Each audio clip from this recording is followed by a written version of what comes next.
versus Sigma.YNT. That's the match that we're watching today. OG Sports yesterday, they beat Moneymakers. Game number 1, they lost, but then they showed their dominance.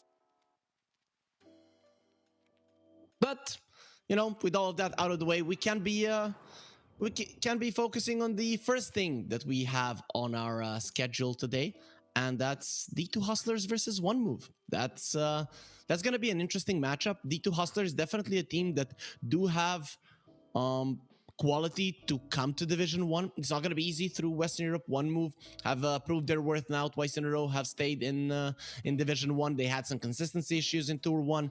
Now they have been looking better in Tour 2. Still not as consistent as they could be, but they did take games of Spirit, of Bed Boom, of Hellraisers. These guys, they looked amazing. So this should be an interesting match, and I'm hoping for a 3-game series. But either way, I think it's going to be a great one. But still, let's remind ourselves who plays for these teams. The two Hustlers, we've seen them a couple of times already. Yuma, Xantic, Devailama, Theolicor, and Hakoda. So far, they haven't been tested properly, but the ones that are going to be testing them, they're now debuting here on our tournament. This is their first match at One Move. Are going to be playing Munkushi, Einkrad, Afterlife, Gilgir, Pantomim. Look at that nice setup of boys that have the pleasure of meeting Gilgir personally. Does seem like a pretty down-to-earth guy. Admits his mistakes. He played a local LAN from where I'm from, so because he was boot camping here when he was in Hellraisers. So these guys, I do have a lot of sympathy for them, but as well did play with Devailama in a team a couple of years back. So you know, a lot of history here with these players, but they're definitely gonna be showing us some great Dota for sure, and that's what we are all here for. So guys, you know, I've been rambling about the money every single round, and some of you might just be joining the channel, and if you are, be sure to give us a follow here on the channel, because it is new and you need to be informed when we're going to be having the games and future tournaments as well. So there on Twitch, if you haven't already, just click up the follow. It will definitely be beneficial for your entertainment in the future. But every single round here at the Pinnacle Cup, apart from the first round, is worth some money. Second round, $1,000. Third round, $1,000. Then we go into $2,000, $5,000 in the grand finals. If you win it, you're going to be getting $16,000, which means that if you win this tournament, you are going to be amounting $25,000 if you have been there from round number 1. And the directly invited teams, there's 8 of them to round 3, can get themselves a total of $24,000. Doesn't seem that big of a difference, but the biggest deal, of course, is the trip to Malta. And I haven't been there personally, but everybody whoever was has told me that it's beautiful there. So I'm hoping the team, whichever one wins it, does enjoy themselves. Of course, we can all say, yeah, we would hope that some team that doesn't really have that good of a sponsorship, it would be good for them to go. But in my mind, whoever deserves it, whoever wins the tournament, they should go there. They should enjoy their vacation, even if they would have the means to go towards it themselves. Currently, we have all of the players in the lobby, so we should be starting the game fairly soon to see where these guys are going to be taking the draft. And, you know, speaking of which, One Move and overall Eastern Europe has been very, I'd say, straightforward with their drafts, and then they would just, okay, who plays better, that one wins. I've very rarely seen out drafts, whereas in Western Europe we have seen different approaches to drafting, and D2 Hustlers especially. But now we're gonna be walking into it to see what the two teams have prepared for us today and how they're gonna be approaching this game. So One Move, they have Radiant, and second pick D2 Hustlers, Dire, and first pick kind of the thing that we have been seeing throughout the tournament overall. So let's see how well D2 Hustlers have studied One Move. For now, there's just going to be an Undying ban. That's not really team specific. Everybody plays an Undying nowadays, so no surprises there. No surprises whatsoever. A DP does come out. That is a hero that One Move did pick from time to time. In Eastern Europe, there were teams that were regarding the DP highly, and some of them that completely ignored it. They were the ones that, yeah, you know, picked it up a couple of times. The ones that did regard it quite highly were Bed Boom, and this season they barely made it to the major as the third guys on the board. So maybe the hero isn't as strong as it used to be just a month ago. That being said, guys, less than a month until the patch. If we haven't been lied to again, that's doubt that's the case. D2 Hustlers, they're gonna open up with a disruptor. In both Western and Eastern Europe, this hero has been picked a lot, and his win rate is pretty high. Actually, very rarely banned, right, in the first phase, so we do see it quite often, which is weird. When a hero has like 70% win rate, you would assume that people don't want to play against it, but it's the hero doesn't give you the feel that it is the disruptor destroying you. That's just how he works. He disrupts you. And then you feel, he wasn't that big of a problem, but he definitely was. That bonus kill, especially when the meta is stale, when everything is so slow, that one bonus kill 2-3 times in the match does make a huge difference. In Eastern Europe, people have been picking even the Tide versus the Disruptor, so something like a Tide, Snapfire, and things like that, just to crush him in the lane, despite the Disruptor being a natural counter to the Tide, because obviously you cannot crack and shell off a Static Storm, but we'll see if that's what one move want to go for. There's still a Nature's Prophet in the pool, Enchantress as well. You know, Beastmaster, that is in the pool as well, so it wouldn't surprise me if they go for one of those. The Dragonite is there too. Yep, there is. Okay, makes sense. I mean, the flexibility of it is just a huge deal. Even though I've mostly seen it played in offlane, I've seen a couple of games mid, and Ramses has played it as a carry. Immediately Timber Saw does come out. This is what I was expecting from D2 Hustlers. A Mobe does play a Timber. Oh, sorry, Mobe is not playing for this team. Yeah, I'm crazy. Llama does play a Timber. So Azantic, I don't know if I've seen him that much on it, but I think the mid lane Timber is not out of the question either. If you pick a hero that early, you want to have the ability to put him somewhere else as well. But that's fine. This is, as I said, this is what I was expecting for D2 Hustlers to try to be cute, win the lanes. The Vi Llama likes to be a lane dominator. That's why he liked the Viper so much when he was in the meta with the Wraith Pact. But anyways, the Timber does come through. One move. Classic bans. They ban out the Drow.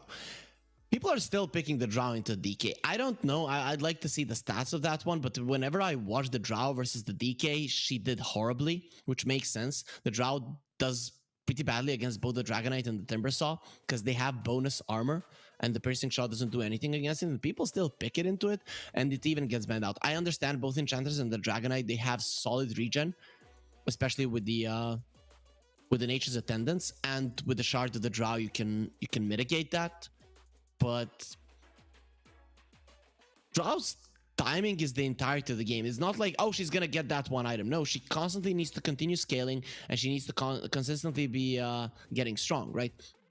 So it's not like, oh, I get the BKB and I'm stronger. No, for a Drow, it doesn't work that way. You always have to be laning phase-wise, early, mid-game, at every single point of the game. You have to be finding your impact in it and getting slightly stronger from every single engagement. So it's not like, oh, I buy the Shard versus a Dragonite and suddenly he's dying, right? I actually argue the Shard is more of a farming item than a damage dealing one, because you do get the full wave with the multi-shot.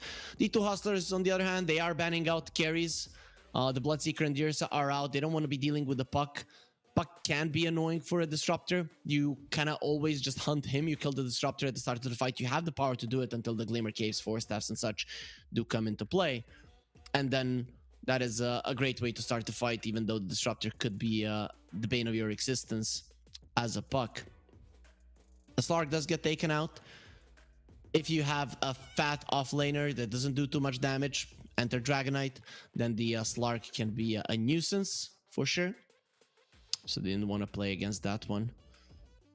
They're going to be getting rid of carries as another carry as well. I haven't gotten the feeling that anybody on D2 Hustlers has a small hero pool. So it's going to be the Ember coming out. We haven't seen a lot of Storm, even though he has been crawling his way into the meta here at the Pinnacle Cup. It just hasn't been like super popular, at least not in the matches that I've casted and watched, and that's a fair bit of it.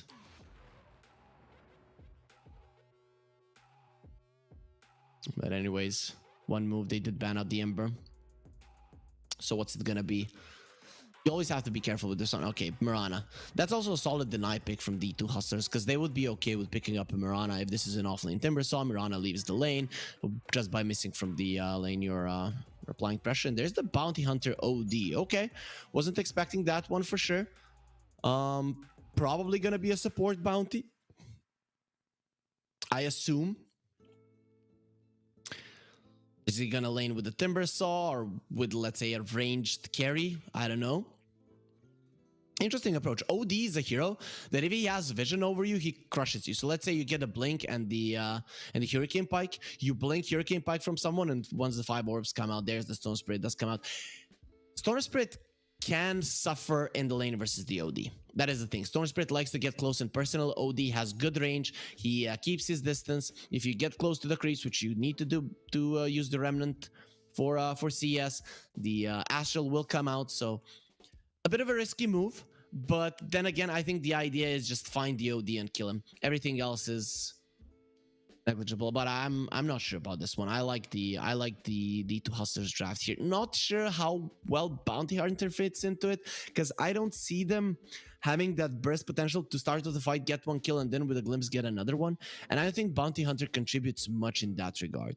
So I'm curious to see how it will fit into the draft, but it can be annoying to the Dragonite in the lane and make him poor.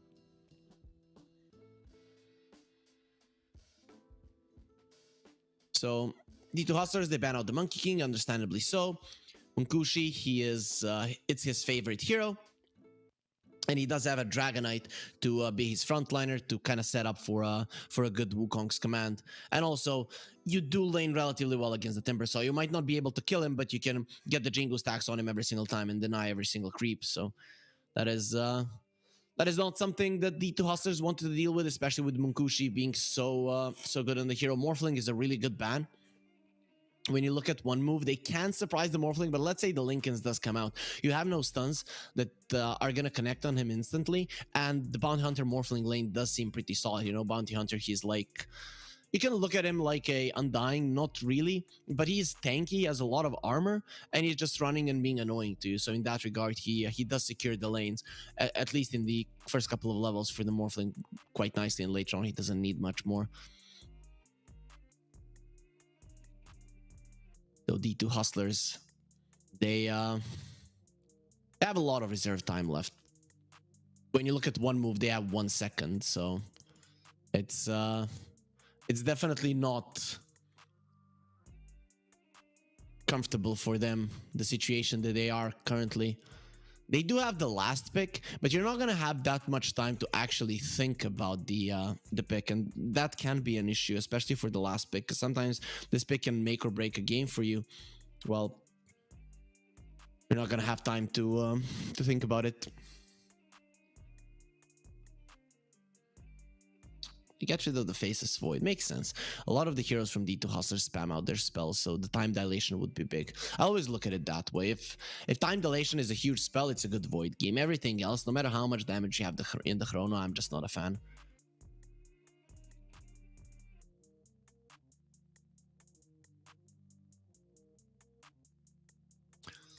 Naga Siren gets taken out. Okay.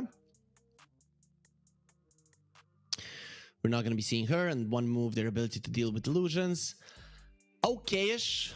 Not amazing, for sure. This is going to be cool, a cool lifestealer game for one move, let's say, but they are a little bit lacking in damage. Ursa would be perfect for them, unfortunately, it is banned out. CK also looks like a decent one. If you look at D2 Hustlers, yes, it is a strength hero that's going to lane against the Timbersaw, but it can be very aggressive early levels, and Enchantress and the CK can push back the Timbersaw, and Munkushi does play it. So that could be one that one move we're looking for. D2 Hustlers? I'm not even sure. They get a range hero here. Is there anything left? The Drow is out. Sniper versus the Storm. Doesn't seem too good. Morphling is out of the picture as well. Luna and the Gyro are not in meta. Even though I know Yuma plays it. Has played it in the past. uh, a tough pick, and they are thinking through it. I like that they are.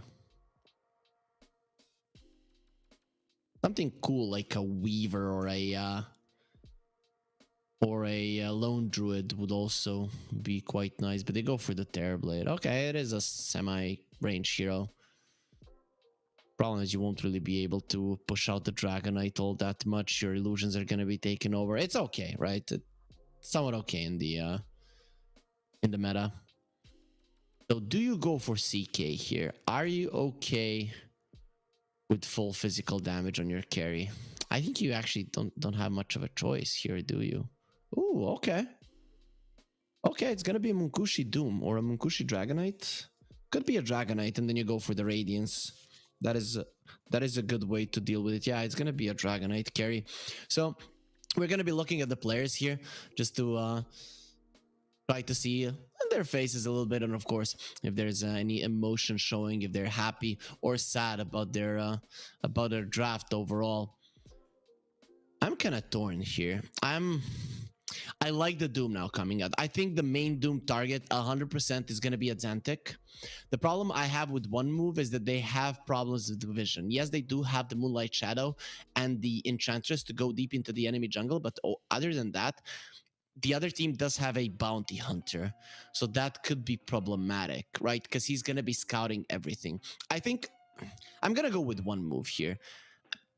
They are a little bit lacking in the vision department, but if they see a Xantic and start off the fight on him with the Doom, and it's gonna be becoming increasingly easier later on in the game when you get more items, then I think they have a pretty good shot. Plus, I think their lanes are pretty solid there, right? You have a Dragonite is gonna be okay versus the Timber. The Doom should do well versus the Terrorblade, if not do amazing versus him. I guess Storm is gonna struggle versus the OD. I guess the lanes are kind of even, maybe even D2 Hustlers favored. But yeah, no flip-flopping here. I still think one move might be coming in as the slight favorites into this game. With that being said, guys, the game has started, and we are gonna be moving into it right now. There it is, the first game of the day will start right now. And the Vailama, look at the nice guy. Good luck, have fun. And everybody then will respond. If you're good to people, they will be good to you as well. Maybe not the case, but at least we can live in denial, right? So hustlers are trying to find something. The core leaving gold on the ground. Yep, when you're rich, you don't care. Literally gold coming out of his pockets. Storm, he's the only one isolated from his teammates. If you look at both D2 Hustlers and one move, they're all together. And Core now in the mid lane, he sees Aincrad. Aincrad is having a seizure, it seems like. It doesn't mean, I mean, maybe not the case. The Storm Spirit, electricity, that might be hurting him a little bit. But look at the gentleman. He has a rose in his mouth. Considering that the Storm loves himself so much, he's a bit of a narcissist. Maybe that's just so he can look himself in the mirror and look a little bit better to himself. Pantomime taking some damage. The glimpse. Oh, he needs a little bit more. Come here, Bambi. The hunters are coming for you. And there it is, the bounty hunter. And yeah, well, Disruptor isn't really a hunter. And now the Nature's Attendants will be coming through to give Pantomime his life back that was taken against his will, just like Bambi's mother. Anyways, though, Aincrad versus Xantic. This mid lane should be slightly favored for the OD. We'll see how well Aincrad does do. When it comes to rotations of the supports, all four of the supports are very good at rotating. But I think the Storm, once he hits level 5, he just goes into the jungle and waits out his level 6 there. Maybe one of the supports will take mid during that time. That's usually what we see from them. Top lane.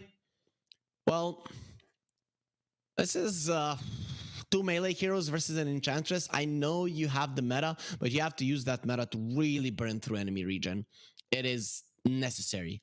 The Vailama taking some damage. For now, he only has the Whirling Death. Gilgear, have to be careful. Does have a Fairy Fire, so he'll be okay in Munkushi with the Dragon Tail, keeping the enemies at bay.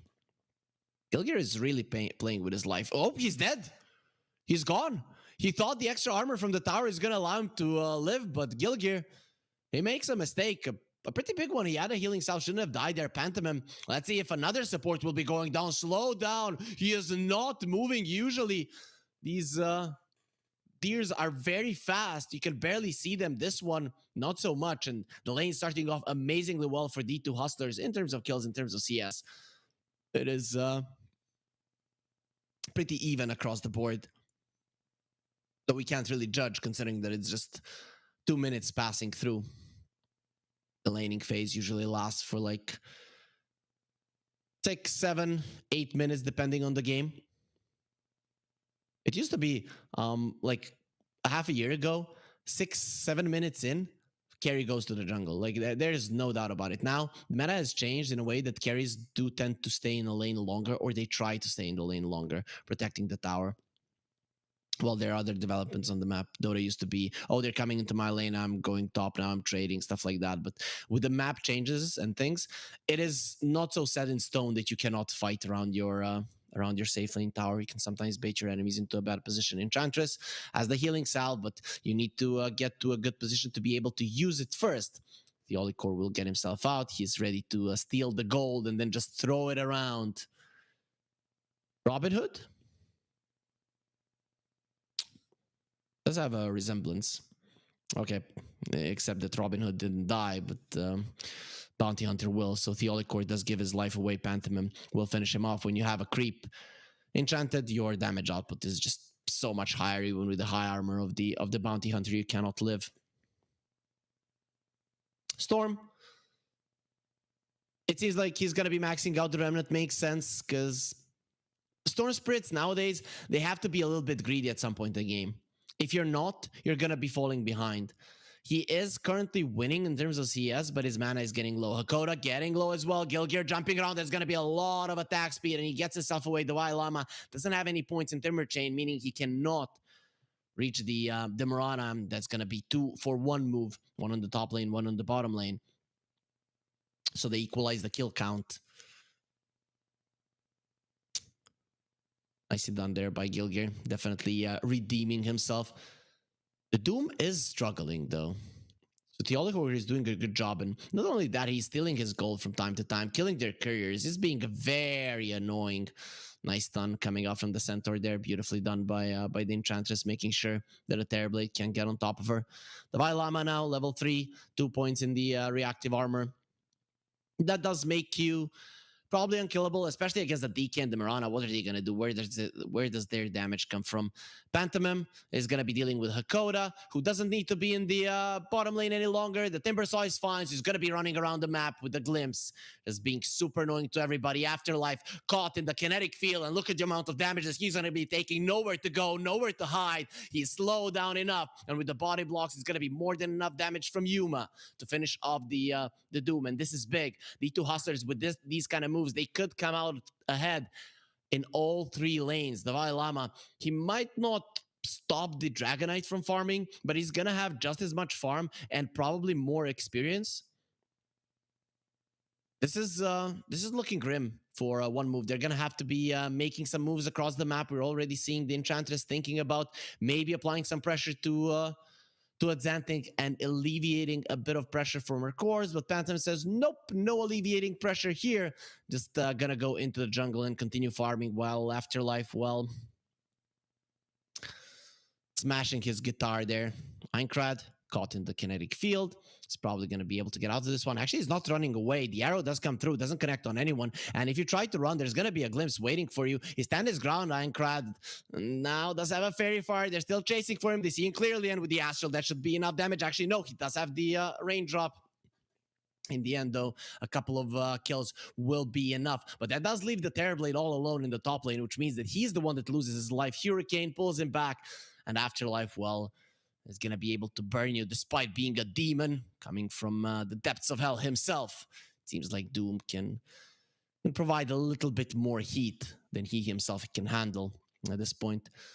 The Storm dying is a huge deal. That is going to be the killer of one move, the one that needs to be finishing people off. So he needs to have a good game. And dying level 5, that's where you're the most vulnerable, but that's where you least want to die. Now, the Meteor Hammer will connect. He might die even again at Xantic. It does have his ulti. He's going to be pulled in, but Aincrad, he does get level 6. Xantic, very tanky, has that Arcane Rune, so the Storm doesn't want to risk it again. Luckily for the Storm, he has a lot of mana, a lot of intelligence, so the Sanity's Eclipse probably wouldn't have killed him. Afterlife, his bully is continuing to take his money. Speaking of bullies, Munkushi trying to be one as well. We'll see how it works out for him. For now, he's pushing back the Lama, and we can move to towards the net worth chart to see how we're standing there 7 minutes into the game. Pantomime, he is not going to be standing for long. He does try to Hurricane himself out. Of course, doesn't work through the kinetic field. Only a couple of spells can do it. One of them, of course, is a Rubik Shard lift that can take you out to that one. But look at the Dragonite. Actually, the Lama is getting low. This Dragon form from Mukushi, you would think the Timbersaw would do well against a strength hero. Well, the Dragonite, he's too strong. Oh, but look at Afterlife. Like, help me. He's going to have to call his older sister, it seems like. And with the Hurricane, they pull him back again, having the sentry. He's going to try to take it down. Where's the Invis? It does come through. Oh, we have another one. No problem. You will die, Munkushi. Speaking of death, he's dead on the bottom lane. The rotation from Xantic making sure that the tower on the bottom lane does stay alive, and the Dragonite does not. Aincrad is going to be jumping in here. Here comes the Meteor Hammer. Going to be taking a ton of damage, and Aincrad zip out only to die to the Thunder Strike. Actually, no, it was a Xantic that finished him off. I guess the lingering damage from the Meteor Hammer. Gilgear smacked by Theolicore, trying to run away. Theolicore, though, gonna be dusted up. The arrow not connecting just in the middle of them, but Theolicore is gonna be slowed down by multiple sources and finally should be dropping. No way you... Oh, okay. So that's the issue as well. We don't hear sound of the game, so if our observer does have anything to do with that one, it would be good if that...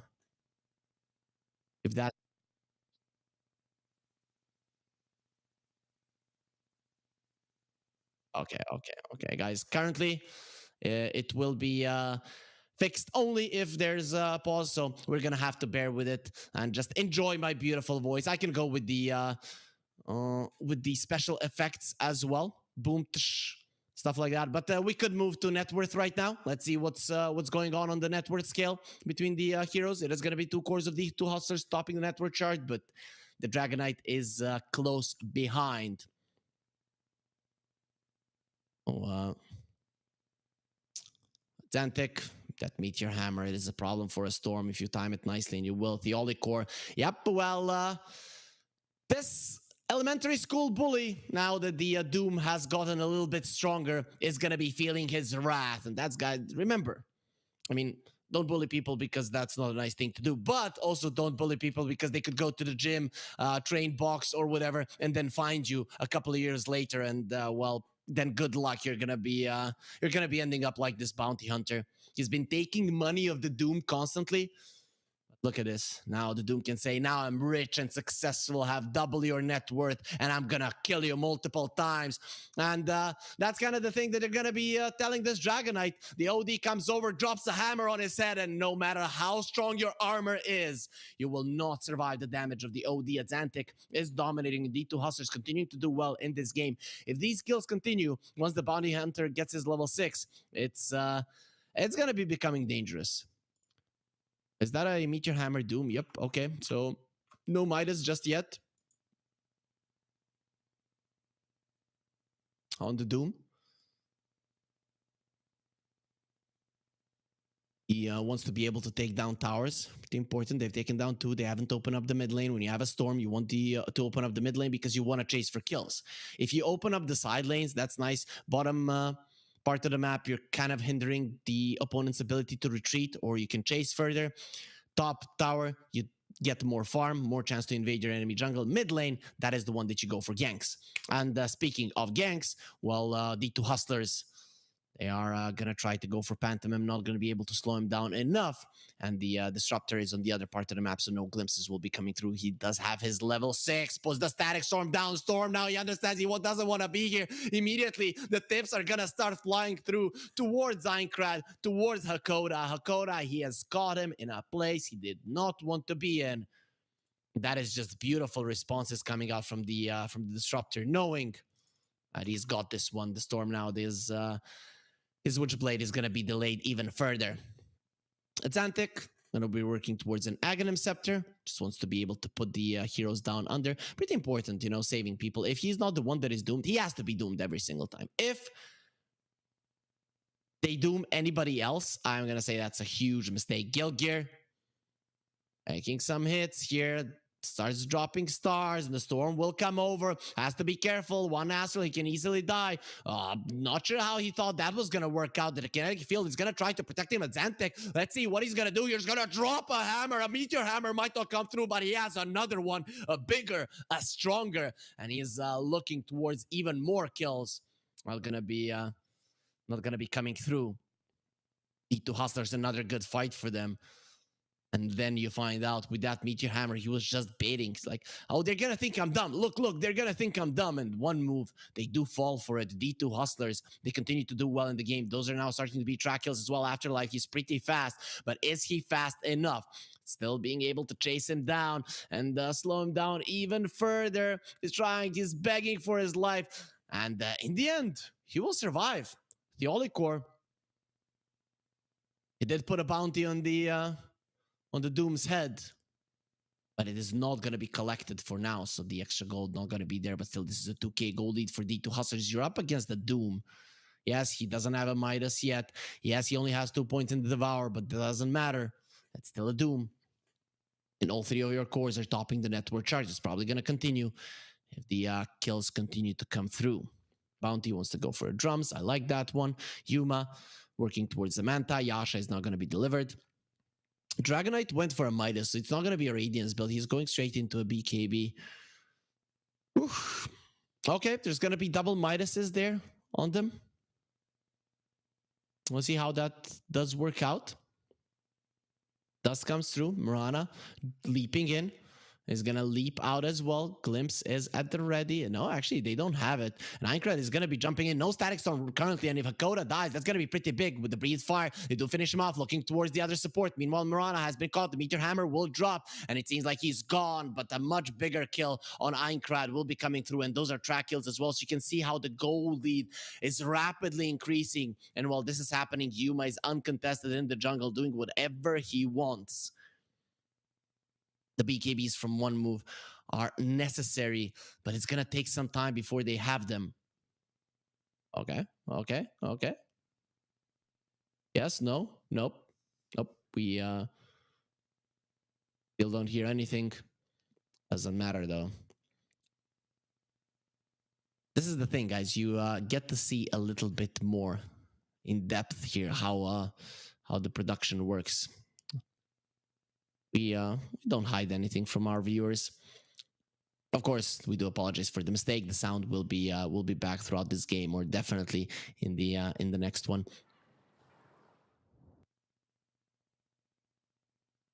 Let's look at that replay. When did he use the glimpse? Oh, okay, there. That's where he used it. Okay. Oh, there's the sound. There's the sound. Now we. Right.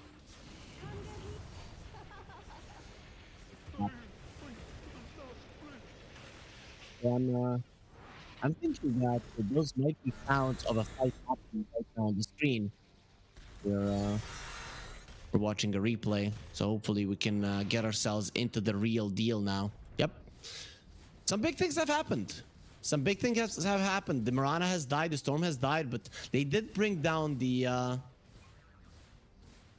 OD, and that is huge. Terrorblade also makes his presence known. Yuma finally comes into the fray. wants to be doing some damage to this mid lane tier 2. It's not going to be anything significant for now, so it's going to be fine. 11-16, the 5k gold lead. Not too much, but not to be underestimated either. 40% win probability here. The bounty hunter continuing to give money to his team, but guys, we're also gonna be giving money to our team, and that is you guys, our viewers. So if you want to collect the bonus, just go to pinnacle.gg/welcome, use the promo code CUP23, and your first deposit will be doubled for up to $100. Of course, the terms and conditions do apply, and so if you're under 18, this does not apply for you, unfortunately. But then you can use that one to have a little bit more fun. But we do advise that you bet and approach this carefully with caution. So D2 Hustlers, they still have the gold lead. They're still looking pretty happy with how the game is going. The BKBs on the other side, well, Storm doesn't even have his Witchblade just yet. He's really, really struggling. The Dragonite, his BKB is gonna be done fairly soon. Just 200 gold, but while they're farming those BKBs, the 2 Hustlers, they are getting themselves into the pit. And having the Aghanims on the OD, if you would come to fight this right now as one move, without your BKBs, you would be smashed. Right? So your Astral now has 2 charges. Not only great for disabling people inside of a fight, but also saving everybody. Hakoda, let's put down the kinetic field. He's going to be marking Munkushi. The courier is flying out right now, but the Moonlight Shadow will be protecting Munkushi for now. He needs to run to the other side. TP away. They're coming over to cancel it out. And nice try from Theolicor. The thing is, when someone is tracked, the Shuriken does bounce from creeps, and the bounce range is much higher than the actual range of the Shuriken, but close enough to be able to cancel it in time. Nice heads up play coming out from Munkushi. That would have been pretty bad. So Terrorblade, his Skadi is gonna be done. He decided not to go for the Manta. Once the full Scotted is something that we see sometimes from Terrorblades when they're having a really good game. They just skip the Manta for the time being, get it later on if they deem it necessary. In this game in particular, not a lot of things to purge, but when the Doom jumps on you, if you can use the Manta there just to confuse him for a second, that could be a huge deal. Speaking of Dooms, he does have his BKB, which blade down on the Storm. We do have some item timings on one move. The thing is, that is countered with the Aegis on D2 Hustlers, so they do have that one to keep them safe on their OD, which is probably going to be the primary target of the Doom, which hasn't been used a single time in this game. So that is kind of for, maybe it was used in that fight that we didn't see. Bounty Hunter does have the drums. If gonna be able to sound the drums of war. Gilgear, he looks very much dead, but they want something bigger. They want the Storm Spirit, and yep, they're gonna be getting inside of the Static Storm, surrounded by 4 heroes. Ability to survive, none. They do cut him down there, and Azantic is the one that picks up the kill. The damage output of the OD is quite high. Gilgear does get himself away. Thank you, Einkrad. You died for a good cause. Your Mirana did come out alive. But I guess Gilgear, he was the one that wanted to die there. At least he does get the money to buy the mech, which is nice. But when you look at D2 Hustlers, their damage is pretty much single target oriented. Yes, they do have the potential to do AoE, but if they want to burst someone down, they will. So the mech might not be as useful as it would be in some other games. Oh, D2 Hustlers, their Bounty Hunter will get disconnected now. The win probability still pretty solid for one move, but 2/3 of the games they would lose. So D2 Hustlers more than happy with the current standing. They're better in levels, they're better in items, their positioning is quite solid, and if they take a tier 2 before one move does, then that's gonna be a huge deal as well, and they're looking to do so. There is a glyph available on both sides, and The glyph has been kind of the main thing that allows you, even when you're losing the game, to stay in it for a long time, positioning wise, considering that no tier 2s are falling. But once this does fall, and probably will fall in the with the next creep wave, then things become increasingly difficult for one move. You're going to start losing a lot of map control, a lot of ground, and you're going to have to fight. Luckily for them, they do have 2 BKB, so we'll see if that does change things. Doom went with the Purge creep. Okay, makes sense. So the way this works, I think he's going to need Arcane Boots, though. You can purge away the track. So the Purge creep does make a lot of sense. It works like the old Diffusal Blade from 7 years ago, I'm going to say now, I think. When you could have used it on yourself, on your teammates, to purge them, right? So something like demonic cleanse from the Shadow Demon. So that's what the Purge creep does give to you. So we'll see how well the Doom does use it without the Arcane Boots. 120 mana is a little bit too much to ask for to continue spamming throughout the fight. Timber Saw wants the Lincoln Sphere and the Blink. I like it. Maybe the Lotus would be better. Though, would the Doom sacrifice himself to Doom the OD? I think it's worth it, actually. So maybe because of that, the Lincolns is better, because you're not going to use any of the stuns on the OD. You just want to Doom him and just kind of let him go, kill the other ones if possible. Of course, if he's in a bad position, you kill him immediately, but then you might not even need to use the Doom. Anyways, though, the game will commence again. Theoli Core is back. All of the issues have been fixed. We're gonna be continuing to focus here on the game, where Yuma is gonna be turning his focus to this tier 2 tower. Look at Gilgir coming over, wants to deal with the creep. Sentry is already down. The Meteor Hammer is coming through. It's not gonna connect, but it doesn't matter. The kinetic field is too big of a problem. He didn't know that there was a sentry there, Gilgir. Now he's gonna be tipped, and that is the tower gone. Terrorblade's damage, not to be underestimated. The top tower did take a solid amount of it, but the 2 Hustlers are more than capable of defending it at this point. Okay, one move. You come back to your base or you lose everything. Aincrad hiding in the trees. Storm, it's good that he lost weight throughout the years in Dota, because, you know, when he used to have that big gut, I don't think he would have been able to hide behind the trees. Obviously, that's not how Dota works, but still. 11 to 18. Gold lead, not insurmountable, but not negligible either. One move will go for a smoke. They don't have much to deal with the Terrorblade in the later portions of the game. Of course, the Doom is always not to be underestimated, but you have the OD that you have to think about as well. Who is caught? It's the Dragonite. Who is dead? Is the Dragonite. Nope. Pops the BKB. Forces out the ulti. There's going to be another Astral coming through. We don't kill the big fat guy. Let's go with the other big fat guy, who with the BKB will be surviving too. But Pantomime, well, he's not as tanky as the other two. That's 2 9-second BKBs and the tier 2 tower gone without any kind of response from one move. They didn't even get close to pushing the 2 Hustlers back, showing the real difference in strength at this point in the game. Storm, he is being chased down. The Lama, you can't kill him, but you know, these are those situations where a player will be, why is he chasing me? Is he crazy? And then you make a mistake and die. Look, the Lama goes forward, destroys that range creep, annihilates him completely, as well as all of the surrounding trees. Overall, it really does not matter, though. Gilgir has been tracked, marked for death. Bounty wants to take his money, wants to take his life. But first, he's gonna take his career. No mail for you. Makes sense that the bounty hunter is that good at killing couriers. He's kind of a dog-human thing, and we all know that dogs don't like mailmen. I was always wondering why they made the bounty hunter to be this kind of a dog or whatever he is. Now it all makes sense.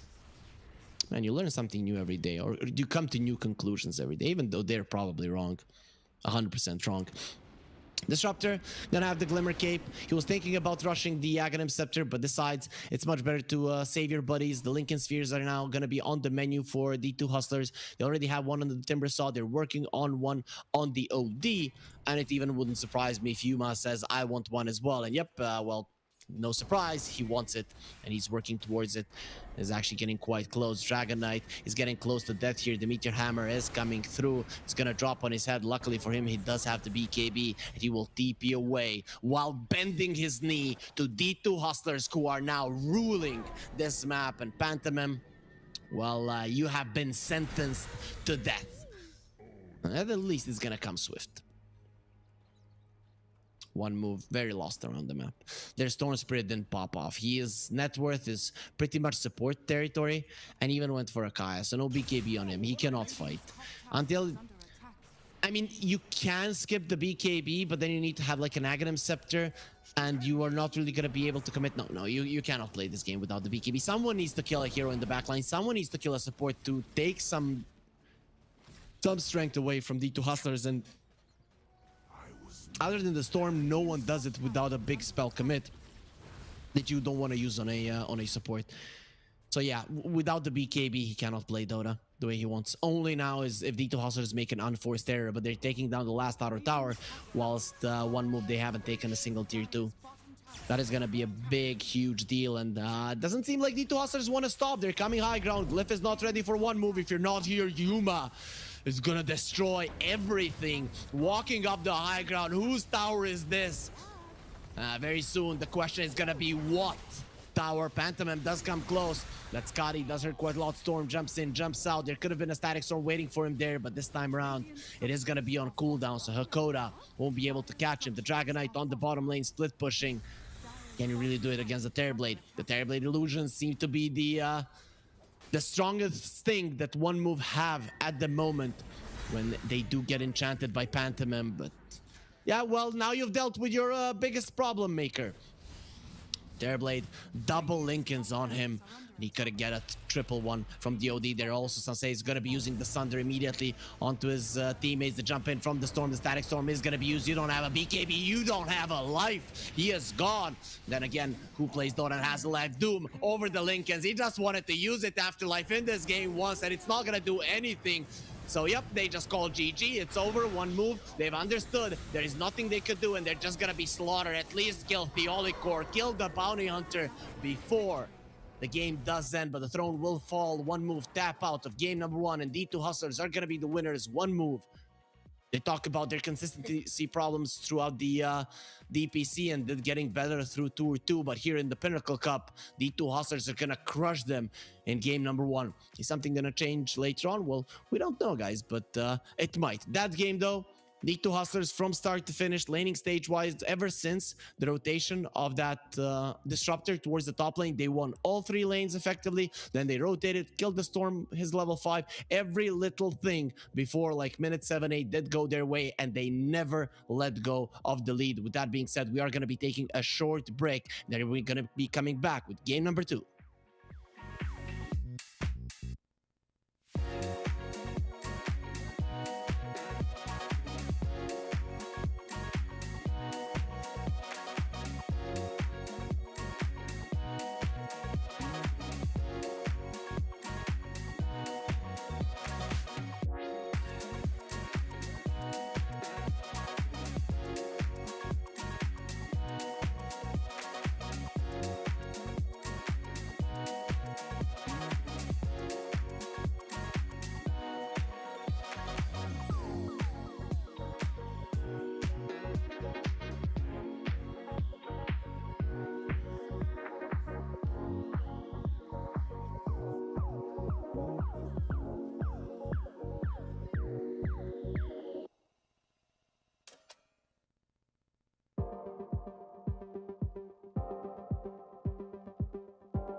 Oh, esport.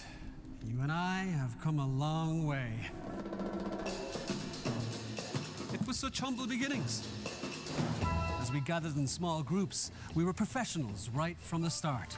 Passionate, organized, and ready to rumble. We dreamed big, and surely enough, our parents supported us at every step of the way. Didn't they? Fired up by all this love, it wasn't long until we caught the scent of competition. To be honest with you, it wasn't always that easy. Joe here, he had to take on 2 side jobs to afford playing professionally. It's gonna get better, Joe. Fist bump. Some of you dared to not even call this a sport. And look where we are today. An endless stream of esports events every year. Bet you didn't see that coming, Mom and Dad. And you know what? We have been with you every single step of the way.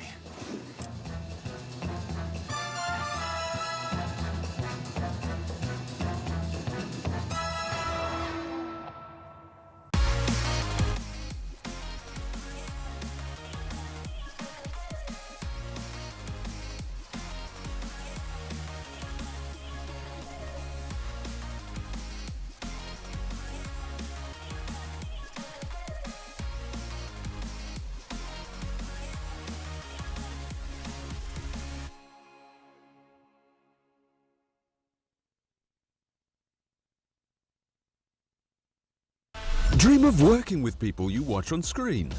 Exclusive esports opportunities handpicked just for you. Candidate profile to raise above competition. Let 10GG handle routines. Make a step towards your dream today.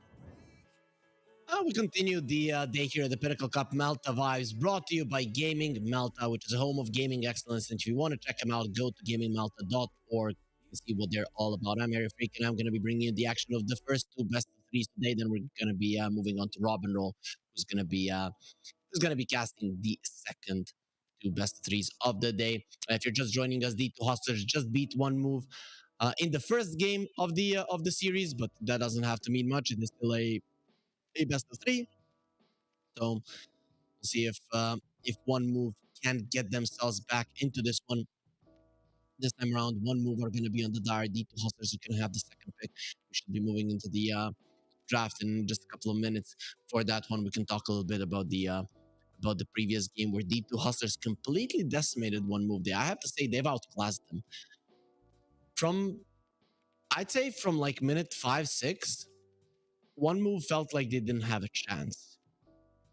And that makes sense. When you pick a draft like that, it does rely on everything going right, or at least the little things going right in the first 10 minutes. So you need to be 100% certain that you can pull those off if you want to be playing a carry Dragonite. 1 move did play it in the DPC. Hellraisers did play it in DPC as well. But of course, when you want to win with that lineup, that's a little bit of a little things up, then you will be in a bad spot. And D2 Hustlers did use it perfectly. Are you going to be using it in game number 2? We find out now going into the draft of it because it is ready. And D2 Hustlers, I mean, these guys have a Dragonite logo with the sunglasses and some gold around the neck as well. And then you want to pick a Dragonite into them. I mean, I'd be scared. Their Dragonite is cooler than yours. Sure. You can see how sports is top of his head is white, and then he got burned by a dragon there on his nose and mouth. Or maybe I'm not seeing this properly. It's all burned, but actually there's like flaming eyebrows or something. Yeah, I have no idea. I have no idea what it is. But either way, the Magnus gets banned out. No surprises there. Actually, surprises there. How is that no surprises for the Broodmother? But you get rid of the Magnus. This yeah, the Bylop is good on it. He builds that Meteor Hammer. It tends to be pretty annoying. They're gonna ban out. This to me is looking like a Nature's Prophet. These two bans scream Nature's Prophet. Now when they don't pick it, I'm gonna be feeling pretty dumb, but that's just how it feels. One move though, they also play a SF. These two are pretty good against an SF as well, laning wise, and later on in the game, he can be bursting disables from the Magnus, and in the lane, he just gets completely decimated by the Primal Beast. So they could be going for something like that. But if they wanted the SF, they could pick a Clockwork here, and see, and ban the Primal Beast in the second phase. Whatever. Weird. Enchantress in the pool. Beastmaster in the pool. Rubik in the pool. Those are some opening picks. Nature's Prophet, of course, already mentioned him. Yeah, okay. Genius, guys. It was very hard to predict. They did take a lot of reserve time there. The Timbersaw does come out again, and the Rubik will be there as well. Disruptor is a little bit better in terms of rotating, but I guess if you would really want to, you can do the same thing with the Rubik. I'm not the biggest fan of having a Rubik with the Timbersaw in the lane because you're experience hungry. So you want to stay in the lane, and the Timbersaw likes for the support to have a chance to leave, or for a support that doesn't really rely on his levels throughout the game. Rubik, definitely not something like that, but we'll see. Let's see how it works out. It's somewhat of a deny pick. I guess one move wouldn't want for themselves. Undying is in the pool if you want to be annoying the Timbersaw a little bit. That could secure the first 3-4 minutes of the lane for you quite heavily if you are if you're the Nature's Prophet. Of course, this could be an offlane Nature's Prophet. No, it's not 100% certain that it is going to be Munkushi playing it, but I kind of feel like it has been him playing it mostly. Let me just check that one. Go with a Pango. That would have been banned out probably. But still, I haven't seen a Pango being picked up that early on for a very long time. Ever since the E patch, it has fallen out of favor. Did receive some small nerfs, and instantly the hero is just not as popular as it used to be. But I know that Aincrad loves to play it. One move. Let's see where they played their Nature's Prophet. I'm gonna say nowhere because I'm not gonna be not finding it just yet. Yeah, no Nature's Prophet. They played it against Bedboom as a carry, and they won the game. And they did have a Pango in that one as well. So this is something that they're pretty comfortable with. One move. Being able to beat Bedboom, it's not a small endeavor. But yeah, they haven't played much Nature's Prophet, it seems like. Yeah, very interesting. Munkushi is a interesting player. They played it once more again as a carry. So Afterlife has not played it in the previous DPC tour. But I know that he can play the Zoo heroes, so pretty sure he would be able to take it if need be. For now, we'll see if that's gonna be the case. D2 Hustlers. What can we expect from them? Ember is something they would want, not going to be in the pool. They get rid of the OD as well. Makes sense. The Pango would really suffer against it. In Eastern Europe, some things that we would see against the Pango, some other melee heroes as well, is a mid lane Snapfire. But I don't think the D2 Hustlers are going to be going for something like that. Lethal Hustlers are pretty versatile. They could go for a Huskar, right? They have played that in the past, so if they really want to stick it to this Pango, they played 2 Huskars every single time against the Ember. But I don't want to say Pango is the same, but he would definitely struggle, at least laning wise, versus the Huskar. And if you get an Aghanim Scepter BKB at some point, you jump on the Pango during his role, he's not going to be happy.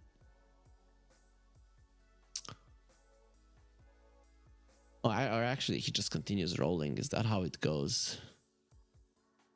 Oh boy, I haven't... Considering that the Axe and the Huskar are not in the meta that much, I haven't seen BKB pressing taunts for a very long time. Forget about the little things. Jakiro does come out from D2 Hustlers. That is a great hero versus the Nature's Prophet at every point in the game, especially the laning phase if he does get to lane versus him. But again, an experienced hungry hero, so if he would lane with the Timber Saw, wouldn't be too good. Usually pick it when you have a Rubik because you know then the enemies can't get it, so getting more points in Ice Path isn't that big of a deal. Some big buffs for this hero. The Ice Path lingers longer, and your macro power instantly does damage rather than the first tick not applying, and only then after it has been on the ground for half a second does it start burning people down. You have 2 supports that can be later on in the game very easily bursted down. So I'd get a blink, stun, plus a damage dealing support. You can see that the Skywrath Mage was banned out. That type of support would be quite nice for one move, but they play a techies. So like a Dragonite, techies, those type of things I would not hate. Gilgir does play the Dark Willow, though I don't know if you can get too close. But I would love the techies here. Maybe even something like a mid-tiny.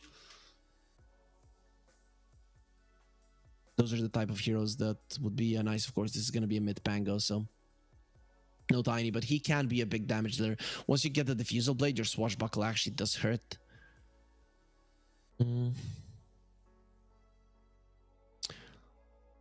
Yep, there's the techies. And the blink stun. Is it the Dragonite the best one left? Is there anything else? Sand King is not being played. Centaur is in the pool. Centaur could be the one. A lot of these heroes do magical damage and you're just susceptible to physical. I guess Timbersaw Pure is annoying to you, but he's not going to be there every single time. Okay, so they're going to leave their last pick for their offlaner. We'll see what is left. I guess something like a Tide could be in the pool, but that's not really the big blink stun that techies will follow up on every single time. Silencer coming out. I think this is a counter to the Timbersaw. Timbersaw likes to spam out his spells, and then the Arcane Curse is a problem. Same goes for the Rubik and the Jakiro. Kunkka does get picked up. He lanes relatively well versus the Pango. He is a good hero versus the Nature's Prophet for the entirety of the game. If you get someone with an X and you use the boat and then the Global Silence comes out, really, that's not going to be that big of a deal. I haven't seen the Silencer for quite some time in a game, personally. It has been picked a couple of times in the DPC, stuff like that, but it's just not as popular as it was once his minus Global Silence cooldown talent was added. No, not the... a top hero people go for. It is a hero that can build into a veil, that people tend to build into a veil sometimes. And imagine then the Silencer and the techies are going to be doing a ton of damage. Plus the Silencer's Arcane Curse does double the damage when somebody is silenced. Doesn't matter where the silence is coming from. Is it from the Silencer or somebody else? So the techie silencing someone does double the damage of the Arcane Curse. So that can actually be a significant thing when it comes to these two in terms of supports, just getting kills. So I like it. It's cool. The problem is, of course, someone gets X'd here and they're kind of goners. Pango's Shard doesn't purge off any longer. You can't dodge the X if he uses it, right? But you cannot just use it and remove the X. So we'll see if even decides to do it. We've seen Pangos go for a BKB. This is probably a BKB game for the Pango. The Okay, they're gonna go for the Dragonite. I don't know why D2 Hustlers banned out a Bat and a DP. Those were definitely not the heroes that one would get. The Dragonite, Centaur, I think those were the two bans, but they go for the DK this time around. It is gonna be an offlane one. I assume. I don't want to see an offlane Nature's Prophet. Doesn't seem like the best one. Carry for D2 Hustlers, they could go for another Terrorblade here. It's actually not bad. This time around, you're gonna be dealing with the Pango, but other than that, once you get the Manta BKB, you don't die. Ursa, not in the pool. Slark is in the pool, which is great, but you could get blown up. But Slark does look pretty solid, so I would not hate the Slark being picked up here. You have a solid laning partner, you have a lot of lockdown, you have a fat guy to attack. The Nature's Prophet doesn't do anything against you once you get a shard, a Aghanim Scepter, sorry. Is there anything else like to play? Has Yuma played the Slark so far in the tournament? Morphling is in the pool. No, it's not. It got banned out. He hasn't played the Slark so far. I still think it's perfect. The Dark Pact pretty much removes everything. Okay. It's a good hero versus the Nature's Prophet. I guess the other one they could have gone for is the Monkey King as well. Though out of those three, Spectre, Monkey, Slark, I like the Spectre the least. But it is a Yuma hero. I think he's very comfortable with this one. And you also have good setups. The Lift, the Ice Pad, the X to actually come in with the Aghanim Scepter. So if you're winning the game heavily, as D2 Hustlers, this does make sense.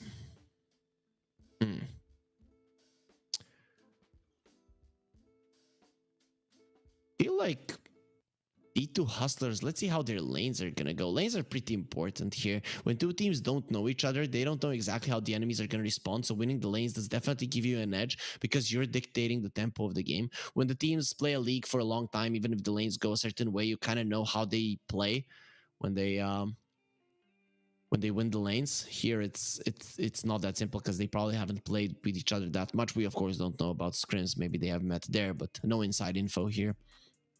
So where do I go with this one? I'm gonna have to say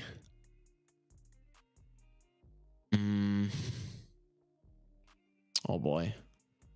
I actually feel like D2 Hustlers actually might have a better time here. Their lanes, their mid lane and the off lane are looking pretty good. And for a Spectre, it's important for the other lanes to go well. So yeah, I'm going to be leaning towards D2 Hustlers, but we're also going to find out who's going to win. So me leaning towards one and the other doesn't really change the outcome of the games that are going to be in front of us right now. D2 Hustlers in a smoke, one move in a smoke, going on those warding missions and potentially maybe we see some kills. The Jakiro level 1 is not to be underestimated. Then again, the techie silence can be a problem as well.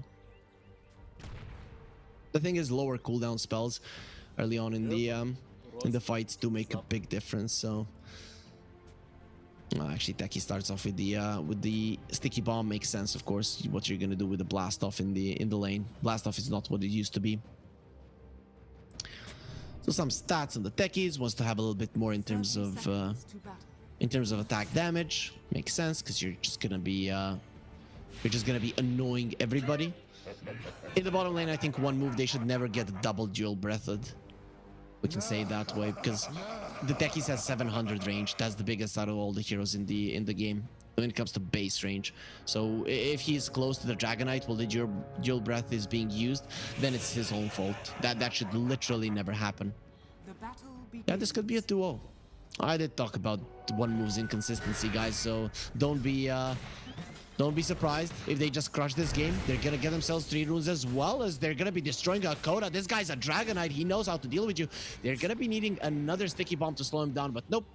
Hakoda will be able to stay in the skies. His life will be intact. And now Yuma is going to be the one that gets annoyed by Gilger and Afterlife. And we can see that the Jakiro is going to the base, understanding his HP is low enough that staying in the lane would be a mistake and would just cost yourself unnecessarily. Mid lane, Kunkka versus the Pango should be a Kunkka favorite matchup. Kunkka very rarely loses a lane. That's just the case, right? So I just don't want to be seeing any shenanigans of Kunkka, Shadow Blades and stuff. Get that BKB, be strong, kill everybody. Maybe a Orchid. If we could see the CS, not the hero levels. There it is. Last hits denies do come over. Let's see those number ones there. Everybody was level 1 and 1k gold lead for one move. No more ones. People are gonna be starting to hit their level 2s right now. Pantomime actually starts off with the glaives, and he is starting to pack a punch. Llama, ooh, I thought his lane is gonna go well. It's not going well at all. Look at how much damage Pantomime is doing. Give me your life, Llama. He doesn't have the timber chain, and the trees are blocking him. Now I understand why he hates trees, because they come to life, they haunt you, they don't allow you to move, and then bad people can take your life. One move, they get themselves on the boards first, securing the first blood on the top lane. That's huge. Actually, when you don't see a silencer too much, when you don't see a timber saw too much, you actually forget how the first couple of levels in the lane are gonna go. Just think about the Arcane Curse and how it's gonna be annoying, but the glaives early on are a big chunk of damage if you continue stacking them up. The Core going forward is gonna lose his courier, it seems like. Yep, that courier is not going anywhere, and he might lose his life as well. Pantomime is standing his ground and fighting, and to be honest, the Core is so low that he's not gonna be able to win this one, even with the damage of the silencer being reduced significantly. Plus, it's an intelligence hero who's stealing his int with every Glaives of Wisdom that do come out, and that's gonna be reducing his damage. Spectre, this lane, it's not gonna be easy. He's gonna farm. He's gonna get some levels. He's probably not gonna die, but even that is debatable versus the techies. So we'll see how well he can come back once the Timber and the Kunkka start creating space. The Llama, the question is he gonna be able to, because his lane so far isn't going too well. Munkushi does kill his courier as well, so the Llama there makes a mistake. Uncharacteristic one. Actually, very characteristic. What am I talking about? No, not for him, but for every pro player. The couriers, level 1, level 2, and even the flying ones are so slow until later on in the game that they just die. Almost always. Hakoda was going for a kill on Gilgir. Now, Gilgir is mad. He turns around, gonna be sending some sticky bombs, and Hakoda is gonna have to be careful. Gilgir, nice presence of mind there to pull the small camp, not allow the pull to go through from Hakoda, though I don't know if he was even thinking about going for it. I can't let you have that. Llama, again in trouble. No, he's again being blocked in. There are trees he can cut down easily there with the Quelling Blade. He does have his Timber Chain now, but it's only level 1, so it's not easy to use, especially you don't want to use it during the Arcane Curse. Just like that, a 2k gold lead. One move, they secure themselves the first blood, 4 runes. The only lane that they are quote-unquote losing is the mid lane, and even there, the Pango is getting himself a solid amount of CS. But the biggest difference, of course, is going to be between the Nature's Prophet and this Timber Saw. And you pick the Timber into a Nature's Prophet thinking that you've got the counter, but one move this time around, they prepare themselves with the Silencer. Afterlife, 12 denies on the Dragonite. So we talked about the Spectre getting solid experience, and he is. But the Dragonite is taking away a lot of that farm that Yuma would like to get. Anteg and Aincrad fighting. I've seen this. The Pangos go for the lucky shot versus Kunkkas in lane. They don't go for the shield crash. Yeah, different way of playing it. The Llama. No, I don't want to be surrounded by trees, and Arcane Curse doing some damage. They do have the Blightstone reducing his armor, but he has a ton of it. He has 15 and will get over the cliff to survive. But that means that, again, he's not going to be getting the much needed farm that he was denied for the entirety laning stage. Hakoda is to be very careful. The Sticky Bomb level 2 is not to be underestimated. Akiro will get himself out for now. Gilgir there revealing his ward a little bit, but considering it's going to be expiring, it's not that big of a deal. Look at it. Look at how much damage he's doing. Gilgir sometimes does have issues with his laning stage, but if he survives through that one, he tends to be a beast, and this laning stage is going amazing for him. Even in the mid lane, Aincrad is doing well. One move, they should be happy. Aincrad Going for a Rolling Thunder. Zantic wants to get himself pushed onto the low ground. That will happen, and Einkrad is gonna get stuck. Only got his driver's license. Doesn't seem too experienced there. No, this is one of his favorite heroes, but very nice moves coming out from a Zantic, who's gonna have luck in terms of runes. It is gonna be a Zantic, so D2 Hustlers a little bit luckier here in terms of who's gonna be getting those. Einkrad has to be careful. He doesn't have his Rolling Thunder, meaning that the X boat could potentially end his life with the help of a support. And Gilgir, his life could be ending with a bang, and that's what happens to a techies. His raindrops don't help against the overtime damage. He's gonna jump onto the creeps, hoping they're gonna deny, but Hakoda doesn't allow it. He's the one that gets the last hit. Maybe those creeps now bring down Hakoda. Not gonna be happening. Avoiding the sentry to get placed down. Again, one move. They're going for Divine Lama, who's pulling the creeps, but a Zantic is gonna be a part of this one. And here comes the boat, Munkushi. Looks like he's gonna be drowned. The torrent is there as well. Maybe he can get himself out. Going for a TP. Nothing to cancel it out. He is tanky enough with the power treads and the magic wand. Maxed out, playing against the Timber Saw. That's always gonna be the case. The Zantic's rotation was nice, but they were just lacking the damage to finish the kill.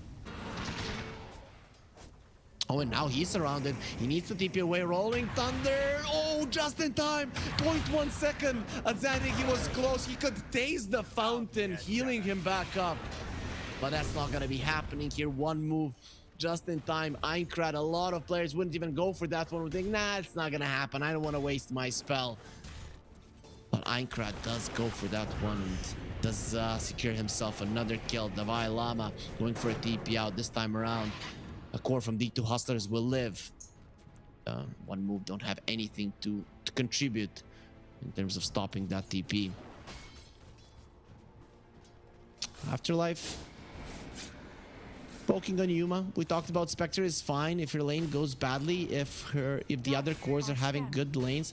Well, they're not having good lanes. They're not having a good game on either the Kunkka, especially not on the Timber Saw. This is gonna be a hard. When you look at it already 8 minutes in, it's gonna be a hard game for D2 Hustlers. The only one that can make move is the Kunkka. The Timber Saw wants to be aggressive, and he cannot because he's actually susceptible to dying, considering how bad of a start he had. Usually the Timber has to stay alive between minute 11, 15, 16. You play aggressive, but you stay alive. You get a lot of hate, but you stay alive. I don't know how he can get a lot of hate towards him and stay alive in a situation like this, when his enemies are winning by a solid margin for the time being. Of course, 1-2 mistakes from one move could cost them, but they don't have any reasons to make them. That is the biggest of deals. Swashbuckle, Rolling Thunder. He wants the Rubik, the Oli Core. He's running away. And he's gonna get ran down there. Einkrad doesn't allow him to live. The boat will be coming through. That's gonna be some nice damage onto the Pango. Swashbuckle is ready, but he doesn't have the mana. Gets to the low ground. Einkrad is still alive, but not for long. He's been slowed down, and they need just one more hit that Yuma will easily get. The type of overextension you don't want to be making. Pantomime will be dropping down as well. No way that TP is going to be coming through. But with all that being said, it is still, even after all of those kills, the ones that are increasing their lead, the gold, going towards one move, because both of the side lanes, the ones that are farming, are the Nature's Prophet and the Dragonite, and Dragonite is applying a lot of pressure to the bottom tower. Sorry, which bottom tower? It has been taken down. So Afterlife, his Blink Dagger is gonna be there in no time. No Meteor Hammers for his Dragonite. He's ready for battle. The two Hustlers currently are definitely not. Zantic is thinking about a Blade Mail. I don't see one move having any type of damage that they cannot prevent from going out. It's gonna be Wrath of Nature. It's not like you're playing versus a Bat Rider. It's weird. Top lane tower dropping down. They don't have a glyph. One move. They should be losing this one, but they're coming over at least to punish the heroes. They're taking it. Hakoda taking some damage there. Arcane Curse will definitely hurt him, but the Jakiro will survive for now. Not for long. Mugushi finds him, and Hakoda will stay hidden in the trees. Pantomime now is going to be the one in trouble, and he loses his life. Meanwhile, other part of the map, Theolicor was already taken down. Now the Nature's Prophet needs to run, turns into a piggy. But, yeah, that's not going to help him. No amount of movement speed is going to be enough. With Divine Llama using his chakram, pulling it back to get the extra damage done, and they secure a tower as well. The two Hustlers, they're going to punish the greed of one move, wanting to do everything on the map, control the bottom lane, get kills, push the mid lane, and protect top. It's a little bit too much, and it is going to be punished by the two Hustlers. Tower in the mid lane, proximity mines, not to be underestimated in terms of how much damage they do to towers. So the two Hustlers that are mid lane will be falling down just when the Dragon Knight does have his Blink Dagger. So the map is open, and the hunt will begin. Currently, they might... Actually, they have enough damage. What am I talking about? Techies just blows people up after the Dragon Tail. Nobody can survive that one. I was about to say, you do need that defusal on Aincrad, but not really. They're coming for the Timber Saw. Talked about it. From minute 9 to 15, you really want to be dodging death at that point. Just getting hate towards you. No chance to dodge death during that one. And the Techies wasn't even part of the fight. The two Hustlers are moving towards bottom lane. Currently, there's only Gilgear there, but I think he's trying to set up for something and bring his Nature's Prophet in. If he uses his spells nicely there onto the Rubik and the Wrath of Nature comes out, you're quite happy. But also, Azantic is quite happy as well. He does find himself a stack, and that's going to be a huge influx of gold for the Kunkka, who is going for a BKB. Thank God. It is a necessity in this game. No way you're starting off a fight without the BKB. You're gonna get stunned up and die. And you're gonna be need to be a little bit trigger happy on the BKB in a game like this. This time around, Divine Llama, no Meteor Hammers, no shenanigans, straight into a Sanjin Kaya. The added HP is needed. Dragon Knight working towards his BKB. What does the Nature's Prophet have? No Midas. He went for a Maelstrom, then it will go into a BKB. So everybody wants to hit their timings quite nicely. Spectre, Blade Mail at the ready. So I'm guessing that's not going to be a Radiance build, even though I would like to see it. Probably going to be a Blade Mail into an Axe. We'll see what Yuma does. Maybe he's going to feel like his team is missing out and is missing some damage. The Olicor is gone. Gilgear will follow through as well. The reactive taser doesn't do anything versus the Timber Saw. Who cares about the right clicks? I'm looking at D2 Hustlers, and actually their supports do a solid amount of damage, so they might not have damage issues so that they need the Radiance. It does come down to what Yuma wants to do. Makes sense. The item was buffed significantly in terms of cost. Yuma uses the ulti. Gets out, goes into Pantomime. Now he's gonna go left, right, and he will be able to survive through that one. Rolling Thunder, though, a lot of a lower cooldown than the Haunt, and you did force out some TPs. So I'd say that's a win for one move. The gold lead, though, is decreasing. That's because the Timber Saw is in the bottom lane, playing that dangerous part of the map. And the second he sees top lane, the one move being there, is gonna be fine. One move actually didn't use their advantage as much as I thought they would. Llama, to get out, will be fine. With the start that they had, I thought they were gonna be crushing it, especially with this Blink Dagger on the DK, but they've slowed the game down, just making sure they get the farm. Is that gonna work out against the Spectre? Of course, there's always parts of the game when you're gonna slow it down. But versus the Spectre, every single second could count. Like, imagine the Spectre with the Manta Skadi Aghanims. Yeah, well, you just all die. That's just how it goes. That's a Blade of Alacrity. Probably working towards the Aghanim Scepter. Might decide to get the Manta first, but I doubt it, with so many ways to set up for potential kills, and the Silencer and the Techies pretty much being freebies. Every 40 seconds you have the Shadow Step. See, significantly slow down the game here. D2 Hustlers, they're happy with this. Afterlife doesn't get the Dragon Tail off. He's looking towards the Theolicorn. You don't want to be chasing too deep. That high ground around the outpost, that is yours, but everything lower not. And you can see the D2 Hustlers now, they're preparing for a fight. They don't have the Spectre ulti, so that could be an issue. But they're looking to invade. Yep, that's going to be a smoke. D2 Hustlers actually are going to be rotating towards the mid lane. I guess you want to open up the map. And Xantic, he is battle ready. Kunkka not to be underestimated with the BKB level 2 boat. Gilgir, looking very much dead. Torrent, they don't want to use the boat though. So it's gonna take some time to finish him off. He will eventually die. With so many stuns, you're not gonna be able to move an inch. And we can see just how much damage the Macropyre is doing. That's a nice kill for D2 Hustlers. One move. Pretty slow here. Dire are scanning. This is... In Eastern Europe, some games in DPC were slow, but... This kind of feels like how One Move played in the previous tour. Just put all of their hopes onto Munkushi, who outfarms everyone and wins. Once he gets the BKB, understand it, you're gonna have that advantage, but it's not gonna be easy. Timbersaw gonna be caught on the top lane. The damage, just enough. I thought for a second they're not gonna have enough, but actually with Munkushi coming over, it's gonna be just there.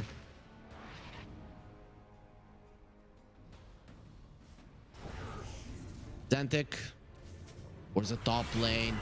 Yeah, sending a boat in here, and the boat ride might be good for someone who wins the Malta vibes and goes to Malta, but not for Munkushi. And here they will finish off the Theolicorn, but they put even another hero in a bad place. The Macropyre doing a lot of damage to Afterlife, but look at Xantic, he does have his BKB still, tries to finish off Afterlife. The X will be there, and with a Torrent they should be able to finish that one off. It is a kill. He goes down, that's 2 cores dead already. Rolling Thunder, Aincrad going for everybody. He needs to finish off the Kunkka. The Swashbuckle will allow it. It's a 3 for 2, but 2 supports of D2 Hustlers and 1 move. They've lost 2 cores themselves. So, all in all, you will start increasing your gold lead. You have more heroes on the map and the lanes are pushing in, but you're losing heroes that you do not want to. Now, we're here alone talking about losing, loss, death, but what are we winning here? Well, some of you guys can win the Malta Vibes jersey. And the way that you do it, you go to the Pinnacle Esports Twitter.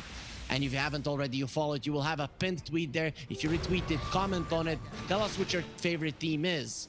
You will become liable to win one of the jerseys that we're going to be giving away throughout the tournament.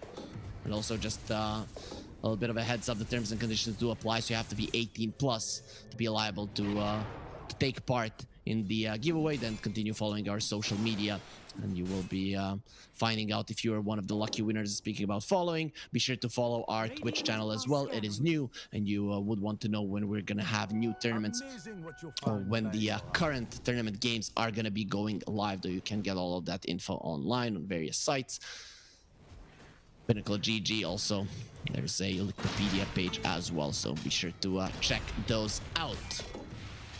D2 Hustlers, they're still in a gold deficit in this game. Xantic, his BKB is back up now, down to 8 seconds. Not a big of a deal. Does have a shard, so the tidal wave is there. Shard and Pango as well will go for the roll up. Rolling Thunder immediately goes for Theolicorn, starts doing some damage. Global Silence does come out. The Dragon Knight will go onto the Theolicorn Rubik, and he's already dead. Just gets blown up. But Xantic, there's his BKB. Pulls the Dragon Knight. Look at that fire. It burns, and not even a dragon can survive it. But the bombs are gonna start flying out right now. Xantic, he's gonna feel his last word. Eating through the trees, trying to survive the sticky bomb. They know exactly where it is, but they cannot commit one move. They're not sure if they can do it. Finally, though, Pantomime will be able to get the kill there with the lingering damage. Does get caught by the ice path. And here comes the Spectre going through the shadows, slaying Pantomime. He wants more. Aincrad goes out to the TP, ever slow barely, but look at Gilgir goes in, has the shard, and everybody will explode. But it is gonna be the Dalai Lama that loses his life. Gilgir will be sacrificed, and he's gonna be happy with that one. Theolicorn, he did come back to the world of the living to stop that TP, but that was a beautiful play coming out from him. And we can see he is the highest damage dealing hero on the one move side. On the other side, though, the Dalai Lama did the most, but he got punished for it by Gilgir himself. 3k gold lead still for one move, so they have the gold advantage, but the Spectre is getting more dangerous by the minute, and we can see Dota Plus still favors them, but not by that much. But of course, we here at Pinnacle, we favor our viewers, and guys, we have a promo code ready for you, Cup23. Go over to pinnacle.gg, use it there if you are new, and you are gonna be getting your first deposit for up to $100 doubled. Of course, if you're 18 plus, because the terms and conditions do apply there as well. And of course, we do advise to bet carefully and responsibly. And we're gonna be watching that fight again, a little bit in slow motion. Xantic, I guess in the end he died to the Arcane Curse. Boom, and then the Arcane Curse does bring him down. Nice. But we're gonna be coming back into the game to see what's happening now. Hopefully, because one move, they've lost two heroes just like that. The two hustlers everywhere on the map, and this is what the what this kind of a lineup gives you. You have the Spectre with the Aghanim Scepter. He can always join wherever he is on the map, and the rest of them pretty good at hunting, especially the Kunkka with the Nex, but the follow-up stuns are great as well. Walking into the pit, Spectre doesn't have the Manta, so not gonna be that fast, but the pure damage from the Desolate is still gonna be nice. One move, meanwhile, are trying to push the bottom lane, doing their best. Teolic Core, stolen Swashbuckle. It's gonna be enough to spook them, and they give the Aegis to the Lama. Okay, interesting. He is the strongest core on their side. I guess the Spectre will always join the fight last, so he should be able to survive. But the Kunkka has been a big target. We can see that his net worth is dropping. This hero doesn't like when he starts to fall behind, because you do have a pretty good farming kit. You just don't do well without that. Now we're seeing how those kills did happen and what led into the Roche kill.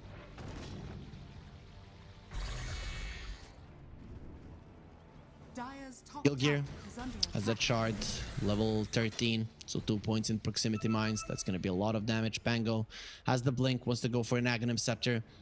That can increase the damage output by quite a lot. Rubik, Teolic Core, gonna be taken care of here. Spectre does use the Shadow Step, won't be doing anything to Afterlife for sure. The TPs are coming through, but look at the Rolling Thunder immediately going through. BKB from Unkushi doesn't want to be a part of this fight, not just yet. The X will go through Pantomime. He does have the Global Silence. It's now or never. You use it now, or you just die. He's trying to survive. Without that happening, in the end, will give his life away, riding the tidal wave into death. Two hustlers, they defend their tier 2. Exchange the supports and don't give much back. They are the ones with the Aegis, so they don't want to be on the defensive. But this is more of a farming Aegis, a delaying Aegis. You want the timings of one move to get delayed as much as possible, their BKBs to get low, and then just to use the Spectre later on in the game like this. It is going to be Teolic Core that finishes off Aincrad. Lama has the Lotus Orb. Very nice spell versus the Silencer. Pretty much a necessity, not only about the Global Silence, but every other spell from the Silencer can be purged off. That is quite huge for him and the entire team. He will get stunned up. That Aegis could easily get taken down. He removes the silence, but actually the one who drops is going to be Gilgear. Afterlife on the other part of the map finishes off Hakoda, and the Lama Arcane Curse.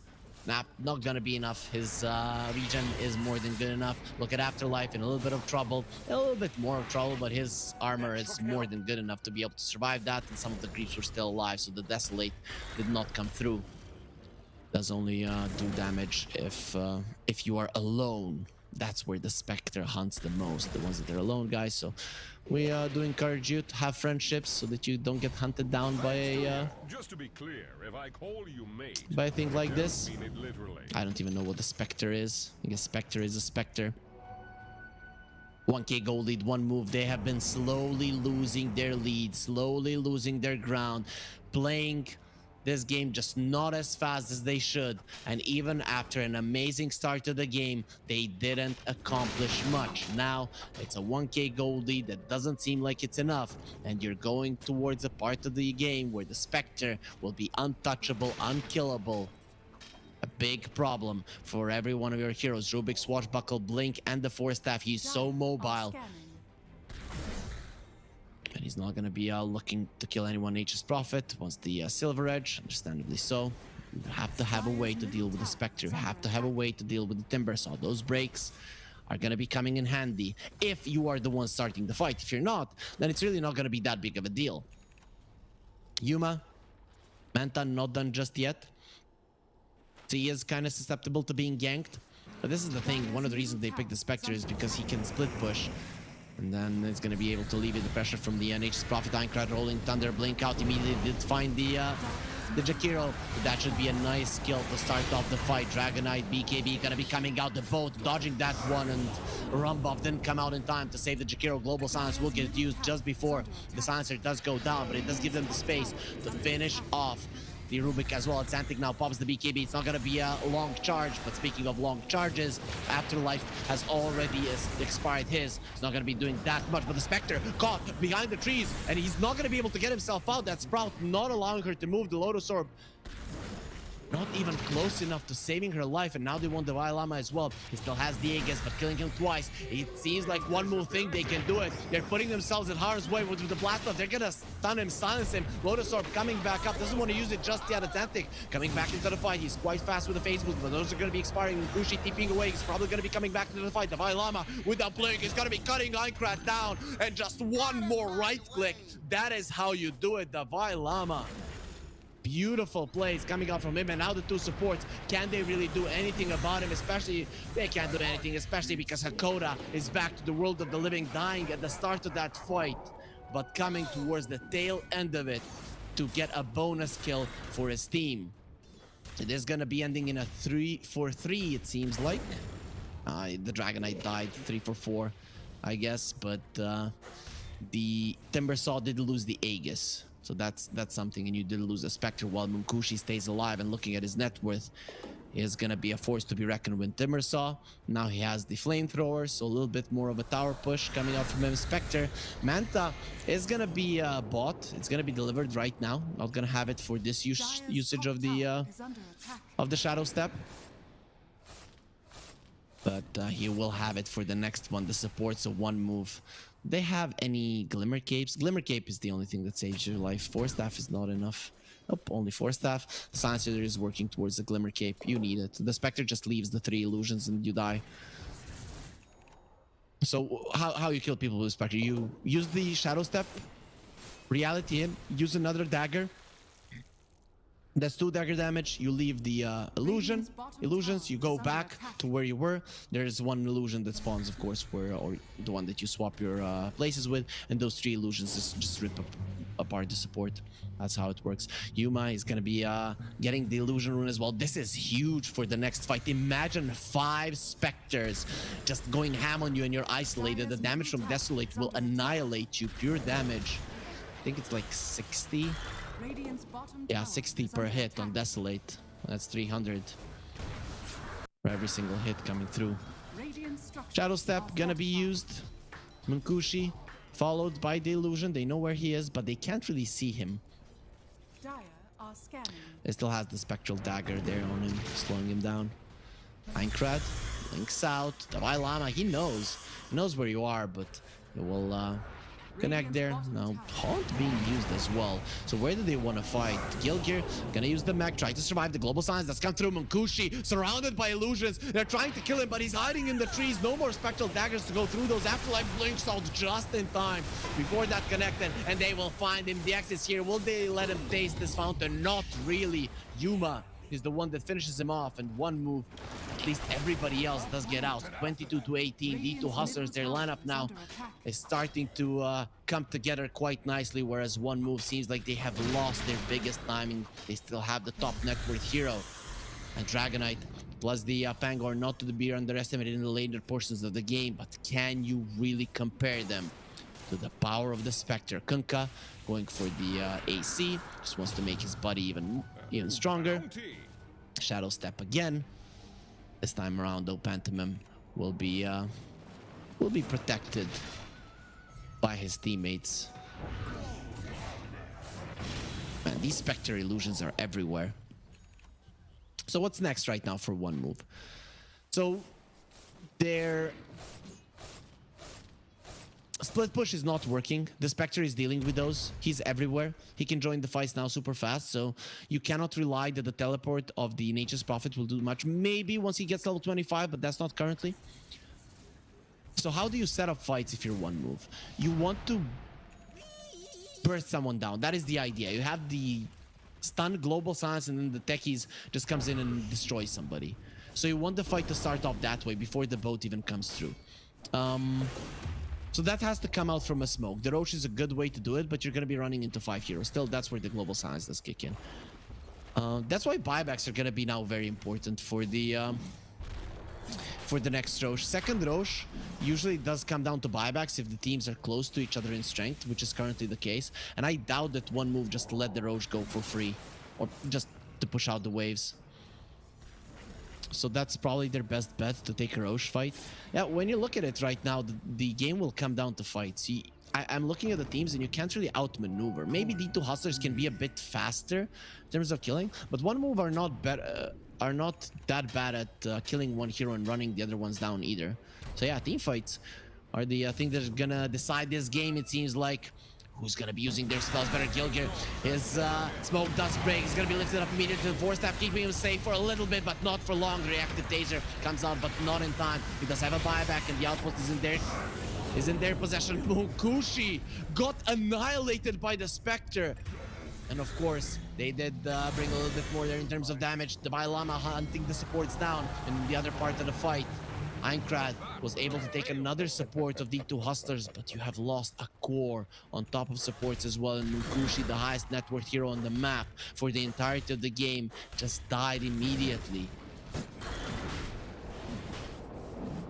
Is still holding that spot, but that's not going to be the case for long. And now D2 Hustlers 73% win probability for them. Definitely agree with that one. They're looking to destroy one move. They took games off of Team Spirit, off of Bedboom. Even Hellraisers had their issues with this team, but not D2 Hustlers. They're showing that they might be one of the teams that could even win the entire thing. I don't want to say they're favorites to winning this tournament, but they're showing some really good strength here against one of the solid teams from the Division 1 in Eastern Europe. And this time around, one move, they definitely drafted something that they're comfortable with. This is the type of lineup that they usually do well on. Here comes the boat. Where's the rum gun? Well, Azantic drank it all, so now he's gonna be completely fine. It will numb his pain. Gonna survive through that rolling thunder, not taking any significant damage. So Pango, he wants a Maelstrom. When you see that, it is a showing that he feels like they're lacking damage. So doesn't care about the Basher, doesn't care about control. He just cares about getting all of those lightnings out and killing D2 Hustlers. On the side of D2 Hustlers, they're gonna start working towards the hexes. Yeah, both the Kunkka and the Timber want to go for a hex. It makes sense. Those are luxury items that are good for late game. And right now you're gearing for the late game, while one move is still getting some of their core items out. They cannot dream of a hex. The Dragonite will have the Aghanim Scepter. That's gonna make him really strong. And yeah, Spectre does have a Basher, so TPing out with the BKB not gonna be an option any longer. Spectre does have just enough attack speed to be able to get those hits in. You would need to be very lucky if you're standing next to the Spectre and go for a BKB TP and it works out. One move are in a smoke. They're up against an Aegis Spectre. The Spectre is not gonna be the first one to get caught. Timber would be a good one to start off a fight on if you can burst him down. One move. Can you do it? The Lama, he feels confident that he cannot die. Just moving forward. The Xantic dying without using his BKB is a big deal. Rolling Thunder. Definitely off the mark. He's thinking about it, going for support. Einkrad, this is the time to just let it go. Going through the creeps. The ulti from the Spectre does come out. They see everybody, and Divine Lama, now he wants to go forward. Look at those spectral daggers just flying everywhere. Gonna be giving all of the vision in the world. Afterlife has been caught, lifted up into the air. The Spectre will put him into the ground. As Divine Lama on the other part of the fight, he's burning down the supports, but a much bigger kill. TPing out. We talked about luck. Afterlife has none. It's gonna be 3 kills for D2 Hustlers. The Lama will get himself out with the BKB. Nothing that Einkrad can do about it. And one move, they're gonna be ran over here by D2 Hustlers to win fights.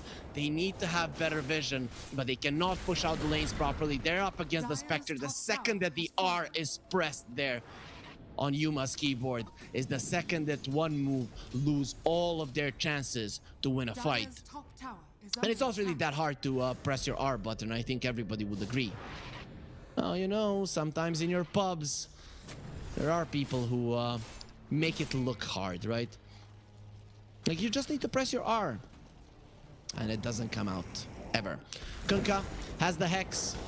That's gonna be a big one. Timbersaw almost has his, and he's almost level 25 as well. We'll see what he decides to do. He's playing against the Dragonite, so I don't think he goes for the stats. He probably goes for the long Timber Chain. Einkrad, roll up, will stop. The Ice Path will be there. He's gonna be burned. He's gonna be frozen, and he's gonna be slain by D2 Hustlers in the end. The creeps and the tower do land the kill, but yeah, Einkrad, he's trying to make plays. He's trying to do more than his hero is capable of, and he does get a kill here and there. Almost always gets punished for it. So one move, they are gonna have some issues there. We'll go for a pause. We still haven't gotten a confirmation of what the problem is. Hopefully they're gonna be giving us some info in the near future. The win probability and the net worth graph, overall, everything, experience moving towards D2 Hustlers. They're getting all of it on one move, and even with a good start, it wasn't enough. I thought after that kind of a start that D2 Hustlers won't be able to do much, but one move, they just allowed the game to get slowed down. They didn't move much around the map. They allowed the Timbersaw to stay on the bottom lane for a long time. Einkrad needs his meds. I'm hoping that's said in good spirit, or we're gonna have drama here. So let's see if that's the case. One move, no responses coming from them, so they're gonna take that poke. Hopefully they're friends. I'm hoping. You guys should be hoping as well. But yeah, Einkrad probably not going to be feeling too good in this game. One move, they're going to say go, and we are going to be getting ourselves back into the game. Well, we're not going to be enjoying the player cameras all that long. But the game has started again. D2 Hustlers, they're in a 9k gold lead, but also they have a Spectre versus, well, nothing that the Spectre is afraid of. Silver Edge on the Nature's Prophet, that's the main thing. But if the Spectre sits on him, you're not getting out. The next item is going to be a Skadi. That's pretty much a nail in the coffin. They'll be able to catch that one. Pantomime. That's not yours. That's definitely not yours. And the Timbersaw just finishes him off. He did go for the Timber Chain range talent. Gilgear level 18. Radiant's top tower is under The attack. techies has been very quiet in this game. Is under attack. Very, very quiet after the laning phase. I praised Gilgear that if his laning stage goes well, he usually crushes it. 2, 8, and 5. Doesn't seem like a crush at all. Aghanim Scepter on the Timber, and the Timeless Relic was found. If he gets that one, and they're probably gonna give it to him, that's gonna be too much damage. The Dragonite does get his Aghanim Scepter as well. Gilgear dropping low Delusions. He cannot take him down because the reactive taser is gonna be fine, but he jumps into the hands of the Kunkka, and the Jakiri is there as well. But look at Einkrad, how much he's doing. Gilgear will only now die, but the two supports are already dead. And now the boat is coming through. A Tantic is gonna be hard to kill. The Rum is numbing the pain, but it's not gonna numb enough. Actually it is, because finally the Lama comes in and with double shotgun destroys everybody. The Spectre taking some damage. He already used his ulti. He's gonna be stunned up. The Lotus Orb is gonna be protecting him. He has been broken, but not for long. He does have the Ogre Seal Totem to flap himself away, but he doesn't have that dagger just yet. The TPs are coming through, not gonna be enough. And look at that, but the Lama as well, turning it around. He doesn't have the mana. He doesn't doesn't have the mana to stay in this fight, so Kakona coming back in. Yuma, he has bought back. The buyback on the Spectre should be huge here. Mukushi turns around, actually just wants to destroy everyone. It's a triple kill. Hiding in the trees, not gonna help you against the Spectre. They buy back in this one, and let's see the blast streak keeping Phantom alive for a little bit longer, but he will eventually drop down with Yuma claiming a double after a buyback. It's gonna be 2 buybacks from D2 Hustlers, but just enough to clean up on one move. So they've lost 4. And they've bought back 2 heroes. So in terms of gold change, that's nothing is gonna happen. And finally, one move, get themselves a worthy initiation that they're gonna be happy with. And if they have enough time, now they're showing that they can still win a fight. Spectre dies next time, doesn't get the Roche, let's say. That could be a win condition for one move. The Roche are gonna be out for another minute and 20. And of course, already we are seeing Dalai Lama on the other parts of the map getting even more kills.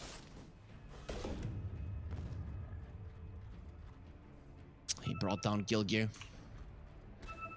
Dire's middle tower is under attack. Look at Mukushi go.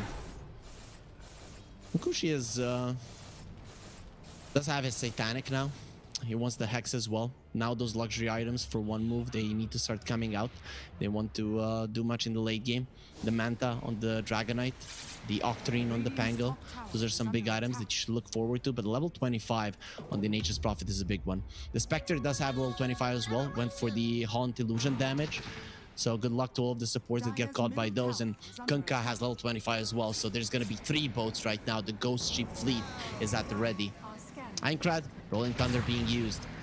And once Yuma, that is no buyback, gonna be broken. Has to get out to that one. Actually turns around and wants to fight. Where are the bashes? He needs those. Doesn't have the BKB, so the BKB from Munkushi is gonna be protecting currently Yuma. Turns around. You can still go left and right, and without the Satanic, what are you gonna do, Munkushi? You're gonna die. No buyback on him, and Aincrad will follow suit immediately. Nothing you can do about it. Hustlers, they haven't lost a single hero. They've claimed of 2 of the most important ones on the side of one move. Phantom. That would have been so much damage if he did manage to get those chakrams back. But lucky for Phantom, he does live through it. Looking at the buybacks of one move, their supports are the only ones that currently have gold for it. The other ones, they have cooldown, but no gold. So the 2 Hustlers are not necessarily aware of the current situation, but what they are aware of is they want to take down all of the vision that one move has, and with this gem, that is going to be a possibility for them. No gem any longer for them. Up, the Rubik does get taken down. Dragonite and the techies working together yet again. This time around, Theolic Core will be exploding. They try to steal the gem, but Yuma will not allow it. He comes there in time, takes the gem for himself. As that Skadi Abyssal is going to be next. No Lincoln Spheres on the side of one move, so that's definitely going to be a big deal. No glyph, one move. They're gonna get one last refresh after this tower falls, but they're not gonna have the tower, so this double catapult wave is a big deal. You have 7 seconds to delay this with the glyph. But I think this Rax's, at least the ranged ones, are gonna go down. Let's see, the 2 Hustlers don't feel confident staying there. They know they're being baited in by the glyph. Maybe wanted to force it out, but one move are not gonna use it, at least not just yet. So their range racks did fall down. Melee, dropping low. You need to kill that. Swashbuckle from Aincrad does allow them to do so. A very good position for the 2 Hustlers, but it was proven in the last fight that one move, they still have what it takes. Roche gonna be spawning. If the Spectre gets that one, that could be GG for one move. This is the one that you have to defend.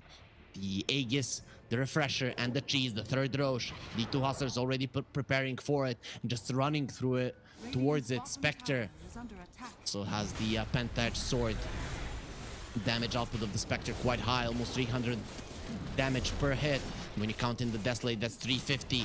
And Roche is gone. They're not gonna be there in time. One move. They might still be able to go for a fight. Refresher gonna be on the Spectre, so he's gonna have a double haunt if he wants it in a fight. Afterlife, his smoke is gonna be broken. Going for it. BKB. He does respond on the other side of the fight. It is gonna be Dalai Lama going for the other ones. Afterlife. He wants to go for the supports right now. The big black dragon. He's strong. The fight has split up 5 ways. Aincrad trying to finish off the Jakiro. He'll be able to. Gilgir on the other part of the map does die to Dalai Lama, who is just hunting down the support, but Aincrad is gonna get drawn by a fleet of ships, and he is very low in HP, so this dagger will finish him off. Yuma uses the Shadow Step, but not like it was needed, actually. That was a haunt. Now he goes towards Afterlife as well. There's the Shadow Step, even on the high ground. He doesn't want to be a goat. Yuma, humble, but he's gonna be humbling one move as well, bringing down 3 of their heroes. These 2 hustlers, again, a fight will be quite nice for them, and all of it started with the reaction of the BKB coming out from Atlantic. And that fight was everywhere. Anyways, we picked up on all of the important things. Trickster's Cloak on the Kunkka. But this guy's definitely hard to kill. He does have a cheese as well. So probably wouldn't have died anyways, but you never know. The burst potential of teams in later portions of the game is actually quite high. But you don't have that much stun lock when it comes to one move. Now the push is through. There is still a glyph ready, so one move, if you want to use it, you can go for it now, but they're just gonna let it go. One lane of racks, not that big of a deal. The tier 2 in the mid lane, the tier 1 on the bottom lane are still gonna be protecting the rest of their base. Oh, look at the Timber Saw, level 2 bots. Overwhelming blink. He's just so damn strong on this Timber Saw. He's the one topping the network chart. He is the strongest, the Vailama. He wants even more. He wants a Hex. Oh, jumping in. Who is gonna be the lucky one? Pantomime gets cut down in a second. Whoever he sees just instantly dies, broken and leashed, but doesn't matter. One whirling death is enough to deal with the Sprout.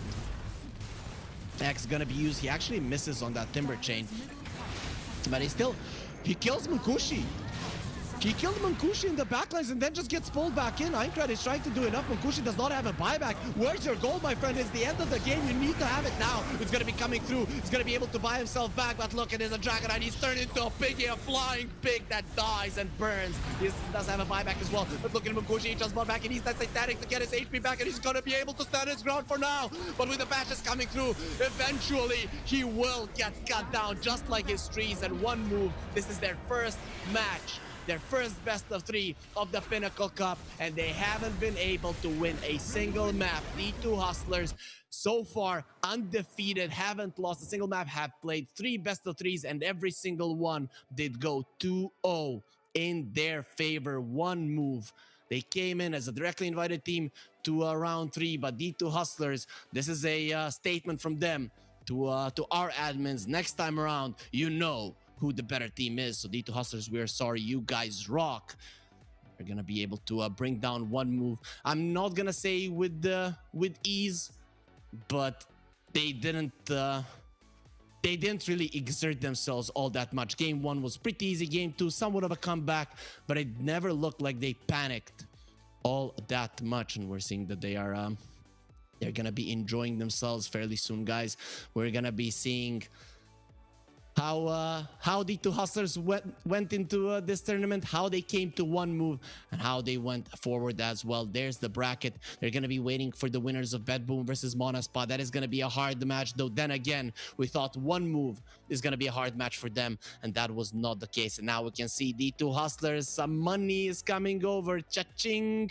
Another $1,000 is going to be coming their way, and that's going to be a total of 2,000 right now, because for every round here, you're going to be getting some nice money. The next round is worth 2,000, so they're going to be able to double their money if they win their next match. One move, unfortunately, they're not going to be getting anything out of this tournament, though.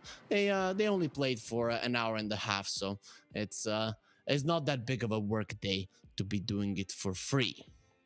But for now, guys, again, I'm going to be seeing a 2-0.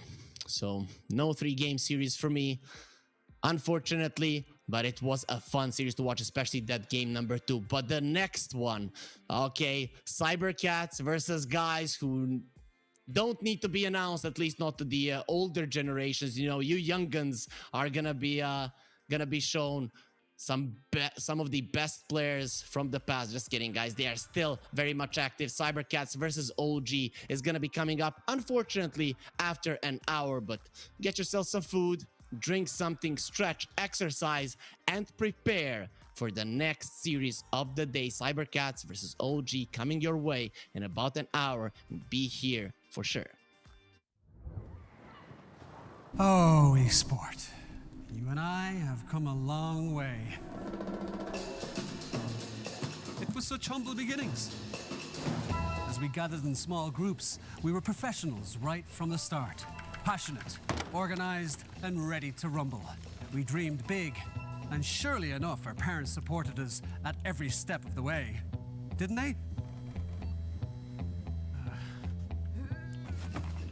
Fired up by all this love, it wasn't long until we caught the scent of competition.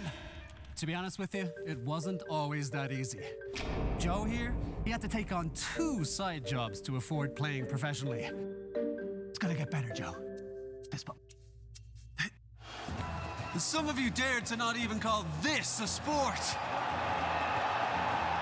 And look where we are today. An endless stream of esports events every year. Bet you didn't see that coming, Mom and Dad. And you know what? We have been with you every single step of the way.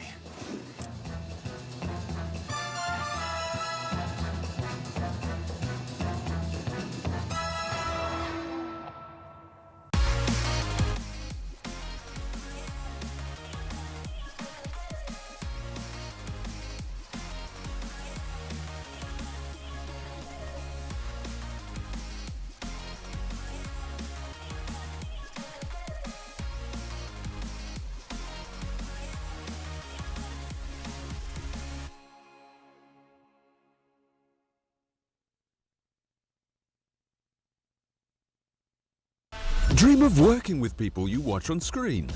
Exclusive esports opportunities handpicked just for you. Candidate profile to raise above competition. Let 10GG handle routines. Make a step towards your dream today.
Despite the storm that hit us, we're still on board.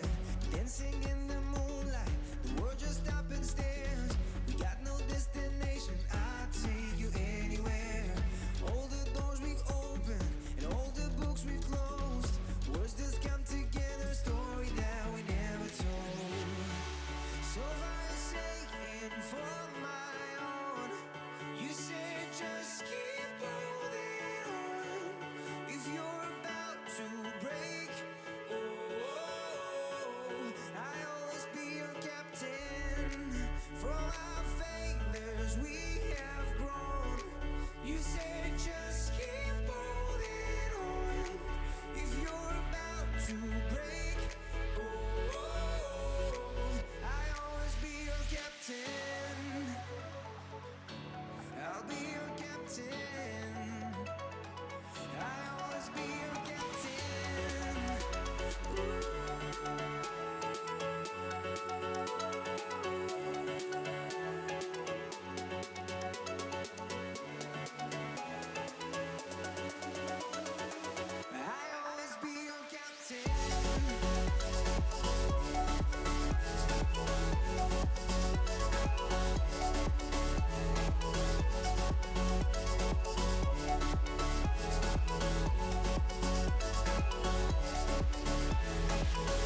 Seagulls flying overhead,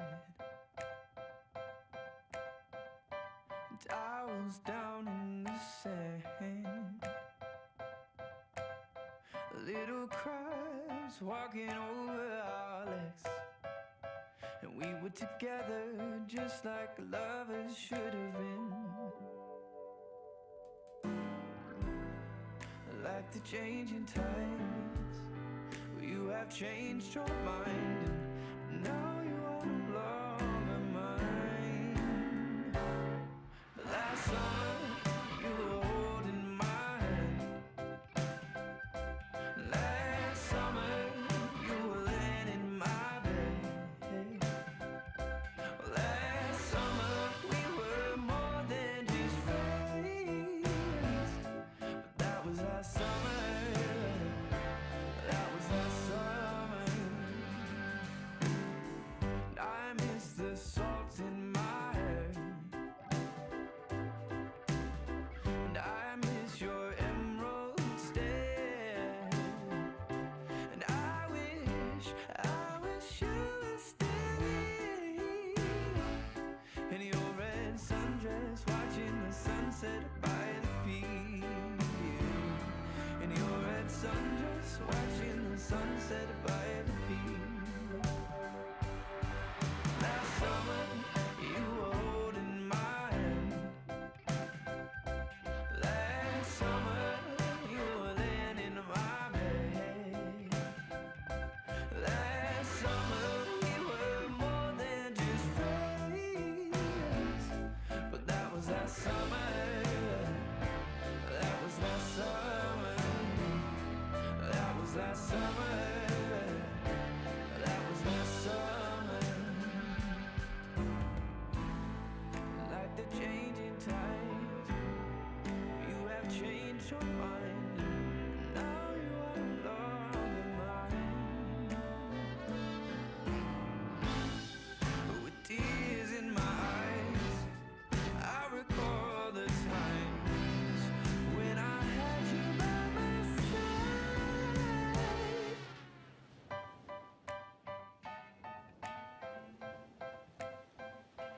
Last summer, you were holding my hand.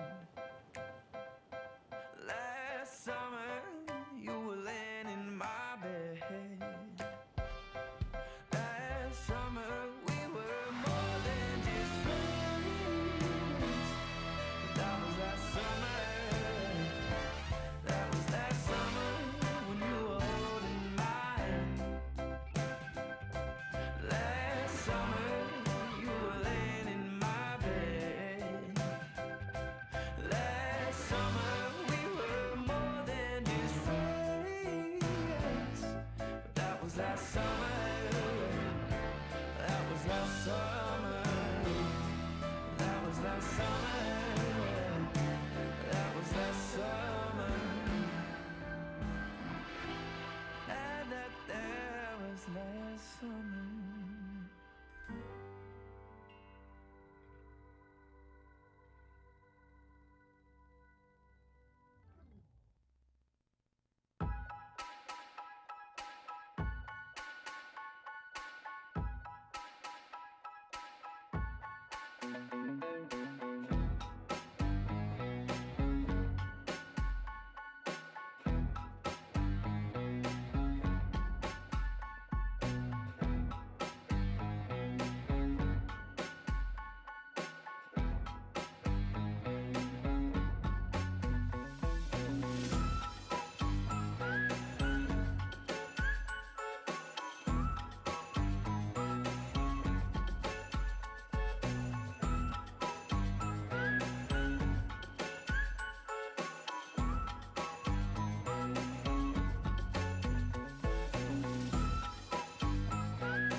be a bad man?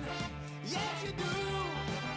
Do you wanna taste sweet salvation underneath the summer moon? Do you need another hand now? Yes, you do. Go see Miss Joseph down on Columbus Avenue. Down in the city, there's a place that never sleeps.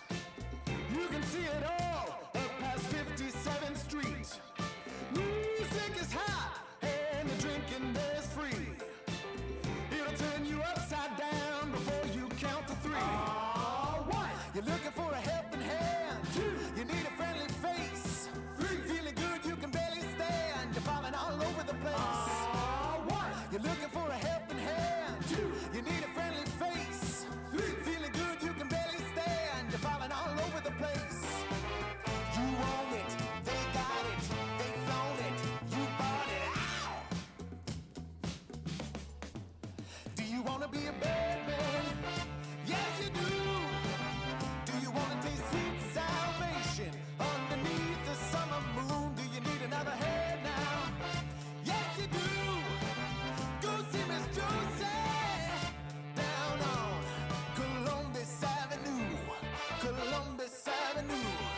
Ha! Go see Miss Joseph down on Columbus Avenue.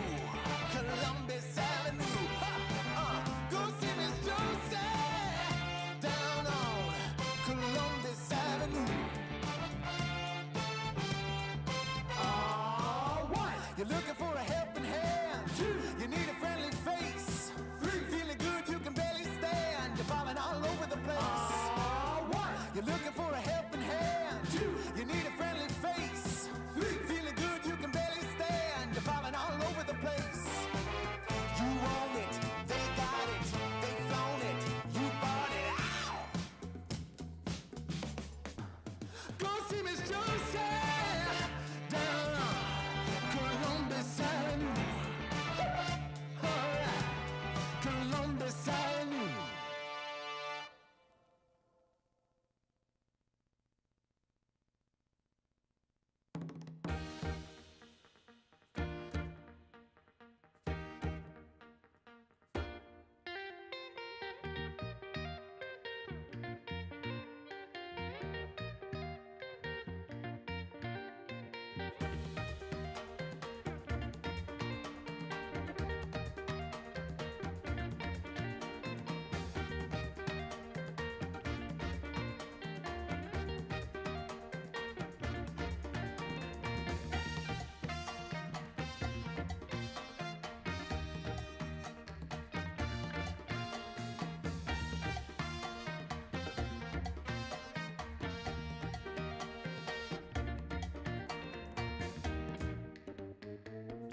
'cause I was loving you all night long. I can't let you go, baby, it's the right we already know, and we feel it. I really do understand the truth, we can't go any wrong. Need you now. Let's change the clothes we haven't tried. You know how you make me feel alive. Come close to me, I'm obsessed with your different kind of style. Don't you ever leave, step out my side. On my head, 'cause I don't have much time. I wanna hug you forever.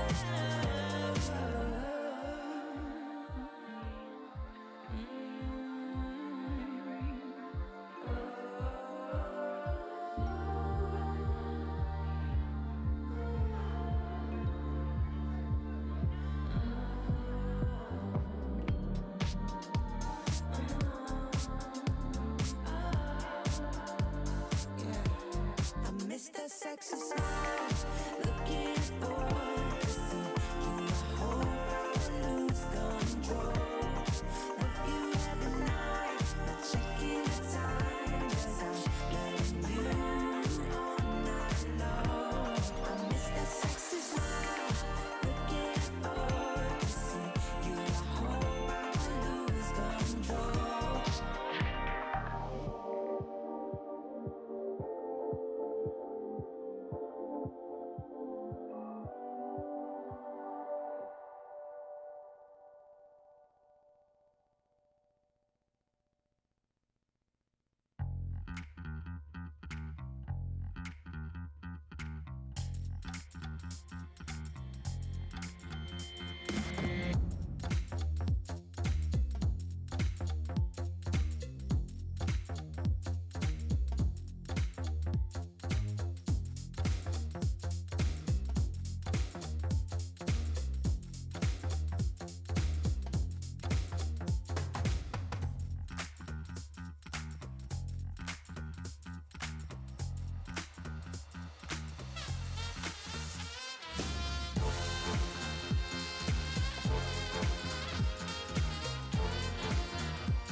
Oh, esport. You and I have come a long way. It was such humble beginnings. As we gathered in small groups, we were professionals right from the start. Passionate, organized, and ready to rumble. We dreamed big, and surely enough, our parents supported us at every step of the way. Didn't they? Fired up by all this love, it wasn't long until we caught the scent of competition. To be honest with you, it wasn't always that easy. Joe here, he had to take on 2 side jobs to afford playing professionally. It's gonna get better, Joe. Fist bump. Some of you dared to not even call this a sport. And look where we are today. An endless stream of esports events every year. Bet you didn't see that coming, Mom and Dad. And you know what? We have been with you every single step of the way.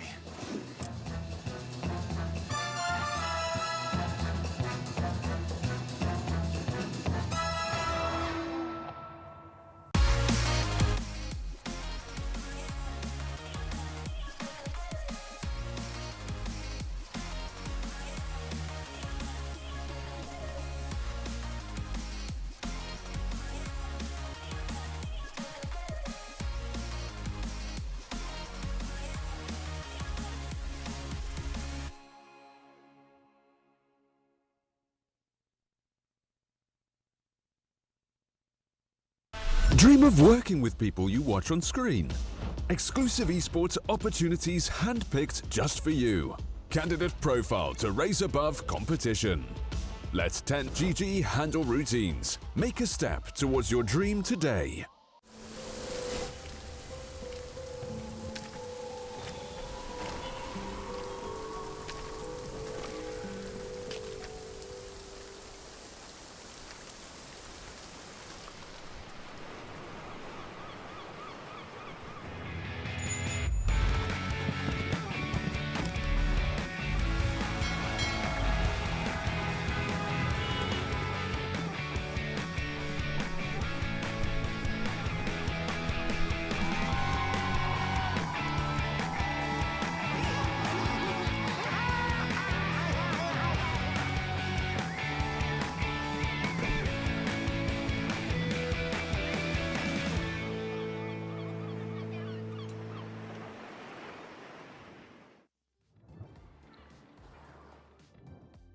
It was a long hour break here at the Pinnacle Cup Malta vibes, but now we return with more great Dota. I'm Harry Freak, and I'm going to be bringing you the action of the second best of 3 of the day as well. And we do have a treat for all of us. It's going to be Cybercats versus Old G. Old G today, they're debuting here on the Malta vibes. They're debuting in the DPC as well. But of course, what we care about is this match here, because here everything is online. You lose, you are out. Cybercats, they didn't do too well in the DPC last tour. We'll see how they're going to be doing now in number 2. But Old G, they are looking really strong. But let's go into the rosters. Let's find out who plays. Oh, first, okay, sorry guys. We're going to go for the...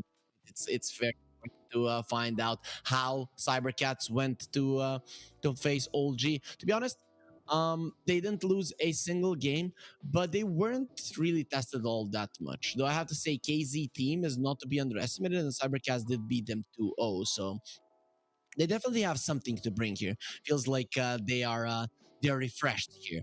A little bit better than they were, but their opponents right now are gonna be the legends themselves. But anyways, let's go into those lineups. To see who's playing for Cybercats. Burka, Chira, DK Fogas, Force Major, and Jess V for Cybercats. Very well-known players. And, you know, the other 5 for you youngins, I'm kidding. Everybody knows the next 5. These are the legends themselves. No one, Thompson, Resolution, Seb, and Kitrak. Out of these 5, Kitrak probably the least known out of them all, but he has been in the scene for a very long time. So the guys who've been following it are definitely going to know who he is. But Here we have two double TI winners, one guy that was a TI runner-up twice, and no one who has won so many majors, so it doesn't get much better than this. They should have prepared better pictures for this, because here they all seem young. You know, Seb, even though he got married recently, congratulations for that one. He kind of looks, you know, like a happy kid, right? He doesn't look like he's the old guy, and I really have to give props to their to the team that created that logo, because it does look pretty solid there. OG, they did recently what they played was the Western European qualifiers. In tour number 1, they didn't manage to qualify. Monaspa and Oridu Thunders were too strong, right? But they have qualified for tour 2, so they're going to be playing in the DPC as well today. I think after this, later on in the day, they're probably going to be having a game then. But of course, we're going to be focusing on their match versus Cybercats right now. I want to check if Cybercats have changed anything from Tour 1. Have they changed their players or Burkats, Chira? It seems like they did change Zenica for DK Focus. Okay, that's it. So they did change their offlaner from the last tour. DK Focus now he has some Division 1 experience, so this guy's not to be underestimated. And Cybercats as a whole were always a solid Division 2 team here in the Pinnacle Cup. They have so far gone undefeated. They've won $1,000, winning in round 2. Now they're trying to continue that streak to win against OG in the game as well. The teams are already tossing the coin there, and Cybercats did choose the second pick, so we are probably gonna be seeing OG choosing Dire. Yep, that's gonna be the case here, giving you the inside info, guys, something you cannot see on the screen, but yeah, I have access somewhere that not everyone can enter. That's definitely gonna be nice for you guys, giving you that info. So speaking of DK Focus, I've known this guy. I mean, not personally, but he has been in Dota, I don't know, 6-7 years. He has been, I don't want to say at the top, but close to the top 500, top 400, then dropping to top 1000, stuff like that, playing in tier 2, tier 3 teams. He's gotten his big break with Darkside in the previous DPC season, and he stayed in the Division 1, but he got kicked. They changed the player, and now they're out of it. So it has to be that he was doing a good job. But anyways, guys, the draft has started, and we're going to be going into the draft of game number 1, Cybercats versus Old G.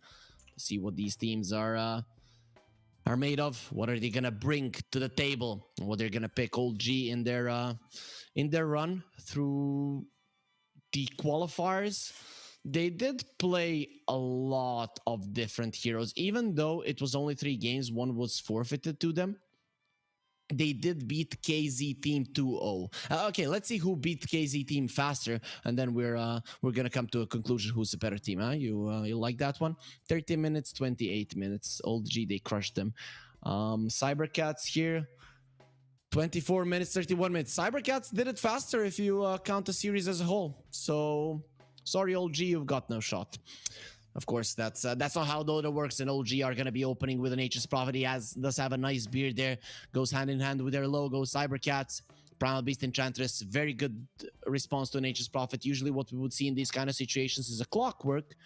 That is a good position 5 to lane with an HS Prophet, though. This could be a Resolution HS Prophet, but it is going to be a Clockwork coming out from OG either way. Even if it's a Resolution HS Prophet, it is still a good support to go with it.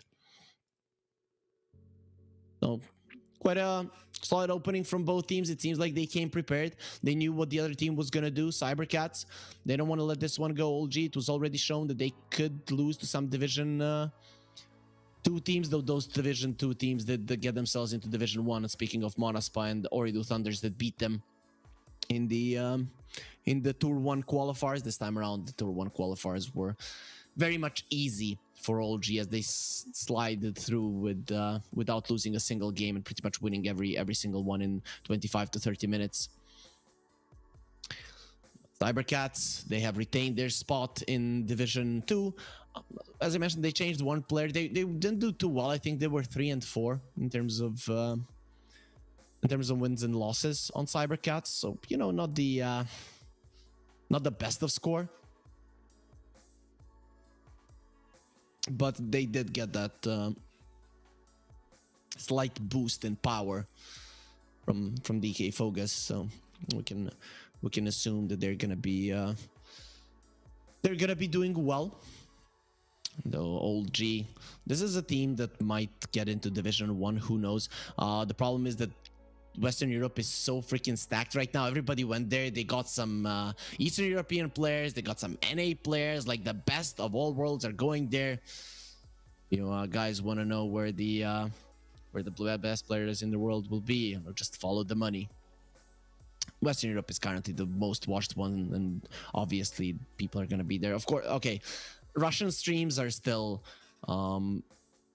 most watched in Eastern European games, which does make sense. But anyways, those two regions are, some would say, on the rise. Western Europe is on the top and still getting better. Eastern Europe is on the rise. South America and Southeast Asia seemed that they were gonna be super strong, but they still seem like they're gonna be super strong, but that just doesn't come into play yet to win anything significant recently. We're hoping that does change in the future, so that we see a little bit of a better development between the regions. But anyways, let's focus on the draft here between OG and Cybercats. OG will ban on some heroes that do well against the Nature's Prophet, really. The Storm and the Batrider, you don't want to be playing against those. Cybercats, they get a Jakiro. Rubik is not in play. OG, okay, they were gonna pick this whatever came out. So it's gonna be a Keeper and the Pango. I'm gonna assume that's gonna be a Thompson Pango, though. It wouldn't surprise me if he plays the Keeper as well. So Cybercats, you need some cat. Kunkka is actually in the pool, and as far as I know, they do play it. I can't remember. I think Shira does play the every mid laner plays a Kunkka. It would lane well versus the Pango. It catches the Keeper of Light. It is a great counter to the Nature's Prophet. It sets up for the Jakiro. It's a mixture of physical and magical damage, pretty much just like the Primal Beast. Your supports already do enough damage. They scale well, so you might not need that. I would love a Kunkka here for Cybercats. They need the catch, right? Or maybe something like a Faceless Void on position 1. Now that anti-mage persona ran in the back, anti-mage doesn't seem too bad either, to be honest. They'll go for an Ember. Okay. That is catch. That's a melee mid laner that lanes relatively well versus the Pango. Usually the lane goes 50-50, but we know who you're up against. Thompson, you know, people are gonna say, hey, it was retired for a long time. Nope, he was streaming all that time when not being with his family. We have some family men on OG, so they have someone to fight for. And if you guys have watched Rocky, right, he gets knocked down. But then he sees the girl, right? Imagine if you have kids, if you have a wife at home, you get knocked down. Eye of the Tiger starts playing, and yeah, well, you're getting back up. You're gonna return into that game. But anyways, the Ember Spirit is a solid pick. Not a lot of catch on old G for sure. So Cybercats, they ban out the Dazzle. I guess are you afraid of the Dazzle mid? Because this could be a resolution offlane Pango. Pango does go well with the Keeper. You can refresh the Swashbuckle and the Shield Crash. Not really refresh, but lower those cooldowns quite significantly. So the double offlane would make sense, actually. Wouldn't mind that, to be honest.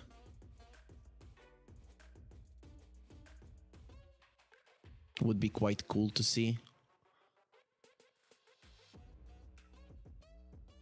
But yeah, they banned out the Dazzle. That's an interesting one. That stops, especially, you know, those Dazzles, Pugnas in the mid lane. Invoker, Skyret Mage, if it's not a Pango mid, if it's going to be Resolution that plays it, then he's pretty good on these types of offlaners. So they will ban out the anti-mage. Yeah, that's a solid ban. I like it. Spectre is in the pool as well, so that could be something that Cybercats wants. But what do OG get? I mean, considering their flexibility, it's actually very hard to tell. Riki was banned out. The mid lane Riki is also something that Thompson can be quite annoying with, but it is going to be a Dragonite, so we still don't know where they're going to be putting what. Ursa is in the pool. Ursa actually seems quite decent. There's a ton of lockdown, and you don't have tower taking potential, but at least you're going to have Roche taking potential. Spectre might seem better, but then you're really relying on the later portions of the game, and look at that push and catch that OG have. They're going to punish you. This is a very fast lineup from OG. They just want to be everywhere on the map. Monkey King isn't bad either. They're solid heroes here for Cybercats. Not a lot of carries have been banned out.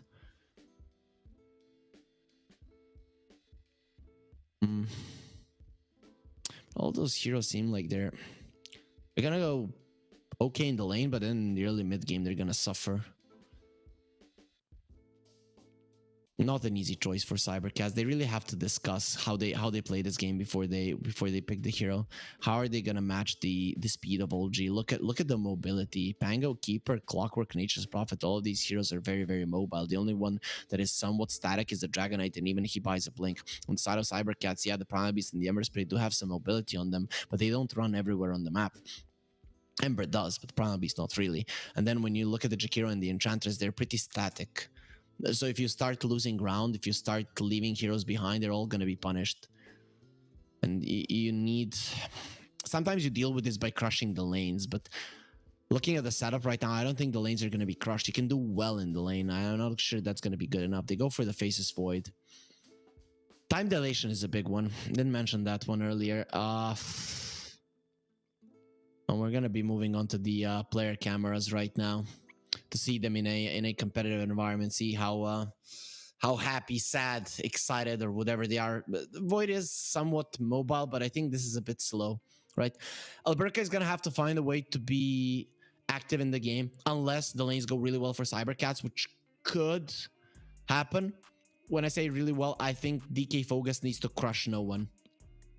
That's pretty much the case. But it is not gonna be a off-lane Pango. It is going to be a mid lane Pango played by Thompson. Resolution will be playing in the off lane, so this Dragonite is going to have a pretty nice time. I don't really see the Enchantress and the Void pushing him out of lane. He should be able to stand his ground. If you guys remember the off lane Enchantress days, oh boy, that was a long time ago, like TI 7, 8, yeah, something along those lines.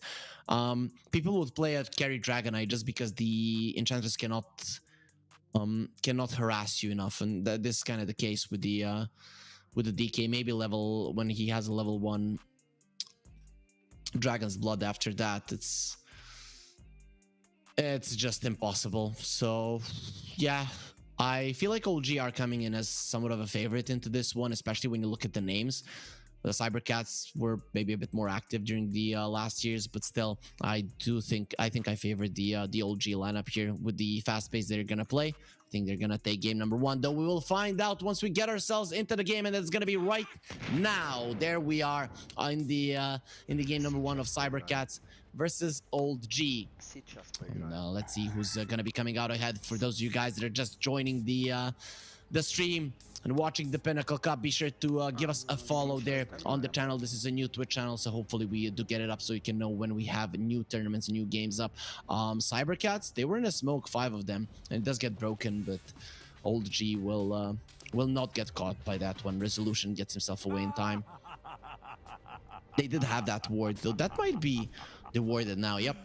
A smoke breaks and you don't find anyone. It has to be that they knew you were coming, and Cybercats, a beautiful start for them. 30 seconds to battle. It's always nice getting your gold back there, even more with the sentry. So you can have the extra regen, the extra sentry, or whatever you want as a support. The Enchantress is going to be more than happy. No one. Thompson, Resolution. All big names of Dota. Resolution is actually a TI runner-up. It feels so weird. He was there with Secret, and I just got eliminated from Division 1 right now. Anyways, though, Illuminate, not going to be connecting on anyone. Seb, a little bit off the mark there. Force Majeure is going to be in a little bit of trouble with the blocks and the Dragon Tail. This guy's a Dragon Knight, and even if you have two heads, both of them are going to be cut down. Resolution gets himself a first blood and a beautiful start for Old G. Not good for Cybercats. We talked about the fast-paced lineup that OG have. If you start dropping ground already from the start, it's going to be a problem. Of course, first blood, it can make a difference, but overall, if you do everything else from here on out, it's not going to matter all that much. Kid Track, being as annoying as he can, you're always going to see Clockworks play like this. The idea with the hero is take as much damage and do as much damage.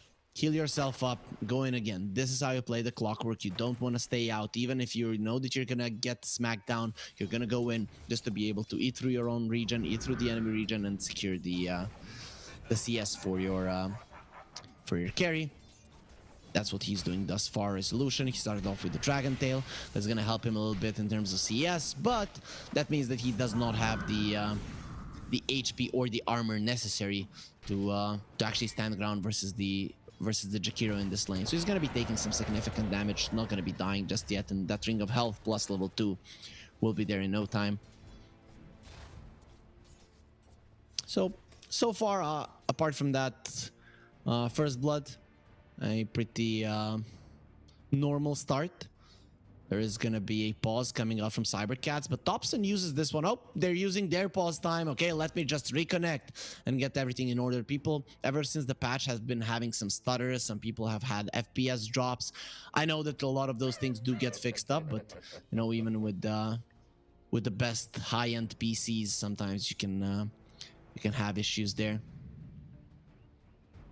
Thompson is currently losing the mid, though. I think the oh boy, look at that one. Reminds me of Blade.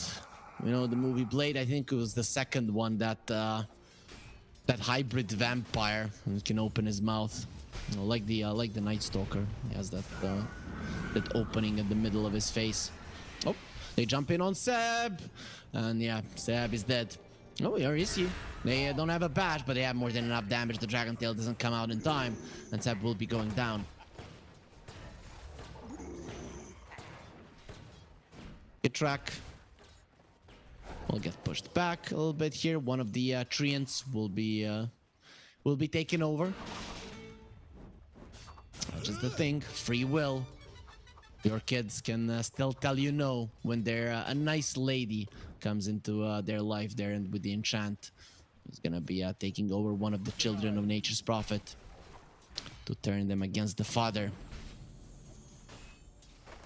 Overall, though, Resolution has been struggling so far in terms of CS, and Thompson as well. So two lanes are going the way of Cybercats, and top lane, once DK Focus hits level 3, that could be dangerous here. He is gonna go forward. Actually does have the upper. No one is gone.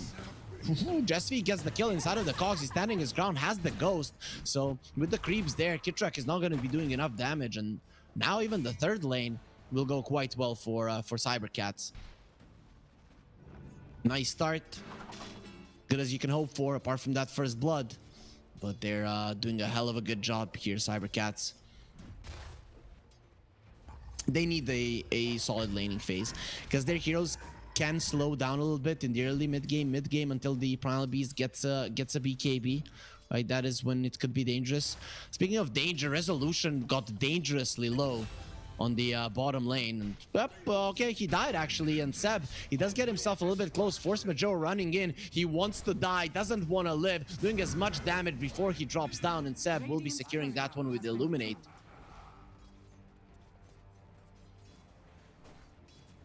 Still does come at a cost.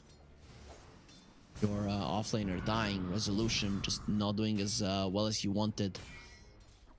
Faces Void. And Jakiro, not to be underestimated. Now he has the level 3, so he can go for 2 points in the Dragon's Blood if he deems it necessary. Warpine Raider coming over, Kit Track, taking some damage, and yep, that damage is gonna be more than enough. He chooses to die inside of the cogs. This is my deathbed, and no problem, Cybercats.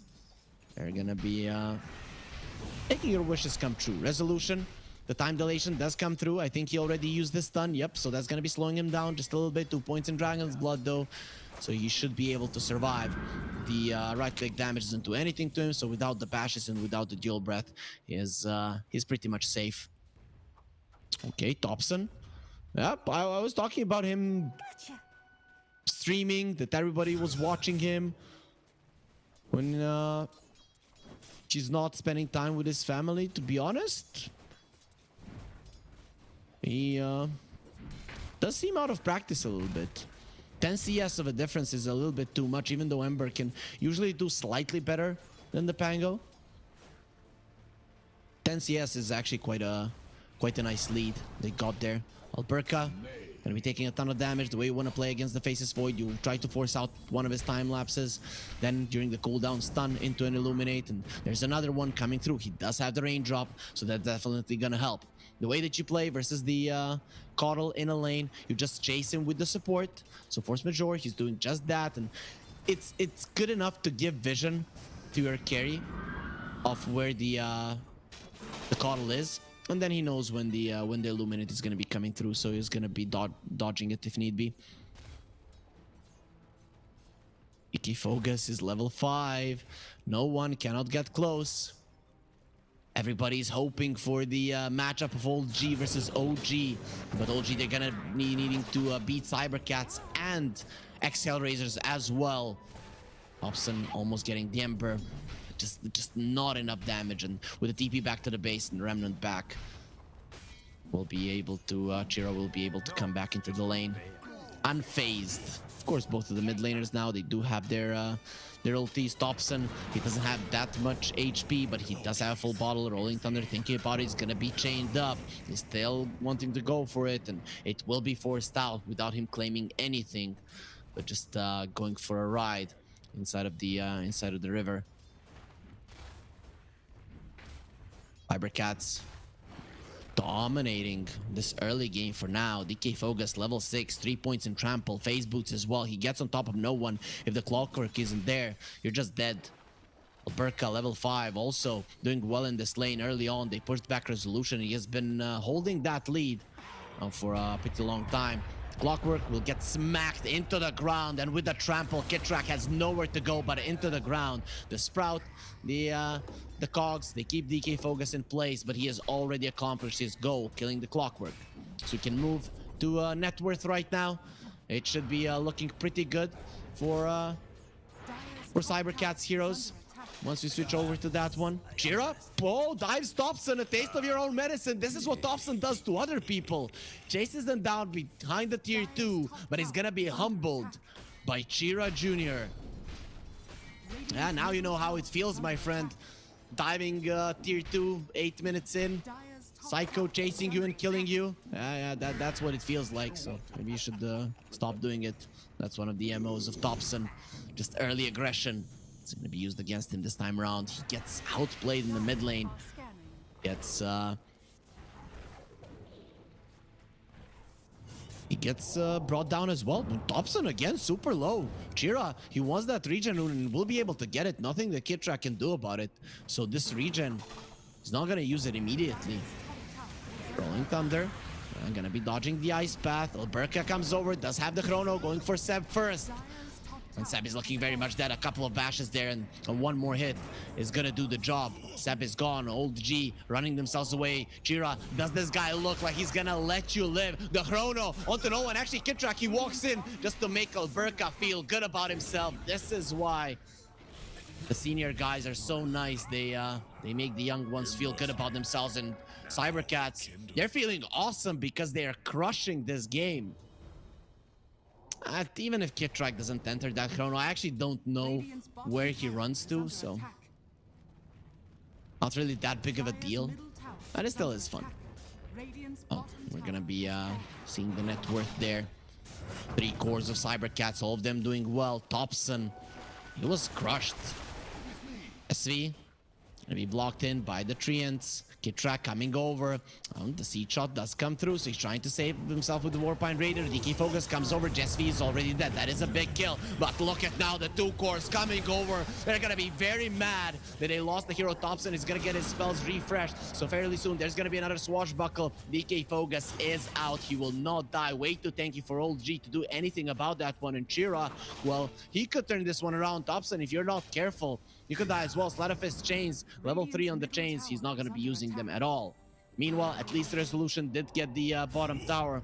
So the timing of old G now is going to start. They can start playing pretty fast around the map.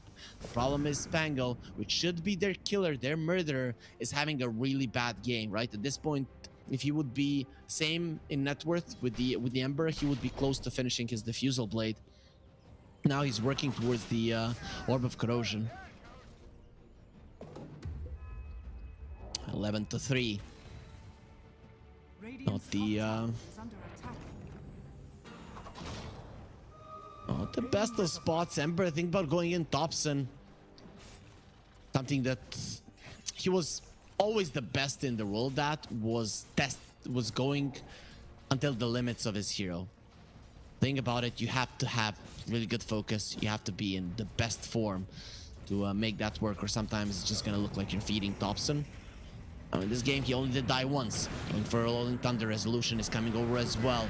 Jesvi hiding in the river, but there's gonna be a big dragon here to eat you, and the Illuminate finishes him off. It is gonna be Seb that gets the kill. They do get themselves one, but it's only a support, and you did rotate your offlaner, leaving the bottom lane free for the Faceless Void to continue farming. He's going for a Midas on the Faceless Void, then C1 on no one. So we're gonna have Midases on both the carries.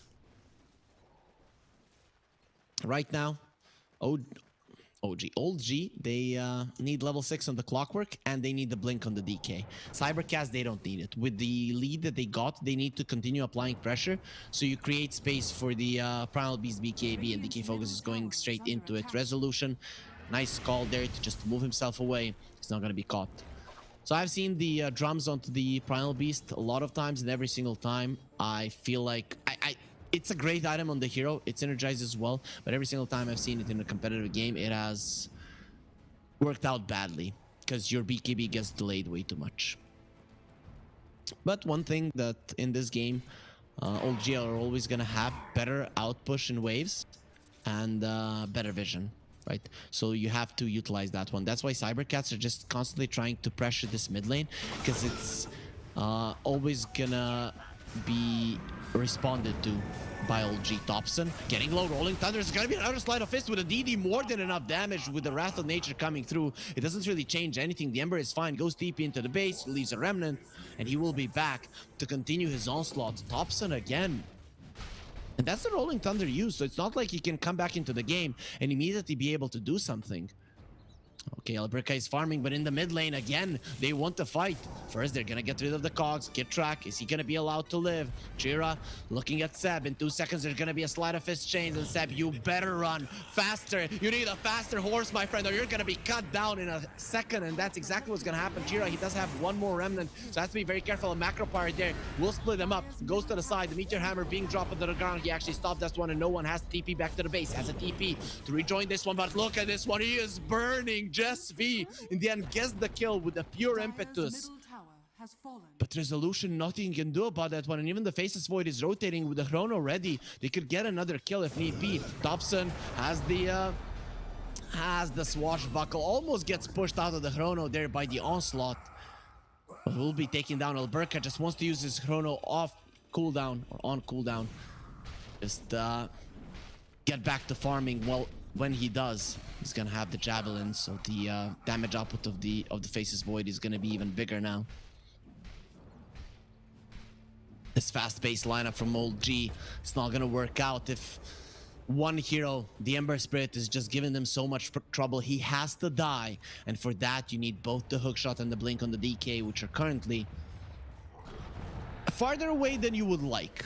You probably would have wanted them both to be up already, especially the hookshot and the Clockwork. Okay, the Dragonite not getting both the Meteor Hammer and the Blink, not that big of a deal. But Kitrak is really having experience issues.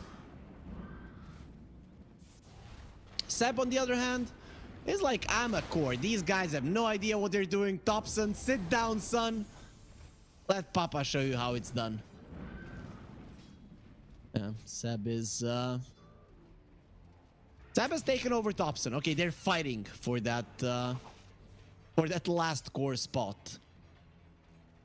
Definitely not a positioning you want to be in. Of course, you want to be farmed as Seb, but you don't want to be that under farmed as Thompson, who is again gonna get into a really bad spot. The ice path. Nope, get tracked. We will catch the force majeure.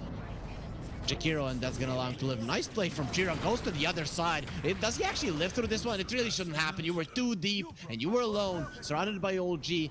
And the strength of their lineup does come into play here. The mobility, they bring so many heroes so fast. Cybercats will get punished. That is a big hero that does go down.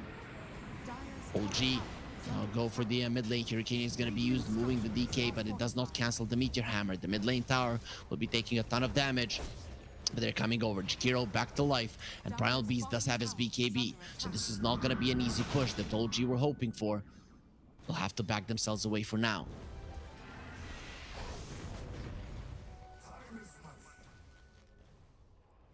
So that's a mistake from Cybercats, but OG need a couple of more of those.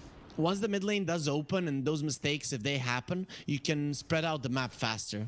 But currently, it's just not so easy. Seb is going for a Lotus Orb, removing the time dilation. The Jakiro spells also putting on someone, so the Pulverize cannot be used.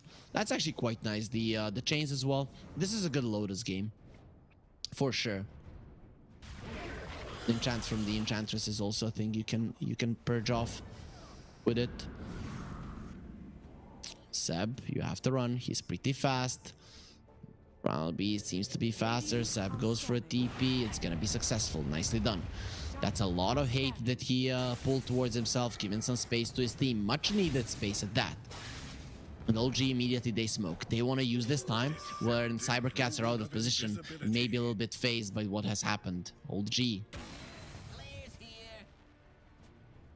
They're not using any chat wheels. Like, what is this? I guess they have matured. Boo. Chira. Be targeted. OG. Smoke will get broken. They're coming from the other side. Get track. Smoke will get broken as well. Right on the high ground. He doesn't even want to check that one. So gets himself out. Thompson gets the wave pushed. And he's working towards his diffusal. That is almost done. So that's gonna be a big damage output item. A little bit late, but better late than never. At least he did manage to get himself away from Seb in terms of net worth. He probably would have listened to that one for his entire life, Thompson. Remember that game where I had more net worth than you? The game where they just killed me in a second every single time they see me, and it seems like now both of the old guard are gonna be in trouble here. The Ember is coming forward. There's gonna be chains in a second, and you're not getting out of those alive. Seb will be taken down as well, while Chira secures himself a double. Burka is setting up on the bottom lane. And here comes the Jakiro. They should have enough damage to kill no one, but the resolution is in the vicinity, so if he gets the stun off, maybe he can prevent the damage from coming through. There it is. The stun comes out. The Meteor Hammer will drop as well. Ice Path not there in time. No one. He's surviving. A Kid Trap does come over. He needs to push back on Burka. Beautifully played. That's gonna be the turnaround. A beautiful one coming out from OG, and it does get themselves the 2 kills. Meanwhile, Thompson forces out the BKB onto DK Focus. A lot of things working their way. Rolling Thunder, he's going to be needing that one, but he doesn't get it in time. DK Focus pops a nice second BKB, keeps him in place for a long time. Now, the Dragon will be hunting down a Dinosaur. And let's see who's the pinnacle of evolution here. It seems like the Dragons will win. The Primal Beast falls. They're everywhere on the map, OG and Cybercats. They just weren't ready for that fast pace. Cybercats are playing good Dota. That was a beautiful setup on the bottom lane while there was action on the top lane. They did not expect that OG are gonna have heroes everywhere, but this is what mobility gives you. Still going towards the later portions of the game. Faceless Void Does look pretty dangerous once there's a few damage items on him. A BKB stopping him from murdering your Nature's Prophet inside of a Chrono. Gonna be much tougher. Faceless Void wants to go for a Linken's into a Mjolnir. Okay, that's nice actually. Inside of the Chrono, the only thing that can stun him is the Dragon Tail, so that's gonna be quite nice, and not a lot of things to break the Linken's. Diffusal Blade, I guess, Sprout, and the solar bind. That's it. So old G are in a smoke. Now they're in a smoke for a little bit longer, so this is gonna be quite obvious for Cybercats. They get themselves away. So Thompson, he did get himself away in terms of net worth from the Coddle, but now it's Jesvi that is coming through as well, and this Enchantress is getting into the core territory. Does have a 4-staff, not gonna be going for a Hurricane Pike, but will have a pipe. Jira caught inside of the Sprout. No one caught with the Ice Path. The Macro Pile doing so much damage, baiting with the BKB. A 9-second BKB will be popped, so he's not a target any longer. But they're looking towards the Clockwork, and they bring down Chira with Kitrex surviving there. Now the Faceless Void does come through. They're going towards the Dragon Knight. Doesn't have the BKB just yet. Look at from the other side. DK Focus is going for everyone. A beautiful usage of the BKB to stop the Rolling Thunder. And now the Chrono comes out. It does connect onto the two of them. The Rolling Thunder right on the edge, but he cannot move. He still has a couple of more seconds there to get out. With the Rolling Thunder, he thinks, with the Swashbuckler, he thinks he's alive, but he is very much wrong. Old G gets destroyed. And no one is the only one alive who is gonna TP to the bottom lane. And that life of his, it did cost him a 9-second BKB, so it wasn't really free for him to come out of that one alive. They see this push out the bottom lane, but DK Focus, he's already there. Cybercats matching the speed of Old G quite nicely. They did give Chira his life, but once he gets the BKB, he's going to be able to keep them in place a little bit longer while surviving and waiting for his team to arrive. They might be a little bit slower, they're heroes, but in terms of understanding where they need to be, they are matching the Old G guys. Smoke from Old G. They want to take this game back, don't want to come in with a loss. Jump in, stun, Meteor Hammer onto the tower as well. That's gonna be double the damage. They go with the hook shot. Don't want to make this any harder than it is. If the Enchantress survives a little bit longer, the DPs could start coming in, and then you just then you have maybe overextended. But get the tower going for Chira now as well. He does have the BKB, should not be dying here. Has a remnant back. BKB not even needed. Resolution does find a nice jump, but the follow-up damage this time around was not there.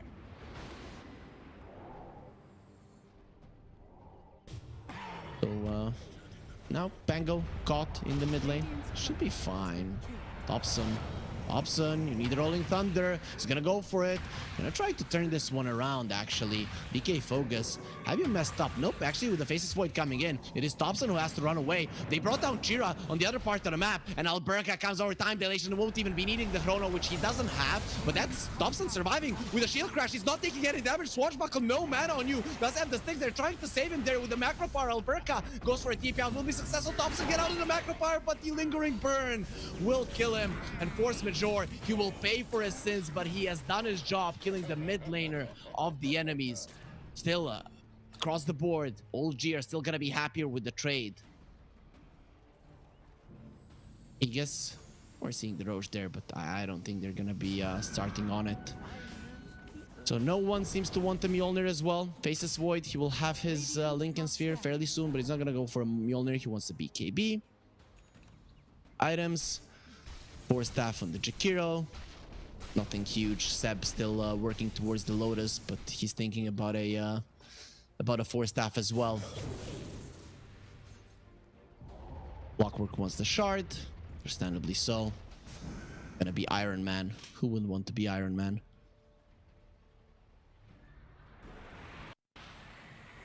Solution. For the dragon form, they get the stun on the Faceless Void, the follow-up Meteor Hammer, and the hook could kill Alberca. He still doesn't have the Lincolns. This would be the perfect time to kill him. But the way that he's moving, he knows He knows where you are, but if you show your face, you can very easily die. Oh, the second that Seb shows himself, Alberca, he gets spooked, and that's the Lincoln Sphere done next time around. This is definitely not gonna work. He has a way to survive. Of course, Solar Bind into a stun could happen, but it's a little bit harder to execute. So Resolution wants Boots of Travel, so they want even more speed, and speed has been given them quite a lot right now, but BKBs, Lincoln Spheres, Cybercats, they do have their defensive items. Dobson, where is your defensive item? Who is gonna be defending you? Was that a bait? He's gonna be caught, he's gonna be smashed into the ground and destroyed. Kid Track will follow suit, and they're not done. They're looking towards Resolution as well. He has to pop the BKB if he wants to live, and he will go for that one. The Dragon form will expire. Cybercats, if they want, they can walk themselves into the pit. Seems like a really good idea. Nature's Prophet, Mjolnir ready, BKB ready. Next one gonna be a Satanic. Another way to purge things off, and of course, the extra lifesteal always does come in handy. But Roche, he would love some lifesteal, not gonna be getting it, of course. His life is gonna be taken. The Aegis now in the hands of Cybercats. Who gets that one? It is gonna be Alberca. Okay. He's the only one without the BKB, makes sense. Even with that fight going the way of Cybercats and them getting the Roche, they didn't increase their lead.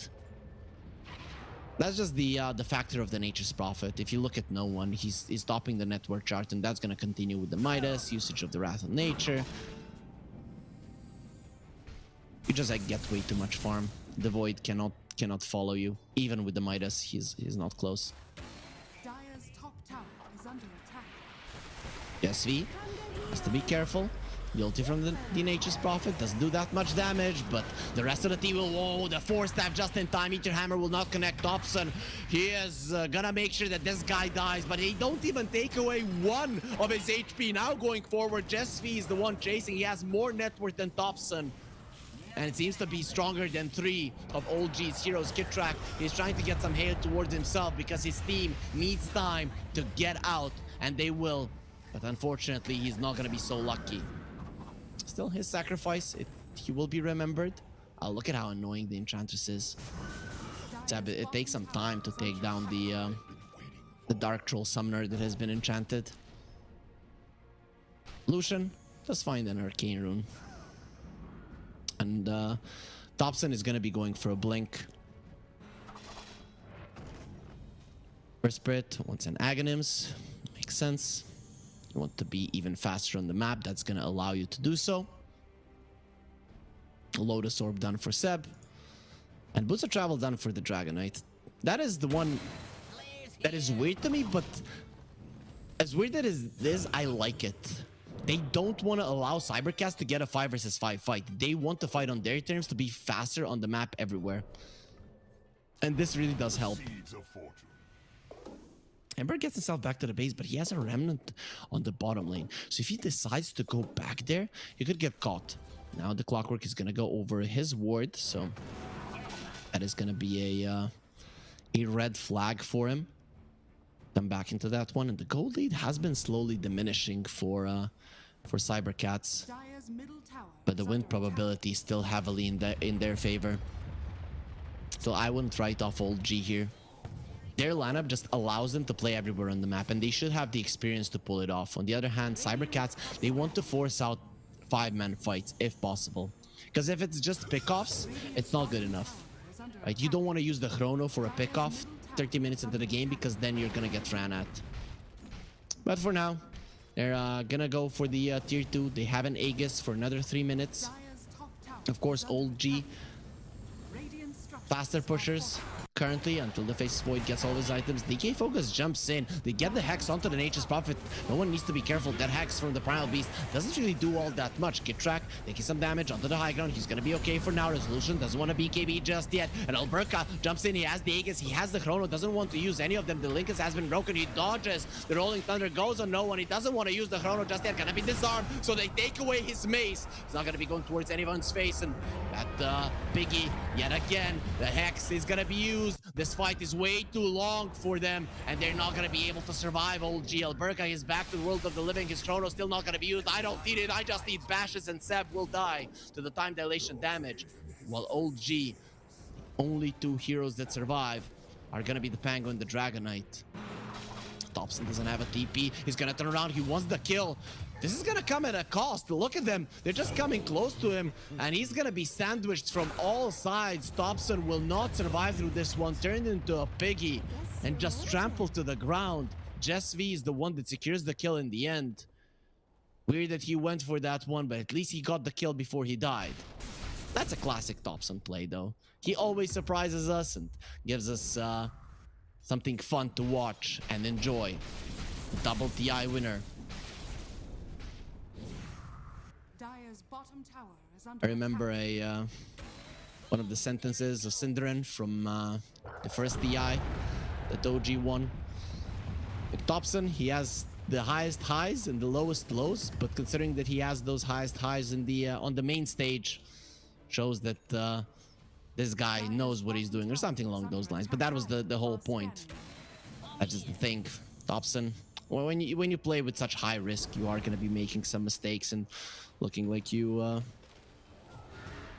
didn't know what you were doing for the time being. They go for the pile beast. Will they stop the meteor hammer? Not really. DK focus takes a lot of damage. Onslaught, he's gonna try to use it. Immediately cancelled, and DK focus inside of the cogs. His trample was used as well, so he couldn't even attack the cogs. He will have to stay in place and be taken down. 72 seconds on the sidelines. No buyback.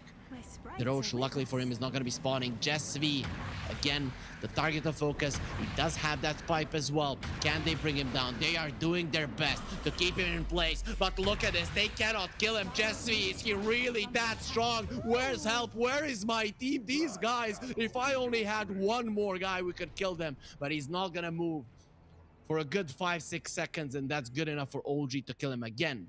Going with speed and getting the kill. They're everywhere on the map. Cybercats, fights, big fights, are probably always going to go their way.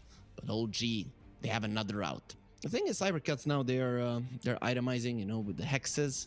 Mainly that hex on the Primal Beast. Does allow you to catch people in those split pushes and in those transitions between lanes a little bit more effectively. Right? The thing is, you can't always bring the Faceless Void that fast in a fight. So I don't know what the solution is going to be. Is he going to get like a Boots of Trowel at some point? But even when he only gets the shard, it does increase his jump range significantly. So it's going to help in maneuvering around the map a little bit. Void is level 20 though. So he does have the extra attack speed inside the chrono. It's not 120 any longer, but 95 attack speed is still very much relevant. Roche in 2-2-2. And while we're waiting for the game to continue, just to remind you guys that we have a promo code for you ready for the duration of this tournament. So if you want to use it, you can go to pinnacle.gg/welcome. Use the promo code CUP23 and you're going to be doubling your first investment for up to $100. Of course, the terms and conditions do apply. You have to be 18 plus, but also we do remind you to bet responsibly. You don't want to be putting down more than you can afford. Ira doesn't want to allow this tower to fall, and it will not. He will get that one down, and look at OG. They're going for even more smokes. They want to continue this onslaught right now. It's not smart to stop it. Alberca, he's setting up for no one. Coming in with multiple heroes in 10 seconds. They're gonna have all of their heroes here. OG, they know about it, and Resolution, and no one will get themselves away. They understand that there could be something brewing. Oh, the Ember Spirit is going to be doing so much damage. Oh, speaking of, Seb, very much dead. Blinding Light, not going to be good enough. Chira will still see just enough to be able to get the kill. But anyways, Ember does have the Cloak of Flames. He has the Shard and the Aghanim Scepter. That's a lot of damage once he gets into the fight. Smoke from Cybercats. This game is so fast, and the Dragonite is now a piggy. He pops the BKB, not gonna be caught in the pulverize. They actually let him go. Hitrak, the luckiest bastard in the world. What the hell? No bashes from the Faceless Void. That's Cybercats. They don't get anything. Time lock doesn't work. 24%. Nope. 17% we know in Dota is over 24. So if someone, if your teacher in school tells you that is the other way around, just Just show her the beautiful game of Dota, and you're gonna get an A immediately. Radiant are scanning. 31 to 16. 7k gold lead. Significant, not insurmountable. Smoke used. Have been scanned out. So, old G. Cybercats are gonna see through this one. Actually, this is quite high tier Dota coming up from both sides. Other than Thompson getting smacked in the mid lane, I don't think that we've seen many weird plays, bad plays from either team. Every movement had a reason. Every movement was good. The spell usages from both sides were quite decent. Yeah, the only thing is I don't think he should have lost that much in the mid lane, but once he did, he still played quite well. So very nice Dota coming up from both Cybercats and OG. I'm really happy how both of the teams are playing here.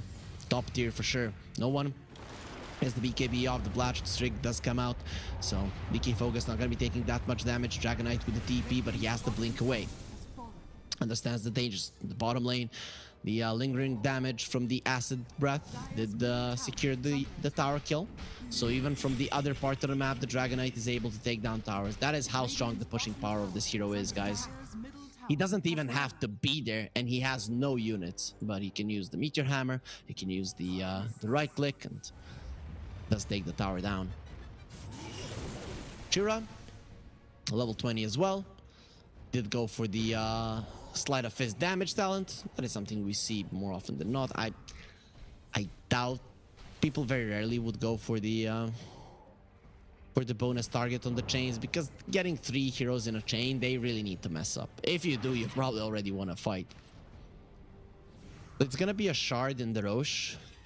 A couple of good ones for Cybercats. They would love one for the Faceless Void. He didn't invest into it, didn't want to spend gold, so he's gonna be the one getting this one if Old G do not respond. Going into that one where there's a Chrono, Macro Pyre, a lot of spells you don't want to be fighting against in a concentrated area. We do have a Clockwork, went for a smoke. Bottom lane, no one is pushing in. So either way, you're going to be taking some damage on your tier 3. Actually, he's TPing back, and the fight has started. They're going to be going for the Enchantress Jessie, surviving. So many times we've seen him live through this one, and again, that's happening. Now they're going towards Ro16. He goes in. Is he going to grab the BKB for the Faceless Void and the Chrono? He will not allow it. He gets the Aegis, and he gets Thompson as well. They've only killed Jessie, but look at DK Focus is taking the damage. No more Chrono. DK Focus is going to be dropping down the Blinding Light. Seb, you will not allow them to see, but they do have the sentries there, so the Glimmer Cape will not be helping. Now onto the other side, you have been left alone. No, I have resolution here. It's not going to be doing anything. No one is trying to heal up. Not going to be happening. Jira does way too much damage, and the Sleight of Fist onto the Clockwork will not finish him off. But Cybercats, they only lose one, and they gain everything in that fight. Even the Primal Beast did survive, even though ever so barely. So a beautiful fight for Cybercats. Now they're doubling Gold G in terms of kills. Things are starting to look grim for them here in game number 1. Dire's middle tower. Their movements did look good in the game, but having a weaker Pango than you would have wanted to on a guy that you're hoping is gonna stomp everyone is gonna hinder your abilities to play the game the way you want to. The game is still not over though. Cybercats haven't won it just yet. 11% chances for Old G. Some of these players have come back from worse. So Halberd on the Dragon Knight. I really like the itemizations here. Seb is going for a BKB, a much needed one. If he wants to live longer in fights, Seb is actually contributing quite a lot. Yeah, well, thank you for your contribution right now, because we really like the extra 394 gold that you gave us. Dire's bottom tower is under attack. Radiance on the Ember, nice. So guys, I always thought that Caster Curse was superstition, but I've been proven wrong so many times. So sorry, Seb, I do apologize. Thompson will be taken down as well. Bottom tower is under attack. 12k gold lead. Cybercats continuing to do really well here. Jakiro wants an Aghanim Scepter. That's gonna be big. Imagine if you're inside the Chrono, how much that burn is gonna hurt even through the BKB. Faceless Void wants the Skadi. That's another thing that's gonna be an issue. You're effectively playing against two ranged cores on the Radiant's top tower on the side of old G. There it is. The Scotty is done. Dire's bottom tower is No under one attack. still topping the network chart. Maybe with his split pushing power, he can do enough. He did cut the wave on the bottom lane, leaving his treants Dire's there. middle tower is under Yeah. attack. His thing with the Paladin sword does have an AC right now, but no more glyph for OG. After this one, it's gonna refresh for the last time, and Alberca going for more. He has 2 more minutes on the Aegis, but they don't want to force this one. Kitrak goes for the jetpack, and that should get him into a safe position, or will it? DK Focus, he's still chasing. He's relentless. He wants this kill, and he knows exactly where you are. Kitrak read as a book and finally smacked down by DK Focus. That was a really good attempt at an escape, right? Hook shot, push back with the cogs. In the end, not enough. So Wild Wing Ripper will be taken. We'll see if any strong winds will be blowing. Radiant's Dobson, top BKB. tower is under attack. Ah, that's a 9-second charge. Is gone. He just got it, and he had to use it to live. Unfortunately, every single timing of the Pango was late, and thus just not as effective as he would have wanted. Boy, this Ember, when he gets into the middle of people, he just does so much damage. Now he has a Havoc Hammer, so that's gonna be even more. Alberca going for a push, jumping in, time dilation is gonna be used, quite annoying. Immediately Sep does remove it, the stun's coming through. They're thinking about going for the Faces Void. DK Focus in the vicinity, the jump in from the Pango, but there it is, the Chrono, the Dragonite. This should be your tankiest hero, but through the impetus is the pure damage has crushed you. No one standing his ground, but the Bashes are not gonna allow him to heal. Actually, the Satanic, it's working, no one is alive, and he's gonna be killing the Faces Void who has been disarmed, but we have another carry, Jetsby, coming in with impetus shots. They have a buyback as well, so he's gonna be coming back to the fight too.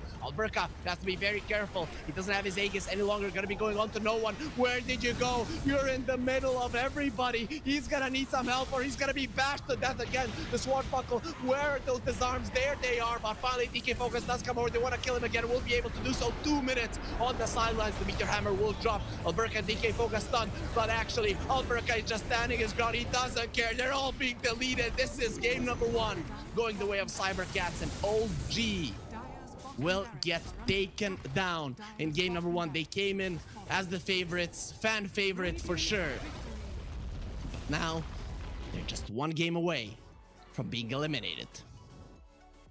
Ooh, that was an interesting one. Cybercats, they really surprised me. I didn't get the chance to cast their games. In Division 2, in the previous tour, they didn't play this fast. They didn't play this organized, but they definitely did practice in the last month or so. And they're looking pretty good. OG, they didn't hold back. They were everywhere on the map. Of course, if that mid lane didn't go as bad as it did, probably they would have been able to do more. But it is what it is. It is what it is, OG. You're 1 game away from being eliminated. If they lose here, they're not going to be getting anything out of the tournament.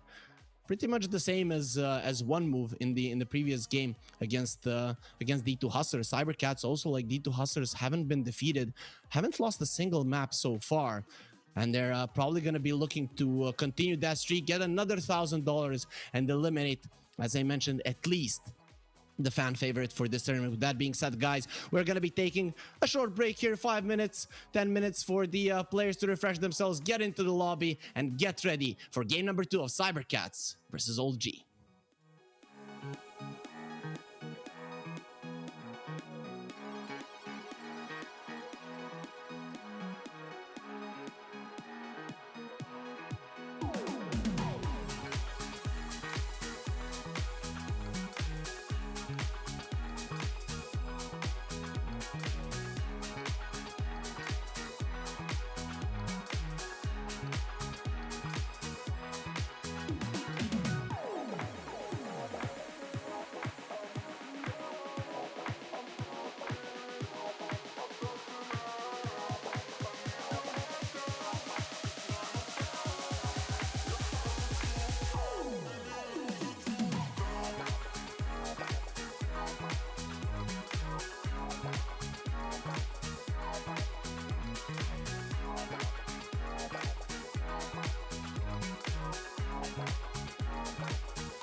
Oh, esport.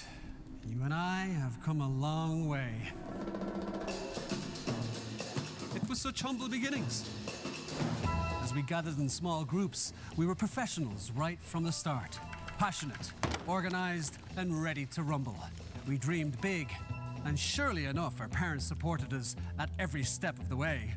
Didn't they? Fired up by all this love, it wasn't long until we caught the scent of competition. To be honest with you, it wasn't always that easy. Joe here, he had to take on 2 side jobs to afford playing professionally. It's gonna get better, Joe. Fist bump. Some of you dared to not even call this a sport. And look where we are today. An endless stream of esports events every year. Bet you didn't see that coming, Mom and Dad. And you know what? We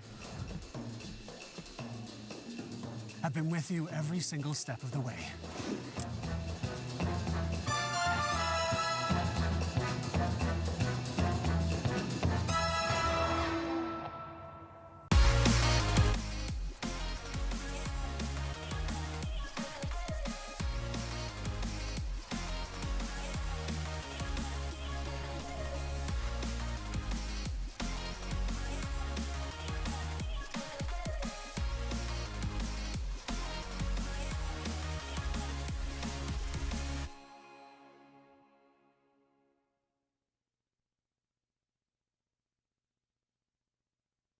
Dream of working with people you watch on screen. Exclusive esports opportunities handpicked just for you. Candidate profile to raise above competition. Let 10GG handle routines. Make a step towards your dream today.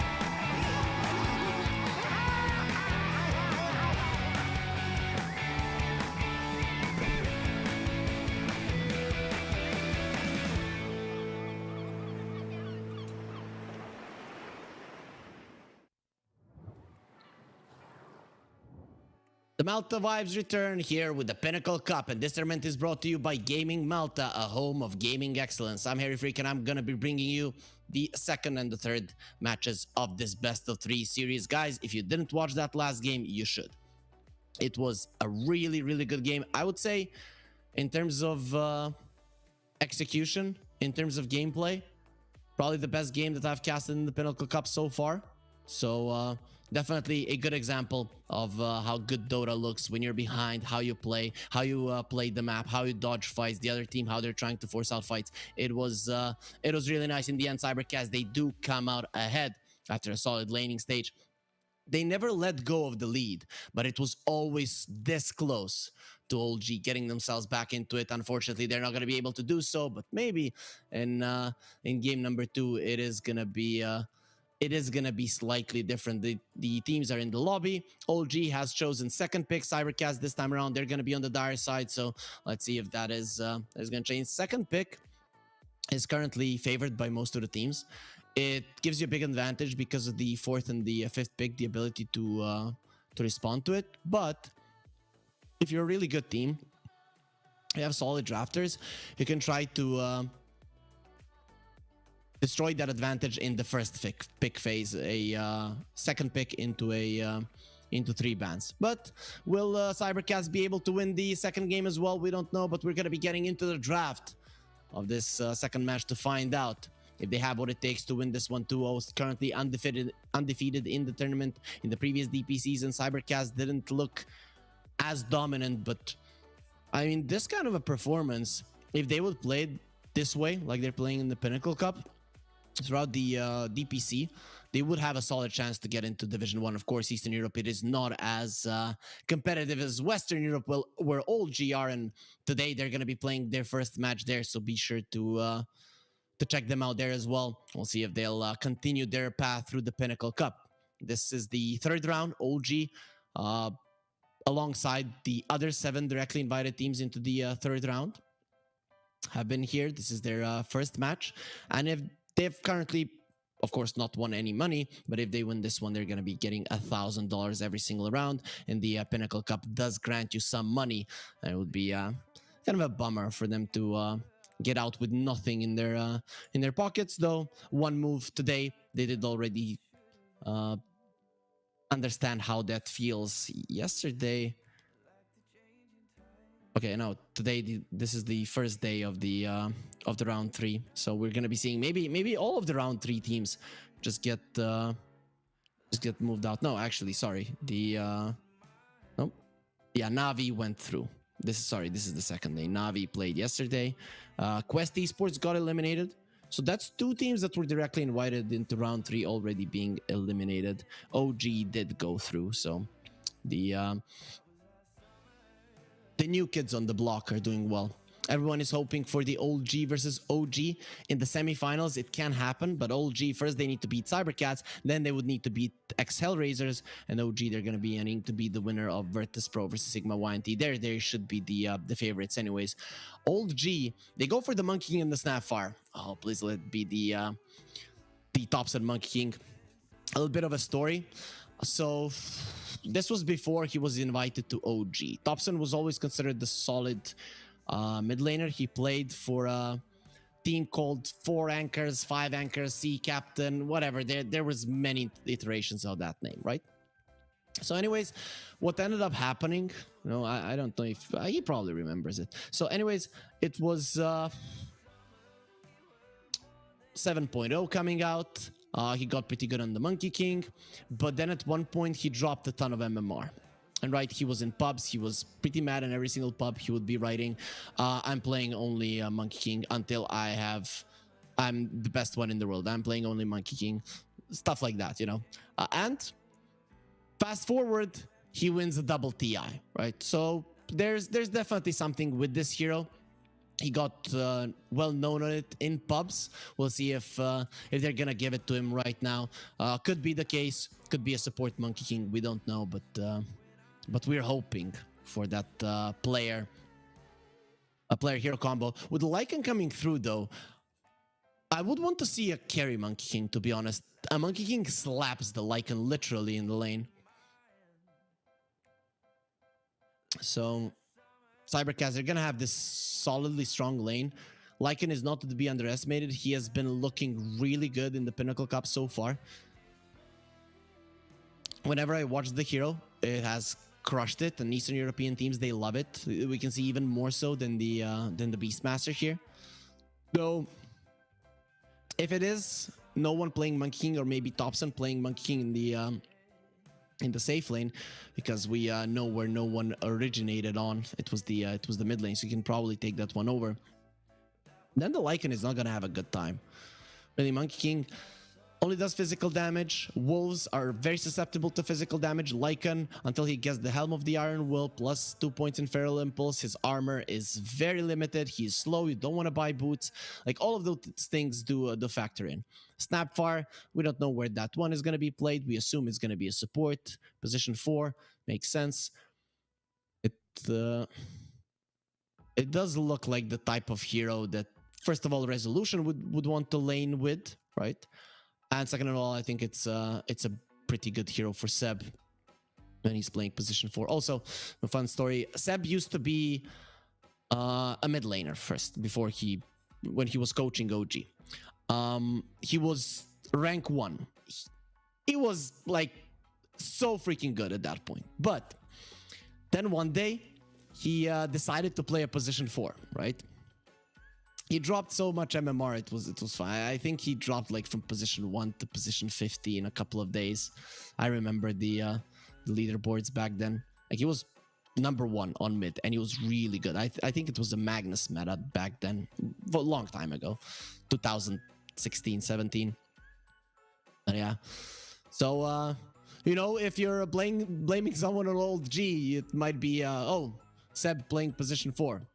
It wasn't bad, just being rank 1 and just switching to a support player, obviously, is going to cost you some MMR. Cybercats are going to be banning carries, though. The carries that the Lycan doesn't like to play against inside of the lane, inside of the game as well. So it is going to be the Bloodseeker and the Naga that get taken out. Old G, they get rid of the Batrider and the DP. Slark will get removed too. Okay. And they're gonna go for the Enchantress. That's a good position 5 versus the Lycan. Now leaning even more towards the Snapfire. Position 4 with the Anti-Mage coming out. I think Cybercats need a mid laner that cannot lose to the Monkey King. I think it's a necessity. If you get a mid laner that loses to a Monkey King, this Monkey King could take over a game. But again, I would just put it in the safe lane, crush the Lycan completely. Anti-Mage Lich. The reason you pick the Lich with the Anti-Mage so that the Slardar doesn't come out and you don't get crushed.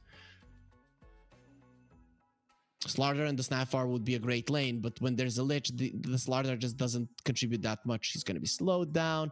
The Frost Shield helps quite a lot deal with the heavy physical damage. But I think still it could be a good pick, though. I have seen now anti-mages with the Vanguard early on. Of course, you disassemble it later on into a Battle Fury. Do well in the lane versus the Slardar. And when you have a support that allows you to do so, this is a pretty good one for Cybercats.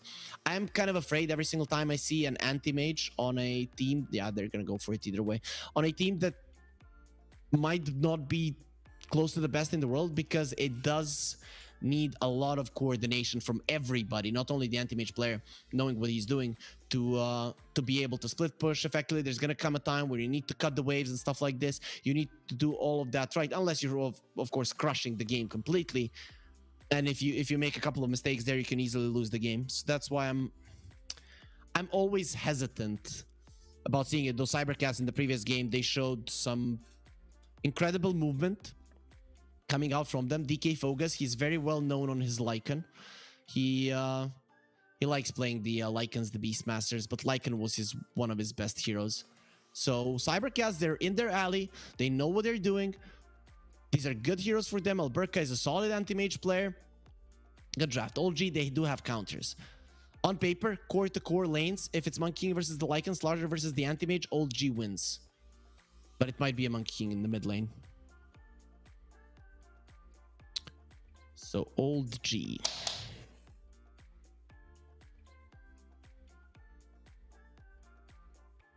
They get rid of the Invoker. Well, it's more and more looking like it might be the Monkey King in the mid lane. I didn't see the Thompson stream for quite some time. Did he stream lately? I don't know. I don't know in how good of a form he is. Though I didn't really check that much, especially in the times of the day when he would be streaming. They ban out the Dazzle again, so they're really afraid of this hero, Cybercats.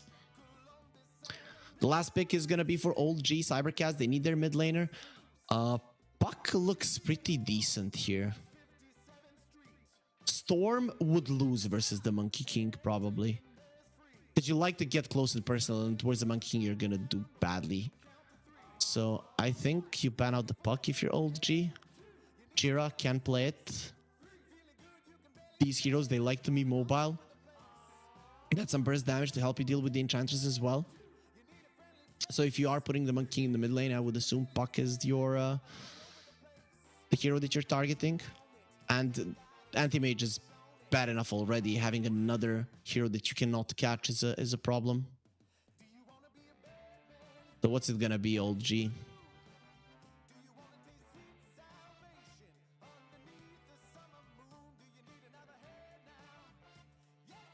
Serve time. They have 50 seconds left. Not a lot of it left on Cybercats. They have 10 seconds of reserve time. They're gonna ban out the Coddle. Okay. That would be a solid one. Because the Monkey King with the Mischief in the mid lane, it's a hard spell to dodge the Illuminate. Even though you see it coming, it's kind of weird when it connects with the damage. So Cybercats, what's it gonna be? I still think Puck is pretty solid. Not sure if I see anything else. Storm, nah, I would skip on that one. I'm gonna go for the Dragon Knight. So you go for the double push. They might have some damage issues, those Cybercats, until the Lycan is really online. When there's no shapeshift, you could be in trouble, and that is a bigger cooldown than the Dragon form. Dragon Knight can lane against the Monkey King if he is in the mid lane, but we'll find that out fairly soon. Even though Monkey King wins in terms of CS, the Dragon Knight is not gonna die. You get 2 points in Dragon's Blood, and even with the high physical damage, the Monkey King is not gonna be able to break through the armor.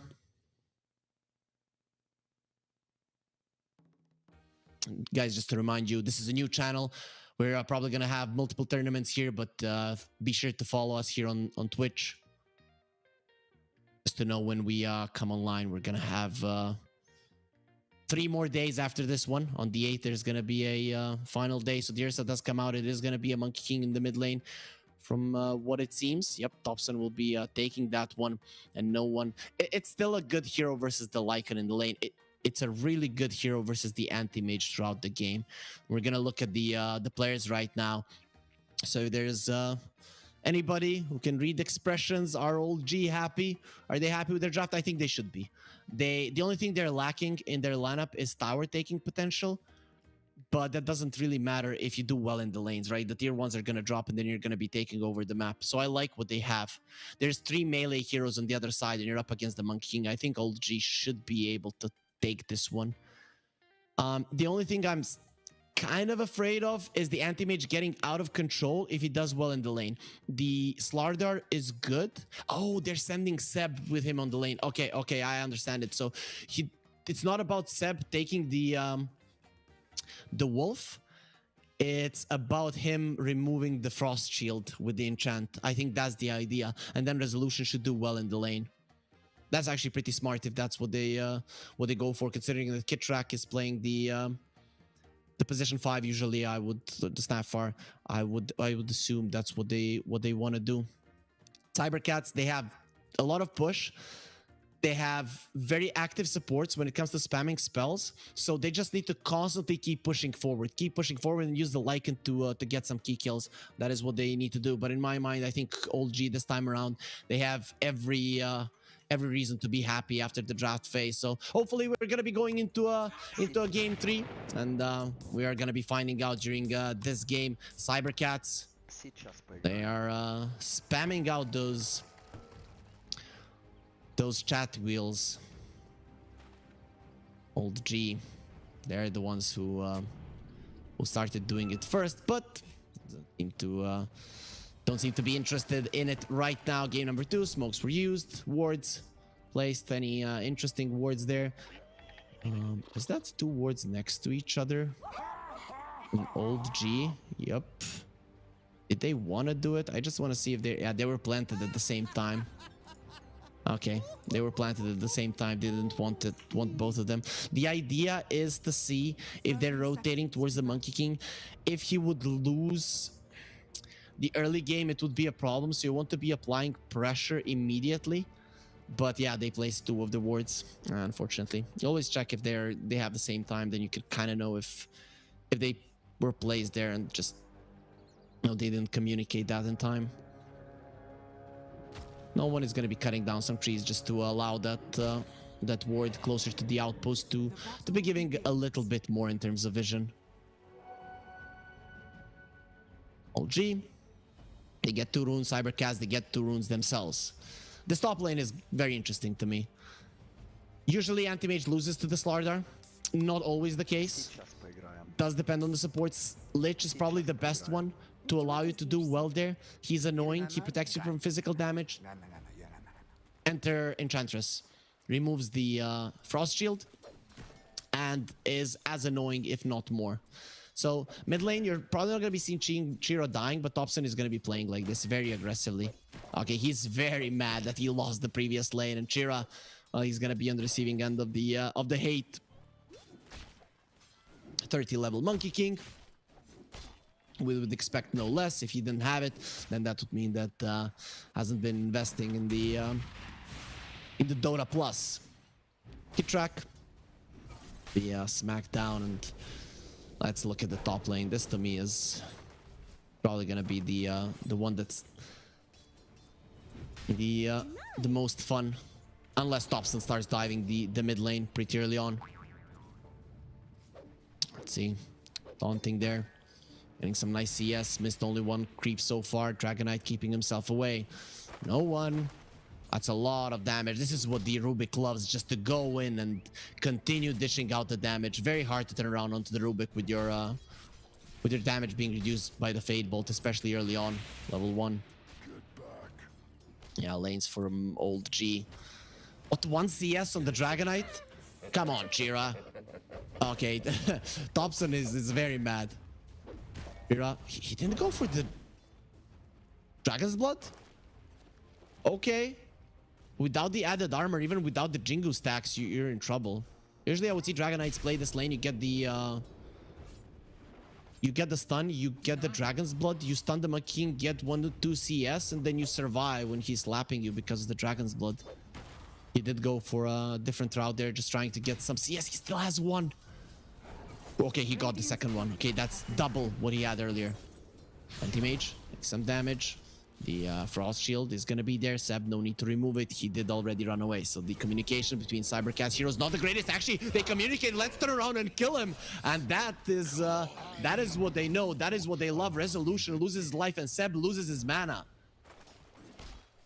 Nicely done. Jesvi, he might be going down as well, but he gets himself close to the tower. And with the added armor, with the threat of the tower, the Ursa, of course, is not going to be chasing forward.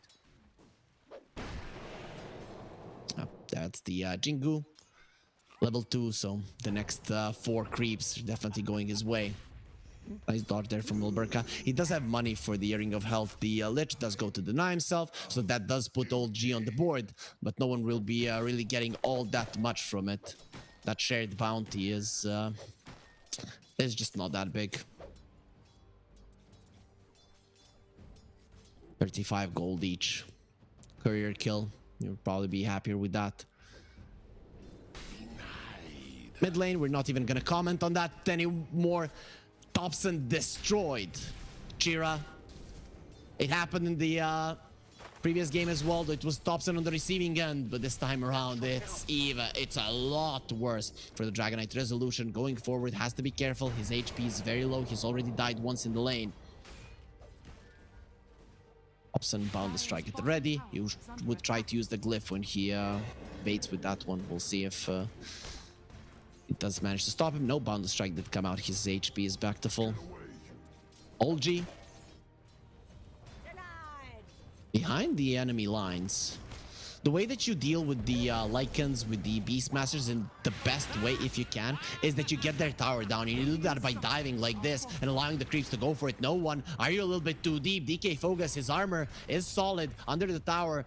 It seems to be okay. No one doesn't want to click on him, and the tower now starts attacking. He will be losing his life, but not before. He finishes off DK Focus, so it's a 1-for-1 in the bottom lane. And top lane, old G. They're gonna start applying some pressure to the anti-mage. Still has a solid amount of CS, but with this Centaur in play, it is gonna be a tougher lane for them. Alberca can't even get close to the creeps right now. At least he removes mana from the Centaur, so no stuns are gonna be coming through, but it does cost your HP. Our observer doesn't even want to watch the mid lane because look at what's happening. It's just Chira being slapped, turning his behind to Thompson. I'm not sure that he likes it though. 30-17 to 8-2. Alberca has to be careful. Blinks out. Knows he's very close to that Seb. Juking around the trees. Ooh, Force Majeure does finish him off, but it's gonna come at a cost, and Resolution is the one that grabs the kill. Alberca, not sure you can get close to the creeps. If you do, you will die. We'll be fine there. Guys, just to remind you of the giveaway that we have ready for you here at the Pinnacle Cup. If you go over towards Pinnacle Esports, our Twitter channel, you have a pinned tweet there. Retweet it, follow the channel, put inside of the tweet in the comment section which is your favorite team, and that's gonna make you liable to win one of the beautiful jerseys that we have ready for you, a Malta Vibes jersey. It looks awesome. You're gonna see it, and follow our social media to find out if you're one of the lucky winners. Of course, you do have to be older, or 18 or older, to be able to become liable to participate in that one. Kid Track does come over to the mid lane. Chira, he needs a kill, and he's gonna get it. That's a much needed one for him if he wants to come back into this game, but he's still being absolutely demolished. This feels like the type of game where Thompson is gonna be diving tier 2s. Top lane, Burka has to blink out. He is level 5. Resolution not there just yet, but once he gets it, the bash will be doing a significant amount of damage more. I think it's 550, 100, 150. The Burka bashed up. Is he gonna blink forward? If he does, he could easily die. Resolution, slow down a little bit. There's the mana burn creep. Satyr Mindbreaker. Yep, but it seems like the anti-mage is a little bit better at breaking minds. The mana break, so he will be taking the mana away from the from that creep. No one, a little bit of trouble, has to jump away. Our chalk will keep him alive. Only 2 sticks left, so his ability to lane here, it's not the best. He did apply a lot of pressure and slow down the Lycan, but now the farm will begin for the Lycan, so he's gonna be okay. Helm of the Iron Will, 2 points in Feral Impulse. That is what you are waiting for. Then the physical damage will not bother you all that much. Resolution, 3 points in the bash. Does have the Gloves of Haste. That's the troll creep there. So they have a net for Burka. If he's not careful, he can get caught by it. Probably shouldn't be dying in Thompson. Orb of Corrosion, DD, the tower. It is gonna hurt, but not a lot of creeps for him to continue doing what he was. 51 to 27, 19 and 2. I don't remember the last time I've seen someone get so destroyed in the lane. K-Focus gets jumped on, no one, immediately lifted up and tossed away. SV doesn't want to allow the teddy bear to get close to the Lycan. That would be pretty detrimental for the health of the K-Focus. Resolution doesn't have the mana. Anti-Mage does have the Vanguard. This is what I was talking about. Anti-Mage is getting the Vanguard, allows them to do okay in the lane. Sometimes you win. Oh, Thompson comes over. He was turned into a rune, and Alberca, he thinks he's running away. His armor has been reduced. The enchant, not gonna be there in time, but it doesn't matter. Once the Frost Shield is gone, look at the damage that the Monkey King does. This comes there in time, super fast, and Thompson, first rotation, very much successful. Finds the haste and finds 2 kills. As soon as I started talking about the anti-mage, he does go down. Vanguard didn't help him much there versus the damage of the Monkey King, and that's just not a hero that you escape from that easily. You blink out and he just has the Primal Spring to follow you. They still don't want to let this tower fall. Alberca would want this laning phase to last a little bit longer, at least for him to get the power tread so that he can farm the jungle fast enough. He wants to get the raid, 2 raid bans and the power treads. That will allow him to stay in the lane for a very long time, but I think the rotations from the Monkey King are gonna be very, very dangerous for him if he decides to stay there for long. But then again, you have to. Oh, the strike connecting. Chira inside of the Wukong's command is taking some damage, but Thompson is getting low. He needs help. He's gonna try to heal up a little bit, healing the creeps, and will be successful at doing so. Thompson is fine. Added armor from the Wukong's command that does help significantly as well. That is a 2k gold lead. Last time it was Chira that had this big of a lead in the mid lane. Now the tables are turned, and let's see if Cybercats can get somewhat close to getting back into this game as OG did in the previous one. For now, it does seem like they are crumbling a little bit under the pressure, but we're only at the start of the game. All 3 of the cores on the side of OG are topping the network chart, and Monkey King is getting low. They bring down Thompson. Alberca also gets that kill. Mana Void used. That's a big one. The timing of the Battle Fury for an anti-mage is a big thing. He does have his power treads finished. I'm gonna assume he just dodges on the raid bans. But okay, Cybercats, they brought the Lycan to the mid lane, so they want to kill Thompson again. This is actually really smart. If he does come over, he can easily die. DK Focus. I think he was spotted though. The vision was there, so with the Enchantress coming forward, he can steal his dominated creep. that's gonna happen. DK Focus, he does have the Alpha Wolf, and Thompson comes over, but he understands the danger that lies here. Radiant structures Look at DK Focus just keeping his Alpha Wolf away. He just wants the aura and doesn't want Seb to steal it with the enchant. Chira taking some damage, not really getting low. He is gonna be healthy for now. Turns around to hit Thompson. That's some big hate coming out from him. For a good reason. Get smacked. We haven't looked at the Ursa for quite some time, and his Battle Fury is almost done. So that's gonna be 200 gold more for him. But speaking of gold, Chira is gonna be giving away even more. Going for a TP out, actually. Chira is alive. Ooh, beautifully done there. Coming out from him, gets a stun onto Thompson. They started off with a Boundless Strike, a slight mistake coming out from Old G. And he uses it to live. His tower is still gonna fall, but it is not as bad as it could be. Nice response coming out from the Dragon Knight, and Thompson does get himself a tower. Top lane, Alberca going for resolution. They want to punish him. He does have the sprint, the Guardian sprint. That is gonna be guarding him from death for now. He's going for a Blink Dagger. So this is not gonna be a Mask of Madness Slardar. Wants to be able to go around the map and make plays.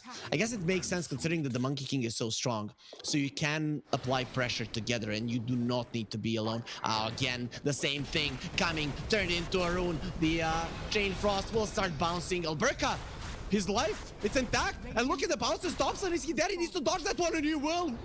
That damage would have killed him.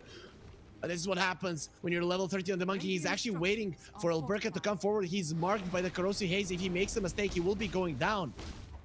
Top lane, Thompson, he's run. The Jingu stacks are still there. Jumping in the trees, Force Majeure.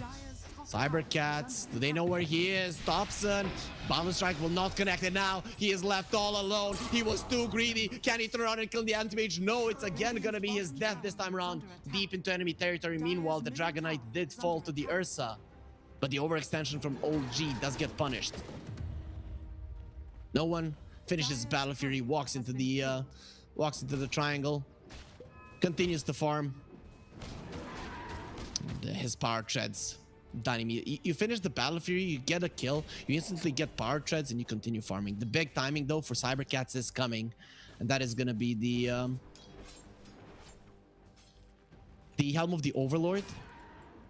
I'm curious to see if and when Seb gets a shard. Right, you're not gonna be level 20 for a very long time, but you can have the little friends to allow you to not only do damage, but also save your buddies. Bonus attack speed 100 and bonus movement speed 100%. I don't think though that Lycan units are gonna be moving at 1000 movement speed. I think they're gonna still be maxed out. Seb trying to run away. Here with the stolen Boundless Strike, not gonna be changing, and he's waiting for Resolution to come over and show us his Blink Dagger. They're looking towards DK Focus, are gonna mark him, and with a bash, oh, they need it, they need to bash him. DK Focus, he's out. Mortimer's Kisses, they're not gonna be able to get there in time. The Boundless Strike, it is gonna connect, and there's the bash. That should be enough damage, but now the stolen Mortimer's Kisses, Rubik's Cubes coming forward, but they do bring down the Rubik, so they will stop. That's gonna be 2 big kills, and they also force out the Shapeshift, which is a big deal. That could have been a huge spell for Cybercats. Currently, they are definitely lacking in the damage department. The Shapeshift is their best bet to get a couple of kills. Old G, 60% win probability. I'd say even more. When you look towards the late game, Anti-Mage versus the Slardar always suffers. Even the Dragon Knight, right? Oh, Lich, speaking of suffering. And I guess it's a fast death. He does lose his life. The Alpha Wolf is following them as well. Thompson did most of the damage, but Seb, of course, yeah, he got the kill. Impetus does come flying forward. First solution, his blink is there. He wants the shard next. Just wants to be able to apply his ulti on all people. If you guys don't know what it does, everyone that gets crushed does get the Corrosive Haze on them for 5 seconds. Alberca Alberca wanted a kill, and now the Dragonite is in a bad spot as well, surrounded by monkeys. And Thompson, he hasn't forgotten. Stolen Wukong's command. Jesse, we're gonna be seeing 1,000 rubies, but the main one will die, and the rest of them will follow suit as well. Cybercats, they're falling apart completely. Old G, they're diving them everywhere and killing them with ease. The only remaining survivor is gonna be the Lich. And even the Roche will be going down. Let's look at that fight. Alberca, what was he thinking? Jumping into the river. Resolution and no one in the vicinity. And this opens up the Roche. Everything just coming together perfectly for Old G here in game number 2. Jesvi is getting some nice steals. The Wukong's command, the Mortimer's kisses. The problem is those ultis on him, they're not lasting as long as he would like. He got like 3 kisses and half a second during the Wukong's command. Thompson, killing spree. Chira, he went for a Midas, so he's not thinking about fighting in this game anytime soon, but it's not up to you at all. He's gonna be burned down by Kitrak with the Mortimer's kisses. Finish him off. Thompson gets pulled back. I'm not sure you want to be fighting this guy. He can turn around and fight easily. Echo Saber is on him. He's thinking about the Radiance. I love the Radiance build on the Monkey King. You go Radiance, you go Aghanim Scepter, or you disassemble the Radiance into the Nullifier. They're gonna mark the Anti-Mage, get him super low, follow him, and finish him off. Resolution gets the kill before Thompson even comes down from the tree. And while all this is happening, no one, just like in the previous game, he's having a blast farming. But this time around, he's not watching his teammates die. He's watching them murder everybody in their sight. And DK Focus, he's not going to be an exception. He does bring down the career, at least something, but his life will be taken down by Kitrak. That minus armor, even the right clicks from the Snapfire do a lot of damage. Ursa jumps forward, he uses ulti. So really, that stun is not going to be lasting for a very long time, but he's all alone. No one needs help. He has the Aegis. Where is his team? They are starting to come over the Slaughter. He's fast, but is he really fast enough without the enrage? What do you do, Ursa? You turn around and fight. Nah, he's gonna be stunned up. The Dragon Tail, too long of a stun. He will turn around now onto Jesvi. Maybe you made the mistake, OG. There with the Frost Shield. He's gonna be protecting Jesvi, and its solution gets burned down as well. Cybercats, they hit back. The greed of Old G. The aggressiveness will again be punished pretty much at the same spot that Thompson died earlier on, but it doesn't change the fact that this game is still quite a lot in favor for Old G still. Cybercats are going to be needing a lot of those moves to work out. 22% win probability. I don't know if I would even give it that high. It is a Slardar versus an Anti-Mage. Even if you go into the late game, you're going to be in trouble. Chira, though, with that Midas, he's gearing up for the late game. Right? You're not going to be winning this one only on anti-mage timings. You have to win it in the later portions of the game with a tri-core lineup. That's it, right? You have to have a Dragonite farmed, you have to have a Lycan farmed, and an anti-mage as well. Is it going to be easy? No. Okay. Battle Fury, 19 minutes in. I've seen faster, slower, not really. That's pretty unfortunate, but Alberca will get that one. When you look at his net worth, compared to the Ursa, he's pretty poor. But compared to the Monkey King, who's also having a good game, it's not that big of a deal. Nice blink out from Chira. Thompson thinking a little bit too long there with the bound strike. Jesvi has the stolen corrosive haze. That's a big deal. Now even if you're losing, you actually will have the damage to bring some of these heroes. Kitrak has been caught there with the sinister gaze. He has nowhere to run. Even getting himself out with the shard, he has been marked to die by the Rubik, but they have a bigger kill on their minds, and it's gonna be Thompson that gets ran down. Cybercats, it looked for a couple of minutes they were out of this game, and Kitrak is oh, I'm gonna hide in the trees. Nope, you're gonna be spotted forever. The corrosive haze does get refreshed. He tries to get himself out, but Alberca comes over and gets a much needed kill. He's probably asking for it from across the map. Guys, I'm coming to secure it. Going towards the okay, that's a tanky hero. Force Majeure doesn't even get the Frost Shield out. Okay, might be some Ghost Scepter times for the Dragonite. Of course, he's not going to be getting it, but that is a shit ton of damage coming out from Old G. Burka. At him, obviously gonna be a Manta. Rubik still staying with that Crossy Haze, but it's gonna be expiring. Probably should have tried to be a little bit more aggressive with it. They did slow down the bleeding.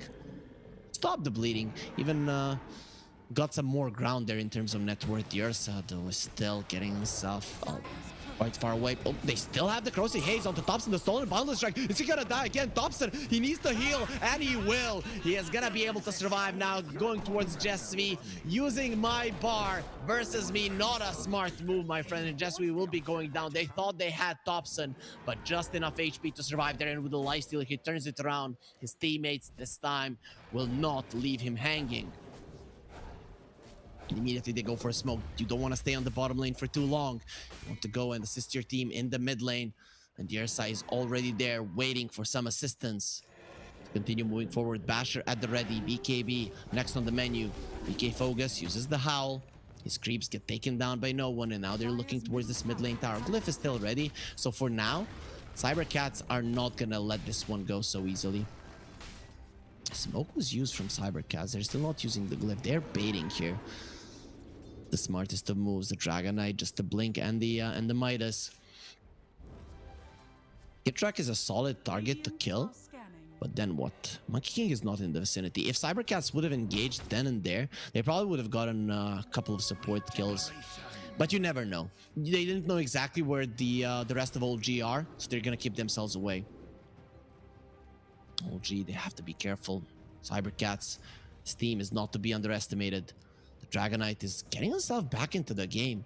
The difference between him and the Monkey King is the same as it was in the early game, but now it just doesn't mean that much. So Chira is getting something done. BKB gonna be next. He has the Midas, he has the shard, so farming potential is there. Next Roche can be up in a minute and a half. Let's see, old G. What do you get and how do you get it? Resolution. That was super close, but no one is gonna be caught right now in the lead. Will not be increasing for old G, so no extra money up unless they find the anti-mage. Alberca has been found. Alberca has been killed. That is a nice influx of gold going the way of old G, but more importantly, you are killing the enemy carry. TP in from the Rubik. Okay, he cancels it. Good job as well. Good decision. Also, guys, good decision. If you're going to the Pinnacle.gg/welcome website, use the promo code CUP23. If you are new, you're going to be doubling your first investment. Of course, the terms and conditions do apply. So if you're younger than 18 years, you're not going to be able to participate in that one. But Rubik, he didn't want to participate in this one either. He'll be taken down. No, that was so unfortunate. Oh, how did that happen? He blinked into the cookie. He thought he was gonna find someone there, but he just found death. You're jumping in with the instant stun hero, and you just jump into a stun, and there's nothing you can do about it. Oh, Chira, he just hasn't been having a game. The mid laners, one game each. Next game, probably it's gonna be, or I'm hoping, if it does come to game number 3, because this is still not over, but close to it, that we're at least gonna be seeing an even mid lane. The game can go, somewhat hand in hand between the two teams. Previous game, Cybercats, they were leading for the majority of it, despite no one always being on the top of the network chart. He is on the top of the network chart in this game as well. Call me Jeff Bezos. Well, no one maybe should change his nickname. 26-10. They want more. I talked about it. They're not that good at pushing. Thompson gets spooked for a second, jumps a little bit too far, but yeah. Rubik, he has more to be afraid of. What did he steal? The crush. Doesn't live up to expectations. He's the one getting crushed. Is this good enough for OG to go high ground? The anti-mage is cutting the wave, so Nope, they won't even need to use the glyph. This is big. So this is now the timing where Cybercats need to be very annoying, very innovative, very creative in what they do. Alberca, if he gets bashed, he can die. No one will follow him. Nice blink, my friend, but I will follow you until you die. I follow. He's gonna get the blink out. Alberca is fine. No one. He wasn't lucky with the bashes in time, and then he just doesn't get on top of his enemy in the way that he wanted. That was a nice play though, coming up from no one. Once he gets the Abyssal Blade, it's gonna be different. So Monkey King, Radiance, going for a Manta. So it's not gonna be the Aghanim Scepter build. Oh, he survived the Ursa, but actually he's gonna be surviving Thompson as well. He just destroys him. Chira is gonna get destroyed by the supports alone. The ulti from the Lich, bouncing a little bit there, slowing down no one, but Force Major will have to pay for his sins. The Sinister Gaze up there, gonna look at him. Face not that pretty, it seems like, so they're just gonna destroy it. DK Focus does get the tier 3 down, so that is big. That is big for sure. Does he have the Shard on the Enchantress? Yep, Seb does have the little friends. I just haven't played that much Dota lately, and I'm not used to the sound of little friends. Like all of the Enchantress' sounds, it is very soothing. They're not easily recognizable, so I never know when it's used. You just have to watch the animation on the creeps there. Ursa gets the Shard, then Bite. Next item gonna be a Nullifier, so those Ghost Scepters not gonna help that much. Boundless Strike stolen, Cookie stolen, Blink out, nicely done by the Rubik. Yep, you only survive there if you do everything perfectly, and guess what? He did. So that's a cute play. Is it gonna allow them to win this game? Probably not, but it is still quite nice to see. Ursa, see him there with the DD. And the Shard, next item on the menu, gonna be the Abyssal Blade, very close to it as well. How is the Anti-Mage looking? So he wants the Abyssal as well. He has finished his Manta. His item progression has been very slow because he has gotten a 19-minute Battle Fury.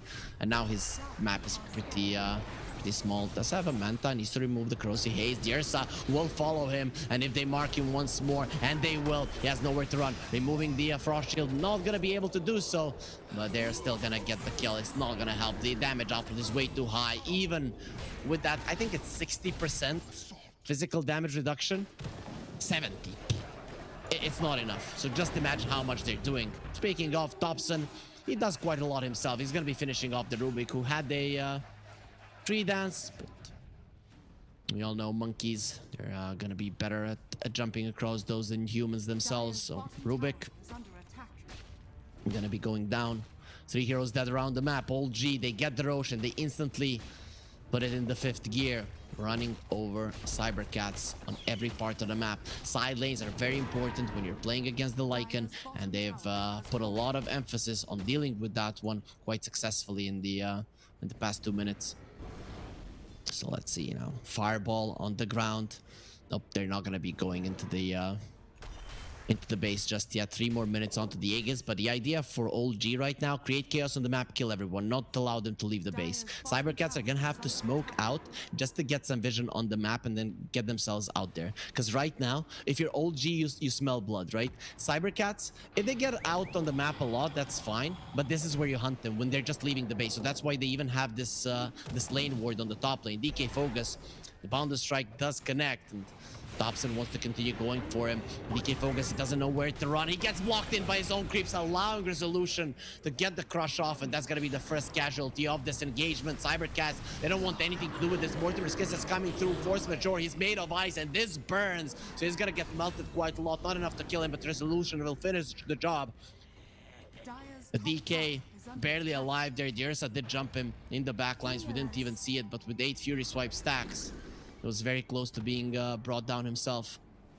Rubik did survive that one. Stolen Primal Spring, so he is going around pushing out the waves. The Glyph finally forced out from Cybercat, so Old G gonna go forward. Resolution, and he does have the Aghanims. I'm gonna be making a puddle there, making himself, I won't say invulnerable, but added resistance, added status resistance, added regen. Very hard to kill inside of that one.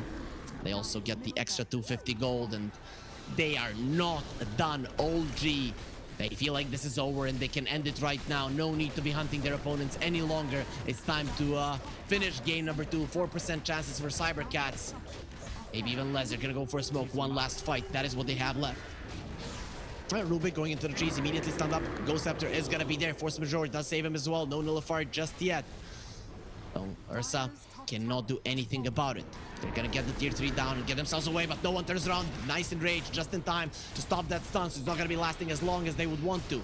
Jira, he has been marked by the Corrosive Haze. Boundless Strike, beautifully stolen there. No one getting low, but he still has the Aegis. Anti-Mage just does go in. He does have some Fury Swipes on him. Has to be very careful. Resolution gets inside of the Wukong. But look at Seb just destroying them from the back lines. The impetus is flying out and crushing everybody. And now, Force Majeure, that's gonna be another Ghost Scepter that's not gonna allow it to live. Seb has lost his mana, and that is pretty important because those impetuses, they do hurt. We only have 3 heroes left. OG, though, doesn't look like they want to get away. Nice blink in from the Ursa. Immediate enrage, but he has been stunned up. He's not moving. No one. He will go down. Now the chase is on. Seb should be an easy target as well. Where and how do you run? Or actually, how do these heroes do enough damage to him? The Nature's Attendants, they're going to be expiring. They don't want to be using anything on him just yet. Thompson, no Wukong's command. When is he getting that one? In 35, he actually jumps in, wants the fight. He doesn't have a BKB. Is he going to be surviving through this one? Has to be very careful. No more Boundless Strike. Sinister Case is going to be there. Oh, gee. They're not respecting their opponents. Or are they not being respected themselves? Thompson getting low, and now the supports. The world is left on them. Mortimer's Kisses not gonna be connected, but look at him. If he had the mana, he would just kill everybody here, Seb. Gonna be happening, gonna be slowed down. The stolen enchant from the Rubik. He has some beauty in him as well, but Seb will get out. Very heads-up play coming out from Alberca to use the illusions to take away Seb's mana. If Seb had like 1/4 of the mana left there, none of the heroes from Cybercats get out alive. Old G really wanted to turn that one around. They're having fun. They are definitely having fun. I don't know if they are competing 100% seriously. I haven't watched any serious interviews with them lately. Hopefully during the DPC we're gonna be getting those for them to explain, are they 100% into it, or are they just having fun. I know when they started off in the previous tour, they said they were looking to have fun. Kind of is weird for Rezo, who, I mean, he got second TI at TI in the previous DPC season, so I'd say he still wants to compete at the highest level. We'll see, we'll see. Anyways, though, 20k gold lead. And this game has lasted for 34 minutes, but it's so entertaining, or this entire series is so entertaining, the time is passing by, it's flying. So right now, OG, they have 2 options. One is wait for Roche. One is push. Both of those, the first thing that you have to do, you're gonna take control of the top part of the map. Outpost, the ward division, you have the gem, and stay there. The only question is, do you feel confident enough to go high ground without the Roche in your hand? The other thing, though, is Cybercats, they might need to smoke out. Because what is their timing? They have the Aghanim Scepter and the Dragonite, so the big black dragon is ready. AC not there just yet for the Lycan buybacks are going to be very important now coming into this fight. Cybercats don't have a lot of those, and they did use a couple of those in the previous fight. It's going to be a problem. The ones they do have them are the cores, but they don't have the gold, so if they die, that's going to be even bigger of a problem. Ancient Thunderhide trying to slow this down as much as possible. Seb is the one that is staying forward. Look at his items. He is so strong. Rubik, Frost Shield protecting him, and the Ghost Scepter even more. What was stolen? I think it's going to be the Boundless Strike for Jess V. Gonna have it. No, actually Wukong's command. Okay. That could be big. Let's see how big actually. Alberca watching aggressively. Chira did go for the dragon form. He's gonna be Abyssal, taking some damage. The Nullifier is there, so your Frost Shield not gonna be helped that much. Abyssal onto the earth, the balance strike does connect. They lift him up into the air. He has lost all of his mana. The mana void would kill him. Is he gonna be able to get it on time? He gets the enrage, so he doesn't do enough damage. And they just throw it out, but the Intermission blinks himself away. Still inside of the Wukong's man. He's not gonna be doing that much damage to Jess V. He has a Wukong's man of his own, and is surviving so far. Mortimer's Kisses doing some damage, not enough. They will finish off Force Majeure. Ursa is still alive, not for long. It seems no one's still surviving, but Seb continuing to kill everybody. Just stop doing it to them. It is not fair. Cybercats, 2 of their heroes will live. If the Ursa had died, this fight would have been worth it. But he will live through it. Jess V has to be careful. One impetus could easily kill him. Now the Abyssal Blade going forward, but it's not gonna be enough. The Abyssal Blade turn around onto the Intermission. Taste of his own medicine. The Rubik dies from the Battle Fury. He got way too close. It didn't look that way, but it seems it was. And OG, they're gonna wipe Cybercats right now. With patience, they stay on the top lane. Last time it didn't work out. This time around, it will. This Dragonite, no matter with all of his items, he was never able to come in back into the game. Chira, he did farm quite nicely, but it's not enough. It's not enough. I'm gonna have to check Seb's damage after this game. Dire structures are fortified. He's doing so much. Even in the previous game, he was overtaking Thompson. This game, they are winning. Last game, they were losing, so okay, they're pushing out waves. But this game, they are winning, and he overtook Resolution. We all know who is the true core, who is the true carry.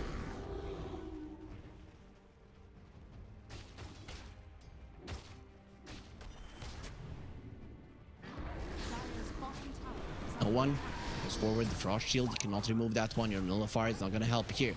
The Stolen Wolf will be fed a cookie. Goes into the back lines. Cybercats, they need to wait for their teammates. Nice Earth Shock there. He has to go for the Enrage as well. The Ice Spire was used, and the Ursa will be fine. Does get a cookie, and of course it's gonna be Seb that deals with the Ice Spire. He's going for an AC on Seb, and he already has a Hyperstone. Sometimes people would go for a Moon Shard. So how are we looking here? AC, Helm of the Overlord. No, nothing. The Nullifier now counters everything. Whoever gets nullified is in a ton of trouble. He cannot escape, he cannot do anything. If you're inside of the Wukong's command with the Nullifier, you're just gone.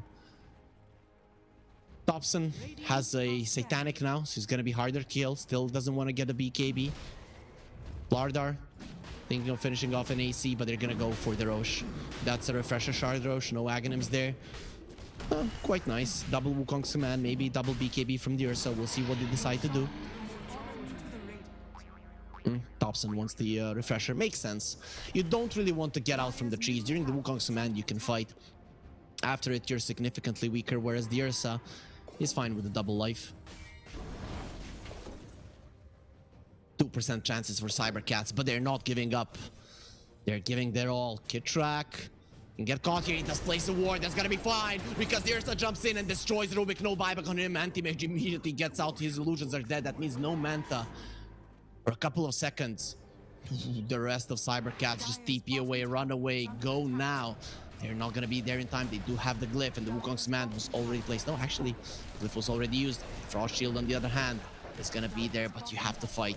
You have to fight against Mega Creeps. It's gonna be impossible. Your lineup is pretty reliant on split pushing. If you're dealing with Megas, you're not gonna be able to use that one. Lich is dead. Nullifier does allow it. Doesn't have the buyback. Mortimer's Kiss is flying through, but the Dragonite has a BKB. Guess what? The Lycan does not. He's dead as well. The 3 heroes without any chances of getting back into the game, and they will call GG tap out of game number 2, and we have a decider on our hands. Game 1, Cybercats were winning from start to finish. Game 2, Old G were winning from start to finish. Yesterday, we had a similar thing happen where it was OG that lost the first game to Moneymakers, and then they got really mad and just crushed them.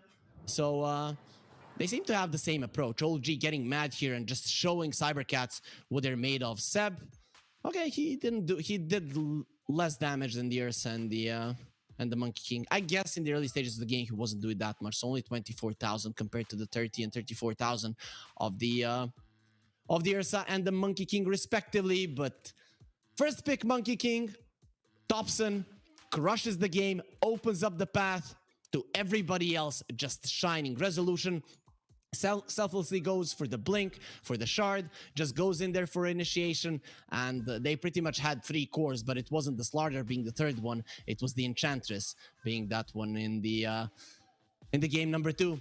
Guys, that's it for the first 2 matches, but guess what? We still have a decider of the series, so Old G versus Cybercats, game number 3. We're gonna be watching that one after the break, so stay with us.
Oh, esport.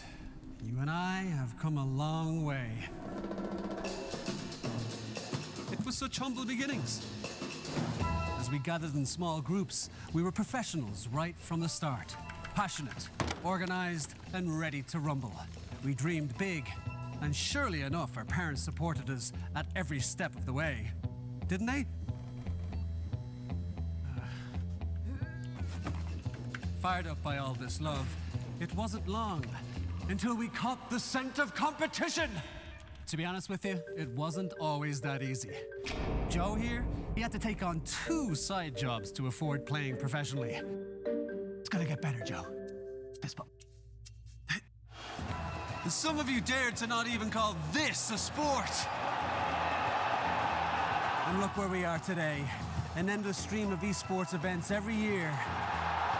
Bet you didn't see that coming, Mom and Dad. And you know what? We have been with you every single step of the way.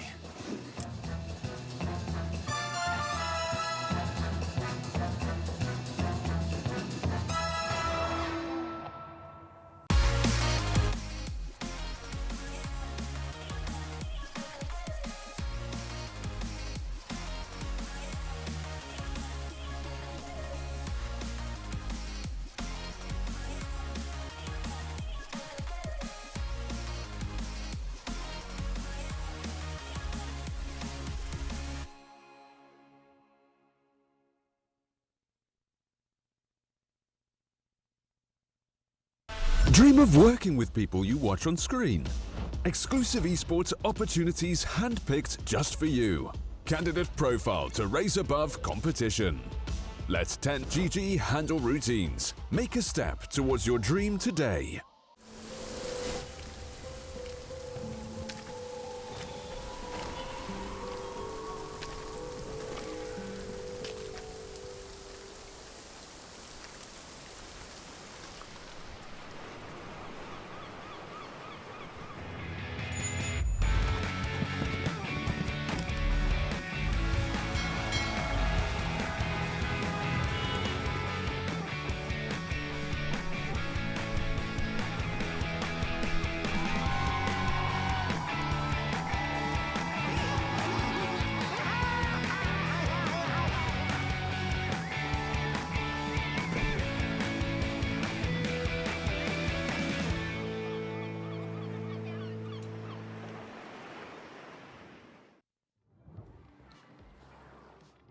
And we are back here with the Pinnacle Cup Malta vibes. We reduced the pauses because we know, guys, that you want to see more Dota and faster. Of course, there are more games to be played in this one. Could break the hour into the time of Bed Boom versus Monaspot that is coming after it. I'm Harry Freak. And game number 3 of Cybercats versus Old G. I didn't see a lot of 3-game series, but now that it's getting a little bit more interesting, it's actually gonna happen. Yesterday, casted OG. They did lose game number 1 to Moneymakers, then 2 and 3 they crushed it. OG loses game 1 to Cybercats. Game number 2 they crush it. Does this mean they're gonna win? But seems like Cybercats are a bigger bite for them than the Western European qualifiers were. Makes sense. Cybercats are a Division 2 team, a well-established one for quite some time. But OG, even with that lead, it wasn't easy for them to break the base. They didn't really have that much push, but I saw some discussions from it in the chat as well. That is true, but it did take some time. They couldn't end it despite a pretty significant lead. So, anyways, the players are in the lobby. OG, they went with the second pick, and Cybercats chose Radiant. Considering in Western Europe that Dire has 60% win rate, even more, of course, that's Division 1. But still, I'm not sure if you want it, though. At the end of Eastern Europe Division 1, like 2 days before the end, or 3 days, it was like 55-57% Dire. And then Radiant won almost all the games, and now it's 50-50 basically. So maybe Eastern European teams have found out how to play the Radiant side in a better way to make themselves successful and that one. But overall, teams would argue that the second pick and the Dire are much better, and Old G has gotten both of those here in game number 2. Sorry, game number 3. Is it gonna help them get a better draft than their opponents? We're gonna find out now going into it. And what's it gonna be? Cybercats, they ban out the IO. Old G have played that one in the qualifiers. So it is something that they could pull out. A hero that you need good communication and coordination with. More communication than coordination. So I'm guessing that the old guys of Dota with this much experience would know how to communicate properly without a lot of chaos. Bye-bye, Monkey King. What now, Thompson? Your move. We might see an Invoker. That would be cool. We might see a Pugna. That's one of his classics, though I haven't seen a Pugna for a very long time. I've seen Position 4 Pugnas, played mostly by Save from Bedboom. But the mid lane Pugna has been out of the picture for some time, at least in Europe. So that would be cool. Thompson used to be known like Monkey King. Then if it would get banned out, Pugna, then Skyrat Mage, or the other way around. But either way, those were the ones. And then the Invoker was the fourth one that they used quite a lot in TI as well. But they ban out the Disruptor. Enchantress does come through. I think Cybercats are preparing themselves for an Enchantress Beastmaster pick, or maybe an Enchantress Lycan pick. Either way, that's a good opening for them. OG, they have a Rubik on their side if they would want to play it, though I don't know if either Kitrak or or Seb if that's something that they want. Nature's Prophet is in the pool. But if you pick a Nature's Prophet, you have to get a Clockwork because you're gonna get a Primal Beast in the face. So not an easy response from Old G. I guess Dragonite +1 is usually the best response to the Enchantress. Like Dragonite and a Snapfire, let's say, would be a cool approach. Of course, they might have something else in mind, but they're taking their time. The reserve time is ticking, and the Cybercats, they didn't use any of it. So Old G. I mean, now you really have to decide how the rest of your draft will go here. If you get out drafted in the first phase, the advantage of the second pick isn't going to help. They will go for the Snapfire, but they go for the Alchemist. Okay. Where they will play this Alchemist, I have no idea. When Seb was an offlaner and Alchemist was in the meta, he did play a solid amount of offlane Alchemist. So might be something that he told Rezo, let's go for it. Let's give the Aghanim Scepters to our boys. Is it gonna be the case? Yeah, probably not. I still think it's probably gonna be no one that plays it. The Primal Beast does come out either way. And really, Alchemist, it's not any easier for him to lane versus the Primal Beast than it is for a Nature's Prophet. It's kind of the same thing. Primal Beast doesn't really care if you reduce his armor with the Acid Spray. He's still gonna get on top of you. He has the Uproar if he's gonna be needing the extra armor. We've already seen DK Focus does get that one on level 2. Or even level 1, just for the extra CS as well. Oh, nice. I think this is a good opening for Cybercats. Old G. Alchemist is not to be underestimated, but I've seen so many Alchemists just fall flat. Ever since the buff to the Radiance, people have been going, oh, Alchemist, Alchemist, Alchemist. And then more often than not, you get all of your item timings, but you still don't do enough damage to win. You're always that one item behind, even though you're one item ahead, or even 2 of everybody else on the map. So I'm quite curious to see how a experienced lineup like this will be using it. I want to see if they played it in qualifiers. Of course, there were slightly weaker teams than this one. No Alchemists. The problem is they played only 3 matches, so we don't have a big sample to go off of. Nope, no Alchemist on their side. They did play a Arc Warden. That would be cool to see. Okay, that Arc Warden game they won in 12 minutes. 12:54 versus Plasma.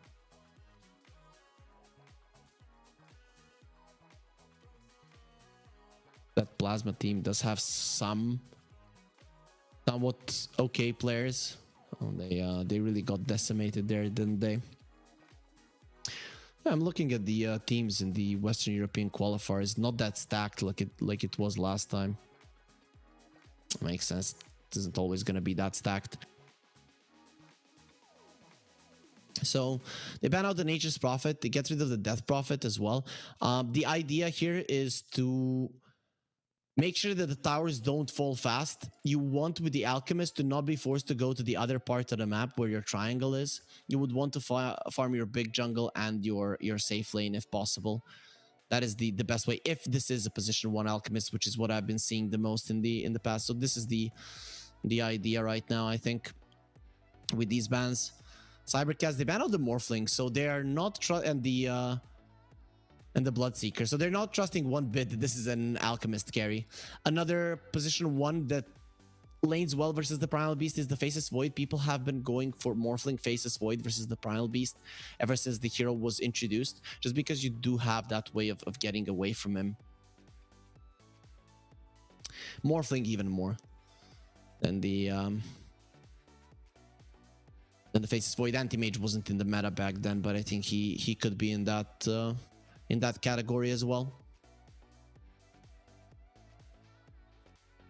So another pusher would be a Lycan, but I don't think Cybercats are going to play a Primal Beast mid. I think this is a DK Focus hero. Ever since the hero came out, he has been spamming it quite a lot.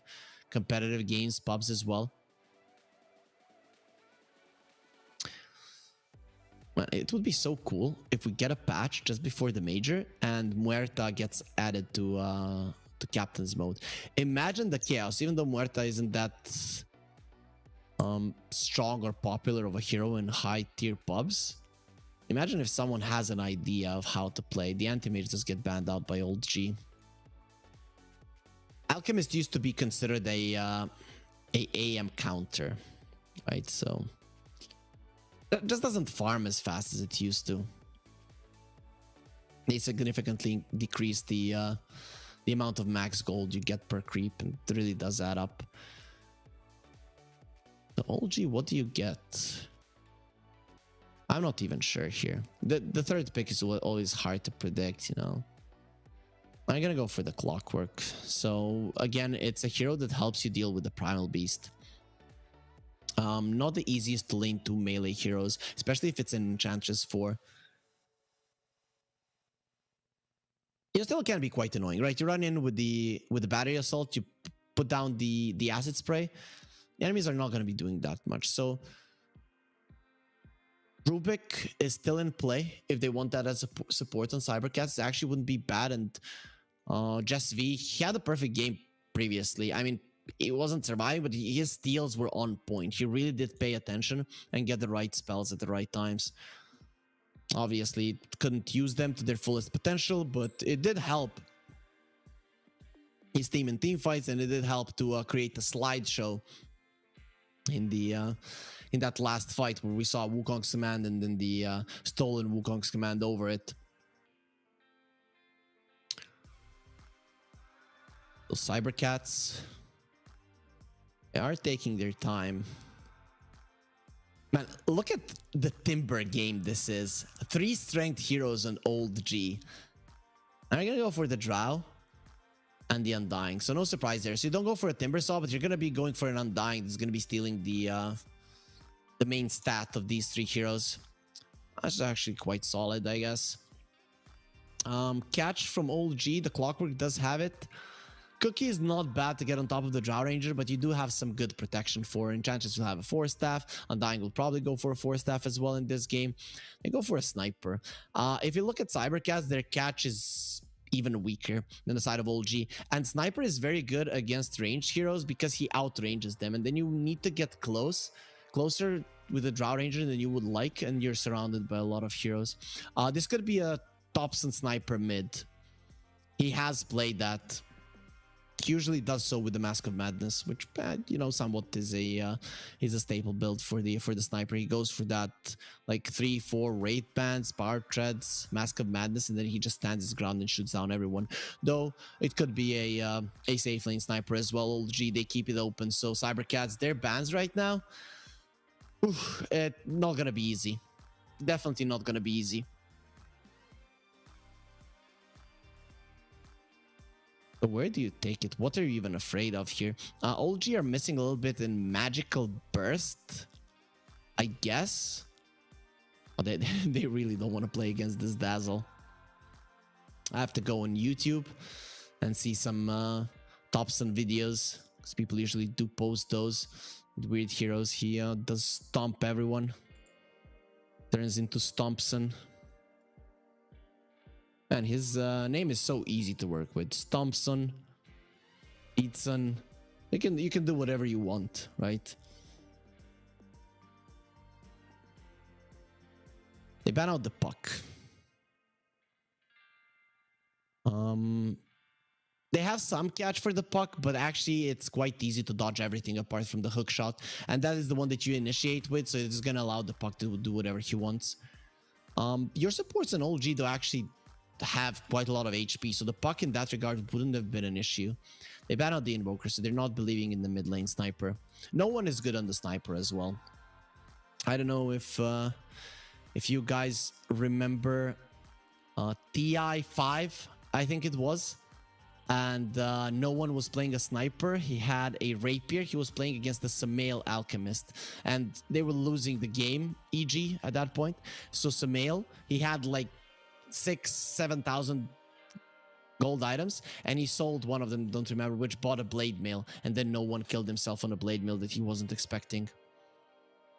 Yeah, you know, we talk about Samael. Storm does come out. With the puck being banned out, you don't have much against him. Sniper actually wins the mid lane versus the Storm quite nicely. If you go for 2 points in the Shrapnel.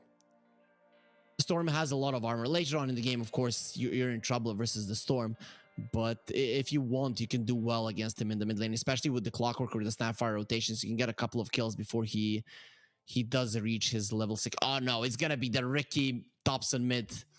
I've seen Ricky's mid do pretty badly, but Thompson is the one who literally invented this, and you're gonna be seeing the cameras. Last time around, he crushed Chira. This time around, I think he's losing the mid lane, but I think we're gonna have probably the closest game out of them all. Can Old G crush this one? They can do well in their safe lane. You have to be careful not to die, but the Clockwork is very good at protecting the sniper. Oh, so it's going to be Seb playing the Alchemist. This is the position 4 or an offlane one. Is the Resolution going to switch to support? I told you guys, Seb did play a lot of Alchemist back in the day. So the lanes in themselves. Cybercats will do better in their safe lane. They're going to do well in the mid lane. Their off lane, this is a tough one to call. I think this is a 50-50 in terms of draft time. I kind of don't believe in the Ricky mid lane, even though Thompson has shown many times that it can work. The times I've seen it, I haven't been happy with it. So I'm gonna go with Cybercats here. Even though we all want to see old G versus OG, they would have a tough path if they win this one through X Hellraisers as well. But I'm just not a mid Ricky believer. I don't know. Does he go for? Does he go for the Meteor Hammer? I guess it's Thompson. He goes for it 100%, right? Let me check. Yep, he does go for it. Meteor Hammer, Diffusal, Aghanim Scepter was his build when they played it in the qualifiers. Okay, it's gonna be fun to see it. I want to see the guy who pretty much plays it all the time show me how it's done, and we're gonna be getting ourselves into game number 3 here, watching the game evolve between our eye, in front of our eyes, and there it is. We see Thompson and his beautiful Ricky set. Сейчас поиграем. Yeah. OG, like we have all of those chat wheels that you have as well. They went for a smoke. They're probably looking for a kill. It would be very nice for Ricky to start it off with a first blood, because laning against the Storm as any melee hero isn't gonna be too easy. Ricky has a low HP, so even worse than the standard melee mid laners. And we know what happened in game number 1 when Thompson got decimated in the lane. DK Focus is gonna be breaking the smoke, hiding in the trees. He can kill up the onslaught if he wants. The battery assault is still quite nasty, and still he does get himself away through the trees into the safety of the tower kit track. Not really out of position. No one there to slow him down. The level 1 potential of Cybercats isn't really there. One thing I don't like from Cybercats is that they're very limited in terms of their lockdown. So once Ricky gets a couple of items, if this does go late, it's going to be problematic, right? If it does go late when your BKBs get low, the smoke screen is a problem, but more so the problem is that you're not going to be able to kill a Ricky once he gets like a BKB or a Manta style. And that's where the problem lies. I think that's one of the main issues they have to deal with. Seb, with the items that he has started with, I'm assuming he is a support, right? No Quelling Blade. He has the Windlace, probably to kite around the Undying a little bit. Yeah, I'm gonna assume he's gonna play a support there. We can see last hits and denies on the screen. Exalted, our observer. Yeah, he never forgets. So, and we listen to each other. So it's always nice having a dedicated observer, guys. He shows you everything you want.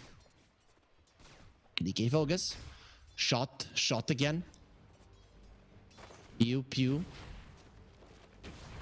Seb, yep, he is a support. He did go for the Windlace to be able to do it. Alberca slowing him down, and well, they are gonna be trying to connect these waves. Force Majeure coming over.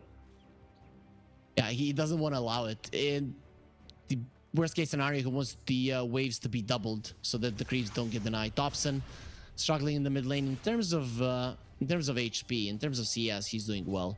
Oh, actually, is getting all of the CS there. Nicely done by Thompson. Shows that he knows what he's doing with the hero. I really like that OG is aggressive on the top lane. You don't want to allow DK Focus to be full HP so he can go for you. Sniper is actually pretty good at standing his ground, but you know, you run into the shrapnel, you run into the headshots. It's not easy. You get slowed down, especially as a Primal Beast. You want to move to be able to do more damage. And he does get points in the shrapnel. So if DK Focus is not full HP, he probably won't be able to commit on you. Dobson does get the Ring of Health, so it is not going to be a bottle. And that's going to help him a little bit. Jesvi, there's nothing that's going to be helping him. He's going to be sent to the base. One-way ticket. And it is going to be no one that lands himself a first blood. The aggressive potential of the Clockwork and the Sniper is just way too high.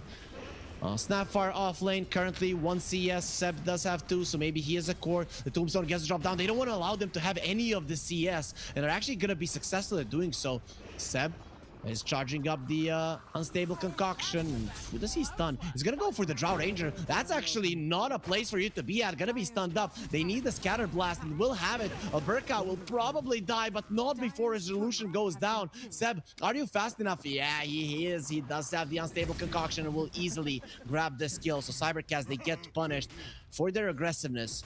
But when you look at the CS, both Seb and Resolution, I mean, they have no creeps. 4 and 2.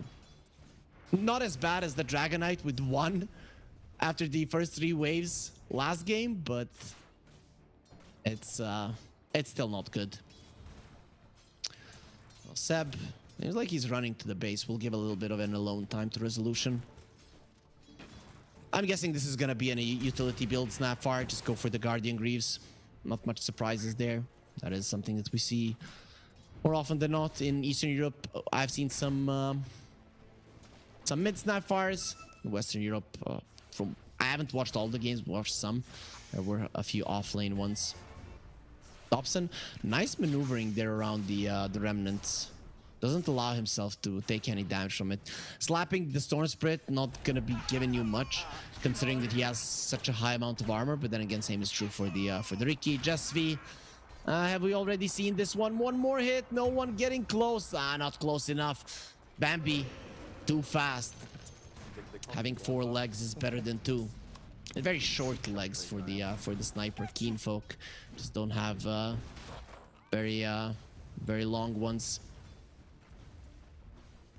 We haven't been seeing much action here, but there has been some death in the early lane stage. Nice approach here from OG to just get themselves into the face of DK Focus, taking all of that juicy farm away from him.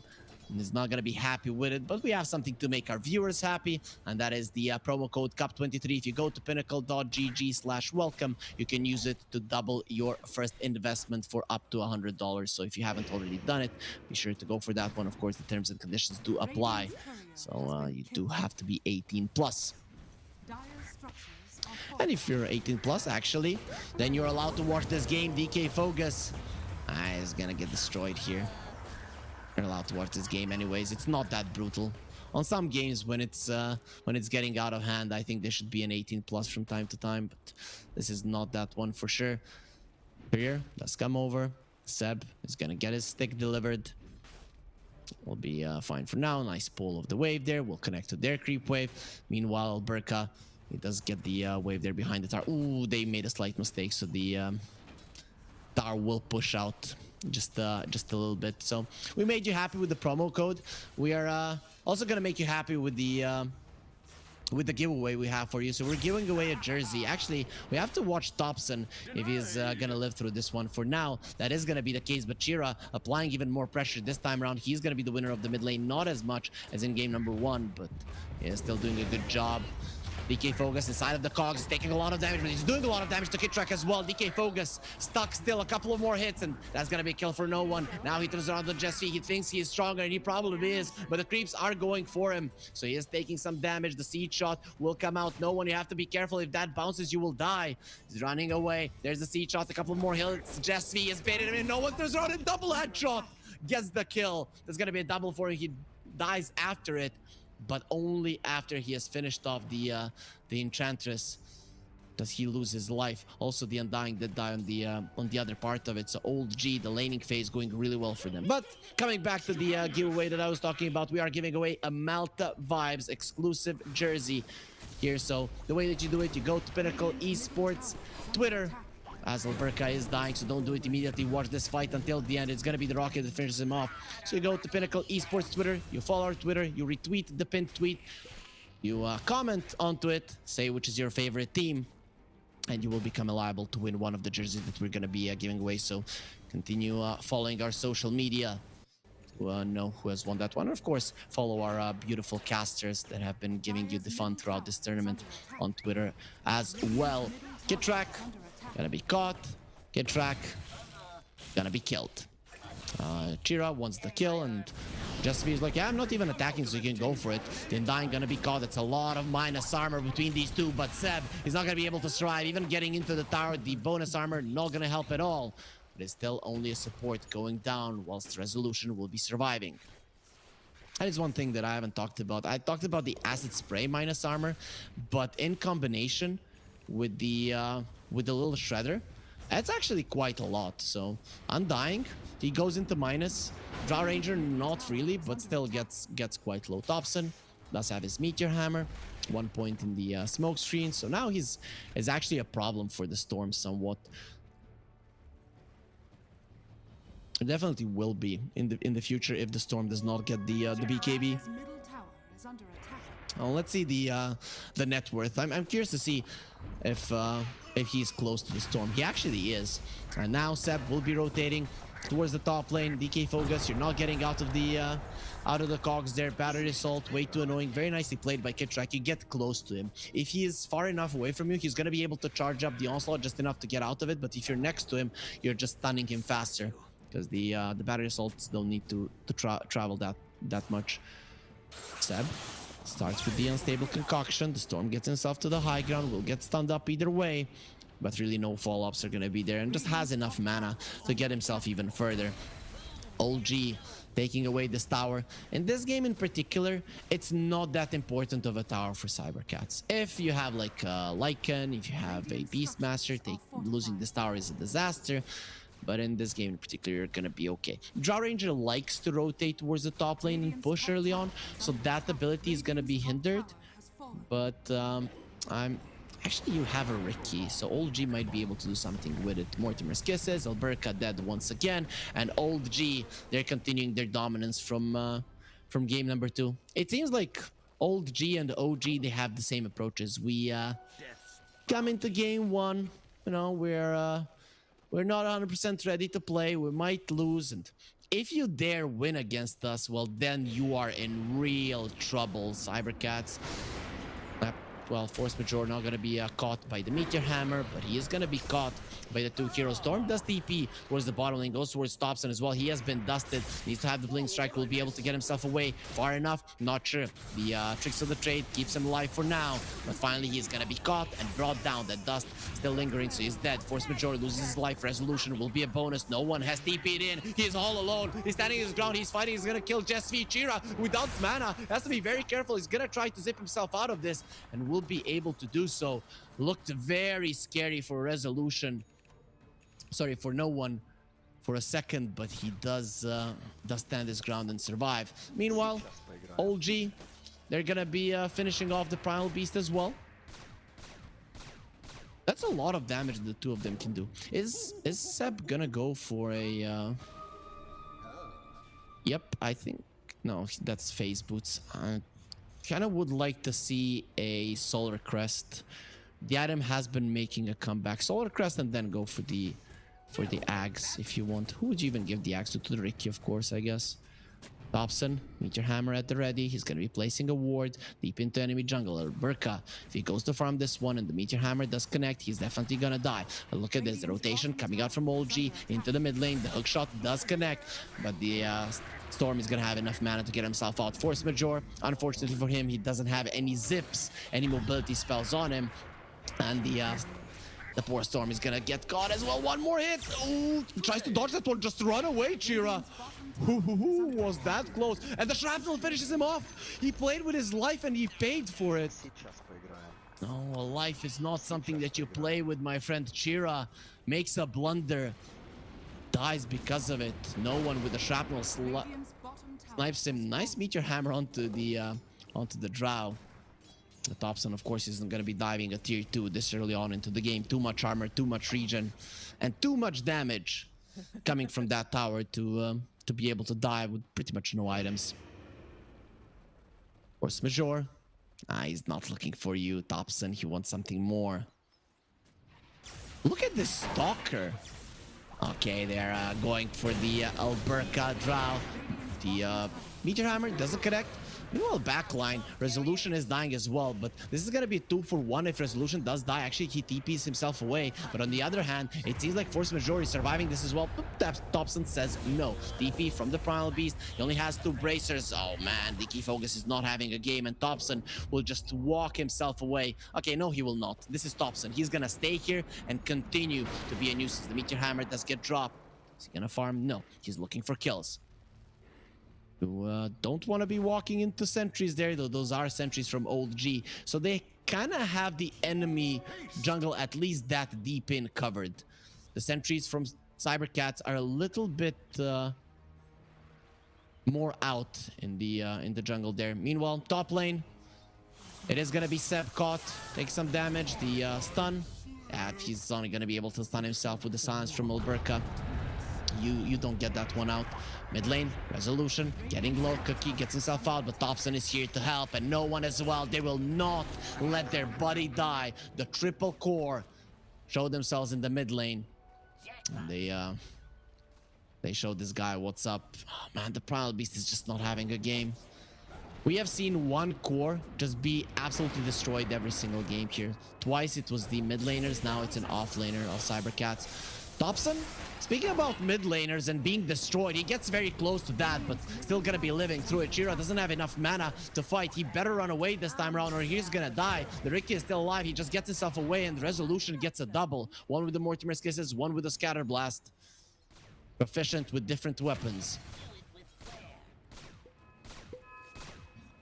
This is looking like the easiest game. I was hoping for the closest one yet, but this seems like it's gonna be the easiest one for either team. Obviously this time Old G, and they're even looking towards the ancient stack. Cybercats, you have to protect this one. You're already losing. The Meteor Hammer does get dropped, but not onto the Storm. Silence onto the Ricky. Thompson still alive. Kitrak getting low. Alberca trying to do damage. Sab coming from the side. The unstable concoction does a lot of damage. Look at no one just standing his ground. No one can fight him, and he can just stand his ground. Force Majeure, yes, make your face closer to me so that I can shoot you in it. But actually, they do getting quite low. He's dropping low as well. That's gonna be a big unstable concoction, but Seb needs to run away. They've lost 3 of their cores. Now they're gonna smash him into the ground. Hookshot onto the Soul Spirit. Beautifully done there to just get the kill. Kitrak showing what's up. And Seb, he does have more farm. Then DK Focus is gonna stun himself. A big mistake there. Nice juke around the trees coming up from DK Focus, and that's gonna cost him his life. His ulti is gone. Actually gets himself away for the time being, but no, Onslaught finally finishes him off.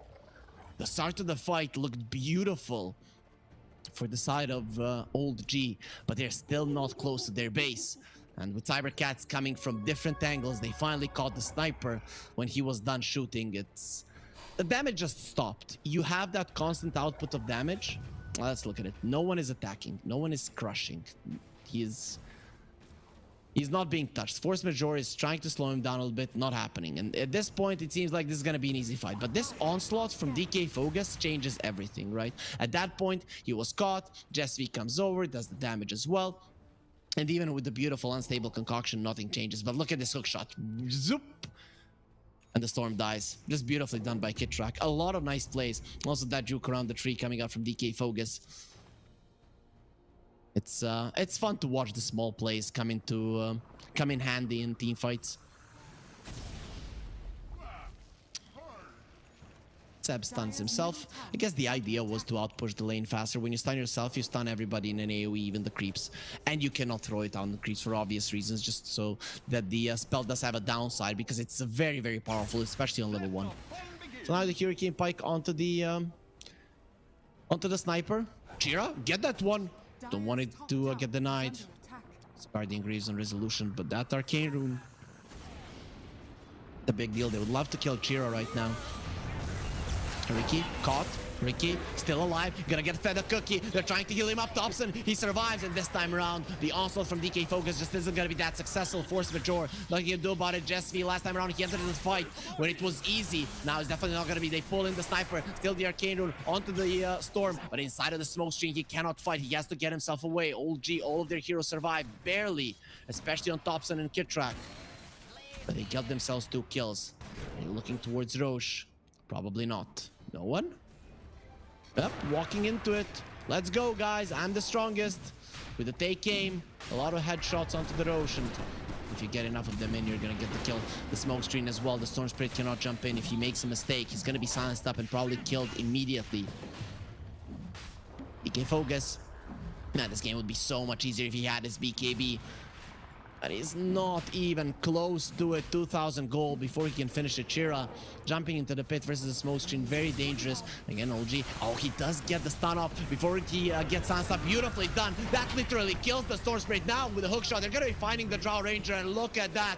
One sniper and one guy with a bazooka from behind. Just getting all the damage in. The artillery working perfectly for Old G. They want more.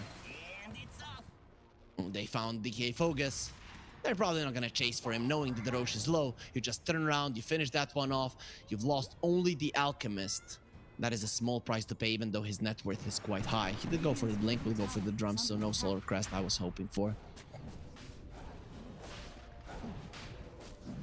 And the difference in strength is just way too huge right now. Storm jumps in, a lot of damage being done. Jira, he kills the clockwork. Can he get himself inside of that one again? With Ricky being there now, he puts down the smoke screen. You jump into it. Yes, exactly what we wanted you. What is this smoke? What a surprise. Well, Ninja from the Hidden Mist, Thompson, is waiting for you there, and pretty much impossible to play into it without the BKB. No one. Everywhere. Nope. The sniper not really considered a side lane ganker, but no one showing a new way to play the hero. There's a DD in the river as well. Old G. They don't know about it. It's gonna be there for another minute. So we'll see if they find out it's there. But for now, they have their eyes set on the tier 2. The couriers might reveal it. Nah, they didn't fly close enough. Couriers just don't give enough vision. So are there any big items coming out from Cybercats? Storm wants a BKB, but yeah, he's gonna stay with Want for a very long time. Drow Ranger wants a BKB as well. Same situation. Undying is working towards the Holy Locket, so wants to be able to provide some HP. Yeah, HP is what he needs, because HP is what he's not gonna have in just a second. Being brought down. Resolution did his best there to get a kill with the scatter blast. Ricky finishes off Chira. Thompson. He hasn't forgotten it, and he has not forgiven it, Chira. So this is why you're suffering. A little bit of a warning to other teams. Don't make OG or OG mad. Don't win game number 1 against them convincingly. Don't do it. They're gonna get mad. They're gonna smack you down. Ricky, very aggressive position. Mortimer is coming through. He does get silenced up. He's dead. Alberca, though, he's gonna pay for his sins. And DK Focus as well. You killed our mid laner. We kill you. No one hiding in the trees and just shooting them from a distance. Never getting himself in any kind of danger. So you die. But you set up 2 nice kills for your teammates. And yep, this is gonna be a 4th hero fairly soon on the side of Old G that is gonna overtake every single one on the side of Cybercats. 94% win probability. Yeah, this game seems very easy for them. Hookshot, unsuccessful. Get track hunting there, fishing. He doesn't get the connection.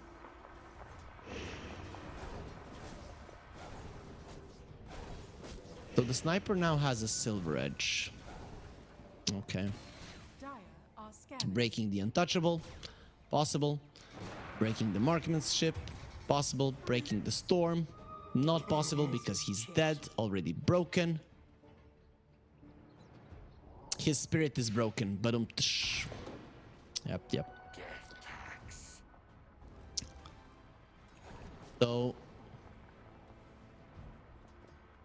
what do you do even if you're Cybercats right now? I mean, this is one of those games where you got absolutely stomped, destroyed, decimated. Oh, here comes Iron Man. Flies into the enemy base. Iron Man usually is not a killer. Force majeure. He is gonna be slain. Look at the sniper with the Nagus. He doesn't care. Just standing his ground on the enemy high ground. He could use his bayonet if he wants to be honest, but no one wants to come close, so it is gonna be the gun. Jump in, jump out. Ricky will be coming over fairly soon, I think. Nope, Thompson is farming. He's doing his own thing. He doesn't care about the pushes. No one jumps into tier 4s, breaks the Enchantress. Not gonna be able to get the kill though, and now he's the one that dies. Tier 4s, they hurt you a little bit too much. OG, now they have to bring in Thompson if they want their sniper to live. The cookie, it's gonna be quite successful there to get him out. And well, Chira, we're gonna see this over and over again, him dying in the smoke screen. Stun onto the drow. It might be time to tap out. Stop, they're already dead. This is not fair. Enchantress is gonna be next, and Jesvi calls GG, taps out. He knows that it is over, but it's still not gonna prevent them from finishing him off. Thompson wanted more. He didn't get that one, but still it is gonna be a nice, easy game here in the decider for Old G. They lost game number 1. Cybercats, when they were ahead, they knew what to do, but when they fell behind, well, you guys saw it. They didn't have much chance in the previous or this game either. This one was a complete stomp. In the previous one, at least they did delay it for quite a lot. You're going to be seeing them on camera.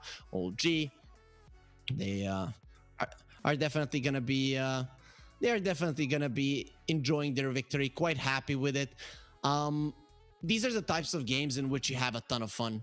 Really a huge amount of fun in it, even though the last one was a complete stomp, so we didn't see much of it, but still it is a nice performance coming out from them, and one of the better series that I've seen so far in the Pinnacle Cup, and more is yet to come. But let's go into the brackets to see who OG are gonna be facing off next, and it's gonna be ex-Hellraisers. That is gonna be the real test, how good they actually are. Of course, in Division 2 they're playing against some teams, but these games, they're gonna be coming to you in the following days, so be sure to follow the Pinnacle Cup. If you're new to the channel, get the follow there. And let's see, OG, I think they got a little bit of money as well. Cha-ching there for them. Cybercats will be ending the tournament with just $1,000 there, but OG, they get their first 1,000 right now. The next round for them is worth 2,000, so they're gonna be able to triple their money. If they get there, then semifinals is gonna be 5,000. If you win the grand finals, you get $16,000 plus. You go to Malta to a boot camp, 5-star hotel, enjoying the beach. You can see there a little bit behind the screen. Welcome to Malta, and just what the players are gonna be enjoying if they do manage to get themselves the victory in this tournament. With that being said, guys, that's it for me for today, but that doesn't matter because you have 2 more matches to watch. It's going to be Bedboom versus Monaspa coming after a short break, and then Virtus.pro versus Sigma.YNT to end the day. Those are also going to be very, very cool matches. I think Bedboom versus Monaspa might be the derby of the day, but you're going to be in the awesome hands of Robinol, who's going to be taking over for the rest of the day. So be sure to enjoy yourselves. For our channel, follow our casters and Pinnacle Esports on social media, and have the great rest of the day filled with awesome Dota.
sport.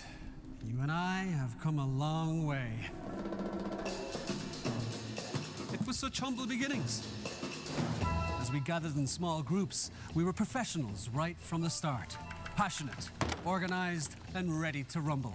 We dreamed big, and surely enough, our parents supported us at every step of the way. Didn't they? Fired up by all this love, it wasn't long until we caught the scent of competition. To be honest with you, it wasn't always that easy. Joe here, he had to take on 2 side jobs to afford playing professionally. It's gonna get better, Joe. Some of you dared to not even call this a sport. And look where we are today. An endless stream of esports events every year. Bet you didn't see that coming, Mom and Dad. And you know what? We have been with you every single step of the way.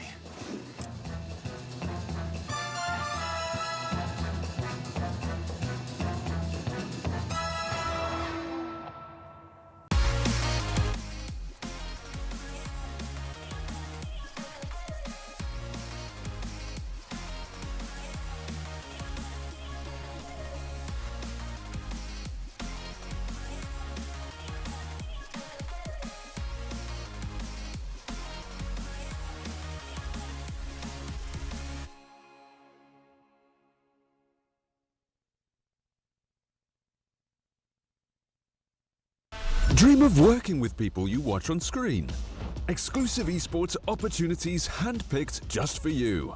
Candidate profile to raise above competition. Let 10GG handle routines. Make a step towards your dream today.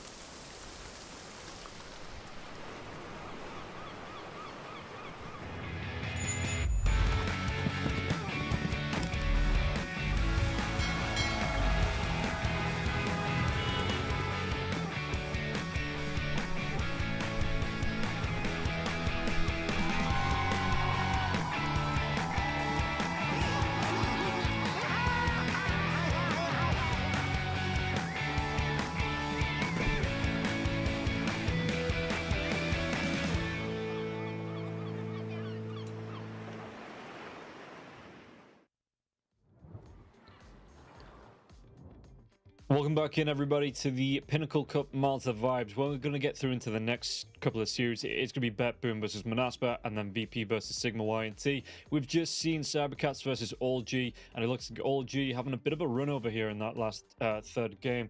And before that, to start off the day, it was the D2 Hustlers versus One Move. One Move going down here to the D2 Hustlers 2-0. A bit of a surprise, maybe. One Move, a solid Division 1 Eastern European team. D2 Hustlers coming on the up and up. But yeah, we will be looking ahead at Bet.Boom versus Manaspa to come up next. Bet.Boom finishing third in the Eastern European DPC. Manaspa, again, looking to just carry on, get themselves into a good solid position and carry on climbing up the ranks. And we'll see who's going to come out on top. I think this is the first third-party tournament Bet.Boom have done as well. If we take a look at the rosters coming through, we'll see the players on each team. Yeah, Bet.Boom, it is going to be Pure, GPK, Nightfall, Save, and Toronto, Tokyo.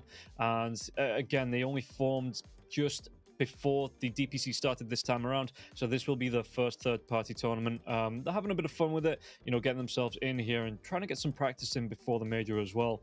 And you know, with the Pinnacle Cup, Malta vibes, it is a great place to do it. And yeah, we'll see if they're going to be able to kick on, because they did look a little bit shaky after the first major, coming into the second tour of the DPC as well. Weren't able to claim that top spot like they did last time, going the way of ex-Hellraisers. And yeah, this time around, so maybe the Bet.Boom, they're looking at getting a little bit of practice, you know, keeping themselves warmed up, keeping themselves going through the competitive games, and again taking part in the Pinnacle Cup, which is a great tournament as well. Don't forget, the winner of this will get themselves a week-long stay at a boot camp in Malta, as well as I think it's a 5-star hotel. You know, they get the sunshine, the sea. Gamers, they don't want that. They just want the boot camp. That is the main target, as well as the prize money. And we'll see if they're going to be able to push on. But coming up against Manaspa, as we take a look at their lineup, Nande, Wish, Skylark, Desire, and SSA Spartan. You know, SSA Spartan, don't want to brag, but he is a UK graduate. You know, took a lot of tournaments early on with the UK Dota and pushing on here with Manaspa. Like I say, they're looking to compete. They want to looking to show that they are competitive coming through and looking to push on, because I think, let me take a look where they did finish, because they finished in the relegation slot in Western Europe. So maybe looking to kick back here against Betboom, you know, take out some frustration, as we will be moving through into the draft pretty soon to see what they want to be picking up here. And I'll take a look, because completely honest, not 100% on what Manaspa were liking to pick up in the Western European PPC. My focus was on Eastern Europe, where we saw Betboom. The Clockworks could be the first ban here. Maybe the Murano as well. They might actually target ban out Toronto, Tokyo, because the Murano and the Clockwork is 2 favorite heroes coming through from the DPC. You know, it's really good on them as well. They ban out the Undying. But on the side of Betboom, you know, they are going to be banning out the Broodmother as always, because this hero is just a massive menace. You know, if you can help it, you don't let it through, unless you have a plan for it. I mean, some teams do, but yeah, Betboom this time around just being like, nah, we don't want that. That's straight up out of there. And we'll see what else they want to ban out. Nature's Prophet, Enchantress, Dragon Knight, Rubik. What else are we looking at? Disruptor. Disruptor is one of the, again, one of the most popular heroes in the Eastern European region. Had something like a 70% win rate, as well as riding like a 75% win rate.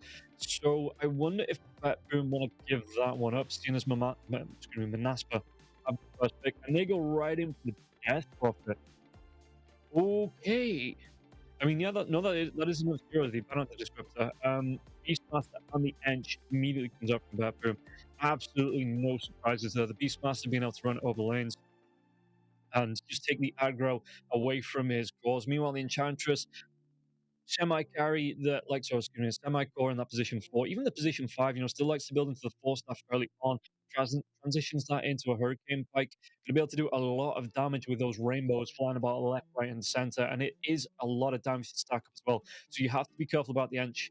Can engage you from long range. Here, like Death Prophet wants to get up close, get those spirit cycles going, and Enchantress won't let it happen here, but hero that likes to get up close and personal, that can gap close, is going to be the Primal Beast. Manaspa going straight for that one.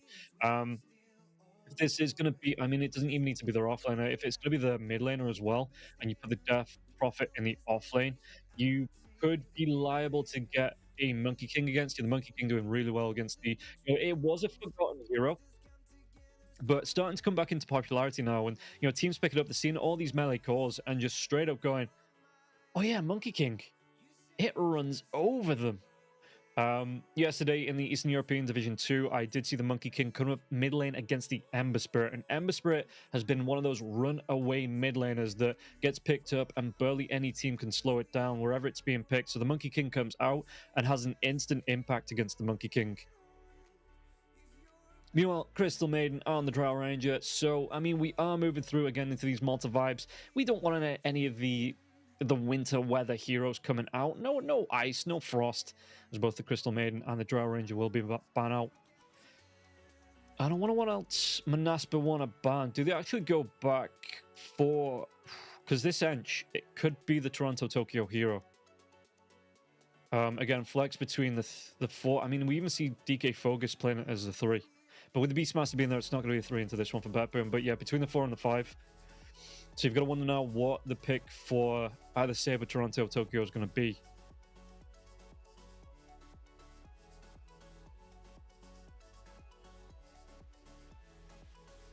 And Manaspa, okay, they're taking some time.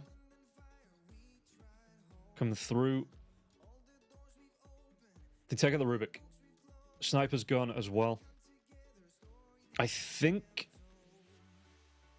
the draft on the screen might have frozen. Because I'm still seeing the heroes moving about, but I'm not actually seeing the draft boxes filling out.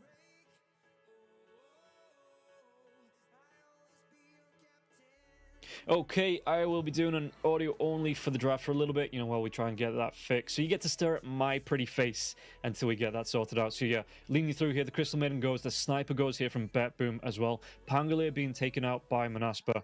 So yeah, good mid lane hero, gets a lot of aggro on it in the mid lane. You pull that focus, you can do a lot of damage as well. You don't have to commit into melee range with the Swashbuckle, obviously being able to find those last hits. And just a hero that Manaspa don't play against. It looks like we've got the fix. Get him right back to it now. There we go. The update's coming through as the morph comes out here for Boom. The Lycan will be banned out. And I wonder if they take away... I mean, the Morphlin is a really nice one because it means if you're coming up against a lot of Agi heroes... Agi. Coming up against the Agi heroes, you are going to be able to go towards the Ag Sept. You steal the stats. You steal the attack speed. Turn it right back around. And just put the focus. I mean, here with the Death Prophet and the Primal Beast, I assume this is going to be the Death Prophet and Primal Beast course, though we might still see the Primal Beast as a 4. So yeah, more often than not, I mean, you can still run the Death Prophet as a 4 as well, so maybe Manaspa drafting slightly off meta, but for the minute, I am going to choose to believe it's the Death Prophet made the Primal Beast in the off lane. Coming up against the Morphin as well, if you feel like you're the stronger team, you can build a bit of a gap. Never mind. So, yeah, the Beastmaster is already there. You're not going to flex that into the mid, as it looks like Manaspa go for the Anti-Mage and the Doom. So your Primal Beast position...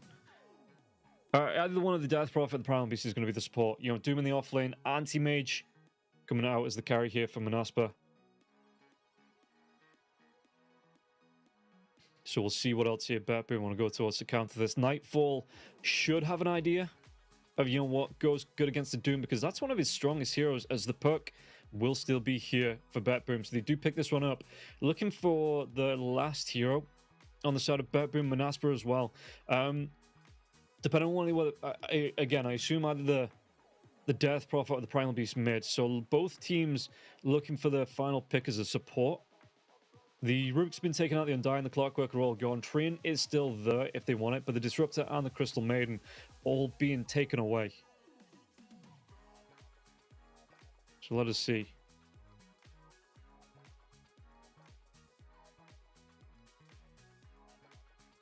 Manaspa, what do they want to be removing? Do they believe it's a 4 or a 5 Enchantress as well? Because it's kind of pretty straightforward here for Manaspa. No, they're banning out the Troll, so what? They think it's going to be the Morphlin mid? No, it can't be the Morphlin mid. There's a perk.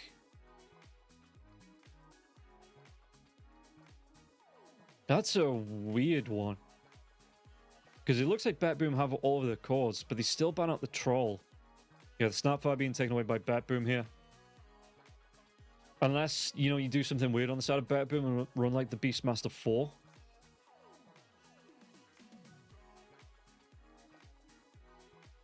Who knows? We'd have to ask them.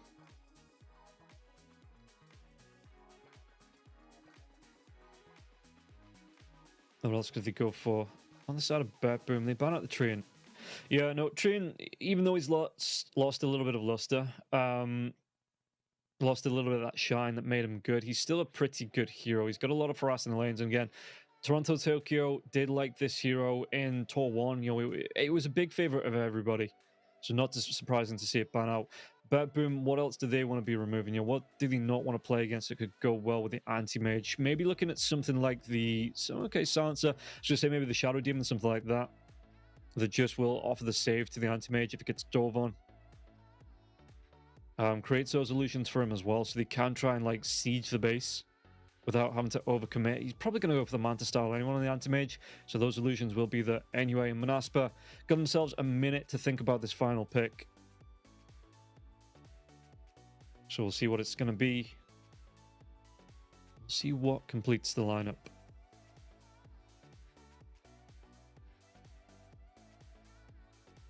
And let's take a look at the support heroes as well, because I mean we've seen a few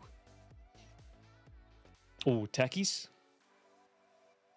I've just seen it. I'm looking through the supports. I've seen the techies. I know it's a great hero in the Eastern European region. And I wonder if they give it over to, yeah, put the Enchantress 5, maybe pick up like a techies to get the blast off onto the Anti-Mage for the silence. Before he gets like a BKB or the Manta Style to come out here, the Anti-Mage, he could be liable for a decent blast off raw combo.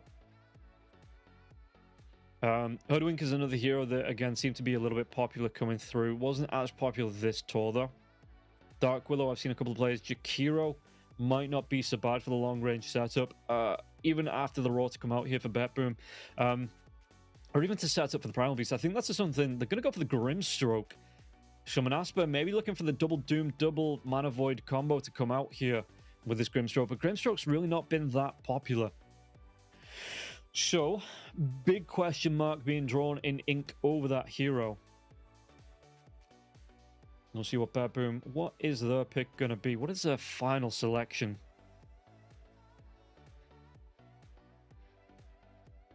As we're coming through, I mean, again, they have a minute and a half, so they can take the time to think about this. Maybe something, yeah, because Toronto Tokyo is like the Marana.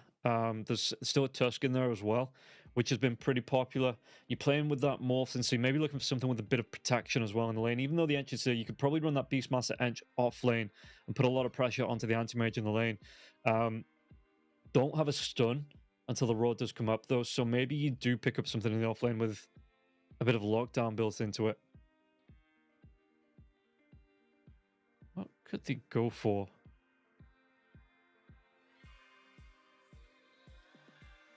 Okay. They are going to be taking a lot of reserve time for this now as well, burning through at least half a minute here. Even a full minute coming into this to think about this final pick. The support Marcy really hasn't been that popular in Eastern Europe. I think it's been played at core a couple of times. Phoenix haven't really seen it at all.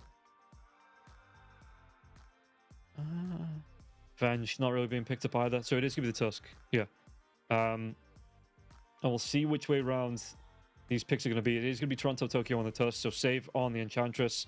And looking through, it's not too bad. You've got some protection for Pure as well, some great, even if that, well, as long as you don't get doomed yourself, you know, you should be able to get the snowball save, maybe get yourself away, and the hero that you drag into it as well. Okay. So between these two lineups, I mean, BetBoom coming in as the stronger team, but we've seen Anti-Mage just be amazing in the current... It's surprising how this hero's just jumped right back into it. You know, after a couple of changes in the last... It was even a letter patch. It wasn't even like it was 7.33 to come out. You know, just a couple of changes, and all of a sudden this Anti-Mage right back at the top of the table in terms of carry. And... yeah, we'll see how it's going to do here up against BetBoom, because again, BetBoom looking like a little bit of a stronger team throughout the DPC. Obviously, again, Manaspa did get relegated from the Division 1, so they will be looking to play up the next tour in Division 2, get themselves right back up there. And Western Europe, it's a massive, it's just one big meat grinder, right? It is just a massive mosh pit of heroes bouncing, teams bouncing up against each other, looking to just pray that you don't get knocked down and stamped all over. And unfortunately, this time, Manaspa, it is going to be their turn to move down. BetBoom, again, not looking as dominant in this last tour as they did in the first tour. Did only get third place behind Team Spirit and X Hellraisers, but they will still be going to the major.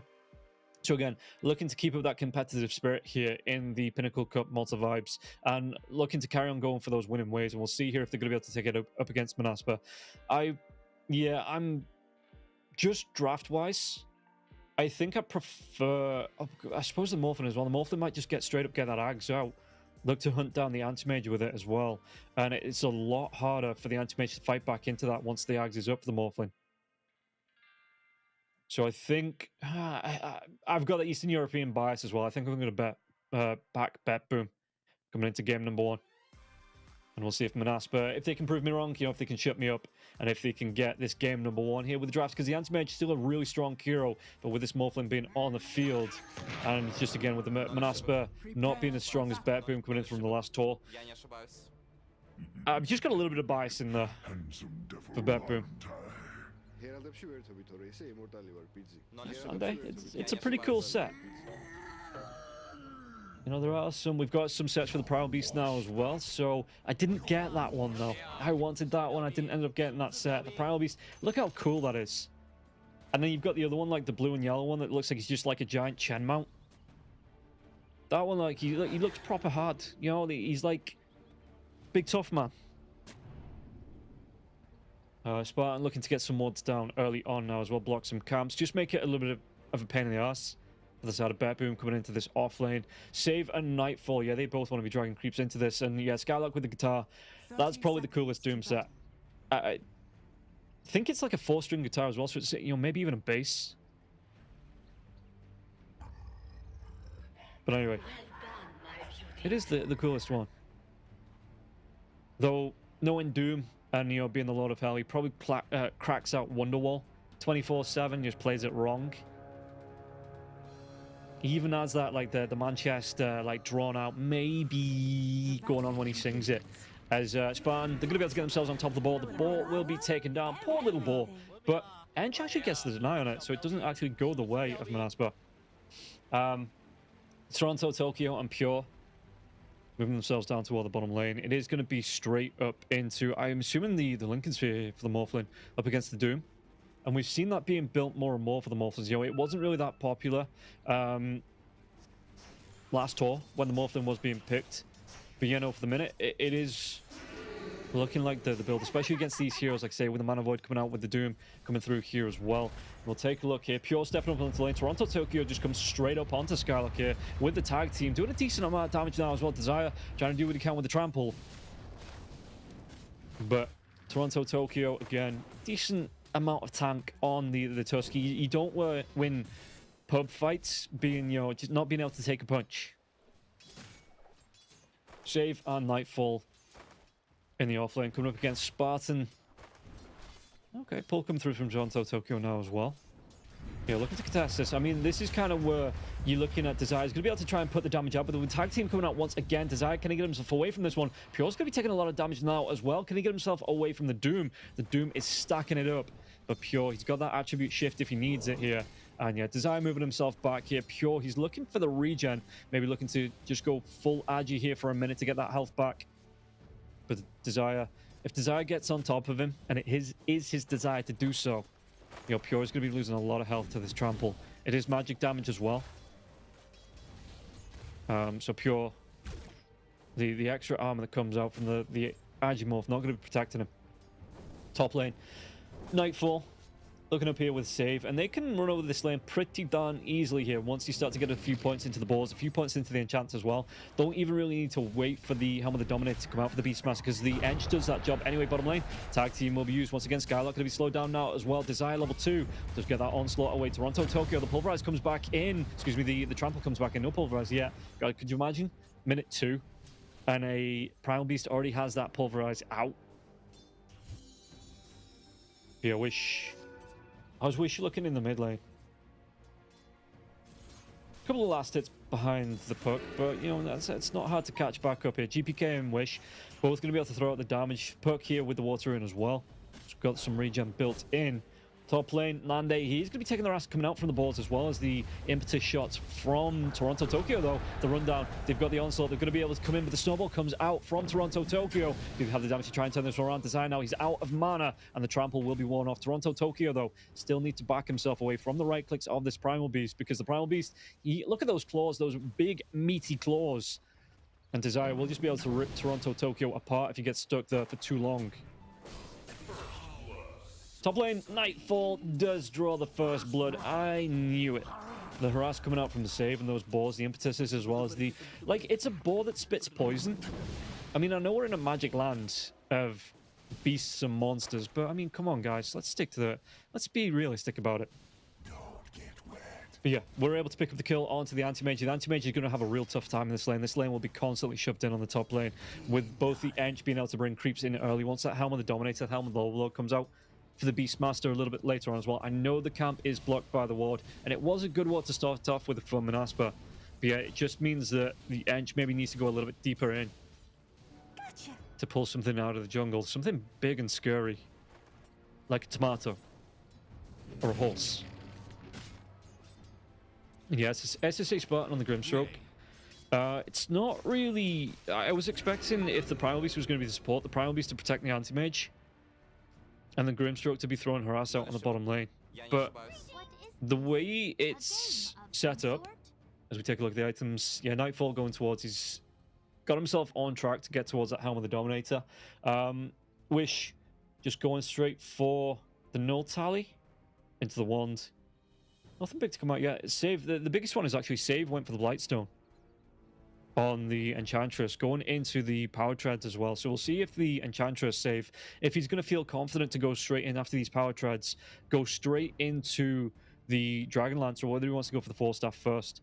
Because sometimes we've been seeing the Ench go for the first item drums after the Power Treads, but if you really want to be stacking the damage, that's to offer the survivability here. You've got Nightfall that's already got a point into the Inner Beast. So that's probably going to offer the damage amp that the Enchantress needs. As we get the go when ready sign coming out from Manaspa. Yeah, Inkswell, it's rough as well. You maybe use that as a safety measure on the Anti-Mage, because you've not really got anybody that's going to close the gap here. Spartan, he doesn't want to be running himself, and Anti-Mage doesn't want to commit when the Ench can just burst you down at a distance. So maybe, I don't know how effective that Inkswell is as a safety tool here in the early game, because Nightfall doesn't commit. You know, he lets the balls do the damage. The Ench hits you from a distance. There's GPK. Yeah, Power Treads into a Witchblade. Wouldn't expect anything else, and then the Blink Dagger afterwards here for the puck. Morphlin. Look at our poor boy. Look at him. And he's having to dress himself up to hide all three of his polygons. You know, try and pretend he's got a high-level model. There's Tusk. Tusk has got more in one of his, like, tusks. I was going to call them antlers then for a second, but he's got more in his tusks than Morphlin's got in his entire body. Poor boy. Poor watery boy. So yeah, Nande, what do you want to build into first? You want to go for the Vanguard, but you've already died once. Skylark taking a lot of frost in the bottom lane here as well. Desire wasn't here to protect him. Top lane Spartan, he might go down. There's a lot of damage coming through. One more impetus shot. You've got the Acorn now as well. The Acorn is going to go for the nut shot and Save. He gets the kill onto Spartan. Nande with the blink in. He's only level 4 though. There isn't going to be a mana void here. Save out of mana, but the chase down onto Nande. Nande's used that blink to get aggressive, and now the damage coming through once again. Anti-Mage's going to get himself away from this. Into the trees he goes, but one more nut shot. It might do enough damage, and Nande, he has to blink himself in, but he blinks himself into the waiting arms of Nightfall. Nightfall, fortunately, doesn't have a point in the axes, so Nande, he will be... Well, he ain't safe. There ain't no way he's safe there, but he ain't dead either. So it's kind of like, not awful, but it's not great. Yeah, and the Beastmaster Enchantress just to be able to do everything they can here to put the pressure onto Nande. You see, last hit wise, the Anti-Mage onto 22 last hits. Meanwhile, the Morphlin onto 28, which doesn't sound like a massive difference, but when you're racing towards that Battle Fury and you're going to get even more harass coming out, Nande going to get himself away from this. The damage, it's just going to carry on coming through from Ench and Save. Yeah, just, well, he ain't going to be doing no saving today. Bottom lane, Desire. He doesn't desire to be dead, and yet he finds himself dead. This bottom lane, it is getting very scary now. And you've got the Tusk, you know, the furry scurry coming through here on the Tusk. Skylark, what's he trying to do? What's he trying to pull? He might try and go for... Surprised he didn't actually take the Chain Lightning from the Harpy.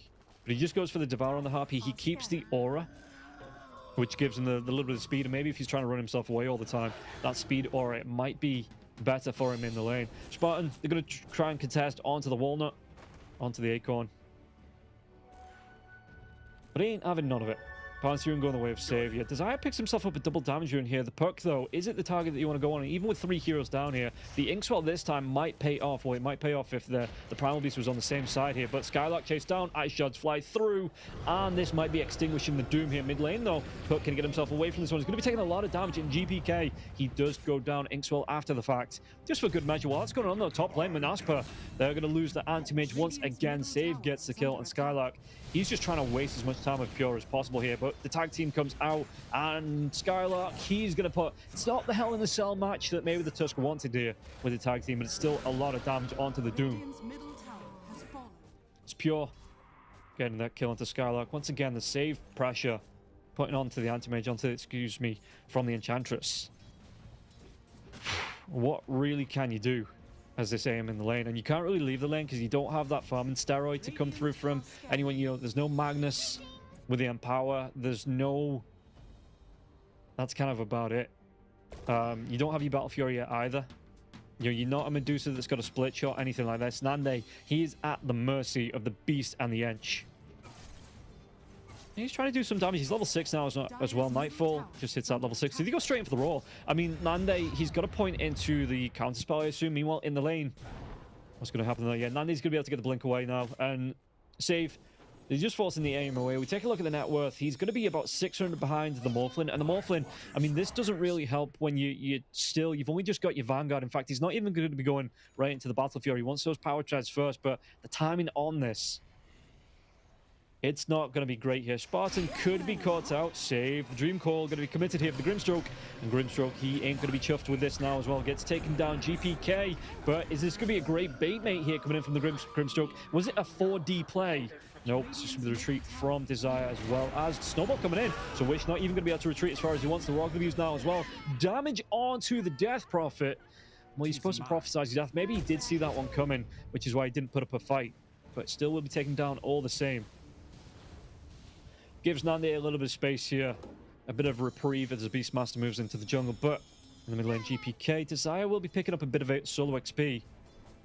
As the Death Prophet, he's not being able to use this exorcism for the, you know, the full power. They did take the tier 1 tower though in the mid lane after they got the kill. You know, you want to be using it onto the other lanes now, trying to invade, push heroes back, and force some rotations from the puck. So we'll see what he's going to do when that's back up. But for now, 7-2-2 bet boom, looking pretty darn strong. And don't forget, guys, you can go to pinnacle.gg/welcome. Get yourself in the promo code there, which is Cup23. Get yourself through and you get yourself $100, up to $100 bonus when you make your first deposit. It is for 18s and over only, so don't forget that. But if you do want to take a little bit of a fun bet, and again, just for fun, on the game, it's going to be pinnacle.gg/welcome. Speaking about welcomes, it looks like Nande going to welcome 3 heroes to his top lane. They take him down. They're going to take this tier 1 tower as well. And in Manaspa, it ain't great. It really ain't great for them. You know, they're going to be, it's only 1k behind, but they're losing the anti-mage over and over and over and over and over. Meanwhile, Desire GPK, desires this kill, but is he going to be able to get onto GPK? GPK, he might even be able to turn this one around now. The save chase down onto Spartan. Spartan, save, is going to be able to get himself, what, another, is he on like 4 kills now? 3 kills? 4 kills and 3 assists for the Ench. God damn, she really is a predator. And Ench going straight in towards the Dragonlance, why not? Just play that 4th core. You think anti-mage is going to stop you? No, go towards, yeah. Go mad. Go towards the Dragonlance. Do the damage. Mid lane, it will be pressured in after to take this tier 1 tower on the top as well. It looks like Bertboon would have taken all the objectives. The ice shards come out. Snowball goes in. And Spartan, he's going to go back in his box. Spartan? No, it looks like he's not going to be able to get himself away from that one. Nightfall will eventually get the kill. But did they actually get the kill onto Nightfall now as well? Nightfall trying to run himself away. He is doomed up. They've got 3 heroes chasing. The Beastmaster will finally go down. Wish is going to be able to get that kill. Toronto, Tokyo, he's going to be surviving. Skylark heading right back towards this bottom lane where the Morphlin is just straight up free farming. He's like, if you don't want to give me polygons, I will farm until I can buy them myself. Yeah, safe.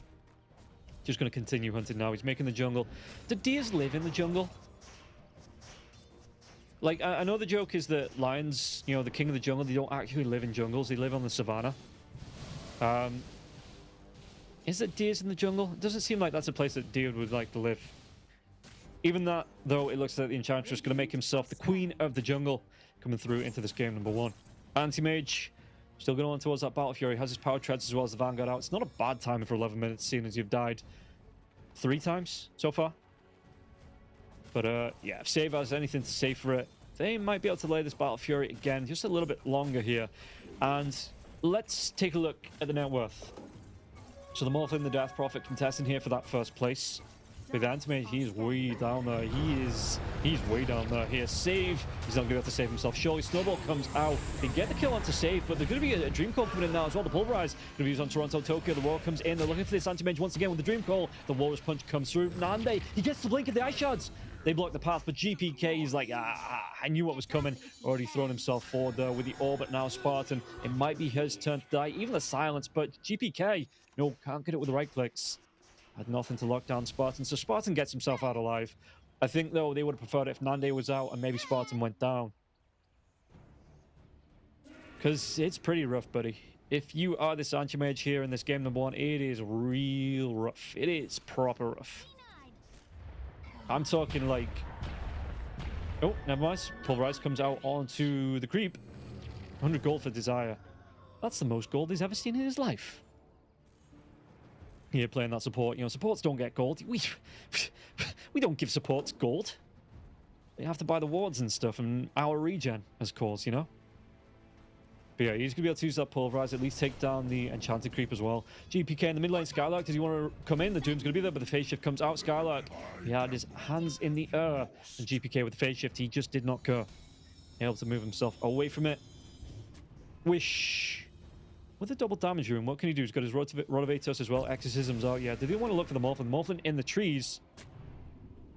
And just like Walter, he will escape. Grimstroke seeds his Serenity out. So he's got the regen coming through from, and I know this one, the Virtuous Dale, I want to say is this the spell name on the Season Serenity. Yeah, Baboom, they've got a great lead. They've got themselves, what, 7-kill lead. They've got the Morphin right at the top of the network. We've not even, I know I've said he's been farming it up, but Lincoln Sphere is not going to be too far away now. Gets himself into the Roshan. Maybe give the edge to GPK if he's still going to be farming and GPK wants to get aggressive, but Manaspa, they don't know this is going on. And I don't know if they'd be able to contest even if they did. Yeah, because Roche, it is pretty much done. Yeah, they give the Aegis over to GPK, and they continue to hunt. So, Save, they are looking towards a Primal Beast. Dream Call comes out, he snaps out. Does he want to try and get himself away with the Onslaught? Or he would, if he wasn't being silenced. GPK comes in, says, shut your mouth. And then gets the kill here onto Desire. And Desire, once again, this is just not where he desires to be. As they do get the kill. Meanwhile, Skylark, how is the big man looking? Going towards the Greaves, already has that Vanguard. Nande now as well. He's started on the Battle Fury, got himself the Broadsword. Not the worst item in the world to have as an anti-mage. It means even if you do need to fight, you know, it stacks up that damage. But yeah, Bet Boom, they ain't letting this one go easy or at all, to be completely honest. Morph, that is going to be his Lincoln's coming out for him now as well. Toronto Tokyo is what? Straight up Helm the Overlord. He's got that Vanguard. Yeah, Lincoln's is there for Pure. And to be honest, I mean, it's 2-0 and 0. He ain't really being put under pressure. Meanwhile, Nande 1-4-1. That's yeah, that's rough. That's not what an anti-mage wants in a game like this, especially up against the Morph that pretty much wants to go straight towards, or maybe not straight towards the Axe. You know, maybe a Skadi in there as well for good measure. Some extra stats. Toronto Tokyo does get himself away from this one once again. Snowball's going to come out point blank, though. It looks like he'll still be able to get the kill with the Pulverize. Not even going to be used. Just that trample damage here. Desire, they didn't need the control from the Pulverize, and they do get the kill into Toronto Tokyo. But he's like, you fools. You've given away your position. As the TPs come out, did he want to make a move onto Pure? Pure, that's the Lincoln Sphere broken there. Skylark maybe not checking him. Throws out the Doom, and Pure 3 heroes here. Was the rest of his team, though? The Enchantress moving down. No, it wasn't. What did he throw out? Skylark, I was sure. He threw out... it must have been... What the hell broke the Lincolns? Was it the Mana Void? Did he throw out an early Mana Void to get the kill? The Pulverize comes out into GPK. Pops the Aegis. He might be able to go for more here, Manaspa. Manaspa, it's a good fight and save. He ain't saving nobody here. GPK is going to drop the Dream Call. Do they want to try and turn this one around now as well? GPK trying to get himself out of this, but with Silence coming through now as well. GPK, he is going to be AFK as he's sent to the grave. RIP. Yeah, Skylark got low on Ench. Might actually try and look for the kill onto the Doom. Point blank, going for it now as well. Just turn around, but this is the best thing he can do here. And Skylark just runs towards him and keeps, you know, within touching distance of the Ench. So the Ench can't get the use of the Impetus out. Skylark, with the help of Desire, will be able to get the kill. Will be able to get the kill. Will be able to get the kill here. Save. Trying to deny himself to the neutrals. But Manaspa, they will get the kill onto Nande. It was proper hectic that, you know, TPing out. No, I'm not. But they can't hit me. So I'm going to try and deny myself to the neutrals. Just get that right click off. But it doesn't matter. Because the mana void... You know, it actually wasn't the mana void. It looks like it was just a right click. Yeah, okay. Just a really long right click from the anti-mage. Okie dokie. But yeah, what broke the Lincoln Sphere? Because the Doom didn't have the Infernal Blade at the time. I don't even know if that breaks Lincoln's. The Speed Aura, so he didn't have a way to break it. It wasn't the Pulverize, I'm pretty sure, because he used that after it, didn't he? Maybe the Soulbind? Just point blank to break it, and then you can come in with the Doom. Great fight back there from Manaspa, finding out Pure, doing the damage, being able to take down this Morphlin. And the Anti-Mage now, this is going to buy him some space and time to get himself towards that Battle Fury, which he does have. So going to be able to buy him some space and time to get towards the Manta style, which he will be working towards. Dire's middle tower is under attack. Yeah, mid lane, it is going to be pressured once again. Everybody's from the side of Boom rotating in. Putting the pressure onto the map, so we'll see what's going to come out. The Dream Call is going to come out now. Trying to get the jump on onto this Doom. Can they get the kill now as well? The Silence comes out from the Death Prophet. Exorcism is going to be popped. The jump in from the design now as well. The roll will be used though before he can get that Pulverize off. And just look at Edge. No, don't run away. Run towards. As it looks like Scarlet. They get the kill into GPK. Toronto, Tokyo will go down. So Manaspa, they are proving me wrong. You know, they are fighting back. It's still a 1k net worth lead here for Boom. But hell, if you get this fight, Nande jumping in, he's angry. He wants his revenge. And he's going to be able to get the kill once again onto save. This time, the Mana Void being used. So let's see what else Manaspa, with 3 heroes being dead, what can you get from this? Death Prophet, should have BKB. Makes sense. There's a lot of control. What, only the Raw to go through it there. Walrus Punch as well, I guess.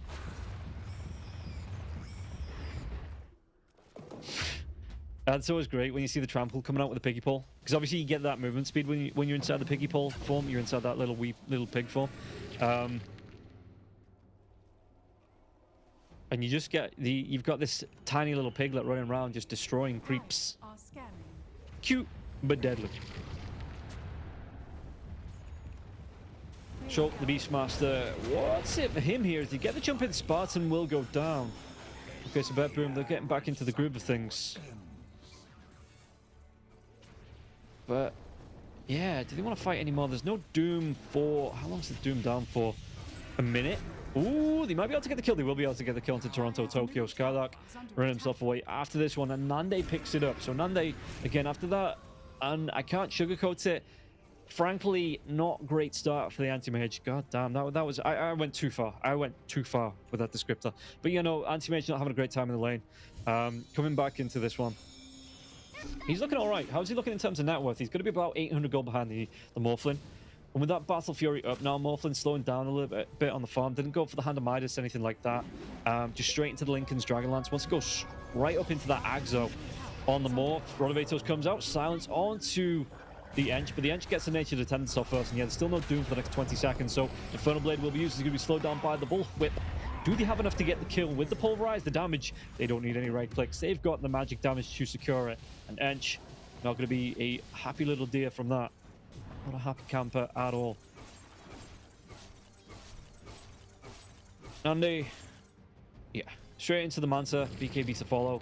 Was that the BKB or was it the Basher? I think it might have been the Basher, actually. Yeah, no, he wants the Basher on the Anti-Mage. Which, okay. Being able to jump onto the Morph, keep him locked down, even if he does steal your attack speed, 1 or 2 right clicks with your Manta, you should still be able to rip through him.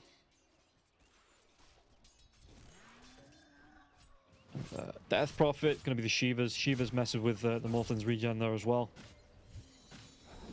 Meanwhile, TT. So TT is going to be able to go for the drums here. Not going to be save on the Ench. It is going to be Toronto, Tokyo. He wants those drums up. And I think he's only the recipe away, was that?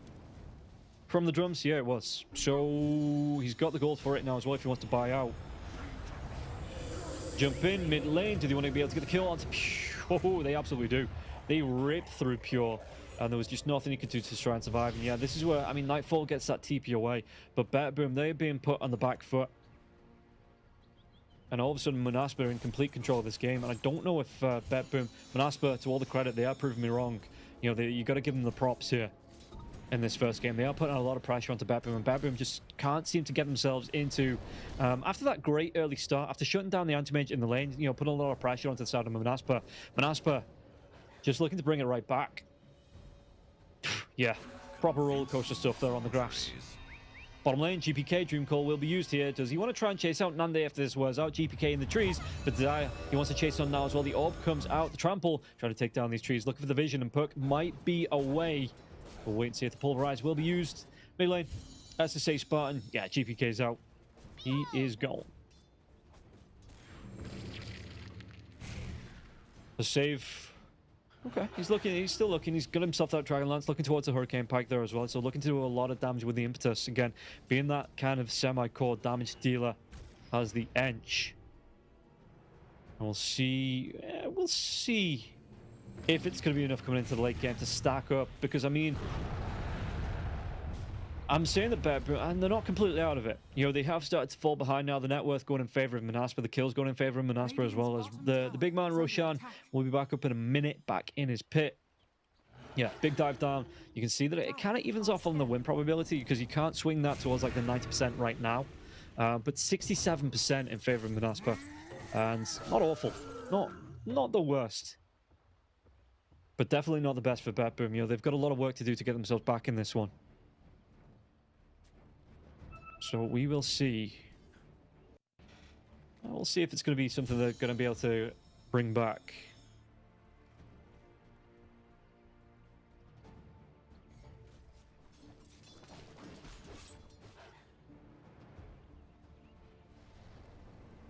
And as I say, Spartan, was it going to be the Glimmer Cape for Spartan? Yeah, right. Offers some survivability to his team. That's quite nice. And Death Prophet still going into the Shiva. The Shiva's not going to be too far away now. They get the lockdown onto the Enchantress. The Enchantress, has she become the hunted, or is she still the hunter here? The Dream Call onto 2D. They want to try and follow this up now as well. A lot of damage, but the Greaves come out. And Spartan, you might want to try and turn this one around. There is going to be the Soulbind coming through here. And it looks like even Nande teeping in to join out this fight. Can they get the kill onto GPK? GPK, Snowball's going to save him for a little bit, but the Doom will be there. So this hypermobile plug, it won't be coming out. Toronto, Tokyo. Maybe the next fall, but the roll comes out onto the Anti-Mage. Anti-Mage, Counterspell will be used here, but Nande, they get a lockdown onto the Beastmaster. They have the kill. The Skylark, well, he goes down to Beast. After the fact, Toronto, Tokyo, he's just caught out in no man's land. Absolutely no way out of that. And yeah, BetBoom. Again, they tried to go for a good fight while the Anti-Mage wasn't there, but they just bought enough time on the side of Manaspa with the Greaves, with the survivability, a great Soulbind there as well. And it just continues falling off a cliff here for the side of BetBoom. Manaspa looking really damn good in this first game. Don't know how BetBoom are going to be able to get themselves back into this. Now the onslaught in the trample damage comes out as well. Did they get the kill onto? They do. They take down save. Pulverize will be there. And it looks like Pure. Is he going to be the next one to fall? And yeah, nobody gets out alive. As technically the Puck and the Tusk, you know, they respawn, but that's still going to be a 5-man wipe there going the way of Manaspa. As the fight, it just took a little bit of time to conclude. Roshan, it's back up. They get themselves into the pit here. Manaspa going to be able to take this one easy without the contest here. No more for the next 32 seconds. And BetBoom, well, they are on the back foot. Manaspa, they are leading the charge here in game number 1. Yeah, 15 to 20 and an 8k. Make that, what, a 9k net worth lead after Roshan goes down. A shard here to come out as well. So that is going to be a big swing in favor of Manaspa. And who gets it? Nande gets the Aegis. Who took the shard? Hooty took the shard. I think it was a Grimstroke. Oh, it was Alchemist. Alchemist. Anti-Mage. Alchemist. Yeah, it's going to be an Anti-Mage. It looks like the Grimstroke already had us. So the counter spell coming out for the Anti-Mage and reduces the spell damage that comes out, so you're going to be dealing a blow to the magic damage of the Puck, the Morphlin here as well. Well, did he get the jump onto Spartan? Spartan can get himself away from this one. The TP's coming in. Greaves going to be used, and Spartan still survives once again. GPK save. They need to go for the retreat. Dire are scanning. Save, dive in. They're going to be able to get the kill onto save. There is ain't no way you get away from this one, even with the Nature's attendance going. Nande, they just saved the kill for the anti-mage here now as well. So, Wish got himself towards the end of the double damage. That is going to be Shiva's there on. Did he even find out GPK? Did he not have a TP? What? Could he just not get himself away from that one? Fair enough. Yeah, Beastmaster trying to push out this top lane. Do what he can. Try and take some aggression away from the side of Bedroom. Try and push out these lanes. Maybe get a bit of lead. The Abyssal Blade comes out now for the Anti-Mage. Anti-Mage is ruling the net worth as well. Dire's top tower is under attack. With the Ags coming out from the Morphling, this might, and I say might, I can't stress the might enough, might be the opening that Bedroom need to get back into it. Yeah, you can see that you steal the stats, you know, you're going to be able to steal it away. The attack speed from the anti-mage as well. Bottom lane though, they're going to be able to get the roar onto Death Prophet. Death Prophet, the full staff comes out. Death Prophet going to get himself away. Pops up BKB, going to try and turn it around now with the Rotovators coming out. And save, he's going to go down. The Stroke of Fate comes out. One more right click, Spirit Siphon, and Wish will be able to get the kill there onto save. Save goes down. And now it looks like Manaspa, they're going to be looking to push in onto this tier 3 tower in the bottom lane. Looking to put the pressure onto Batboom. Batboom don't have the buyback left on the edge here as well. So it looks like with that Aegis being up on the side of Batboom, they want to dive into this. They're setting up to push into the base. It looks like Anti-Mage could be the furthest one forward now as well. With his Manta style, he can pop it. They need to wait for the creep wave. Siege-wise, Exorcism comes up. They've got the Manta style for the Anti-Mage. It's not awful, their ability to siege. But for the minute, they are going to be backing themselves away. Maybe just looking for another tier 2 tower. Desire just hiding himself in the trees. If anyone does come up to defend this, Desire will be able to close that gap, do a lot of damage here. Nande, Ice Shards, he's not going to be locked in. He has that counter spell into the blink if he needs it. So they do put the pressure here. Oh, they're TPing up to the Morphin on the top lane though. So it looks like I think they'll be able to get the lockdown coming through. Pure, they're trying to break that Lincoln's. And once they do, Infernal Blade, he's going to be able to waveform himself into the trees. Desire gets himself in there. The Force Staff comes out once again. They break that Lincoln's and now the Doom comes out. They've got the lockdown here onto the Morphin. Morph, he's surely going to be taken down. No way Pure survives through this. And a great gank, great rotation here once again from Desire and Skylark to find the damage, to find the kill. Wish. Just using their own voice lines against him. Well, the BKB comes out here from the Beastmaster, but the Abyssal Blade was used. So the Anti-Mage doesn't want to follow that up, doesn't want to be caught out here with his teammates being away. And the Beast with that BKB going on as well. Will just be able to walk himself out, no Mana Void to come out. Even with the Abyssal Blades, the lockdown, it wasn't enough to secure the kill against the old Beastmaster. Radiant's top tower is under attack. Wish still looking pretty good, and now all 3 cores on the side of Manas, but they are going to be top of the net worth. They are going to be rocking this one here. So yeah, they do look to take down this last tier 2. Maybe even move themselves over to the outpost. Do they want to go for a tier 3? I mean, Nande still has this Aegis for 42 seconds. Exorcism, yes, Exorcism's going to be coming up, so they want to pressure onto this tier 3. Fortification can be used after it goes down for a bit of protection as well. You can protect it with that, yeah, because there's not a tier 3 tower that's dropped just yet. So you protect it here, and then you can protect the racks with the second fortification while this Exorcism is up. Save on towards a Hyperstone. So he just wants to be putting out as many attacks as possible here on this Hench.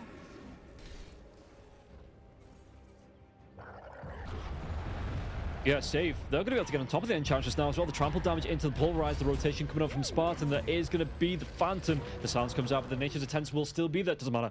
Spartan gets the kill.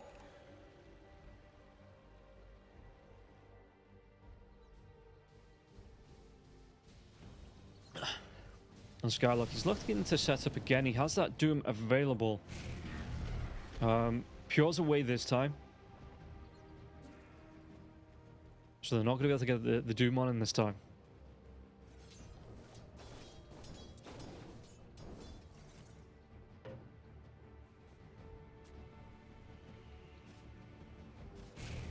So, I mean, it looks like Boom, you know, they're slowly being closed down. Manaspa are doing a really good job, and Boom just can't get out of the base. You see Manaspa looking to just take control of the dire jungle. The next set of neutral items going to be really hard for Boom to pick up here, and yeah, Manaspa doing a really good job of controlling this game. Being able to get themselves to some big items. The Anti-Mage wants to go for, it's actually going to be the Lincolns. Did have that Skirty queued up, changes his mind though, picks up the Lincolns recipe here. Again, just wants to make sure the Morphlin isn't able to steal his form, take away the stats, and kind of, you know, just slow the Anti-Mage down in these fights. So it's going to be the Lincolns to come out here for the Anti-Mage. But maybe the Morph wants that status resist, you know, steals maybe the Doom's form or the Primal Beast form. The Primal Beast actually not going to be too bad. You waveform yourself in or onslaught yourself in. Throw out a whole lot of trample damage as well. You just go straight back to that Morph form. And then start using your right clicks. Okay. We can see as well the Primal Beast, he's cliffed himself. You know, he's doing his best Arteezy impression. Just hanging out on that Radiant Cliff as he blinks himself down. Just playing as that living ward there for a few seconds on the Primal Beast. As Death Prophet continues to farm, actually going to be, so no E-Blade, nothing like that. It is going to be the Sanjin Kai to come out for this Death Prophet as the next big item. Ro16, the big man, not going to be here for at least a minute. And then we do have to worry about the, I suppose just wait out the rest of the time as well. Could be as long as 4 minutes, could be as little as 44 seconds. Well, now, you know, 44 seconds overall. As there is an instant respawn chance for the Roshan. Probably going to be somewhere between there. Of course, it's going to be somewhere between the minimum and the maximum. They get the jump here onto the Tuster, onto Tokyo. Not going to be able to get himself away from this one. And now Pure, can he leave? Looks like he will be able to back himself away. Dream Cult comes out onto Spartan. But Boom, they just don't have the damage in these fights. Not like what Manaspa are putting out. With the Exorcism coming out, Spirit Siphon for more sustain. They've got the Guardian Screeves onto the Doom as well. And with the Doom coming through, they take one hero out of the game. You know, the Puck, does the Puck want to go towards, has his own Lincolns. So yeah, there are a couple of Lincolns here, but pretty hard to break. And Manaspa, speaking about break, they're looking to just break the base. Straight up break the Enchantress here as well. Save, won't be able to save himself. As Skylark does get the kill. So GPK Pure waiting on the high ground, and yeah, it's looking real rough here for the side of Boom.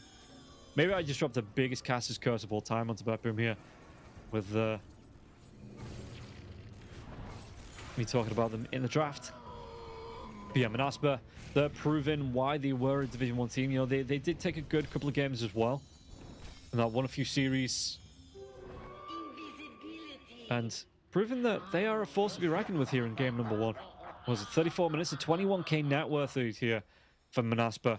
And again, the self-Arteezy comes up for Desire. Just to see if there's any rotations from Boom. Boom, they're going to try and go for a smoke out of the base. And it makes sense. You want to win this fight, or even if you lose the fight, you want to lose it out of your base. Because if you lose the fight in your base gets broken. Meanwhile, if you lose it outside, smoke breaks, blink away though. Just as the ward goes down, Desire, he will be away. Yeah, you lose the fight outside of your base. At least you've got respawn time coming on. You know, there might be creeps that are pushing in. Or pushing out for you. So by the time they get to your base, you have respawned. But a 4-man smoke coming out from Manaspa. Can they turn this one around on the side of Boom and, you know, look to maybe secure this one, lock this game in?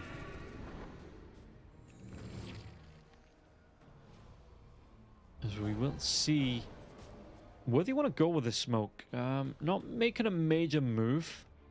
Again, Desire just playing that living ward for now, looking for anyone to rotate in, looking to see if the smoke breaks, can get that jump in, and the rest of his team playing pretty close. As Beastmaster going towards the Octarine core. What is he, about 300 gold away from completing that? Yeah, 400 gold from completing. It will bring the raw timer right down, but now they're going to be able to get the jump onto the edge.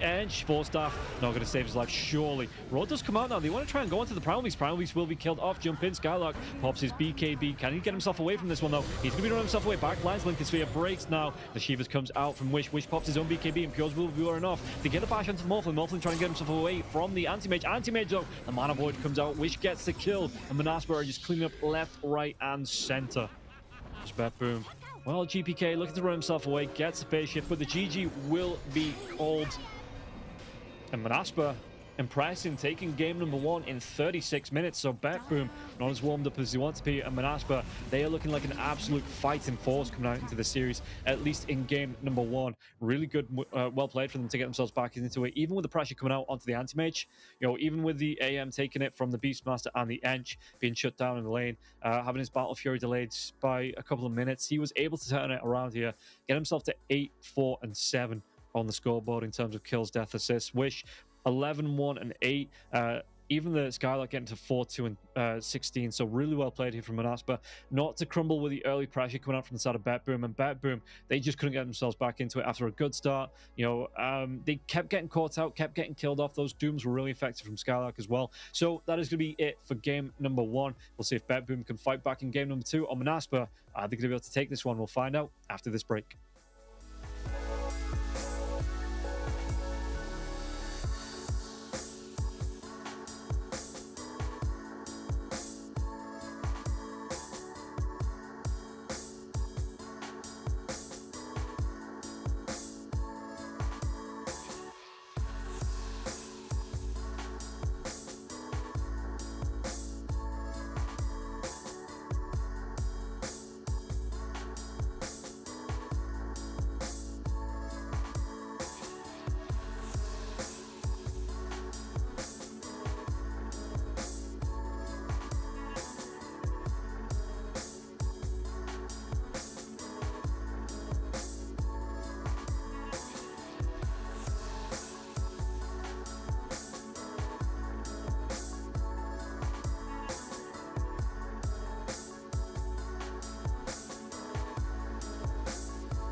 Oh, esport. You and I have come a long way. It was such humble beginnings. As we gathered in small groups, we were professionals right from the start. Passionate, organized, and ready to rumble. We dreamed big, and surely enough, our parents supported us at every step of the way. Didn't they? Fired up by all this love, it wasn't long until we caught the scent of competition. To be honest with you, it wasn't always that easy. Joe here, he had to take on 2 side jobs to afford playing professionally. It's gonna get better, Joe. Fist bump. And some of you dared to not even call this a sport. And look where we are today. An endless stream of esports events every year. Bet you didn't see that coming, Mom and Dad. And you know what? We have been with you every single step of the way.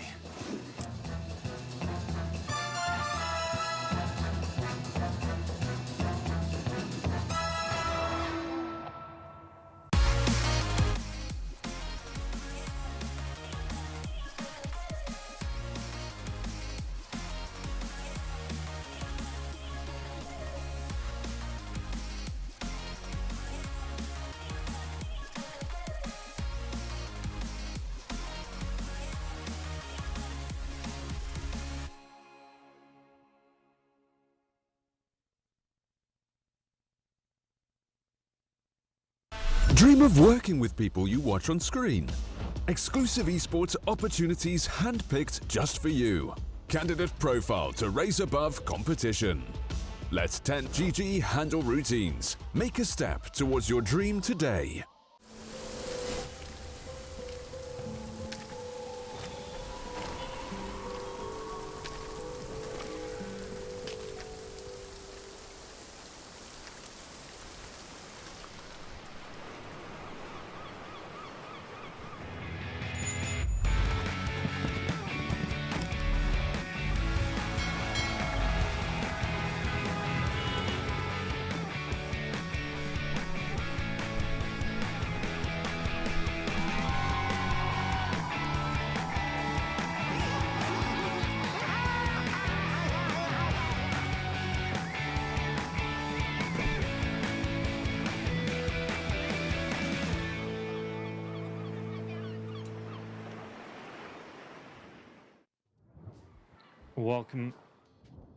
Welcome back in, everybody. We're going to get started once again with this next game. And yeah, in that last one, Manaspa looked really impressive coming up against Bet3. Bet3, after some early aggression, just could not get themselves going.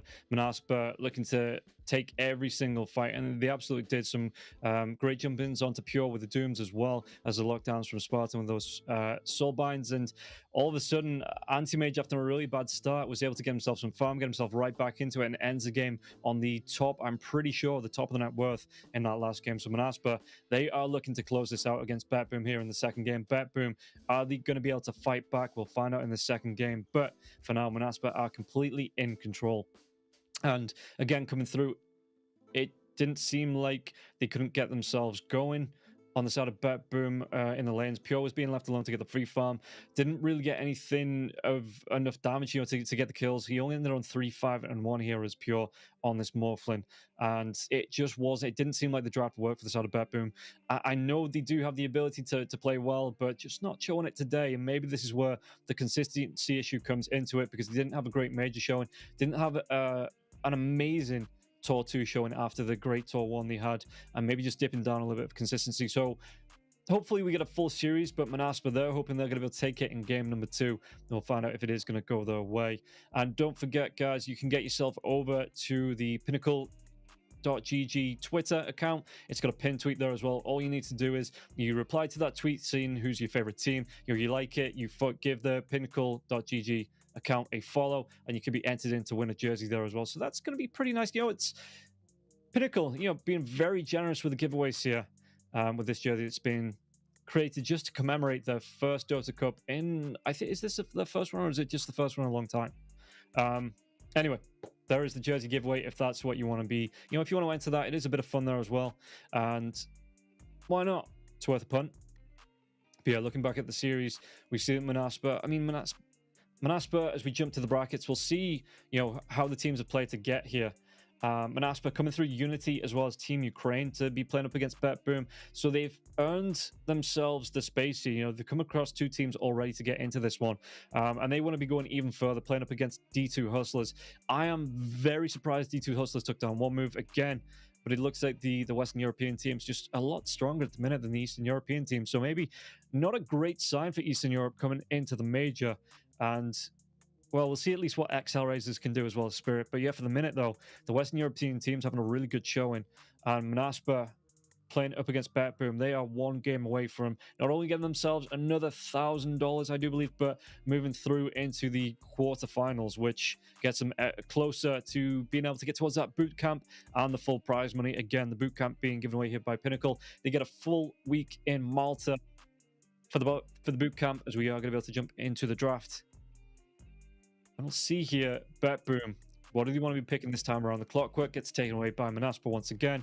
The Broodmother here from Bet3, so Bet3, maybe not a fan of spiders, and, not, most people aren't. And Manaspa, though, focusing down this Clockwork ban, knowing that it's a hero that Toronto Tokyo, it's probably his most played support. And they're just like, you can't have it. No way you take it. They take the Undyne away as well. These 2 heroes that Toronto Tokyo does like to play in that support role. So we'll see if, it offers the protection. That's kind of what he's done. Been that sacrificial position 5. You run yourself in, you throw your body on the line, and you just keep your your core, your position 1 healthy. So we'll see here, Bet Boom. They go for the ban on the Death Prophet this time, so it does let the Nature's Prophet through. It lets the Dragon Knight, Disruptor, Enchantress, Snapfire all going through. The Beastmaster's going to be here as well. Obviously, not every one of these can be picked in the first phase, but Manaspa, they go back for the Primal Beast. They really like this hero, it seems like. Did he play it? Let me take a look at the brackets and see if they've been playing it as a support all the way through. Because it really did work out for them there. And as a support, played it against Team Ukraine once. And it looks like it was banned after that. Yeah, games 2 and 3, Team Ukraine were just like, yeah, no, thank you. We're going to be banning that one out. And up against Unity Esports as well. They don't look to have seemed to have been able to get it out. As Bet Boom, they go for the Beastmaster again. Which, that Beastmaster Ench lane, it didn't do too bad in the laning stage, but they just weren't able to translate it into a good, proper set of progression here, coming into the mid game against Manaspa. Manaspa, they were able to just weather the storm, get themselves right back in. So they're going to go back for the combo. And we'll see here, Manaspa, they just go straight back for the Doom. Yeah, sure, no, why not? It worked wonders. Once it got that Doom up, once it was able to start rotating around here, it was a really effective hero for the side of Manaspa. So it doesn't surprise me that they just go straight back for it. And looking to maybe run this draft back. Obviously, there's not going to be the Death Prophet, so Manaspa can't go for the exact same draft. The issue with this is they ban out the Morphin for themselves this time, Bet Boom. The issue with this is you've already shown out the Beastmaster, and you do have to pick this in the first phase, because no way it gets through the first and second phase worth of bans. But it means now Manaspa have the advantage of knowing what they're going to be playing against in this offlane. And it means that if the Anti-Mage comes back out again, even though it did have a bad time, it means that you can't pick like the LC or the counters on it with the Slardar as well. You know, they do like to close the gap, get into the Anti-Mage's face, and just make it really hard for the Anti-Mage to play in the game. Just Bet Boom. They ban out the Sniper.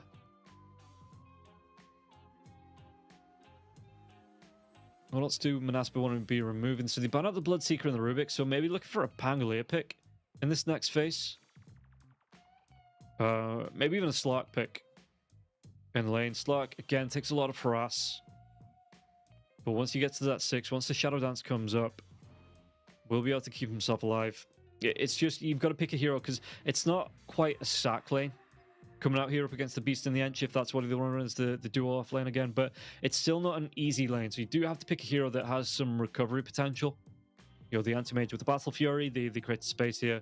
Manaspa taking fights away from the Anti-Mage where he was able to find his farm. As yeah, the Disruptor gets banned out here from Manaspa once again. So Bet Boom. So they ban out the Anti-Mage themselves. Yeah, not wanting to play up against that again. And it is rough. You know, if you let your Anti-Mage back in, after having such a good game against him as well, if you let the Anti-Mage back into it, and he just starts to run over your team, that's a bit of a morale killer. So this time around, Bet Boom, we're just like, you know what? Nah, we ain't going to be playing against that. But this time, did they go back for the Tusk again for Toronto, Tokyo? Because it wasn't really the most impact they could have had in that last game. And maybe they go for something... I mean, the Morphlin doesn't really skill into a kill potential build with the Tusk. So they are going to go back for the Jakiro. Okay. A lot of harass coming out with the Breathe Fire, as well as the Dual Breath. Excuse me, the Liquid Fire, not the Breathe Fire. The Liquid Fire and the Dual Breath. You've got the Grimstroke again. So Manaspa, they want to be winning this one. Just running it back. They go for the Pugna. So no Death Prophet this time. But yeah, with Jakiro being like a big caster, even the Edge and the Beastmaster wanted to throw out spells as well. They go for the Pugna on Manaspa. So maybe this time you go for... Do you run this as the mid Pugna? Still the position 4 Primal Beast with the Doom in the offlane. Grimstroke is that pause 5. It did really work out this lineup here. Well, obviously not the Pugna because we didn't see the Pugna in that last game. But yeah, Manaspa, they were able to weather the storm, come back with some late game team fights and just turn this one on the head. So Bet Boom, what do they want to be picking up? A mid laner as well as a carry coming out here for them. And now the Pugna's been picked up as well. It's maybe something like the Kunkka that doesn't really need to rely on a lot of spell casting but puts out damage anyway. It's going to be the Lone Druid. Never mind. Okay, so the LD comes out here, so we do get the big scurry burr and his Burman companion. Manaspa. What's the final pick as well? If they can't go for the... Up against the Lone Druid as well. Is this Lone Druid mid? I don't know if GPK plays this mid, or whether they want to be putting this onto pure. So Bet Boom, just taking a bit of time to think about this next ban. Yeah, just thinking about what carries are still left as well. I mean, the Terrorblade is still here. With the Grimstroke as well. Any good combinations? They ban out the Drow Ranger. Up against the Beastmaster and the Ench in the lane as well. See, I was thinking about maybe the Monkey King because of the Beastmaster, but the Beastmaster doesn't really want to come in close. You will be spawned out. He might not go for the axes this time. He didn't go for it last time. Went for the Inner Beast so that the Ench could get some more harass and, you know, the balls could get some better attack speed. This time around, maybe, you know, we see those axes flying through. So if it is going to be that melee carry coming out, he can just do it from a distance. Yeah, they banned the Puck this time. Lone Druid. It looks like it is going to be that carry Lone Druid anyway.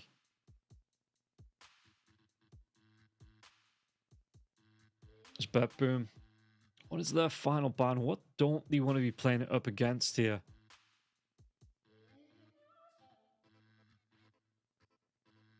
Manaspa, I've seen a couple of Gyrocopters recently. I don't think Manaspa are playing the Gyrocopter though. Maybe something like the Lifestealer maybe?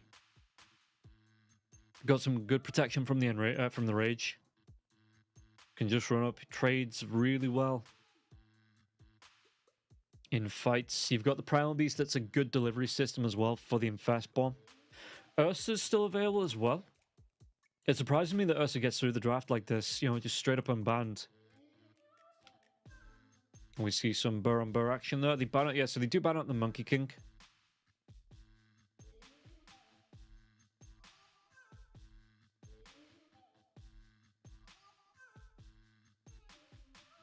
So what's the pick for Manaspa? What else isn't too bad in the current meta? I've seen a few Alchemists as well. I don't know if you want to actually pick up the Alchemist. I mean, at least in the Eastern European, it went Eastern European region. It went something like 1-6, the Alchemist, in terms of wins and losses. Just wasn't looking impressive whatsoever.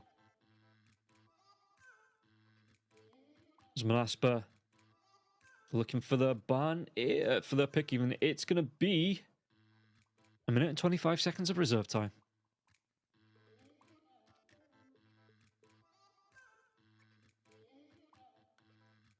Okay, yeah, really taking the time to think. Do they go for something a little bit different? The TA not really going to be the option either. Because you've got that Liquid Fire, the Breathe Fire, the Dual Breath as well that can come through the refraction charges in the fights. Lone Druid being able to run you down. I wonder if you go for something like the OD in the mid lane here for Bet Boom. I know there is a Pugner out, so you can drop that Nether Ward. But it's a very strong laner. You can scoop up that Pugner there as well. Gets a save. It doesn't really actually get a save on anyone that's doomed because they are just going to be plonked down in the same position until he gets that Ags out that does let them move around.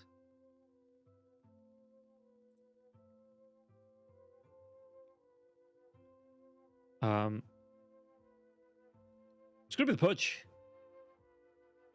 Huh. Yeah, wasn't expecting that, but yeah, it's going to be the Pangolian mid lane here for Bet Boom as well, so not going to be the OD whatsoever. Manaspa, again, if they can get a good start, so it does look like it's going to be that mid Pugner. to come out from Manaspa. Nande on the pudge once again as well. Yeah, if you do get caught out, save can be ripped apart. Nightfall can be taking a lot of damage from Nande here as well. Wish on the Pugna. So yeah, coming back into this one, it's again Manaspa that they have a lot of momentum coming into the second game, and I really do like the lineup coming into the last pick pudge as well. Wasn't expecting it, but it might do as great against the lone druid if you can pull the burr out of position. You know, just being able to chip that one down, pull it down there as well, and maybe even to get on top of the lone druid itself. Get the kill onto the lone druid, there won't be a burr for you to have to worry about. So I do like Manaspa's draft. Bet Boom, they didn't look as strong as I thought they were going to do coming into game number 1 as well. So Manaspa, they are full momentum. I mean, they're fighting for it. They want to take this game number 2. They want to be moving themselves on into the quarterfinals and dumping out Bet Boom. You know, Bet Boom, they have to fight back. You know, have to pull themselves back into this one, get themselves, you know, pick themselves up, dust themselves off. Can't be feeling sorry for themselves coming into the second game. Have to be looking comfortable, just getting themselves back up to speed up against Manaspa, who, yeah, again, after that last game, they should be thinking they can win the second game. Taking out some of the good heroes that they had in the first game. The Primal Beast, the Doomia looked really effective in the fights. The lockdown coming through. The support Primal Beast did a lot of work here, not only in the lane, but throughout the entire game as well. The lockdowns coming through from the Pulverize, the damage onto the edge. So even if you don't try and go for the right-click damage, you have the Primal Beast Trample as well as the Pulverize to come through on the edge, and the edge just not able to heal through it. So yeah, Manaspa looking like they've got this heads up in the second game, and I think maybe I'm just, you know, following the trend, but maybe they're going to be able to take this game number 2 and dump Bet Boom out of this straight away. So we'll see as we get ourselves into the game which way it's going to go. And yeah, we get ourselves right in. The smoke's going to come out from Bet Boom. So are they just using this for wards? Wish. That's a big hat. That's the What can I do in return? Oh, who was it? It was... Never mind. I can't remember.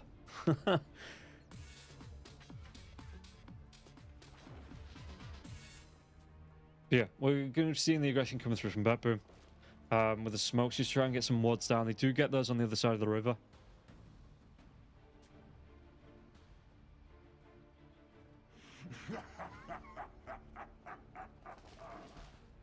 And save, GPK, save once again, yeah, playing 30 seconds to battle. On the Enchantress.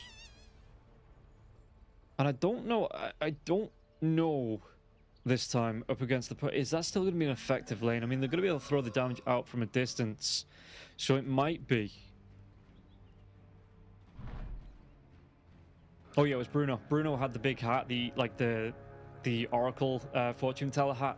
One of the TIs. That's what I was thinking of. I knew somebody was wearing it at TI. I just couldn't remember who it was here. We get ourselves into the game. So there's going to be more aggression coming out. They do get the hook, but there's going to be the swashbuckle away from GPK almost immediately here. Save. Does he want to try and turn this one around, do some damage onto Spartan? Because he has to watch out here. There will be another hook in a few seconds. And it looks like it's going to push everybody away. Fight breaking out and stops almost as quickly. Yeah, the runes. It looks like it's just going to be the 2 for 2. Hooks won't connect. No. It's actually Pure gets 2 of them in the river. So it's going to be the 3 for 1. So, okay, Bet Boom. It's not the biggest of advantages, but it might be that mental recovery that they need here in the game number 2. Coming into it, we'll take a look at the mid lane. GPK up against Wish. Wish might be able to throw some harass out with the Nether Blast. And GPK, he's going to be able to swashbuckle himself out of danger if he gets too low. And yeah, Wish... I mean, the Pugna has a decent movement speed. Level 1, you're looking at 330 movement speed coming up against the 300 the Pango. So if he does get a lot of damage, Wish might be able to chase down onto GPK, even with the swashbuckle coming out. Bottom lane Nightfall once again coming up against Spartan. Spartan's going to be taking a lot of harass, but the Nether Blast, they just keep coming on to GPK, and GPK actually going for that shield crash. You got the bottom lane Spartan. I mean, they've played up against it once. They know they've beaten it. So Manaspa should have a bit of confidence coming into this game number 2 up against the Ench and the Beastmaster, even if things don't go their way right away. They could still look to, again, get Nande into the jungle. You find him I wonder if he goes for the Vanguard here, if he's going to be able to pull like a a hood out. You know, it looks like he's got the casual cloak queued up, so might just stick with that for a little bit into a pipe a little bit later on, and might not even go for the Vanguard, because it is a lot of damage coming through from the Impetus as well as the axes from the Engine of the Beastmaster, so he might not even feel the need to go towards that Vanguard and just go straight into the magic protection. As Nightfall this time around, starting off with the axes, because the Purge can just take away those boars with the hook. Top lane Desire behind enemy lines, trying to do what he can, but that's an angry little burr. As GPK taking some more Nether Blasts to the face. So he does have to worry about his regen here in this lane on the Pangolier. Going to be able to get himself towards, I think, towards the... Yeah, the Water Rune's already used it now as well. So Pangolier taking a lot of damage. Spartan just making sure the pull comes through. Maybe looking for, I think, was that trying to get a half pull off? Top lane. How's Skylark looking? Let's take a look at the Doom. Because the Doom in that last game had a decent start, was able to have some great fight impact here, as well as Desire, you know, be able to get himself in with the trample. And Toronto, Tokyo this time with the Ice Path, as well as the Entangle coming out from the Burr. It might not be as good for Desire. Desire just might get locked down mid-trample. So we'll see.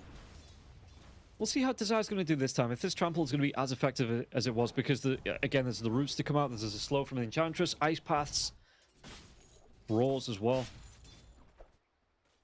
But even with most, not all of that stuff, most of that stuff, Desire still had a really good game in the last game. And we'll see here the chase down on Toronto, Tokyo. There is the onslaught if he wants to go for that point blank. Toronto, Tokyo going for the liquid fire as well as the dual breath.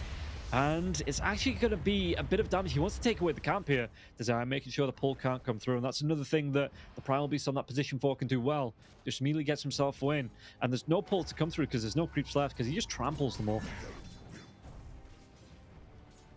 It's pure. Just continuing to look for the farm. Doom 9 and 4 here, bottom lane though. The Inkswell comes out, Nightfall underneath the tier 1 tower, but Nande's going to be taking some harass coming through from Ench once again. The right clicks now as well. Did they get enough damage to take him down here? Nande's getting low, but the Impetus won't be back up here. Save only level 2. So it doesn't have more than 1 point in the Impetus. Nande going back to the lane though. Even the Pangolier rotating down here. Looks like he might try and go for the kill to take down Spartan. The hook comes in. Nande gets the kill on to save, but it might cost him his life here. Might have been going down anyways. Nightfall does get the kill with the axes. Okay, and it means that, I mean, the Pangolier had to rotate off the lane. The Pangolier rotates off the lane, and Wish, with the 3 points into the Nether Blast here on the Pangolier, onto the Pugna, just starts to push down the tower. So GPK, at least the Ench will be able to refill the bottle, give him some mana back. Yeah, GPK using that early charge. Just trying to get what he can out of this, but Wish is just constantly pushing down this mid lane. And Pangolier, what can you really do? Is this just going to have to be the rotations coming off here for GPK into the side lanes to try and take the pressure off? You know, just ignore Wish. Let him have this tier 1 tower in the mid lane.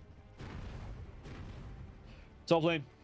Liquid fire coming out onto Skylark once again. Going to be chased back. Again, melee hero coming up against the Jakiro. The Jakiro has a pretty good time here, especially if you get that root locked down into an ice path. Meanwhile, the mid lane. Wish doing a lot of damage. The Nether Blast just starting to stack up. Not done a whole lot of tower damage, but that will get there if the Pangolier, if GPK wants to rotate it off once again. Dual breath onto Skylark. Skylark's going to be taking some harass coming through from the Burr as well. Pure just trying to do what he can. Desire on the back lines though comes in. The fear comes out immediately as the Savage Roar from Pure just pushes back Desire. But yeah, look at this Wish. He's not even playing back in the river. He's playing on the other side of the river. Playing back Pure. He might lose his Burr.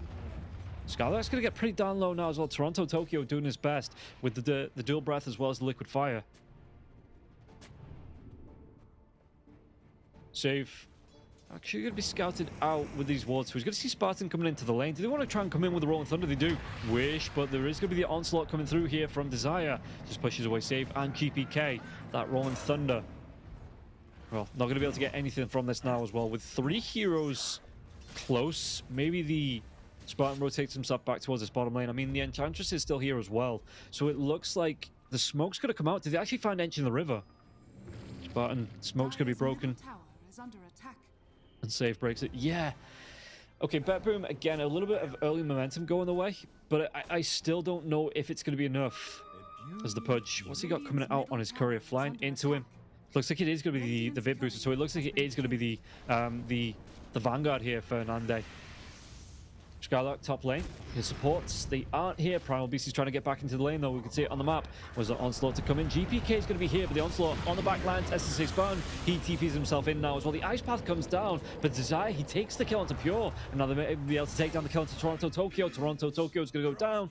And the follow-up. Can GPK get himself away from this one? All of a sudden, Manaspa, they even it up in kills, taking down 2 big cores.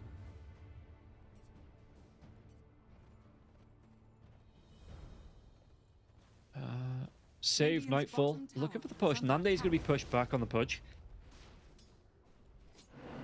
But if he wants to with this Vanguard, you know, he's got 3 points into the rot as well. If he really wants to, he can start to move into the jungle. Might need some protective wards being down, or maybe even a protective Primal Beast to come down here. Nightfall. He is the Beast Master, but is he going to be the master of this one? Desire trying to chase him down. The Trampoline Onslaught comes out now as well. A lot of damage onto Nightfall. Nightfall throws those axes, and Nande can't find the angle for the hook.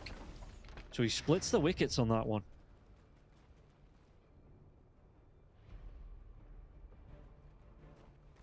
Yeah, it looks like Nightfall not even looking. He's got a free push down on the lane.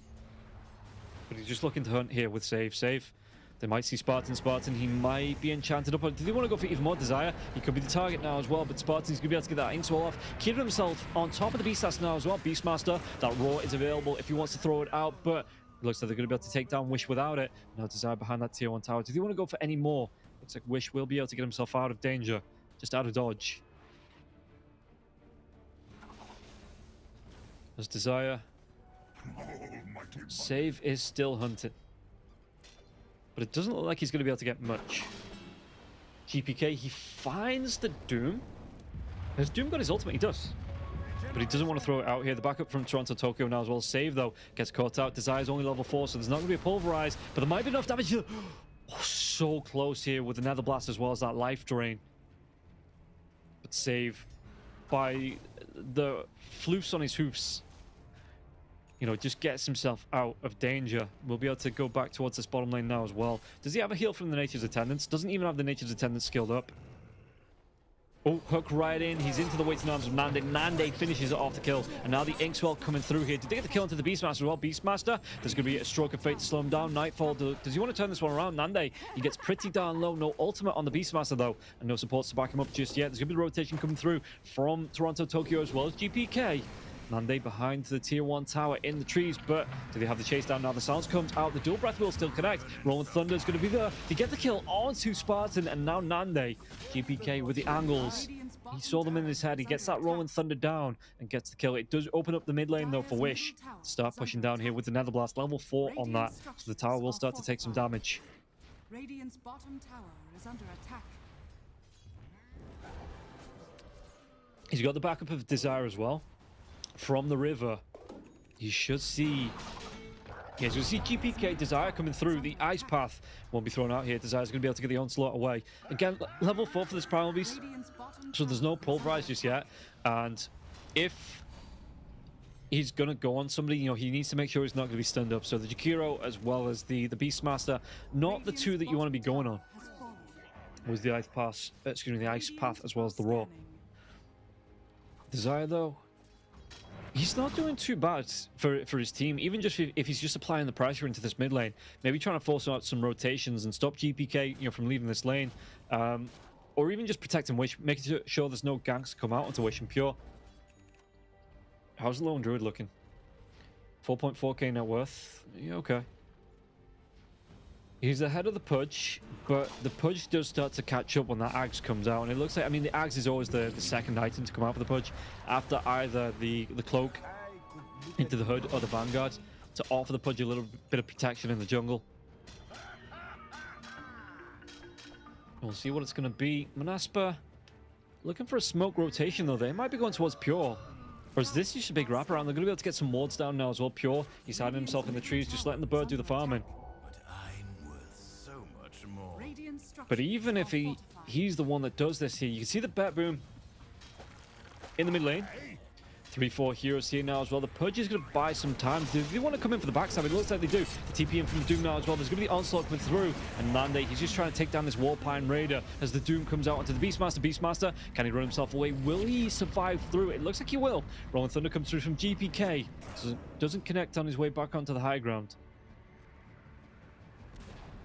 So, Tier 1 tower is going to go down. Wish picks that one up. Mid lane, yeah, it was kind of free once GPK had started these rotations, and it got low enough that he could just start throwing out the Nether Blasts, and eventually that Tier 1 tower would fall.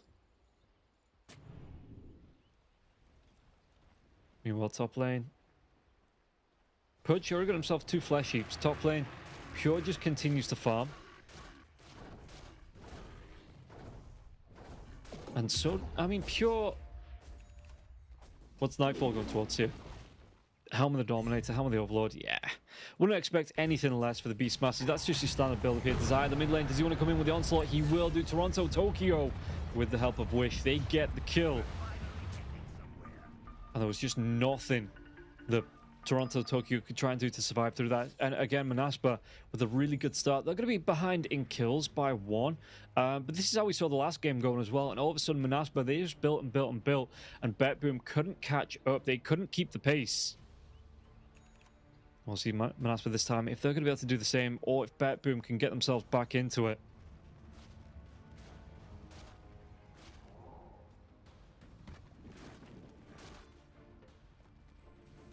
As bottom lane, Nightfall, just continuing to push it out. Axis will fly through. So, yeah, the Beastmaster, he's looking okay. Got himself the Helm of the Dominator. And... though I suppose, if the Doom... when he gets to the Helm of the Overlord, the Doom's going to be able to get the Devour can target Ancients at level 15. We're seeing the Doom come out. Or are they going to be able to make the move onto the Pudge? Pudge, Rolling Thunder will connect now. He's trying to do what he can, but the Roll's going to be there now as well. Do they have enough damage? Inkswell and Skylark. He gets the stun onto both of the offlane heroes, and the chase down comes out. Can they get the kill onto GPK? GPK is more important, so the Pulverize will be used here with that life drain. It looks like Nightfall gets the TP, but save, is he going to be so lucky? The drain comes out with the Decrepify, and Wish gets himself the double. But yeah, the Doom at level 15, he's got a talent that lets him devour ancient targets. While this is going on the Pure, he is taking down that tier 1 tower on the top lane. Yeah, Skylark, if we take a look at the level 15 talent, maybe come back to that, no fight breaking out. Devour can target ancients, and it's about the same timing. You know, the Beastmaster's having an alright time, but it is about the same time as the Helm of the Overlord comes out. And once you get yourself an Octarine core on the Doom as well, I mean, it's a 60-second cooldown anyway, and the Helm of the Overlord's a 45-second cooldown. So there is a 15-second window between the two. But yeah, once he gets that Octarine core coming out on the Doom as well, it does reduce that even further. And it's very hard for Nightfall. It is a big counter to the Beastmasters and the Lycans in these games. They like to pick up those Helm of the Overlords, use those ancient creeps to run down and take team fights and take buildings. They just can't do it. Not with the Doom around. You know, and that's beside him being able to shut down a hero with his ultimate. Radiant are scanning. How's the Pudge looking? About halfway. No, he's about 400 gold away from completing the Ags here on the Pudge. So the enhanced rot will help him on his farming speed. You know, he's going to be able to help him hunt down heroes as well. He just gets in the faces, reduces your health reduction as well, your regen reduction. Middle tower is under attack. And just runs at you and gets the kill. So we see here, 3-man smoke coming out from the side of Manaspa. They're looking for somebody to try and maybe make a dive onto Skylark. And Skylark, he's acting as bait, but is anyone going to take it? It looks like Manaspa maybe underneath the tier 1 tower. You know, the BetBoom, nobody on their side wants to risk it. So playing from a distance, the axes fly through from the Beastmaster here as well. But yeah, nobody actually jumping onto Skylark. And with 3 heroes being missing, BetBoom's 70% win rate. Okay. I think it might just favor. They're going to be able to get themselves in here onto Spartan as well. The onslaught comes in, but he walks himself into the ice path. Pulverize will be used. There's a soul bind coming out now as well, so the damage, it does stack up. They get the kill onto 2 GPK as well. Save's going to go down, and the Beastmaster will follow. Desire did fall to Toronto Tokyo as well. Spartan going down, but that is a great trade now as well. The Doom used his ultimate, and Pure, they might be able to get the kill here with Toronto Tokyo still standing. The right click comes out, but the Dismember, no, the fear's going to be used here from the burr, and it looks like it could be Pudge. Manaspa, can they get Nandi out of this one? Toronto Tokyo, he's close, but Wish comes in. Invis, and yeah, Betboom just backed themselves away. Skylark, they've got the chase down Toronto Tokyo though. Do they have the interrupt? They don't, and they couldn't get himself in. Couldn't find the angle for the hook either. It's Pure. He is going to be left alone, technically 2v3 because he has his burr with him, but 1v3 in terms of heroes. They have the lockdown, they have the kills, and even the roll. They're not going to be effective to push anybody away. They take down nearly everybody on the side of Betboom. You see here Spartan, he's just standing in the Macropyre to make sure he can get his spells off. Nightfall going to be stunned up by the Pulverize here as well. They come through, they get the lockdown, GPK the soul bind onto Save and GPK, and they can just follow up those kills, follow up the damage. And Betboom, once again, they find themselves behind in terms of kills. Oh, now Rotobators comes up from Wish again. They've got the Life Drain, they've got the Decrepify, the Nether Blast, and the Trample damage. Really good kill there from the side of Manaspa. Just to find a support out of position. Rolling Thunder, though, Skylark, what's he going to be able to do? There is going to be the Macropyre being dropped with the Rolling Thunder. Ice Path comes out, and they've got the reverse Life Drain. So Skylark looks like Wish. He wants to breathe life into the Doom. And I suppose it actually makes a little bit of sense. GPK can against before you know the Pulverize comes out. Rotobatos, it will be there once again. Ice Path trying to get the lockdown, but do they have the damage to get the kill? They take down GPK. Spartan's going to fall on the back lines. Yeah, Desire, he secures it here against GPK, and Manaspa having a really good start once again. And what was I saying? Oh yeah, the Life Drain. It does make sense when you've got this scary, spooky skeleton putting in the weird green haunted glow back into someone like the Doom. It doesn't make sense. I mean, I suppose it is pure life force, and that's what Pugna sustains off. So if he is putting it into the, I'm sure there's nothing wrong with that. It's just, would you trust a big green skeleton boy to breathe life back into you? Dire's top tower is under attack. Nande. What's he looking for next? It's going to be the Blink. Infernal Blade comes out. Was just an illusion, though.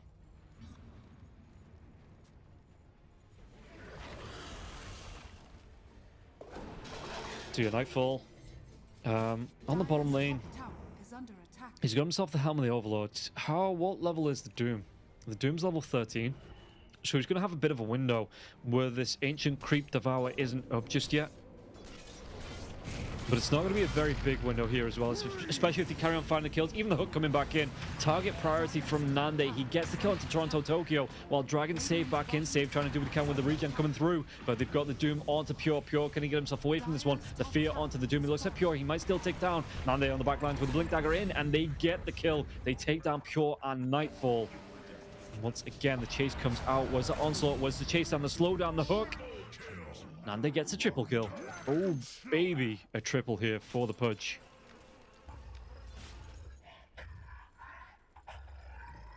Going towards the BKB on the Pudge. That Blink Dagger came out just in time as well. Great to set up a couple of fights and get a couple of kills there on different parts of the map. And really, I mean, Betboom, what can you actually do? Radiant are scanning. Because if we take a look, you know, they're trying to group up with Toronto, Tokyo, and Save, and they do have a decent amount of damage to come through from these heroes. The Lone Druid's really not got going just yet. Once he got himself on the burr, he's got himself the Desolator on the burr, going towards the Basher here as well. So no Maelstroms, no real farm steroids in terms of items, Hand of Midas, or a Battle Fury, or a Maelstrom, nothing like that. Just gonna be straight in for the right-click burr coming through here as well with this Desolator, as well as the Phase Boots, Mask of Madness. Looking for the roots, looking for the lockdown. And for the minute, it's just not paid off.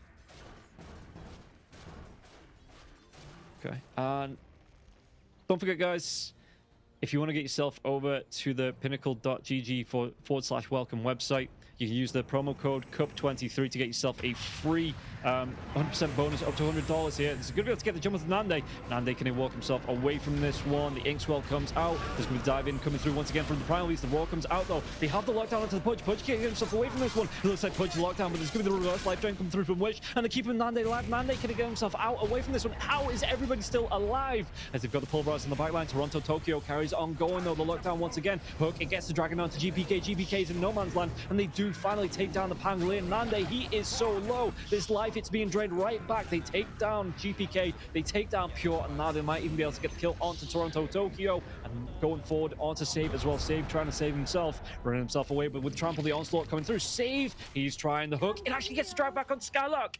Desire can still carry on chasing here. He's got that Inkswell. He's got the onslaught in 5 seconds. Does he have the movement speed? No. The Inkswell, it wasn't enough. Save back up to full life, but the blink forward from Primal Beast. He's got the pulverize to come through. Stroke of Fade. The damage with the trample, yeah, and that onslaught damage. SSA Spartan, they do finally take down Save. 4 heroes go down, and only the Beastmaster able to get himself out alive. 68% win rate for Manaspa. That is pretty nice. And yeah, even when that fight was going, you saw that Wish, he was just standing, he had great positioning in that fight, hanging himself on the back lines, healing up who needed it with the reverse life drain, then just healing himself back up with his own life drain, going towards the Octarine core on the Pugner as well. Not going to be too far away from this one, and all of a sudden Boom, they don't look like they can take a fight. Yeah, the Primal Beast doesn't need his right click damage, so he can use this Philosopher's Stone because he's got the trample, he's got the pulverize, he's got the onslaught damage, and he's more of a spellcaster than a right clicker as a support. So they're going to come through with the smoke. Do they find GPK once again? Save, he might be the target now. The smoke breaks. Save, Wish might find him now. He's popped those nature's attendants a little bit early on, but the Rod of Atos and the kill onto taking down Save, and Save might save GPK's life. GPK, though, doesn't have a TP for 20 seconds, so has to hide himself away. Does he actually want to come in with the Rolling Thunder? Surely not. Surely not. He can just wait for that TP scroll. Because Manaspa, they get themselves into the Roche pit. Yeah, even the life drain coming out from the other side here. Wish, they want to take down this Roche, and it doesn't look like Boom, they're in a place to contest this. So, Manaspa looking like they're going to get a free Roche. No interrupt, no scan coming out from the side of Bedroom either. And it was on cooldown anyway, so Roshan goes down. They pick up this Aegis. Where can they go with this now as well? Trying to defend this bottom tower. The Burr will be Atos. But Wish doesn't want to commit to it. Not sure where everyone else is, so he doesn't want to overcommit. Try and go for that Burr kill, and then just be locked down and killed off himself.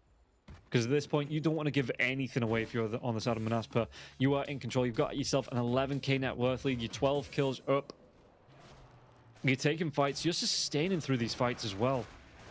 Thanks to Wish as well as Skylark on the Doom, who's got his Greaves. And yeah, keeping his teammates alive. Both of them keeping the teammates alive through this fight. So we'll see rotation through. Smoke coming out from the side of Boom. Are they going to be able to find this jump? And if so, who can they go on? Decide the onslaught. It actually comes up to the high ground now as well. Rolling Thunder will be used. Ice Path comes out. There's the Macropire as well. The Rolling Thunder blink in. They might be able to get a quick kill onto Spartan. Though Spartan Swashbuckle not going to be able to get the hook off here, Pudge, and save his teammates. So Spartan does go down, but did they want to carry on fighting into this? Or is one pick going to be off? The Doom comes out. They've got the lockdown onto the Beastmaster. The Beastmaster, he didn't use the Raw either. Save. Does he get himself out? Not with the Pulverize. Even with his nature's attendance and damage, it's stacking up now as well. Where's that life drain? Spartan buys himself right back into this fight. And they take down Save, hunting for more here on the side of Manaspa. So, Toronto Tokyo flapping his wings, getting himself away, but it looks like Manaspa, they want to carry on going here. Yeah, the buyback did come through from the Grimstroke, but well worth it to get the kill. Just put the momentum back in Manaspa's favor in that fight. Maybe force something else through, all the way up to 81% on the win rate here as well. Slow. They get the jump at the backline. Skylark's going to be able to get himself on top once again. Nightfall this time. He does use the Raw. The Soulbind comes out. BKB here for the Beastmaster, so no follow-up. The Burr did get the kill. Life drain comes through. They clean up Pure's Burr. Welcome to Skylark. He's just saying, buddy, you've gone too far. There's still a tier 2 tower here for us to take down. And with that nether ward being up, the creeps are going to be a bit distracted with this. And it looks like Manaspa might be able to get this tier 2 tower in the mid lane. Nande, with the nether blast coming through here as well from Wish, they just clean up these creeps in no time at all. Taking down the tier 2, jump in. Skylark.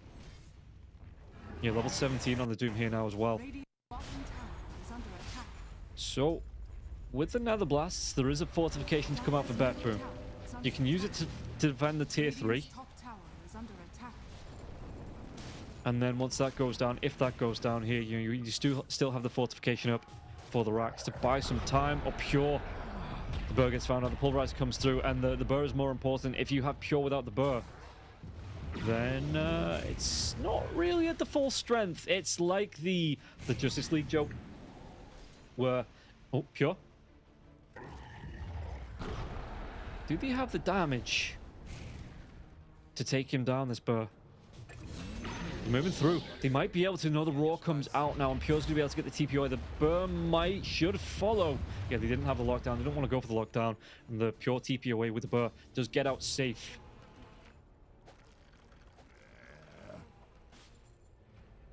But yeah, if burr goes down, it is like that old Justice League joke where it's Superman, Batman, Wonder Woman, Green Lantern, Flash. That's the Justice League at 100% power. But Superman is 99% of that power anyway. So if you do lose the burr, you're losing 99% of your power as the lone druid. You really don't want to be losing your pet. As it looks like, is he going towards a... What's he going? He's going to be going towards a nullifier here. It looks like on the burr. And that's nice, but again, it does offer a lot of right-click damage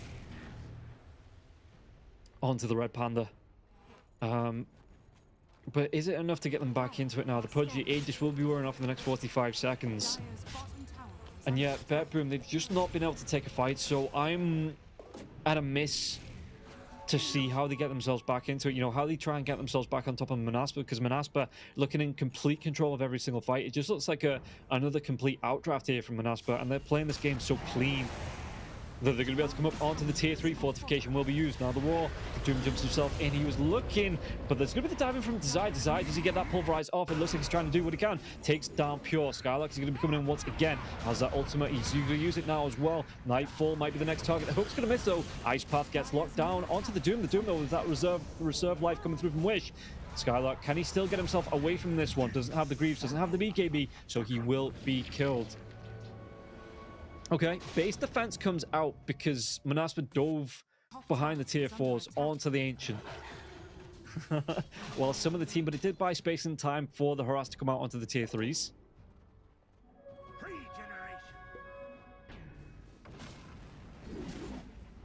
And we'll see. I mean, Bet3, that was all right. There was a good couple of targets. They did lose Pure, though. That is a big impact on the team. Nande, he's going to be able to get Blink in even through the BKB. The Dismember comes out. The Beastmaster gets the lockdown Wish. Can they go for this now as well? Nightfall's going to try and go for the TP. He might lose his Thunderhide. They couldn't get the kill through the BKB there as well. So Nightfall does get that TP away. There's Nande coming through with the Blink. Going for the Ags here on Pugna. So yeah, it just reduces the cooldown of Life Drain. Able to get it off every... I think it's less than... Well, every half a second, every a second and a half, he's going to be able to cast that one if he wants to.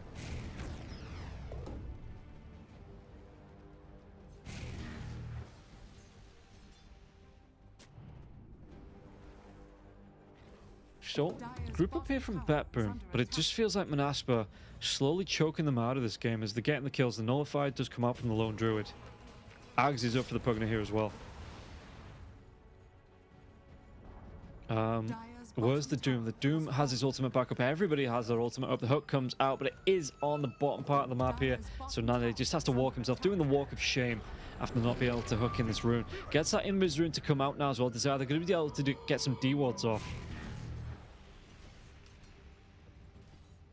But it looks like BetBoom, they're still trying to play away. You've got your Ench pushing out the top lane, just trying to play into the dire jungle, find your farm this way here, and save. He wants that 4 staff to come out. This time, it went in for the pipe on the Enchantress here. So save, yeah, he didn't get the Dragonlance this time. There's no Hurricane Pike to come out for the Ench.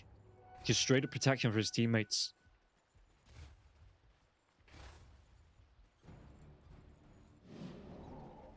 Rotation coming through from BetBoom inside the smoke.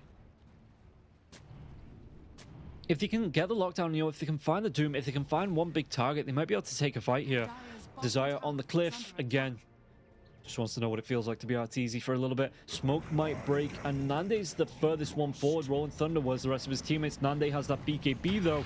Backlines, it looks like the onslaught's going to come through now as well. The Rolling Thunder into it, but he pops the BKB. So the Ice Path, it won't lock him down. The Roar will do for a little bit. Do they have the damage to get the kill on Nande? Dismember comes out onto the burr once again. Macropire will be dropped, but it's going to be the Soulbound come through into the Pulverize. They might be able to get the kill onto GPK. Nande's going to be able to run himself away. Look at that drain from the Aghanim Scepter coming through, and Wish is just taking the life force of absolutely everybody on the side of BetBoom. BetBoom, there's going to be another dual breath now as well, but Pure, it looks like he's going to be chipped down. They've got the drain once again coming through, but the Ice Path, it locks down onto Wish. Skylark, does he survive through this one? Well, there's a reverse drain now as well. They've got 3 kills. Can they make it 4? They will. Can they go for all 5 men? They can't, because Beastmaster, he'd already TP'd himself out. So Skindred lied to me. They said nobody gets out alive, but at least this time the Beastmaster does. But yeah, you look at that Aghanim Scepter drain coming through. Look at this. The ward goes down. Nullify comes out. Nande. But as soon as he drops it, he's doing well just to survive through this. With the BKB, the damage isn't going to be enough. Nande turns around with the Dismember. The Macropire even comes down onto this now as well. Nande walks himself out. The blast, it's a little drain here onto Pure. Pure losing a little bit of life, and Nande backs himself away. All of a sudden, this Nether Ward goes down. It drains absolutely everybody, and they're going to be forced to disengage. And yeah, Manaspa, they can just pick up the pieces. They just do so much damage and sustain for so long in these team fights. Skylark took some harass, but again, just buying time, just being that, the great bait mate that you need here. Thinking, oh, BetBoom, we're going to get a kill onto Skylark. They end up losing everybody, apart from the Beastmaster for that. Poke onto the burr once again. Do they have the Dismember cancelled by the Ice Path? I mean, Pudge has already used that BKB. Doesn't want to use it just yet until a fight breaks out. Skylark, though, he is going to use it. The drain once again going to be used here from Wish. They have the Roar onto the Doom. The Doom, though, the hook comes out, so the Ice Path, it won't connect. Rolling Thunder comes through, but it looks like the Pulverize in the backlines. They might be able to get the kill onto Toronto Tokyo. They do. They take him down. It's going to cost him his life desire. But it forces a buyback out of Toronto Tokyo on this Jakiro.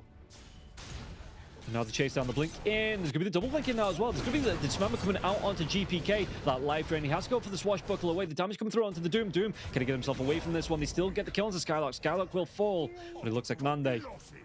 Are they done? They've lost 2, but they took down GPK. GPK no buyback here, and it looks like they might try and force into this tier 3 in the top lane here as well. Yeah, with another blast coming through, you just have to rely on your creeps to be there for long enough to be able to do the damage.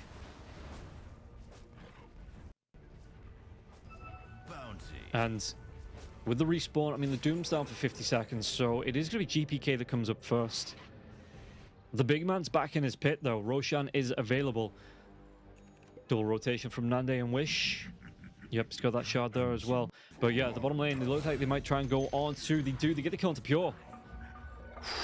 Great rotation coming through here from the Pugner and Nande, and he's dead now for the next minute. And I don't even know if Manaspa want to go into the pit. They might just try and siege down the dire base. Of course, again, Doom up in 20 seconds, so they might check it. There is a double damage rune outside the pit as well. Just what you need here, Manaspa, to set up everything a growing team needs to take down Roshan. Brought onto the high ground, the wall's going to be down now as well. The Nether Blast is going to carry on coming through onto this tier 3. The tier 3 being sieged down slowly but surely here. Dire's middle tower is under attack. But do they go for it again? All 5 heroes on the side of Manaspa are up. Pure is going to be down for the next 20 seconds. So if they want to, they can get themselves into the Roche pit. And it looks like they're going to be coming in for the drain. Yeah, the lockdown now as well. BetBoom, they're not going to be able to contest into this. I don't even think they know it's happening. Do they want to try and go? I mean, they are grouped up, but if they try and go for a smoke, this Roshan is going down way too quickly. They're on the other side of the map. They're not going to be able to respond in time. Yeah, even Pure, you see there's no outposts for them to TP to, so they'd have to hoof it on foot. And it's going to be the death of the rush. Nande, does he want to take the shot as well? It looks like... I think I'm going to go for a chase down. Because Boom are backing themselves away, but again, it just feels a bit inevitable here. They're not really winning any fights. They're just losing the heroes. There's some great save on the side of Monespa. They can't get themselves to the back line to get the Pugna. And this would be a massive pickup. If you could go for a wraparound onto the back of the Pugna, take him down before the fight really starts, really kicks off, you know, as your first target, great. You probably win that fight. But the position of Wish is just absolutely perfect here now as well. They're going to be able to get the dive on. And is this going to be death? It is. That's the dive back on Toronto Tokyo. He's dead for 70 seconds. And again, with the creep wave just easily pushed in from Nande as well as Wish. With the blasts, with the raw. Oh, they might even make a target out of Pure. Pure can get himself away from this one. The jump in, Skylark, he can't find the vision. The raw comes through. So it is going to push back to Doom. But this just buys time for the push in. They even get the kill into saving the base. And now the tier 3 tower will fall. It looks like Boom, they're going to be losing a lot of racks. They might even be losing this game here. 34 to 15 and a 27k net worth lead. It looks like Manaspa in complete control. And yeah, pushing in. Boom. Straight up losing this one. You've got your Beastmaster that's trying to skip the wave, you know, put pressure onto the tier 2 with this creep wave. After the fortification gets used, but look at this, the TP comes back here from the Doom. Skylark jumps himself in, and if he wants to, he doesn't have that debar for the next 14 seconds, but he's going to force back the Beastmaster. Beastmaster has to leave this one, blink himself away, go for those TPs, just back to the base. While that's going on though, Manaspa just continue to look to break the base. You've got, again, the Pudge that can clean up the creep waves with the rot. Just stand and do damage to the tower here as well. Spartan, he gets the blink in here. The double Soban comes out. Robo will be coming through. Do they get the Force Staff away? And it looks like Grimstroke, at least, he's going to be able to get himself out of the Ice Path. The Drain, once again, with the Dismember, they're going to be able to get the kill into 2. Is it going to be more here? They take down the Ench, they take down the Beastmaster, and they're even going to be able to get themselves on top of Toronto Tokyo once again, taking down that Jakiro. Only GPK as well as Pure left, and it might not even be GPK, as he's locked down here as well. GG will be called. Boom. They came, they saw, they dropped right out of it. Boom come down in the round they join. Manaspa, they continue their march on to the quarterfinals and just the progress through the Pinnacle Cup. Looking really good here for Manaspa, even though they did get relegated. You know, Boom just didn't look up for it today, and that's all it takes. If you show up on the day, you can best anybody. Manaspa take down Boom here in 2-0. And yeah, Boom just never really looked in this series. They never looked warmed up.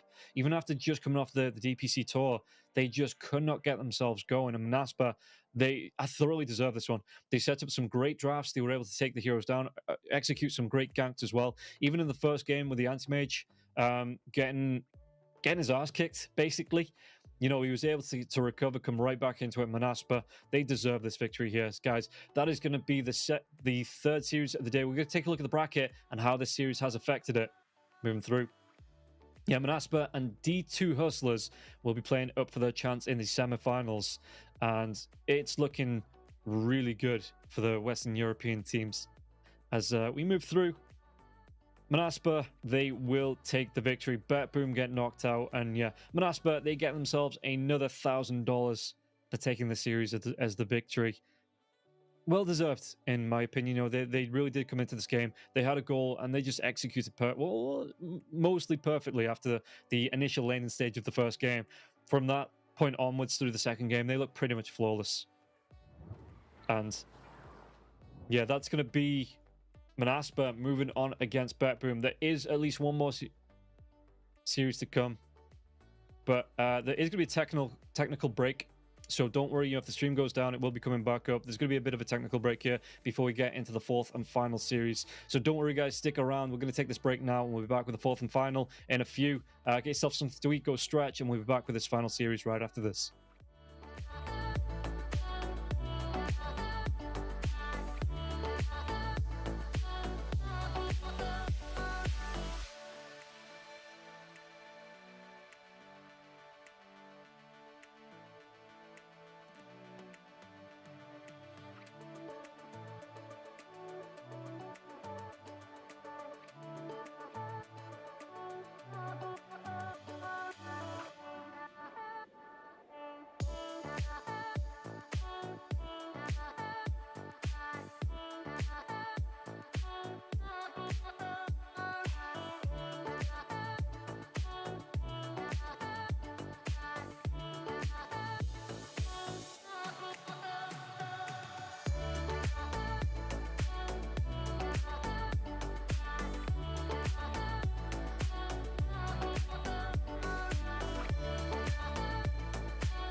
told me I'm your anchor.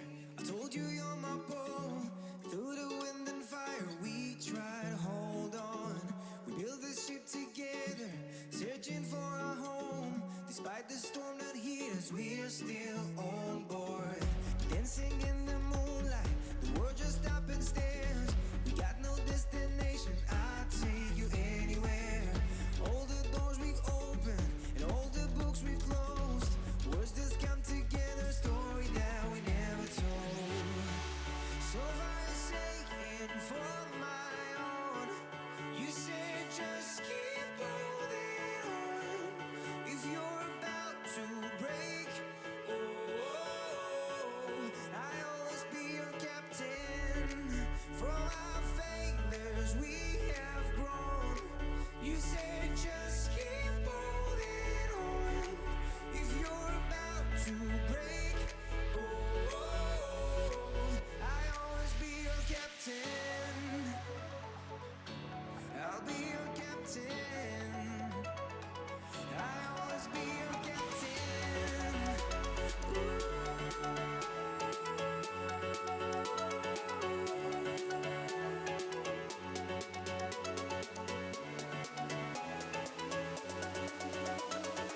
I'll always be your captain.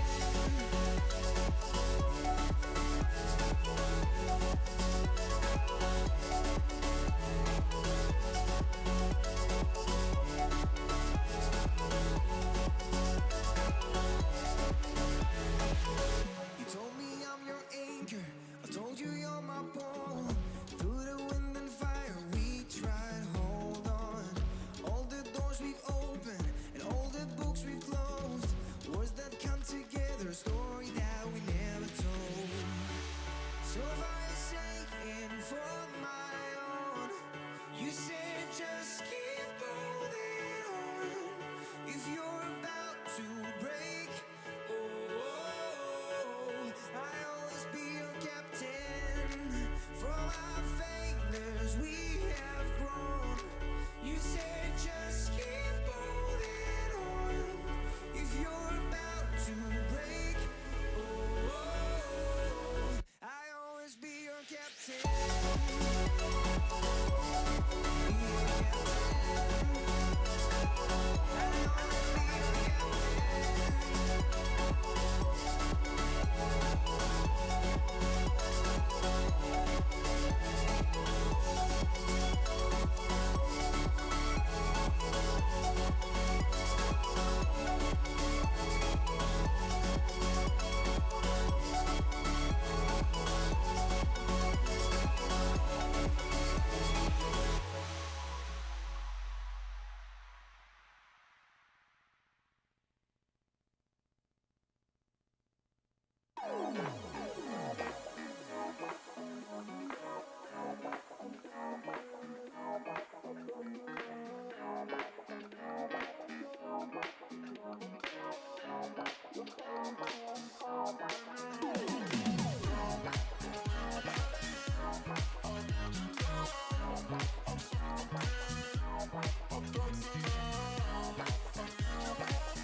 seagulls flying overhead,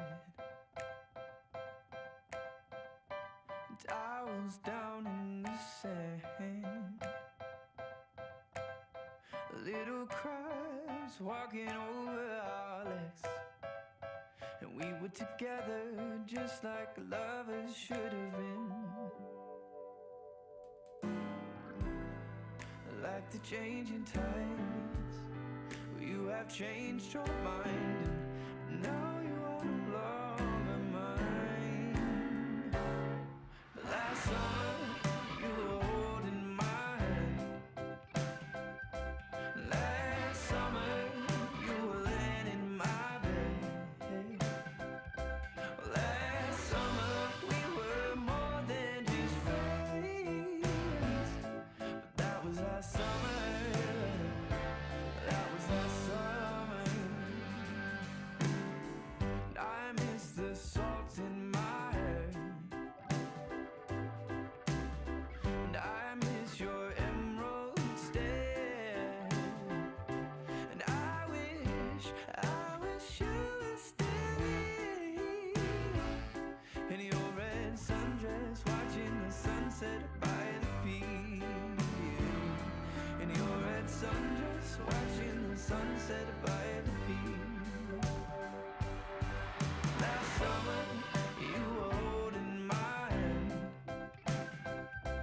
Last summer, you were laying in my bed. Last summer, we were more than just friends. But that was last summer. That was last summer. That was last summer. That was last summer.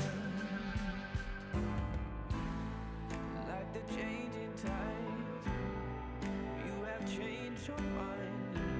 Now you are no longer mine.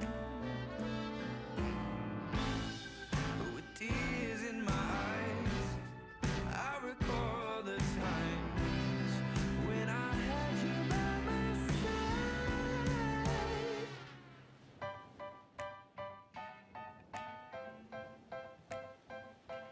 Last summer, you were holding my hand.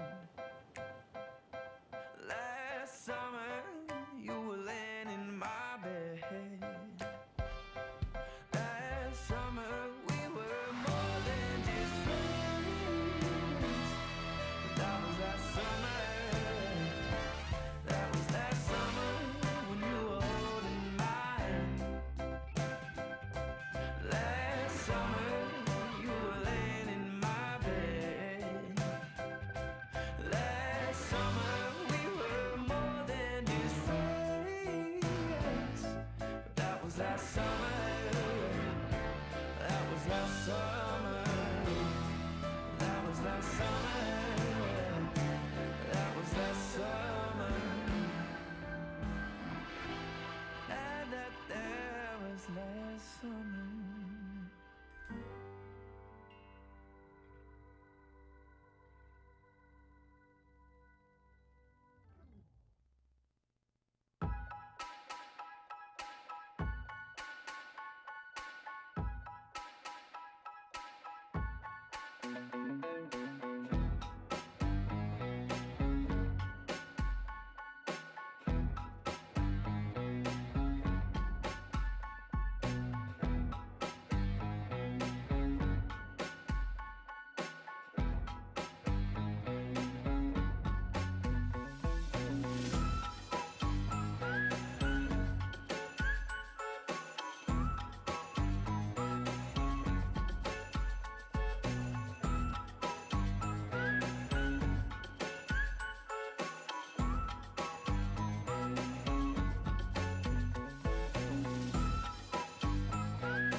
you wanna be a bad man? Yes, you do. Do you wanna taste sweet salvation underneath the summer moon? Do you need another hand now? Yes, you do. Go see Miss Joseph down on Columbus Avenue. Down in the city, there's a place that never sleeps. You can see it all up past 57th Street. Music is hot and the drinking there is free. It'll turn you upside down before you count to three. One, you're looking for a helping hand. Two, you need a friendly face. Three, feeling good, you can barely stand. You're falling all over the place. One, you're looking for a helping hand. Two, you need a friendly face. Three, feeling good, you can barely stand. You're falling all over the place. You own it, they got it, they flown it, you bought it. Ow! Do you wanna be a bad man? Yes, you do. Do you wanna taste sweet salvation underneath the summer moon? Do you need another head now? Yes, you do. Go see Miss Joseph down on Columbus Avenue. Columbus Avenue. Ha! Go see Miss Joseph down on Columbus Avenue. Columbus Avenue. Ha!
sexy smile, looking forward to see you. I hope I will lose control. Love you every night, no checking the time, just us loving you all night long. I can let you go, baby, it's the right we already know, and we feel it. I really do, I said the truth, we can't go any road. Need you now. I'm your queen and you the king right now. It's a kingdom, let's play it how you like. That doesn't make you feel, or you wanna change, I'll be whatever, what you like. We can dance, you got to move tonight. Stars are watching us in the sky. I wanna last it forever. It's a sexy smile, looking forward to see you. I hope I won't lose control. Love you every night, not checking the time, just us loving you all night long. I can let you go, baby, it's the right we already know, and we feel it. I really do, I said the truth, we can't go any road. Need you now.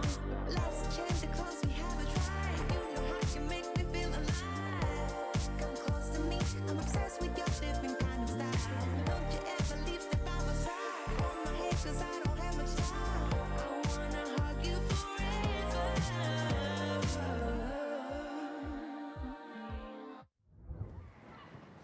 Oh, esport. You and I have come a long way. It was such humble beginnings. As we gathered in small groups, we were professionals right from the start. Passionate, organized, and ready to rumble. We dreamed big, and surely enough, our parents supported us at every step of the way. Didn't they? Fired up by all this love, it wasn't long until we caught the scent of competition. To be honest with you, it wasn't always that easy. Joe here, he had to take on 2 side jobs to afford playing professionally. It's gonna get better, Joe. Fist bump. Some of you dared to not even call this a sport. And look where we are today. An endless stream of esports events every year. Bet you didn't see that coming, Mom and Dad. And you know what? We have been with you every single step of the way.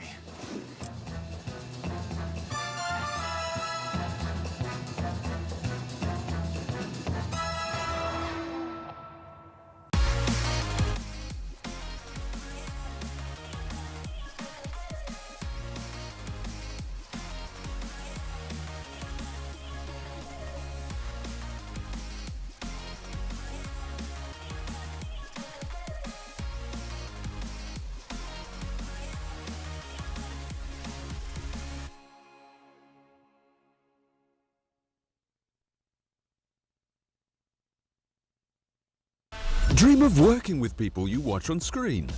Exclusive esports opportunities handpicked just for you. Candidate profile to raise above competition. Let 10GG handle routines. Make a step towards your dream today.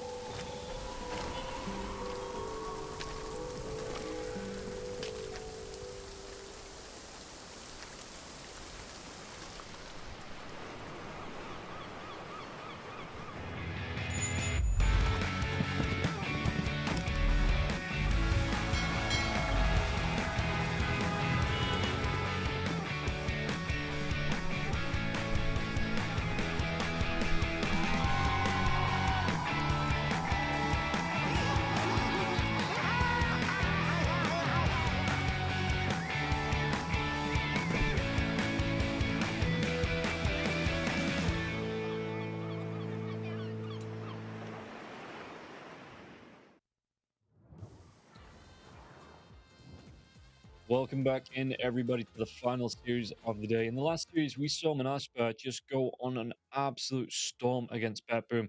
And Bet-Boom just ended up going straight bust. There was nothing they could do to get them back into it. You know, whatever they were trying to play around, they just could not get that momentum to get themselves in. Looking forward to this fourth and final series. It is going to be VP versus Sigma.YNT. Sigma.YNT, interesting team in the Eastern European division, you know, that Division 2 bracket. Meanwhile, Virtus.pro coming through in squarely mid-table in the Division 1 bracket. So there is going to be a bit of a clash between these two teams. If we take a look how they got here, though, Sigma.YNT coming through both Ivy and Team Blink, being able to take up 2-1 victories up against both and hoping to do the same here today up against Virtus.pro. And it looks like, I mean, it's been a day of underdogs. Not everyone being successful, but in the last series at least it was. And yeah, Sigma.YNT, they're going to know the VP meta. They've just had a season, you know, like 7 games to look at to prepare for this now as well, going up against their opponents. So they're going to have a good idea of what Virtus.pro want to pick and how they're going to play. And the winner of that will be going up against OG. This is the final round in the final game in round number 3. And then after that, we get into the quarterfinals. We get into everybody picking up the prize money, getting into the quarters. So everybody will be going home with something, but everybody wants to be playing for that prize at the end of the road, which is going to be the money as well as that boot camp in Malta for a week with their hotels. Again, the beach, the sand, the sea, the sun.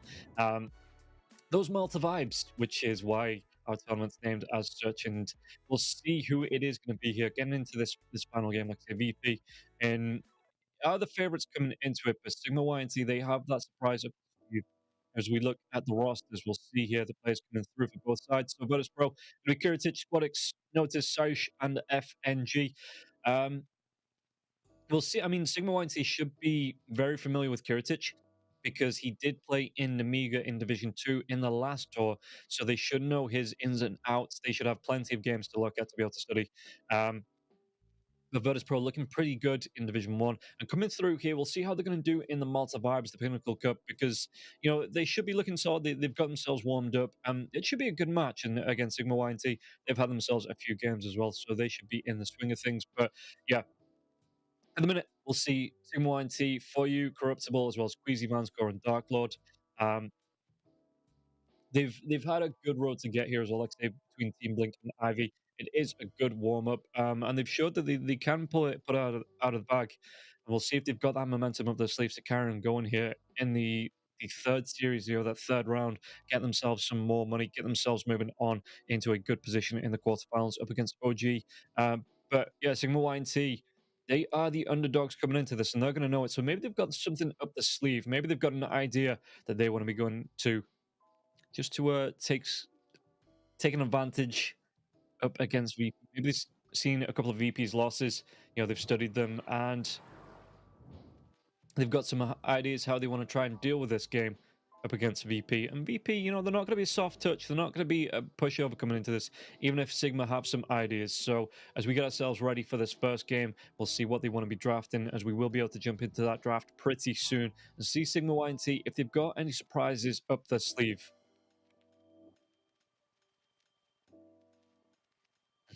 And let's see, starting off with, again, the Broodmother is the band that I'm expecting, with the Beastmaster coming into the band here as well. Did get through both times, but Bet-Boom just couldn't make that hero work in the last series. This time around, it is going to be Sigma.YNT that have the first pick. So Virtus.pro being the stronger team, do they maybe want to try and ban out the Disruptor? Maybe they want to let this Broodmother through. And like I said, just try and overwhelm it, because they are technically on paper the stronger team here, Virtus.pro. So they might have a plan for it. As the Nature's Prophet gets banned out for Sigma.YNT, they ban out the Slark, so they do let it through. In fact, the Slark ban, it's going to be good for Sigma, actually, because maybe Virtus.pro thinking the Sigma might have not gone for the Brood, but right off the bat, it will be here. And the Slark, one of the better heroes against it. So VP, go straight in for the Ench and the Anti-Mage. Oh, this Broodmother, it was a trap. They've just activated Virtus.pro's trap card, coming straight through with the Enchantress and the Anti-Mage. You cannot go for the late LC. Can't pick up that Slardar here either. So, Sigma, do they go straight in for the Morphlin? That could be a question up against the Anti-Mage. You know, the Morphlin is a good pick. It wasn't great for Bet Boom, but on the whole, it is a good pick. So it's going to be the Monkey King to come out here for Sigma.YNT. As the maybe pos 4 in the lane up against the Anti-Mage. I mean, the Anti-Mage does all right against the Broodmother in the lane. He's got that blink away if the Insatiable Hunger or the Silken Bowler comes out. You've even got the counter spell as well. It doesn't do too bad up against the Broodmother in the lane at all. And then once the Battle Fury comes out, you will be able to clean up those Spiderlands. So let's see, as we're already on to the next phase of bans, it's going to be the Ursa as well as the Ember Spirit and the Pangolier. Sigma.YNT not giving Virtus.pro any time to think about these bans, as they've got a list of heroes they want to remove. The Ember Spirit and the Pangolier both being good. Up against cleaning up the Broodmother's Spiderlands, you know, stopping that push in its tracks.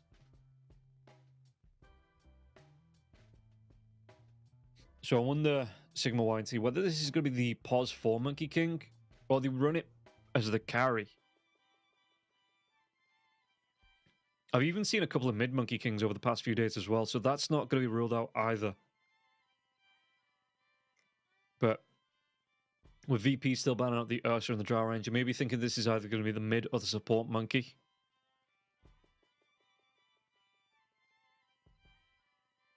So let's see, Sigma.YNT, what do they want to be banning out here? What helps the Anti-Mage Space Creator?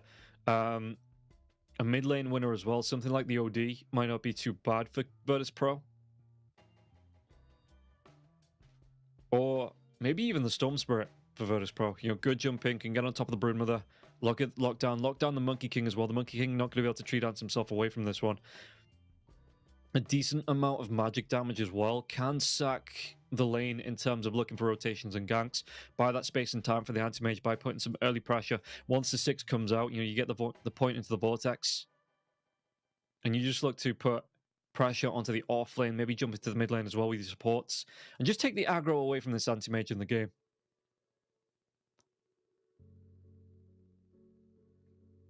So VP, they ban out the Clockwork. Satisfied with the carry bans. And again, satisfied that this isn't going to be the carry Monkey King, which it could still be. They could Sigma here flex that one into the carry role if they wanted to. It's still a very open hero. Yeah, Snapfire, another good hero, gets on top of the Broodmother with the cookie. I wonder if you run this in the lane against it though. And then like the 4-inch. Snapfire. Scatterblast great at dealing with the Broodmother, slowing him down, even when he's trying to run away with webs. Mortimer Kisses as well as that Snapfire. Absolutely decimate the Spiderlands. It's a really good hero up against the Broodmother. Even if you run this in the mid lane, it could be Squadix that plays this Snapfire in the mid. Especially if they're expecting this to be a mid Monkey King. Never mind. These just go straight for the puck. So after that phase... so yeah, looking more and more like it's going to be the 4 Monkey coming up against the Anti-Mage. The Anti-Mage might have a tough time in the lane with the Jingu coming out, the Monkey King being able to get on top of him. Because there's not anything you can counterspell there, really.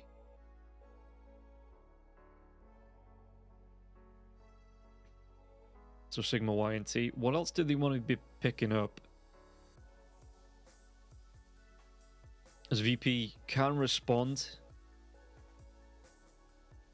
with this next pick, they could go for... Do you go for the Doom? Or is that pretty greedy with having an Anti-Mage and the Doom as well? But the Doom worked really well in the Bet Boom and Esper series up against the puck.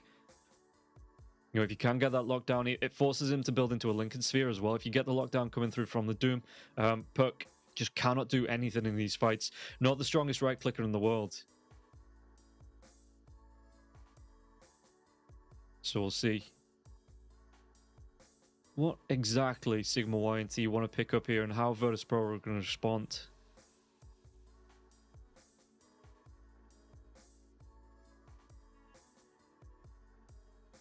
Okay, they're going to go for the Baron. I don't mind this. By a lot of time as well. This is probably your carry. You know, we're not seeing a lot of support Abadons. This is probably going to be the pause one for Sigma.YNT, but you do buy a bit of time. But the anti-mage is still going to be able to rip through your mana. Even with the borrowed time going, you only get your health back from that. And once that's down, he is going to be able to void you down pretty effectively. If they catch the puck with the mana void as well, there are some big blow-up potential targets. I would like to see the Storm Spirit here for the side of Virtus.pro to come out, you know, build towards that Aghanim Scepter as well. So you get the AoE Vortex to come in, big drag back into the Mortimer Kisses. Okay, they're going to go for the Tiny for now. So, ooh, is this the core Snapfire? The Snapfire Tiny combo we saw in round, was it round 1? And it was a Snapfire Tiny offlane. And it looked absolutely destructive. So I wouldn't be surprised to maybe see the Snapfire in that core position up against the Monkey King, up against the Abaddon Monkey King. No, because you don't run this as a 5. So you're going to be the Monkey King Broodmother in the lane. Abaddon, so you are still looking for support here. Position 5 for Sigma.YNT. Something that goes well with the Abaddon. Maybe something with another built-in slow. Or builds into an Orb of Venom. Something like a Tusk, maybe. Where he doesn't get burst down that easy. He's going to be able to get that tag team as well as the Orb of Venom. Abaddon with the slow from the Curse of Avernus. And it does offer a lot of chase down potential. Or maybe something with a stun. Or, you know, something like the Crystal Maiden. Who's got the stun and the slow. So there are still options here. And Virtus.pro not going to be able to ban everything out.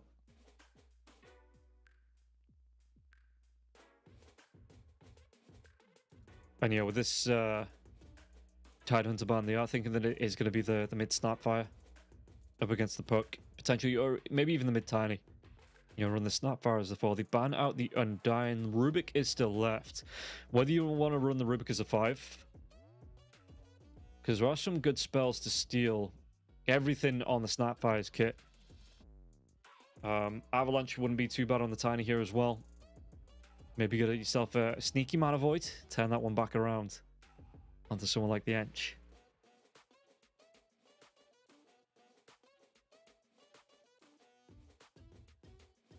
So Sigma, what do they want to be banning out?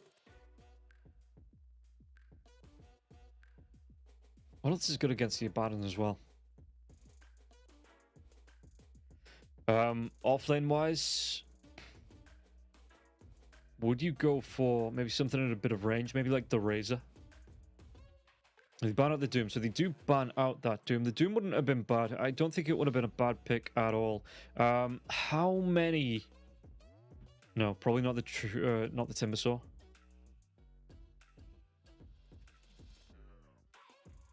Let's take a look at as well. See what Virtus.pro have been playing in that offlane. As I've slept since I've watched them, so I do get a little bit forgetful. And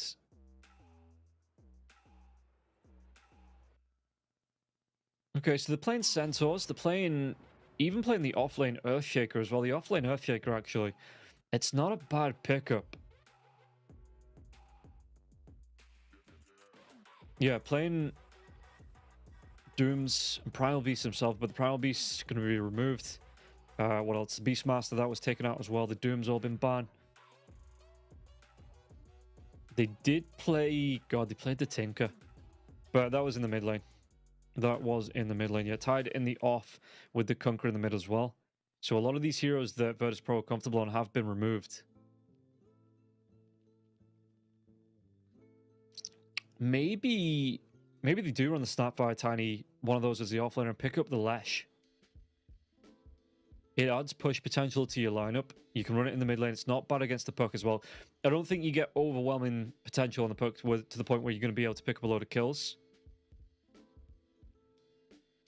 But if he does leave the lane to gank, you know, the Lesh will be able to quickly push down with the Diabolic Edict, you know, clear up the creeps with the Pulse Nova. It does a lot of damage into the game as well. Again, the Pulse Nova against the Spiderlings, it does a great AoE bit of damage here if they do move into you.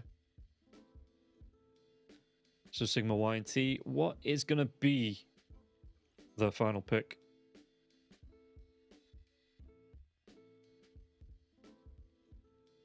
And again, more than likely going to be the pause 5. never mind. So, ooh. Pause 5 of Baron.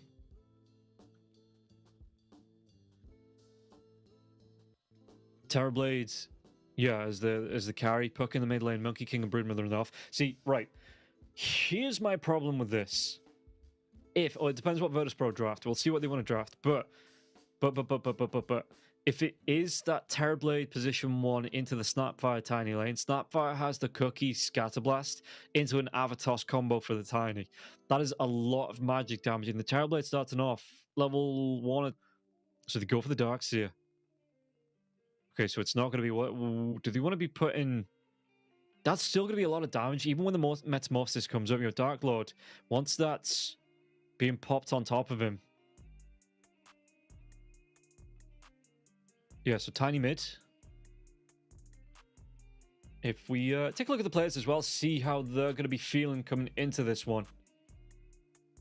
We'll take a look. You know, we'll get a sneak peek here at how these players look, feeling coming into this game number 1. But it looks like it is going to be the Squad X Tiny. Yeah, noticed on the Darks here as well. In the offlane, coming up against that Dark Lord Terrorblade and the Vanscore Baron. So I'm interested to see how quickly, how much damage they're going to be able to do to Dark Lord. And how quick Dark Lords are going to have to move into the jungle here with the Snapfire Darkseer combo.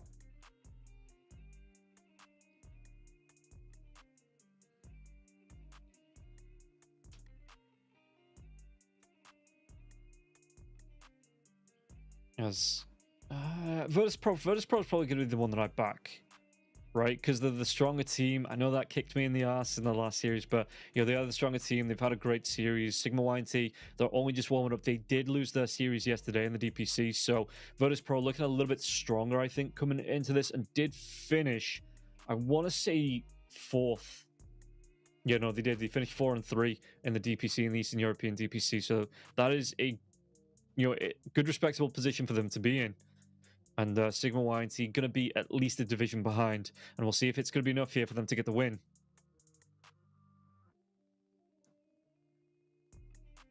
As we look to get ourselves into the game. Get this one started off. We'll see how it's going to go between these two teams. Both Eastern European teams. Queasy looking very majestic as the Monkey King. Well, when he's not looking like a... What is that? Hamster? Chinchilla? Meanwhile, Dark Lord. Yeah, very, very Terrorblade-ish. Very terrorizing. Monkey behind enemy lines. Kiritich, he's got the old blindfold anti-mage, so he's looking to, you know, that old master kind of anti-mage. Looking to rock some socks here with this Mana Void in these fights. But for now, Kiritich, we'll see how quickly he's going to be able to get himself towards the Battle Fury here up against the Broodmama Monkey King combo. 30 seconds to battle.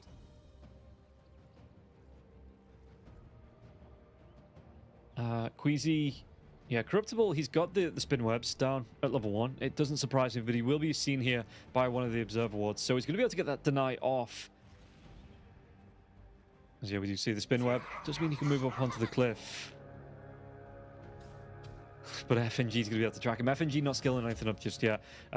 Has to be aware of what damage can come out onto the anti-mage in the lane here from Queasy. As we see on the top lane, Dark Lord going to be taking some harass from Notice. The chase, it looks like it is going to be the 3. Notice got that bounty rune snatch.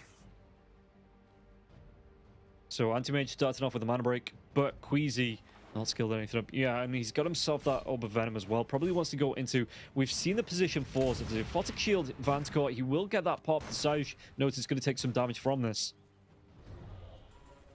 But if he's going to be in and around the harass, in fact, even Terrorblade moving up further than this now as well. Didn't go for the Metamorphosis at level 1. Actually went for the Reflection. So Notice he's going to have his Dark Reflection turned right back on him. Mid-lane Puck with the Orb. Coming through onto Squad X, so Squad X doesn't really mind this. Tiny is a big tanky boy.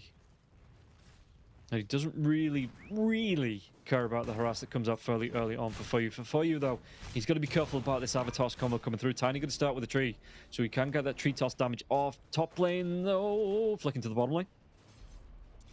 Squeezy going to be taking some shots coming through, trying to stack up. He did go for that Jingu Mastery at level 1. But FNG, it is going to be the enchant, so the slowdown coming through here onto the monkey. So yeah, okay, that opens up the gap. If the monkey tries to get the chase down onto the anti-mage, the enchant comes out from the enchantress, and all of a sudden the monkey just sees the anti-mage, waving him goodbye as he walks himself away. Meanwhile, Vanscore, again, just looking to get Harassy in the top lane with this Aphotic Shield. Mid lane, the Avalanche does come out here for Squadix. And yeah, the 2 points into that at level 3 here as well. It doesn't surprise me that you want to go, because it is the answer to the puck at some points. Because you go for it. If he goes for the phase shift, tries to get himself away, he's going to be caught up because the Avalanche doesn't drop that stun all at once now. It is little spurts of a stun, you know. It's got little mini stuns built in there. And if he does try and go for the phase shift, it will then fly out over the top of it. And the phase shift not going to be super useful here as we take a look back at the top lane. Sausch, again, Vanscore trying to run down. The Curse of Avernus will be up now for the support. Vanscore, Baron.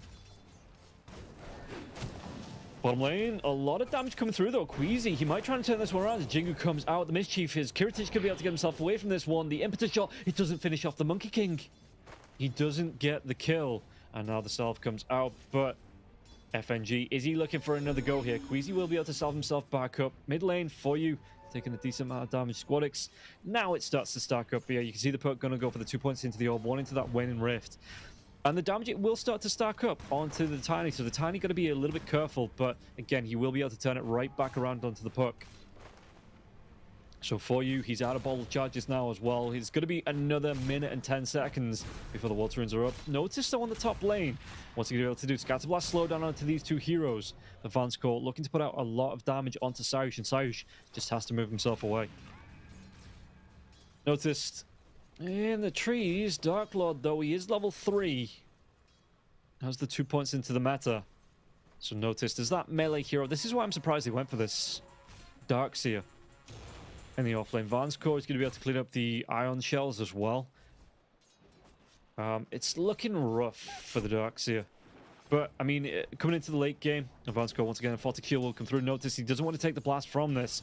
Tango going to be used here, passed over by Sausch. But the chase down, Vanscore gets that curse off the chase down onto the Darkseer. Is it going to be enough for the kill? It looks like the silence does come through. Notice he's actually holding the point just in case he gets low, so he can put the point into the surge. But yeah, it's rough here for Notice on this top lane. Meanwhile, back on the bottom lane, Corruptible, he's going to be taking a lot of mana break damage coming through here. Kiritich, he has a really good lane up against the Broodmother. The Monkey King trying to do what he can to interrupt this here for Kiritich. But for now, top lane, the meta will be used. So he's running himself away. Vanscore gets low. But he's going to be alright on mana. So he's still going to have that Aphotic Shield if he needs it. And yes, sorry, she was out of mana anyway. Wasn't able to catch up. And notice, just doing north in here to the Abaddon. So top lane. Do they get the damage off? Sorry, Shay. He's going to be getting low now as well. The curse. This might be enough to get the kill. One more right click. Notice actually gets the kill on Vanscore. Right after me saying he's going to be absolutely A-OK. Notice will pick it up just a little bit earlier before Sausch goes down. Dark Lord, though, does get this kill. Darkseer, does he have the mana? He has the one charges as well, but he has the mana now for the Iron Shell. If he wants to drop a double Ion onto the Dark Lord going to take the damage from this. In fact, noticed, he might just try and skip this wave. You drop the Iron Shell onto either like a neutral creep or onto the melee creep itself, and it just takes down the wave on its own. In fact, he drops it onto himself. Bottom lane though, Kiritich, how is he looking again? Going towards this Vanguard here. Once this Vanguard is up, the Broodmother doesn't do anything to the anti-mage. Monkey King might be able to help out a little bit with the balance strike into the Jingu, but for the most part, anti-mage should be fine. And yeah, the damage reduction comes out here for the anti-mage with the Vanguard. It's so hard to get the kill that you may be potentially looking for a rotation coming out from for you. Be a Dark Lord. For now, he's going to be top of the last hit, so having a great time. Top of the pops here, this Terrorblade. Only by about 2 last hits. As sorry, she's going to be chased down. Vanscore was that cookie, though. The silence could come through. Does he want to go for the cookie onto the high ground? Maybe back down to the low ground. Silence comes out. But Sausch, oh, noticed. Even when they're just able to chase him down. This lane really not going how Virtus.pro wanted it to. In the mid lane, though, Vanscourt, Cookie comes out. Vanscourt, can he get himself away from this one? Level 3 was that. A Photic Shield has it up in 1 second. And for you, going to be taking that tree toss to the face. Wasn't able to face shift away. It does take the damage from it. Vanscourt gets low here as well. Has the mana for one more Photic Shield. Only has the magic stick. But it looks like this was enough to drag the Monkey King into the mid lane here as well, because it looks like Ench rotated off. So Broodmother is completely out of mana here in this bottom lane, and this should be... Yeah, it is going to be. This is going to be the Vanguard coming through. In fact, he might go back for the boots as well before he gets it out from the courier. Queasy on the bottom lane. Boundless Strike. They're trying to go into FNG, though. Again, Corruptible. Not a lot of mana left. And FNG just prances himself away. Like he doesn't have a cur in the world. But yeah, Monkey King not having the effectiveness he thought he was going to have up against this anti-mage.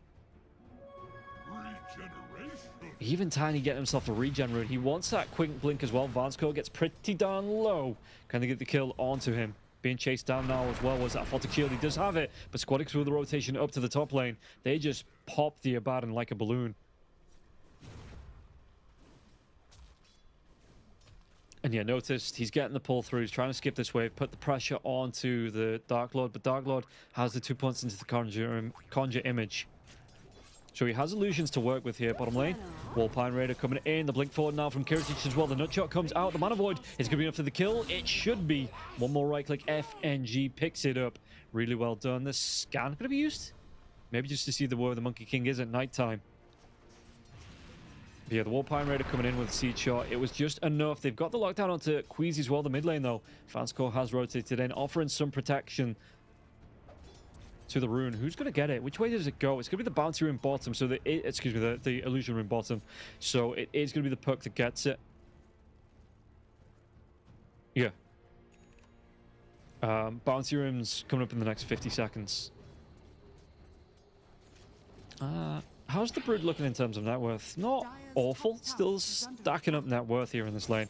But again, just cannot go onto Kiritich. Kiritich has that Vanguard out. He's got the protection coming through from FNG as well. FNG being thrown in these impetuses. Top lane, Vanscourt going to be chased down. Did he get the damage for the kill here now as well? Vanscourt is going to get pretty darn low through that wall. And he's going to have the curse turned upon him. So the curse E becomes the cursed here. And yeah, notice as soon as that ultimate's up, he just doesn't delay, doesn't hesitate to drop it on the Abaddon. Yeah, good wall usage. And again, the wall is like the black hole of the chronosphere. In the early game, if you have that potential to get a one hero kill with it, you know, the first 10-15 minutes of the game, don't be saving it for that, you know, perfect 5-man. Just go straight in for it. Bottom lane, FNG will go down. Kiritich, though, does he look for some revenge? FNG, I'd assume at level 5, he looks for a quick point into the Nature's Attendants.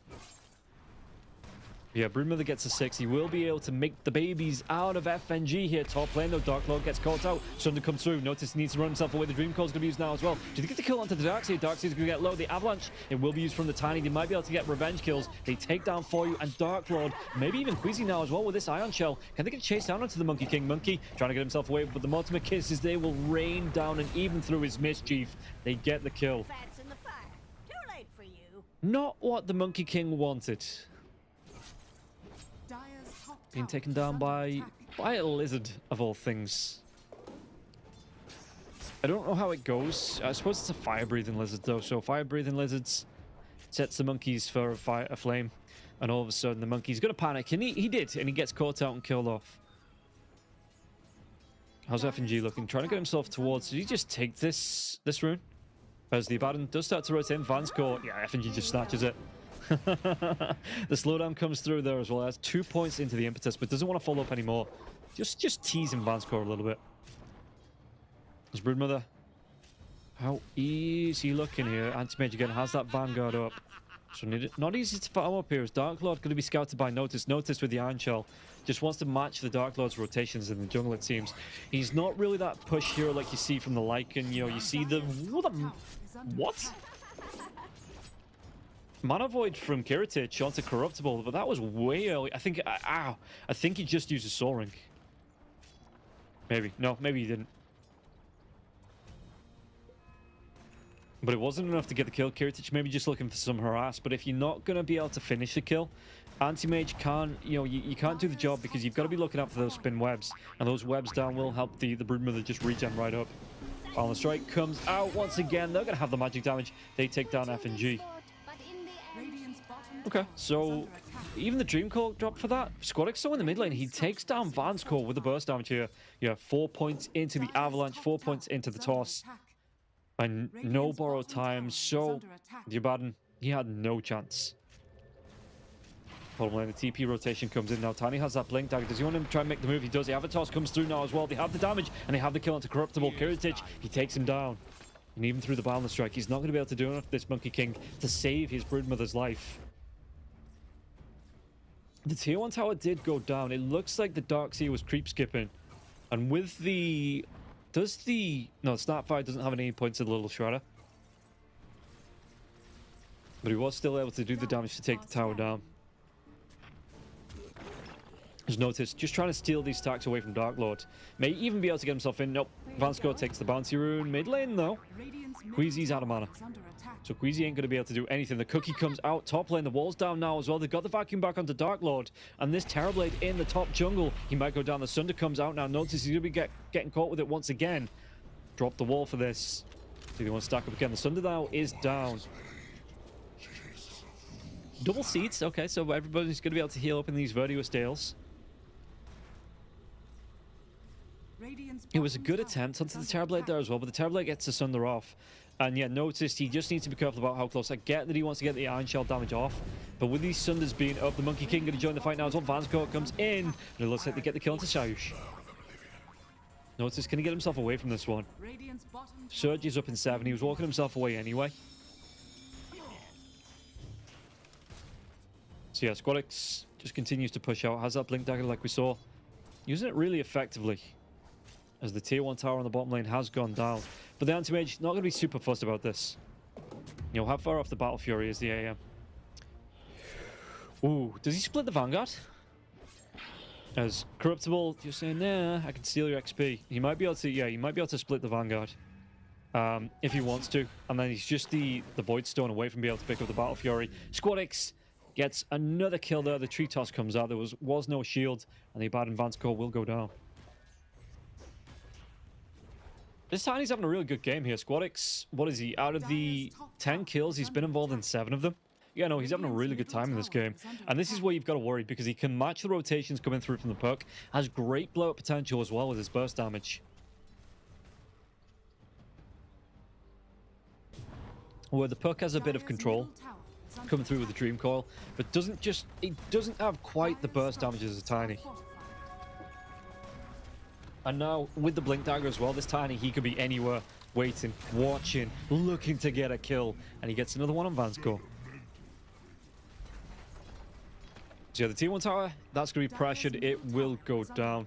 VP, they're going to be able to take a couple of objectives around the map. And do you even want to go for more here? Kiritich, he did split up the Vanguard here for the Battle Fury, so might go back for another Ring of Health.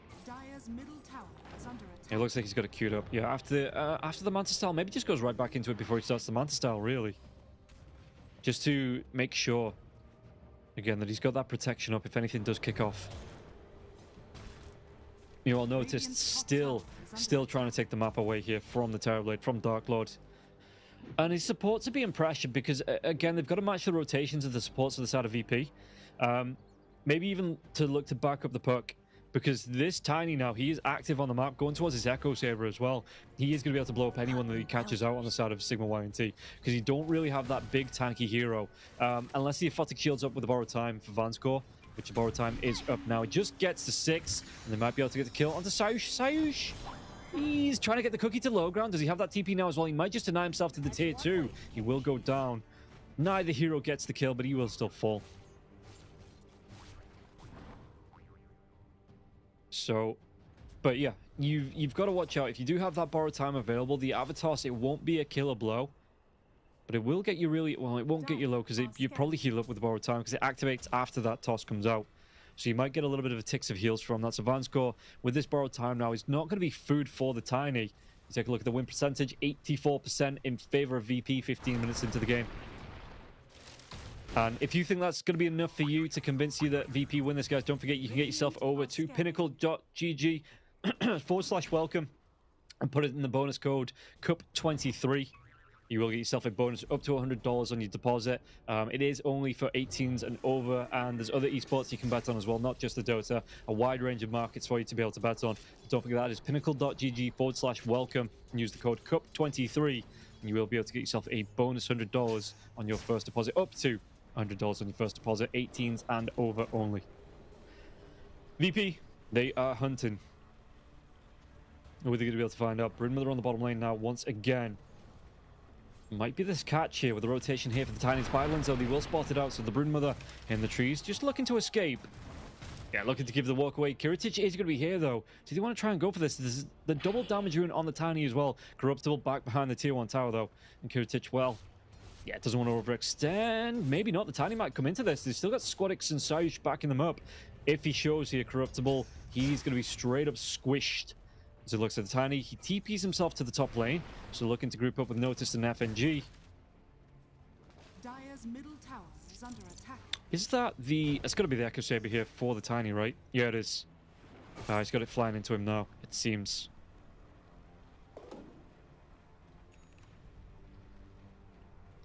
So, what can they do with this? This DD rune will pop pretty soon as well, even inside the bottle for the Tiny. And we'll see what rotations he wants to make. How's Sayush looking? Going towards that 4-staff. Still going to be a ways away. About, what, 400, 300 gold here for the Snap Buyer's 4-staff. Yeah, 424 gold. Notice going towards his Ags straight off the bat. He's got his Greaves. He's got his Vanguard. He's looking to get an Ags. And get that normal punch out to punch all the evil spirits. Well, I suppose they're not evil because they're going to be helping him. But punch the spirits out of his opponents and turn them on against themselves. You thought the reflection from the Terrorblade was strong? Wait until you see a normal punch. Dire's middle tower is under attack. Well, Monkey King, he's going to be spotted out. Did they get the kill now as well? He's trying to jump himself away from this one in the trees. They don't have the damage to get him. And he will be away here mid-jump, but they don't have the vision to see him. Noticed the chase down onto Vanscore, trying to pop this borrowed time. The vacuum comes back here, Vanscore. The Iron Shell, it's a lot of damage. The wall will pop now as well, but it looks like he's going to be able to get himself away the borrowed time. No, the cookie comes out for the stun. Greaves will be used. They're going to be able to get the kill. He just straight up disappears. Yeah, Avatar's, it is pretty darn strong when there's no borrowed time. There's the Terrorblade. He does want his Butterfly.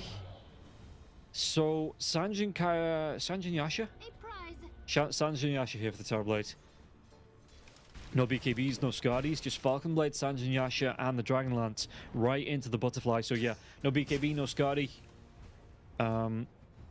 Not even a Chrysalis or anything like that. He does have the Daedalus queued up for afterwards. Dire's bottom tower is under attack. But you can see net worth-wise, he is going to be a little bit behind the Anti-Mage. All the multi-cases, they rain down. So does the Avalanche. Was that toss-up into the air? And Squadix, he gets himself another kill on the board. He's just racking them up in the minute here, this Tiny. 6-0-4. So, okay, yeah, 10 kills. All to himself, been involved in about 2/3, just over 2/3 of the kills here for VP. And he's not going to be slowing down anytime soon. Kiritich looking for the farm. Does he actually want to hunt onto Dark Lord? Because the rest of his team aren't here. Vanscore will be backing up the mid lane. Avalanche comes out, and they get the kill onto for you. Yeah, this is what I was talking about. Squadix comes through with the Avalanche. And even if you get the phase shift off from that initial part of the danger, you are still going to be proccing those little mini stuns coming out on the Avalanche. So you can't jump yourself away after the phase shift was off. And it is a lot of damage. A lot of damage onto the puck. Kiritich, how's he looking? Going back into Basha, maybe? Is that a straight up Basha being queued up by the AM? Yeah, it is. He's already got the Manta Star. We're 20 minutes in. Holy hell. Basha He's got that Ring of Protection queued up, so that was why the Ring of Protection queued up. Yeah, for the Vanguard back into the Abyssal Blade.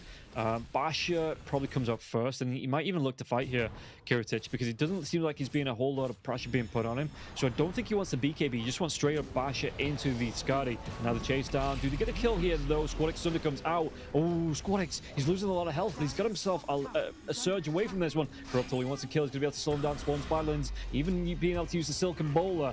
And that's going to be about just under 1,000 gold being given away. But while this is going on, top lane, Kiritich trying to push this one in. Wheezy, if he can stop it, he's going to give it a good try. This tier 2 tower should go down here to Kiritich.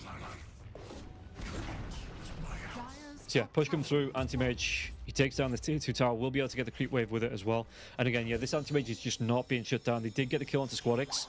That is a really good one to have. As in the mid lane, Saush, how is he looking? Does Saush have a shard? Is he going towards? He's going towards the shard. So the Snapfire doesn't have his shard just yet. But that will be that he's, you know, what he's going towards. So he's got himself the Philosopher's Stone as well. It means the Fire Snap Cookie gets the Mortimer Kiss underneath it that will follow up. It's really good for clear off waves. You know, if you do find yourself in a position where you can get a little bit of farm on the wave, you know, you pop that cookie, you pop your Scatterblast, and the creep wave just disappears. Zavan's core going to be seen underneath the ward. Squadix, if you want to try and make a jump happen, don't forget there is the borrowed time. Zavan's core gets these drums. Squadix still smoked up. Smoke doesn't break, so they know this isn't the real Terrorblade. As VP, FNG's moving himself into the mid lane. Yeah, Squadix, he just comes in, he just cleans it up. Wouldn't be surprised to see VP try and take another fight and then move themselves into the Roche pit. Just because they do have a lot of these tier 2 towers being dealt with. You know, the mid lane is pushing in. The bot lane is actually being pushed out. They've taken the tier 3 tower on the top, and they've even taken the outpost. So this is a really good opening. If they can find a fight, find a good couple of kills, try and force something out against Sigma.YNT, and then move themselves into the pit. And the smoke's going to be coming out from 3 heroes here from the side of VP. So it looks like they want to get themselves in. Maybe stop Corruptible from taking down this tier 2 tower. It will only just start to be pressured. And yeah, you can see that Sigma.YNT is grouping up for this. So Scan comes out from the Radiant. They don't see anybody, but notice will be spotted by a ward. Can they get themselves a backline? They might be able to get the jump onto the Broodmother. The Broodmother on the cliff, though, so they see Van's core, and the tiny Squadix, he's waiting for a juicier target to reveal themselves. FNG force-stabs himself away from danger. Now Dark Lord will show, but you can't go onto Dark Lord because there is a Sunder. The Squadix going to be a bit skittish about this now, coming out. Dream Call here onto the Anti-Mage. Anti-Mage pops that counter spell. Cookie comes out. It's going to create a bit of a gap, but it gets him outside. Now the Sunder again on Squadix, and now he has to go for the retreat, but the Mortimer Kisses will drop, and they get the kill into Terrorblade. Can they go for even more now as well? The vacuum comes back on the Vanscore. Vanscore with the borrowed time, but they do melt their Spider, and Vanscore, can he get himself out? The borrowed time is going to wear off. He gets killed, and only the Perk and the Monkey King get out alive. Once again, Squadix gets sundered, but this time he's ready for it. He just immediately sees it come out and just backs himself away. Looks to do damage with the tree toss, with the avalanche from a distance. And now, Kiritich, he's looking towards that tier 2 tower in the mid lane. Let's take a look at the replay. Yeah, you can see here, Dark Lord just trying to keep himself protected with the rest of the team. They do move it in onto the Anti-Mage, which got that Dream Call, but the Cookie comes out, it breaks it just as the Wukong Shaman comes out, and he has the protection from the rest of his team. The Greaves are there, Sunder onto the Tiny. Tiny's already leaving, and Kiritich just jumps right back in, starts to clean up. Corruptible goes down. Vanscore, he's trying to buy some time for the rest of his team. It looks like with all 5 heroes, he can't really buy a lot. That borrowed time, well, whoever he borrowed it from was asking for it back. Corruptible just doesn't have that spin web to get up the cliff. Just couldn't find the angle, but yeah. VP, they win the fight, they just get themselves right into the pit. Probably give the Aegis over to, I'd say, Squadix, because he does want to be jumping in. And again, if this Sunder comes out, you want this second life. If you can't back himself away, he does want this second life. But Sigma.YNT are grouping up, 3 heroes grouping up around the outpost. Maybe just to try and take it back. The orb comes through from the Puck. Going to be a little bit too early to try and jump into the pit. You know this is happening, though. Look at the angles, and it looks like, yeah, VP, he sent at least FNG to push this one back. It's actually going to Kiritich to pick up the Aegis as well. So Squadix, who cares if you get sundered, man? You deal with it yourself. I'm the carry. I take it. I'm sure the communication's not like that, but You know, that's kind of the idea behind it. Radiant's middle As he looked to tower take is the under outpost attack. back. VP, the lane is pushed out. The Spiderling's looking to push this top wave as well. So, yeah, Ench just using his creep that he's enchanted to try and push this lane back out. They're not going to be able to put any pressure onto the tier 3. Level 20 now, though, for the anti-mage. That's pretty darn big. Dire are Seeing as the scanning. Terrorblade, he's 5,000 net worth behind. He's about half the full net worth. They're going to be able to get the jump off the Vance Core now. It's on Vance Core, though. Borrowed time comes out. He's going to be completely out of mana. The Mana Void not used yet. The Abyssal Blade to jump in, the kill, and Kiritich claims him up. They're going to be able to go towards this tier 3 if they want to. There's no Vance Core for the next 26 seconds. And they should be able to get this. The Boundless Strike comes out here, but Anti-Mage leading the line. Could even pop that Manta Style coming on to the tier 3 tower. Little Shredder comes out from Zayush now as well. And this is going to be a tier 3. I don't know if they can protect it. They might try and use this double fort to try and protect the racks, Dire's structures which are they fortified. do.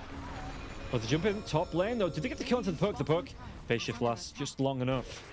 Dire's Yeah, the top Avalanche tower didn't is connect there. under So for you, I mean, I know you're laughing, bud, but you are losing your base. Is this one of these, you look like, you know you're smiling, but you are fucking furious kind of moods going on? As you are losing that. The tier 3 tower is going to go down. That's it. Just smile through the rage.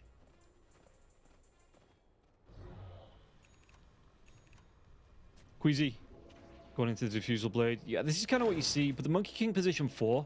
Not only is it a little bit faster when you get a good start, and he did try and get that start up against the Anti-Mage. It just didn't work, but you see the Orb of Corrosion come out first usually. It helps you deal a lot more damage. You survive through the fights as well. You just become a massive pain. But yeah, Queasy had to kind of drop that, go back for the Glimmer Cape for his survivability, and now he will be back for the Diffusal Blade. But they see the Ench. Squadix, though, gets the stun. Dark Lord comes out. FNG, he's caught out in no man's land. Gonna get himself away from this one. The Dream Call comes out on the other side now as well. Trying to get himself in there to help out his teammates with these naked attendants. But Squadix, he does get low. Could have used something like an Aegis here, potentially. But did he get a kill on Queasy? Queasy, he's trying to jump himself off these trees. They might have that reveal now as well. They do. They get the kill onto Queasy. And now the chase is on Dark Lord. They get the normal punch coming through here. Dark Lord, he's trying to get the Sunder off. He's looking for a target. It does have it available. The Abyssal, they're going to be able to get the jump. The Mana Void. They take down Dark Lord before he can Sunder up. He doesn't survive. Now he's going to be dead for 45 seconds. Does have a buyback available, though. Really big jump for the Anti-Mage to help out his teammates. Just trying to cut the wave as well. You can see here he's trying to put the pressure onto this tier 2 tower on the bottom lane. But Corruptible just continuously cuts this wave. With this Spiderlings just being able to hide himself in the trees as well. Just putting you. He's just taking it to the point where Anti-Mage might just try and go through the backdoor protection of mid. When these creeps push in. Dire's middle barracks are under So, attack. Anti-Mage, yeah. He's taking it to the extreme. He's cutting the wave in the base itself. So Corruptible, he has his spiders, but he doesn't have any creeps to push down here onto this tier 3. So in the mid lane, they're looking, they're hunting, but they're going to be able to get a lane of racks. Did they actually make a move? Top lane, but bottom lane, we'll see Corruptible. That tree toss comes through now as well. Spider, can he run himself away before he gets squished? As the Abyssal Blade comes out once again onto Dark Lord. Dark Lord backing himself away. He can't lose his mana. Even though the Sunder isn't a massive mana cost at 75, he can't lose this mana before he gets it off. So Kiritich, a minute left on this Aegis. Does he want to come back into this one now? Going towards... Is that an MKB? What else has he got on the courier? Because he's got himself the Demon Edge before the Skadi here. On the Anti-Mage. Is it going to be... Yeah, the Butterfly is out, so he just changed his mind. He's going to go back towards the MKB here for the Anti-Mage. Making sure he can get these hits off onto the Terrorblade. Dark Lord, the furthest one forward. In fact, the MKB's finished now. Buyback-wise, Terrorblade doesn't have it. He bought out for this Butterfly, it seems. And now the dive in. Dark Lord can he get himself away. The Fortic Shield comes out. They get the stun onto Kiritich. Kiritich, he pops that Manta style. And with this Aegis expiring in the next 17 seconds, they want to make them best of it. They can. They take down the tier 3 in the top lane. They're even going to be able to get a little bit of damage onto the racks. And... do they want to carry on fighting? There is a double damage rune in the river, but it doesn't seem like anyone on the side of VP is backed up for it yet. Corruptible Trying to do damage onto FNG. FNG has that untouchable now as well, and Kiritich dives himself in. And they get the kill into the Terrorblade. Terrorblade trying to run himself away. Counterspell will be used. Forced off into the cookie. Big gap here from Kiritich. He can reset, come right back into this fight if he wants to now. Yeah, Kiritich dives himself in. He gets the stun onto Dark Lord. Dark Lord, he's going to be out of mana. He can't get the Sunder off. They get the kill, even with the Wukong command going here. Kiritich, he's just going to stand his ground, get the kill onto Queasy now as well. Vanscore, he's going to be the next one to fall. It looks like GG will be called, and VP, they will be able to even get the lockdown, the normal punch onto the Spider before this game will be called. Only the puck alive here for you in the fountain. And VP, they take this game in 30 minutes. Great fights for them. Yeah, 24-8 as well in 30 minutes. A 22k net worth lead. It was enough to push Sigma right back into the base. They just couldn't get that momentum going. And VP, they're going to be able to take game number 1.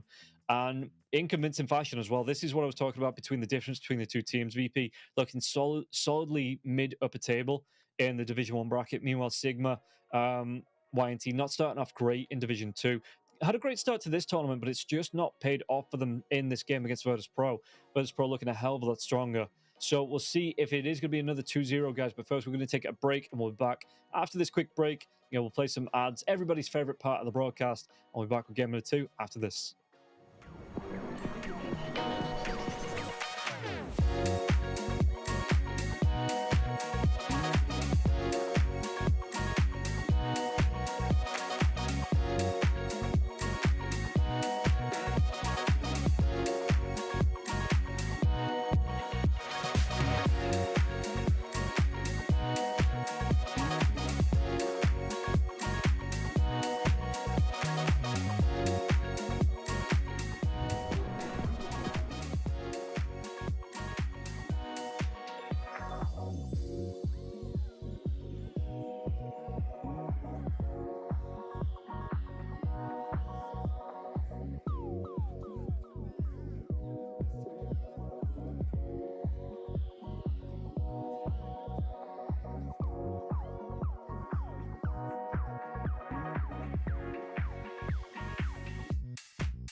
Oh, esport.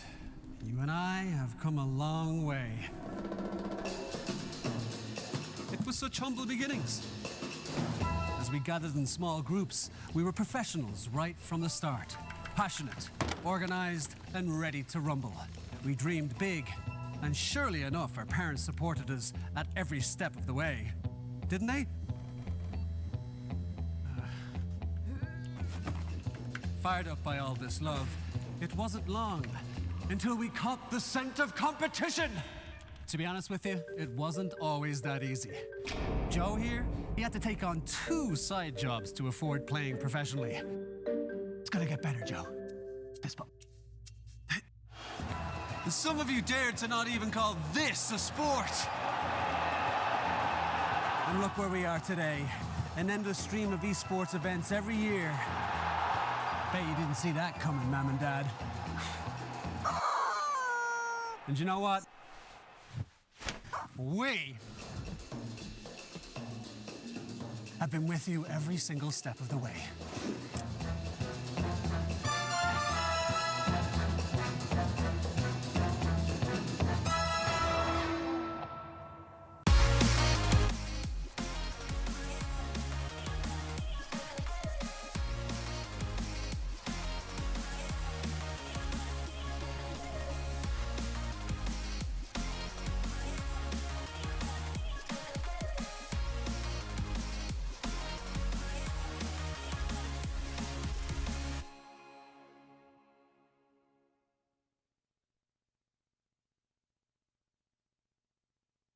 Dream of working with people you watch on screen.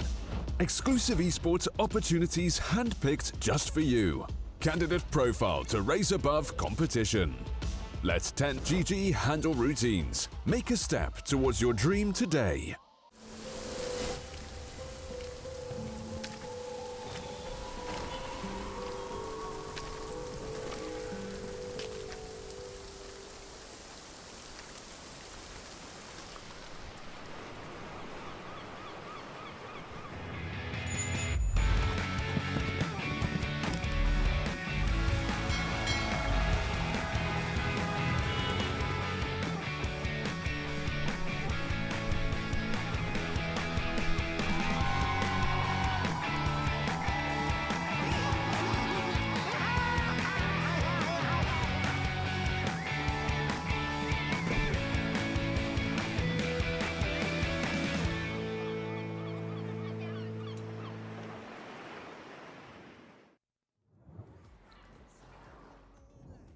Welcome back, everybody. We're going to get into what could be the final game of the day here. Virtus.pro looking so strong against Sigma.YNT. Sigma.YNT, they have to get themselves back into this. We need to do it now. There's no second chances after this. If you go out, you are just straight up done. No lower bracket, no forgiveness run, nothing like that. It is just one and done here. And if you don't make it, then you are curtains.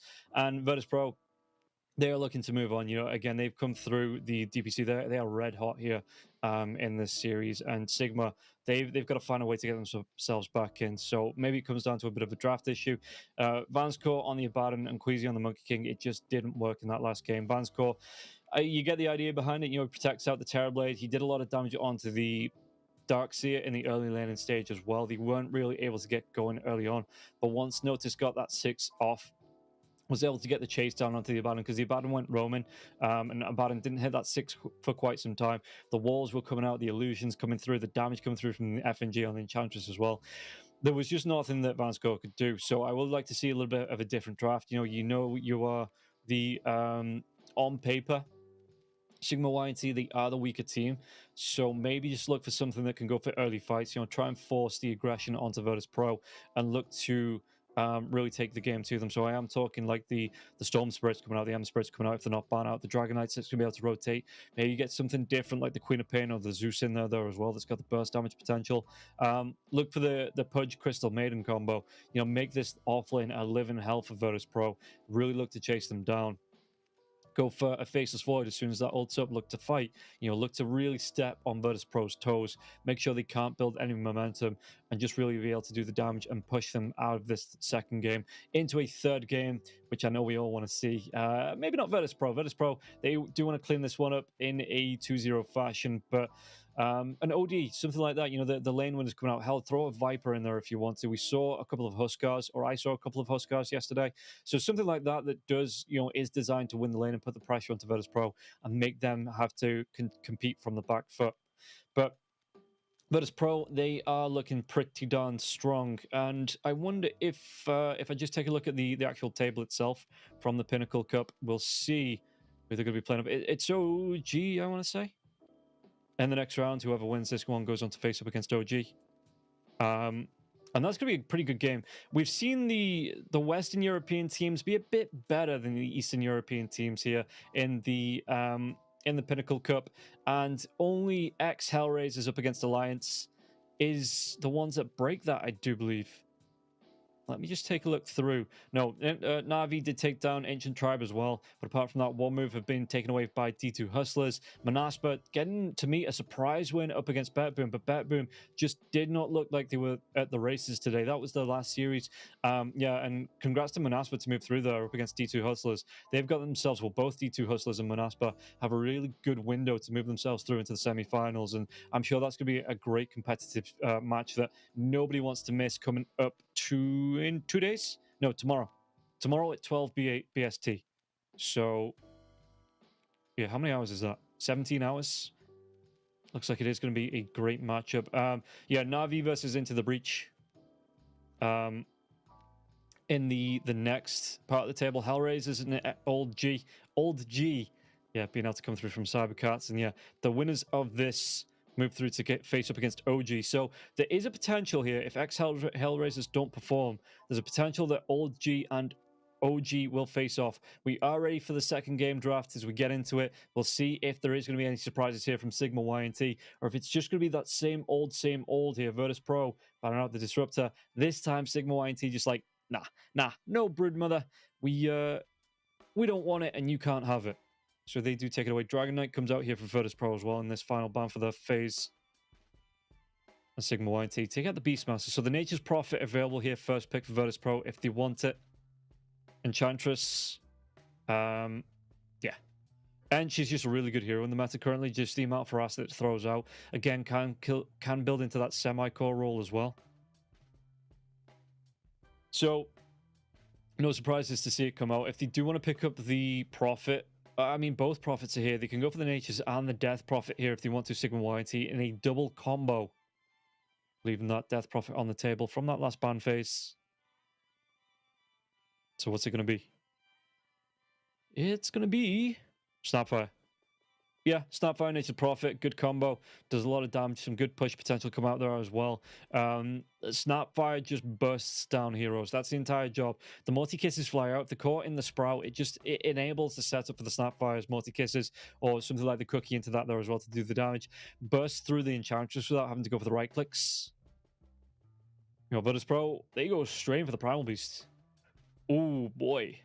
So Prophet, even with that Sprout defensively, he's going to be pushed down by the Primal Beast.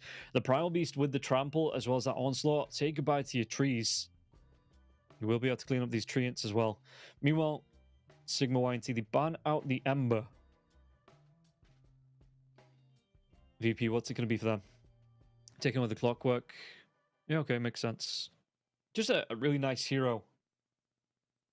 Even in the current meta, you know, even if it's not the tippy top of the picks anymore.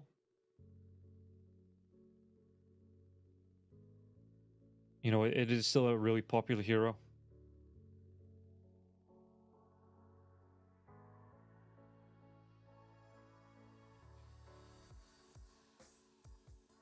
And what else do they want to ban out? They ban out the Morphling. So they're going to go back for another anti-mage pick here on Virtus.pro? Or does Sigma.YNT ban it out? Because that anti-mage in the last game, Kiritich just got a free game on that. It was so easy.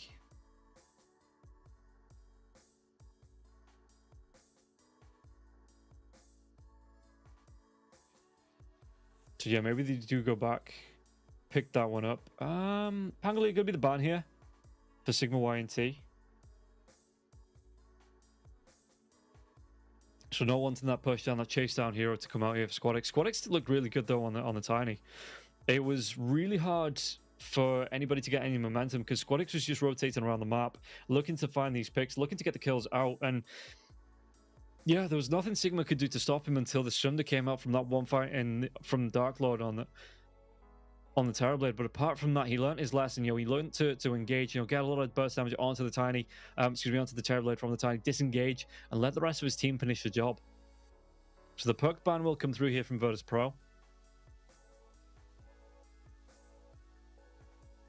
And we'll see what else Sigma.YNT want to take away. Just going to take some reserve time to think about this.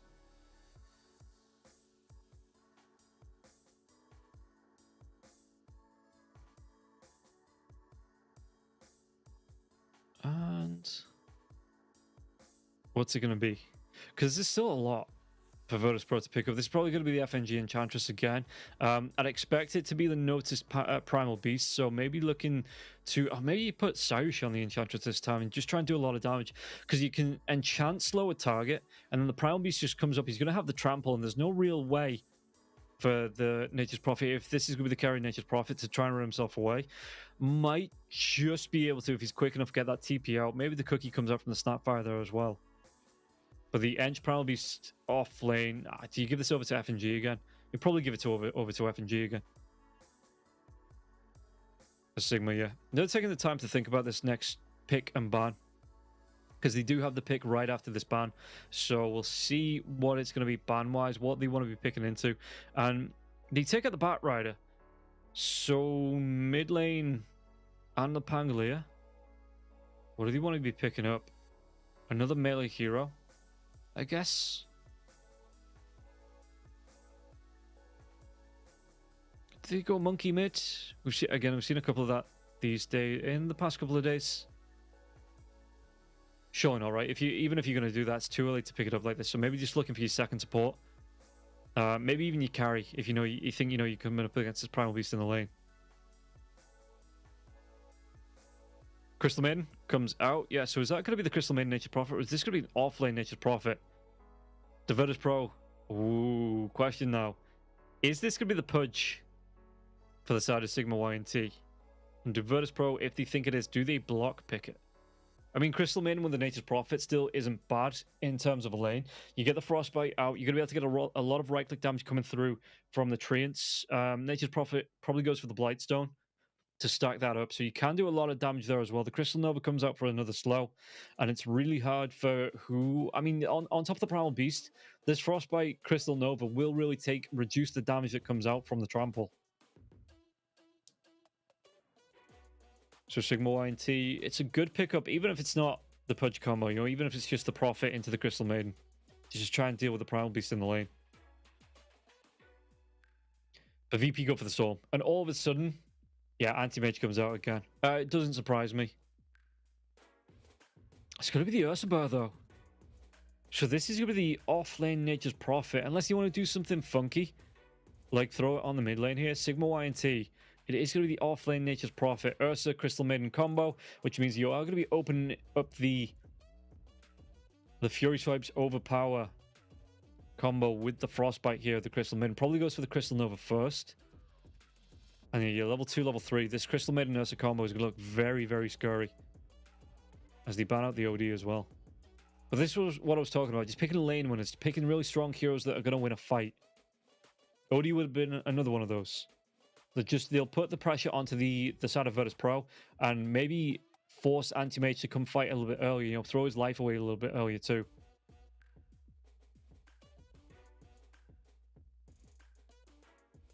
They go for the Pugna ban though. It would have made sense, yeah, the Grapify onto the Ursa. We saw a great Pugna game from Manespa in the last series as well. It just went straight for that Aghanim Scepter, and the drain that comes through from the Netherward. Oh boy. Everybody was losing their life. It was like something out of Ghostbusters.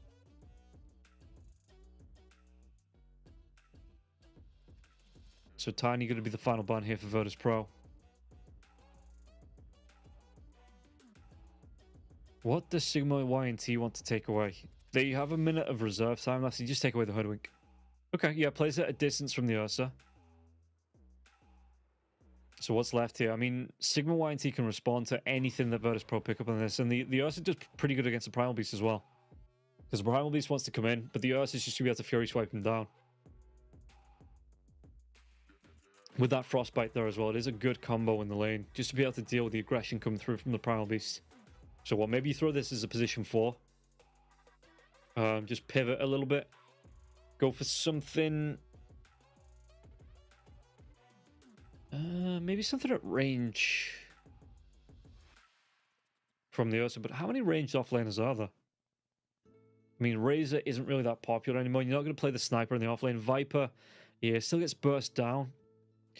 Necrophos might not be a bad one. You do get some sustain coming through. You've got your Ghost Shroud there as well, so the Ursa not going to be able to right-click into that. If he does get low, you know, straight up Reaper Scythe. Take him down. But we'll see. I mean, this still could be the core Primal Beast, so they're going to go for the Scarrath. Okay, decent amount of magic damage to come out onto the Ursa here as well. You're going to be able to force out a lot of damage in the lane. And Ursa, you know, doesn't really want to be building into the regen. Wonder if it's going to be the Battle Fury Ursa here as well. Probably you don't usually see the Diffusal. It's not a done thing anymore, the Diffusal Ursa. So AM Ursa Battle Furies, more than likely. We'll see who's going to be able to get to it first here. And Sigma.YNT, even if they get the jump on the Pulverize into the Mystic Flow combo that comes up from the Scarrath Mage, it might be enough to deal with the Ursa.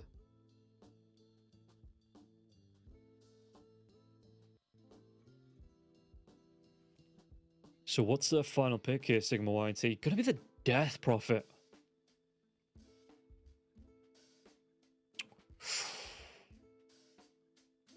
So yeah, Fans Squad, Crystal Mania. It is going to be the off-lane Nature's Prophet, so it looks like it's going to be the 4U Death Prophet here up against Squadix on the Storm. Doesn't do too bad on the Death Prophet. You know, you don't, as we will be able to flick over to the player cameras once again, see the faces, see how they feel this game is going to go. But yeah, you don't really worry too much of the Storm Spirit in this lane up against the Death Prophet, especially once you hit the 6th, because the Spirit Siphon won't keep on top of you, you know, but it's the same for the Death Prophet, really. Squadix won't really be able to throw out a whole lot of harass, and if he does, you'll be able to get the Spirit Siphon off onto the creeps if you can't get off onto Storms to heal up. So it's a good even matchup that comes down to player skill in this mid lane. Maybe looking for some rotations in from the Snapfire and the Crystal Maiden. Good rotated heroes can set up onto the Storm Spirit. The Frostbite into the Cookie with the Spirit Siphon going. Even the Silence to come out a little bit early on from the Death Prophet. Around level 5. Could set up a good time here up against the Storm Spirit in the mid lane. But Virtus.pro, they've got the momentum in their favor. They've got themselves the ability to, you know, the quality to move through here. Even with Sigma, I do like Sigma's draft. I'm not going to lie. So as we get ourselves into the game, we'll see how it's going to go between Virtus.pro and Sigma.YNT. If it's going to be Virtus.pro coming through once again to take this one. Or if Sigma.YNT, are they going to be able to pull it back to a 1-1? Again, this Ursa Crystal Maiden lane, especially for something like Sayush who's not got a lot of health, or the Primal Beast that doesn't want to be right-click down, even using the Vengeful Spirit set here.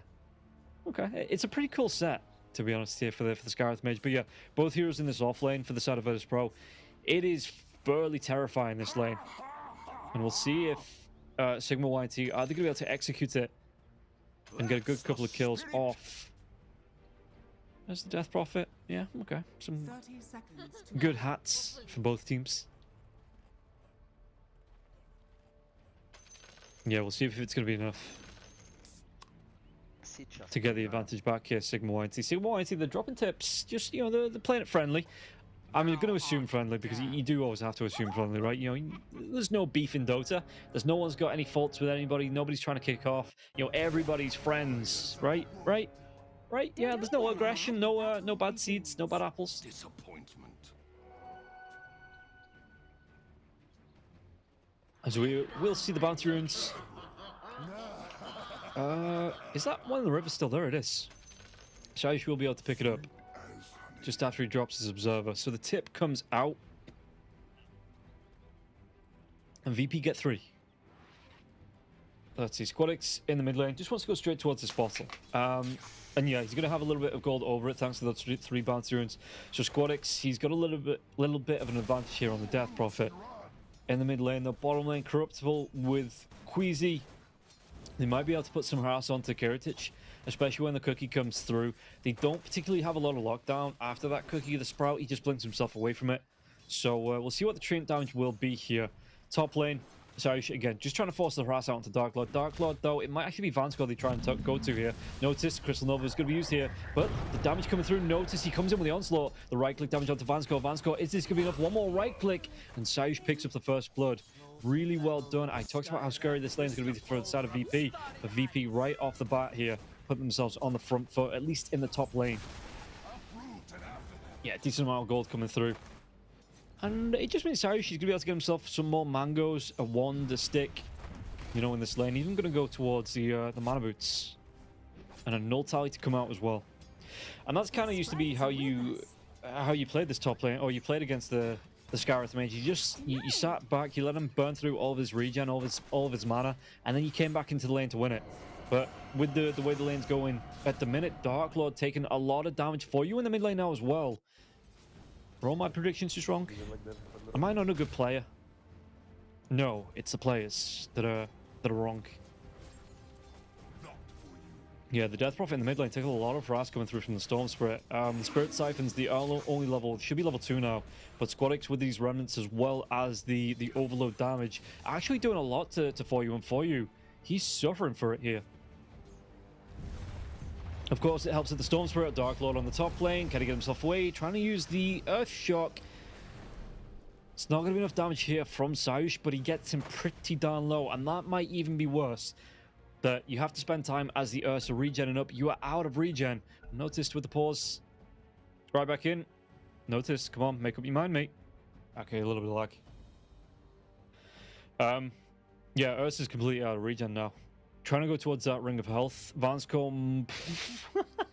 Observer, can we just take a look at Vansco's build?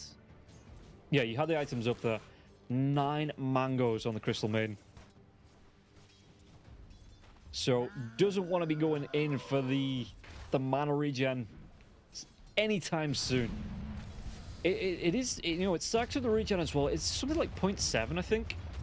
Or 0.4 health regen per mango. So you have 9. So you do, yeah, 3.6 health regen. That's pretty good before you use them up. What's not pretty good, though, is Dark Lord once again being chased down. Vansco gonna get himself away from this one. He's gonna go down. Sayush, he gets himself a double. So, maybe this build for the Crystal Maiden, not the best in the world. You know, no stats, no survivability, 580 health.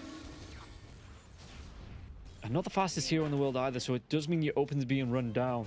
3-0 coming off the side of VP, all in this top lane. Crystal Maiden being 2 of them, and the Ursa being the other one. I really thought this was going to go the way of the Ursa Crystal Maiden. You know, the Frostbite, Crystal Nova damage coming through with these Fury Swipes, overpower. But Dark Lord was forced level 3 to go into the Earth Shock and not the overpower to come out. Meanwhile, in the mid lane for you, yeah, walks himself into a remnant. But with this, in fact, he's going to take a tower shot as well. Squadix comes back in, overload damage maybe with the remnant. No, okay, not dropping the remnant just yet. Just looking to use these to farm. It looks like on the Storm Spirit having a good time in the mid lane. Oh, to give the rotation round into the mid lane, we've got the Scarith Mage. He's making a showing, but FNG's here as well. They might be able to do the damage for you. He's already run himself away. How's Notice looking? Got himself the boots. Windlace going to be going towards the phase and the drums. Yeah, okay. Would I prefer the BKB first? I think I prefer the BKB first. Crystal Maiden. That's still a ridiculous build. The fact you've been killed off twice as well, so you've not had to refresh your mana, you know, regenerate your mana, because you're just dead. You just die, and you get it back when you die. It may be innovative. Yeah, innovative. Innovative. That's what I was looking for. That's the word I was looking for. But Vansco, this time it's just not working for the Crystal Maiden. Yeah, Vanscore going to be pushed back again, and Cyrus just carries on stacking up the damage. Has 3 mangoes of his own, so going to be able to spam these onto Vanscore, and Vanscore, he's really not going to be happy with this. Again, wants to come forward with the Frostbite into the Crystal Nova to set up for a kill. It just ain't working as the Anti-Mage is top of the last hit, so mid lane, we're going to see the rotation through. They get the kill onto For You, and it looks like both FNG or top lane now as well. The Onslaught comes out, and they even take down Vanscore. I think Vanscore cancelled, he must have cancelled his TP after For You went down. Yeah, much better position on this top lane. Much safer. Dark Lord, he might be the next target here again, level 4, so trying to do what he can with the overpower, but the damage will stack up once again. He doesn't have that enrage just yet, only level 4, so no ultimate here. Notice though, is out of mana. Dire's middle tower is under attack. Dire's structures are fortified. Bottom lane, Corruptible, yeah, level 4 on Kiritich, so there's no mana void, but the slow's coming through now as well, even the purge coming through from this Satan Mindslayer, and Corruptible, the Scatterblast the cookie, it's going to save his life. Notice gets a kill into Dark Lord in the top lane while that's going on. Because Crystal Maiden, he's just looking to make stacks in the jungle, it looks like. And VP, while the Crystal Maiden is away, the off lane will play. Doing a lot of damage. Having a really good time. 6-0 here for VP already in the first 6 minutes. So a kill a minute. That's a great way to start the game. Primal Beast again out of mana. Maybe relying on a couple of friendly mangoes from Cyrus. No, Cyrus is out of mangoes. Where is his mana boots though? Is he... Phase boots here. Yeah, okay, he's bringing the clarities in. Yeah, the phase boots are out as well as the one here for noticed. It does seem. Meanwhile, it's just going to be the brown boots as well as a couple of clarities for Saush. And notice, I mean, all 3 cores on the side of VP having a really good time. Top of the last hits. Which should put them at the top of the net worth as well. Yeah, all 3 cores on the side of VP, top of the net worth. By a decent amount as well. Mid lane For You, he's going to be the highest on the side of Sigma.YNT, but he's going to be at 1,000 gold behind. The Anti-Mage Exorcism will be used to do the damage onto the tier 1 tower for VP. Maybe they just let this one go. I mean, Cyrus is coming in to try and spam these spells, but the rotation comes through now as well. For You has to back himself away. There's going to be a really good jump in by the Storm Spirit. Can they get the kill Storm Spirit though? There's going to be the siege, the surge, and the damage coming through onto For You. And it looks like, can he get himself away from this one? They take the hit. They take down Squadix. Even the rotation in from the Primal Beast, but the Spirit Siphon, it's enough to keep the Death Prophet alive. Vanscore might not be so lucky. Does he have enough regen here now as well? He doesn't. Scatterblast, was this a bait-in? No. FNG does still get the kill here with the Impetus. Turns around for the Frostbite, so Pulverize comes out, and this should be a kill onto the Snapfire. Notice, getting that rotation in, gets the kill. Bit back and forth though. I'm surprised that the Death Prophet survived on that. The Spirit Siphon enough to keep him alive. I really thought the damage coming through Storm Spirit on the top lane now as well. Trying to get on top of Dark Lord. Dark Lord, who've taken a lot of damage. The Vortex comes back as well. Dark Lord, only level 5. In fact, does he have enough to get a kill? The mana, but the Frostbite comes out. Storm Spirit. And Squadix, he gets real low to the Crystal Maiden. Using that bottle up Dark Lord though. He is healing. He might be able to come in with another Frostbite, and Squadix this time around. The Remnant will drop, but with having no other hero in the lane, FNG was a little bit too far behind. They will get the kill onto Squadix. So Squadix not having that start to the last game that he wanted here. Probably still coming in with the DD. They might actually be able to jump on top of the Ursa if he comes in with the Onslaught, which he doesn't. So looking for the Crystal Maiden instead, maybe. Onslaught if he wants to go into it. Just trying to chase down with the phase boots now as well. Get on top of the Crystal Maiden. Frostbite gets used for the Pulverize. He gets the catch. He gets the snatch. And he gets the kill. He just snatches the Crystal Maiden as the Crystal Maiden's running away. Takes down the Maiden. And now might be able to put pressure, but the Ursa's already TP'd himself out towards the jungle while this is going on. We've not checked in with him in a while. But Kiritich, yeah, he's going towards the power treads. Vanguard already there. So offering him some protection up against this Nature's Prophet. The Prophet coming in with the Blightstone power treads of his own. But yeah, this is looking pretty good for the Anti-Mage. And he will be able to once again split up the Vanguard if he gets him towards that quick Battle Fury, as the power treads will fly out to him here. So Kiritich, at least in this game, he's looking A-okay. Yeah, Nature's Prophet wants to go straight in for that axe. Reduces the cooldown on the Wrath of Nature, and it even pops in a root there as well, so it means that the Anti-Mage can't get that straight blink away. FNG, even with the Nature's Attendance, the cookie comes out. He's not going to Force Staff. All he's got is dead. So notice he just straight up abandons his support. Just like, yeah, no, you can deal with this. You've got this, right? Yeah, you got this. Dire's middle tower is under attack. Scarith Mage still going towards the mana boots. Gonna be slowed down a little bit now. Level 6 though on the Scarith. Yeah, double null tide to come out now as well. The Mystic Flare, if they can get a pulverizer off onto the Ursa before the Ursa gets that enrage, they might be able to get a kill with the Mystic Flare.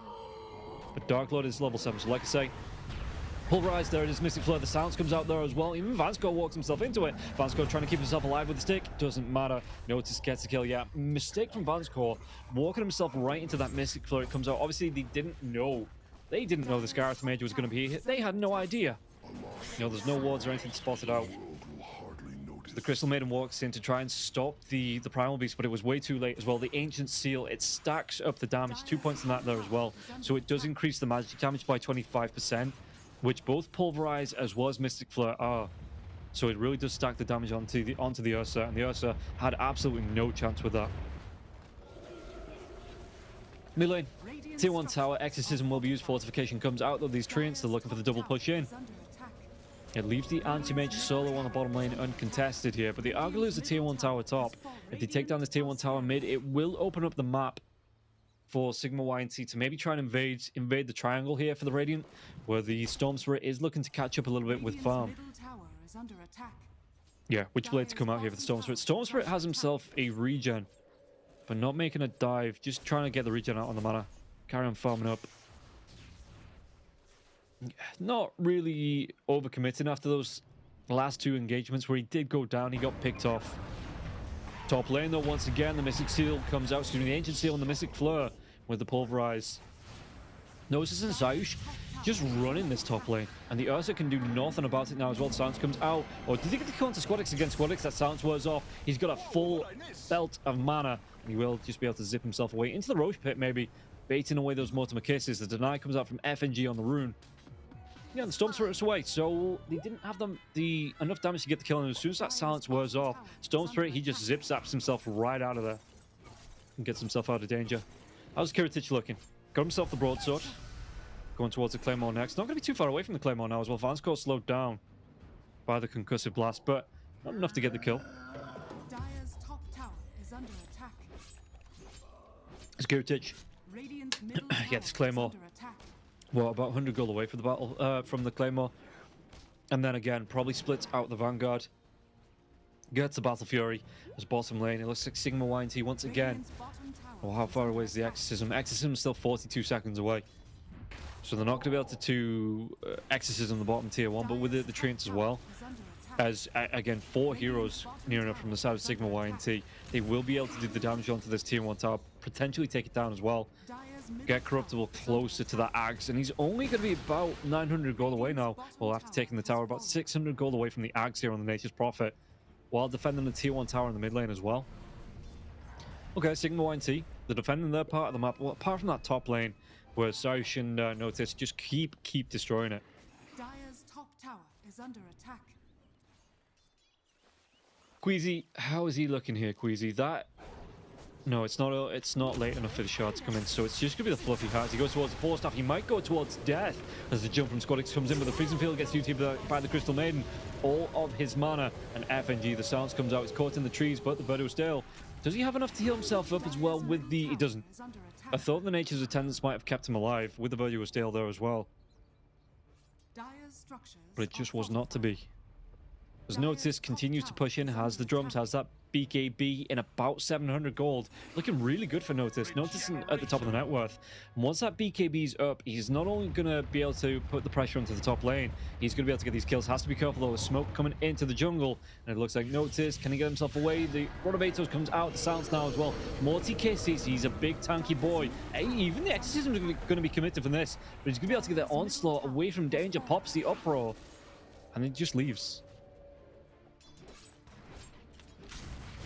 Kiritich, yeah, he's got that Battle Fury if he wants it.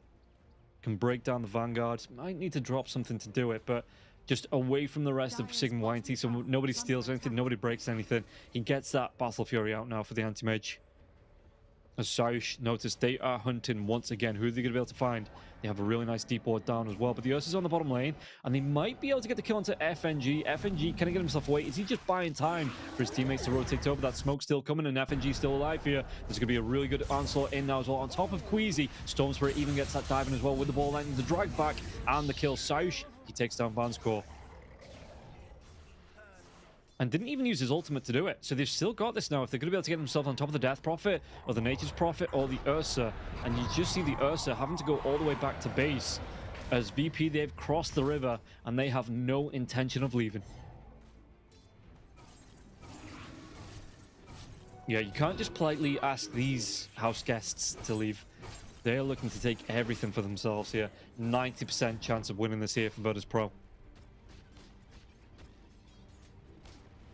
And we'll see just what Sigma.YNT can do to try and get themselves back into it. I mean, Ursa, net worth-wise, oh god, net worth-wise, he's the lowest of the cores. It is not looking good for the Ursa. And the dive in, and the kill onto the Burr. He is not all that scurry in this game whatsoever. Just the combo coming through from Notice and Sayush, it is just blowing up heroes. Absolutely deleting them. To the point where, again, if he needs to, he can pop the BKB, and the Ursa just cannot get that enrage off. Bottom lane. Do they want to come in? 4 seconds until the pulverize for the trample damage. Frostbite comes out here onto the Primal Beast. The cookie comes in, even the freezing field, but he will be able to go for the onslaught. Takes him a second, but he does get that dive away. On the other side of it, though, we do see they get themselves on top of the Death Prophet. Squadix, he gets some revenge. He gets a kill. He gets himself the 1-2-3. It's as easy as ABC. Noticed with the TP away, he's going to be out of the way safe. Yeah, using that BKB, using the drum charge. 40-second on that BKB as well. So once that's back up, expect another jump in from the Primal Beast. Being backed up by Sayush, it's a really good combo. And these heroes just cannot stand up to it. In fact, it's so good, I might go and try it out in a pub right after this. I'd have to convince someone to play the... I'm definitely going to be the one playing the Primal Beast. You know, so I have to convince someone to play the Scarith Mage. But it is looking really good here. We see the Scarith Mage build coming out, the 4-1-4-1. And once he hits that level 2 on the Mystic Flare as well, he's not too far away from it now as well. About a level and a half. You know, it's still deadly to the Ursa. The Ursa can do nothing against it because he gets locked down. He doesn't have the ability to get the enrage off. With the Ancient Seal... You know, again, level 4 in that as well. Stacking the damage. Dark Lord just disappears. Securitage looking towards his Manta style here on the AM. While the Ursa, he's going to be the BKB next for him. But again, he's so far behind. He's now about 4,000 gold behind the anti-mage. And you expect to see this when you're a Battle Fury hero up against a non-Battle Fury hero. But against two heroes that wanted to build into the Battle Furies here, AM is just absolutely rocking it. Skyrocketing himself ahead. Bold and sweet. And do they want to go for more here now as well? VP, they're stacking up. They're looking for it. Dire's bottom tower is under attack. Dire's bottom tower. Yeah, the tier 2 towers going to be pushed down. They've got a lot of damage to come through, though. Do they get the kill here on the top lane? It looks like Kiritich, he's still going to be able to get the blink away. In the trees, the multiple kisses rain down. They do. They take down Kiritich. But it's still an 11k net worthly. This buys some time for the catch-up to come through from the side of Sigma.YNT. But Squadix, they're all going to TP up. They're going to try and defend this one. The Exorcism was used here by the Death Prophet. So it's about halfway through. We'll see what VP, if anybody's coming to try and attack this one. Vanscore the furthest one forward. Corruptible's playing it back as well. So it looks like they let the Exorcism go. They don't fully commit to this tier 1 tower. Just letting the Treants push and do a little bit of damage.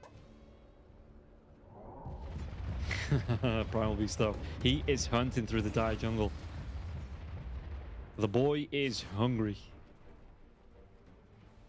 Crystal Maiden having to play away in the trees. Again, Crystal Maiden going for the drums. Only got the regen boots. If he gets caught up by the Storm's looking as well. Looking for that flying vision here with the Remnant. Vanscore, he's got that TP. I'm surprised he's not just straight gone for it.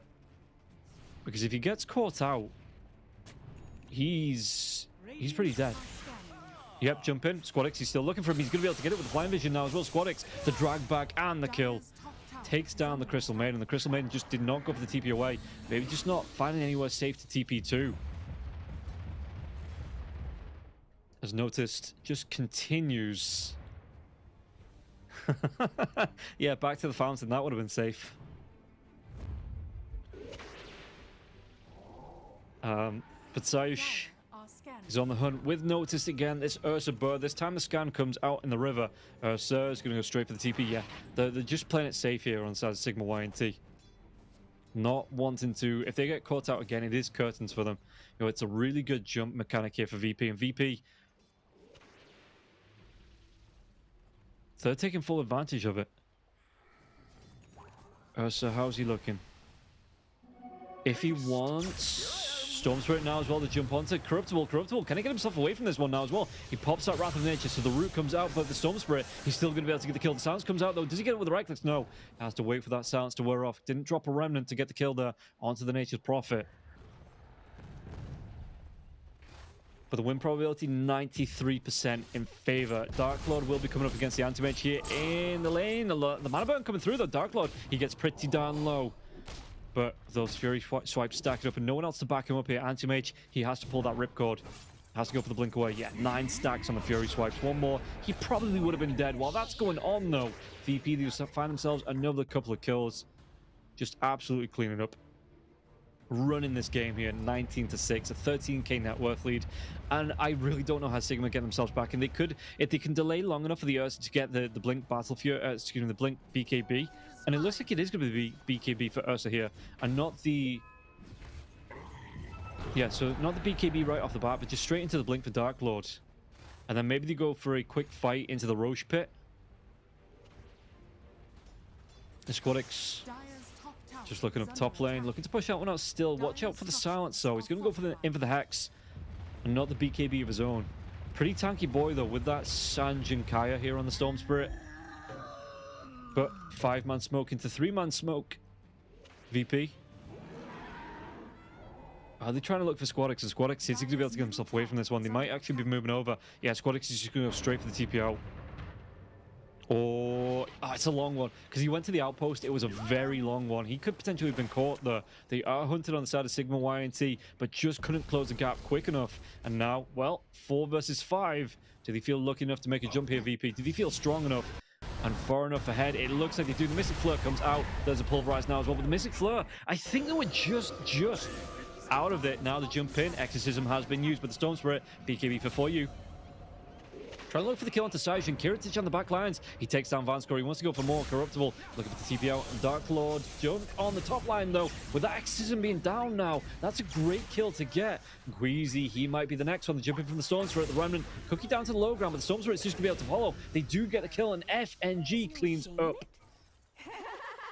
4 heroes dead. VP all still alive. Do they move themselves into the pit? It will be scouted out by the Treants. As Corruptible looking here to push out this bottom lane. But yeah, it looks like the Anti-Mage, they want to skip the wave. They want to take down the pressure onto the tier 2 on the top lane.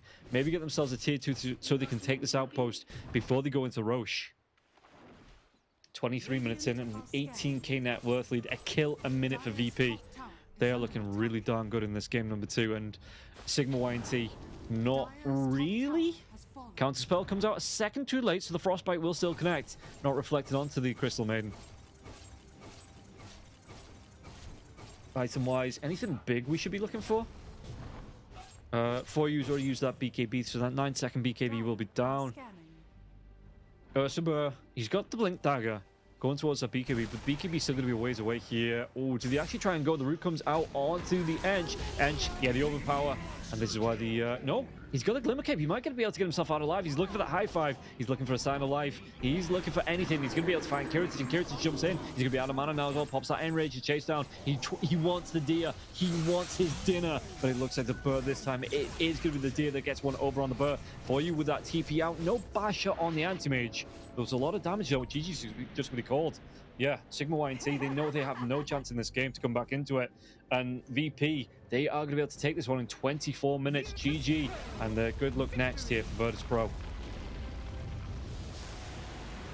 And what else can you say about that? There was the potential on the safe lane for it to go Sigma's way. With the Crystal Maiden combo with the Ursa, that could have been a great way to open up this game. You'll get the Ursa some good momentum coming through, but it just was not there. they weren't able to get that momentum going. So we're going to be taking a look at the player cams, I do believe, and we'll see how happy Virtus.pro really are. No, it's going to be me. It's going to be my happy face. Hooray!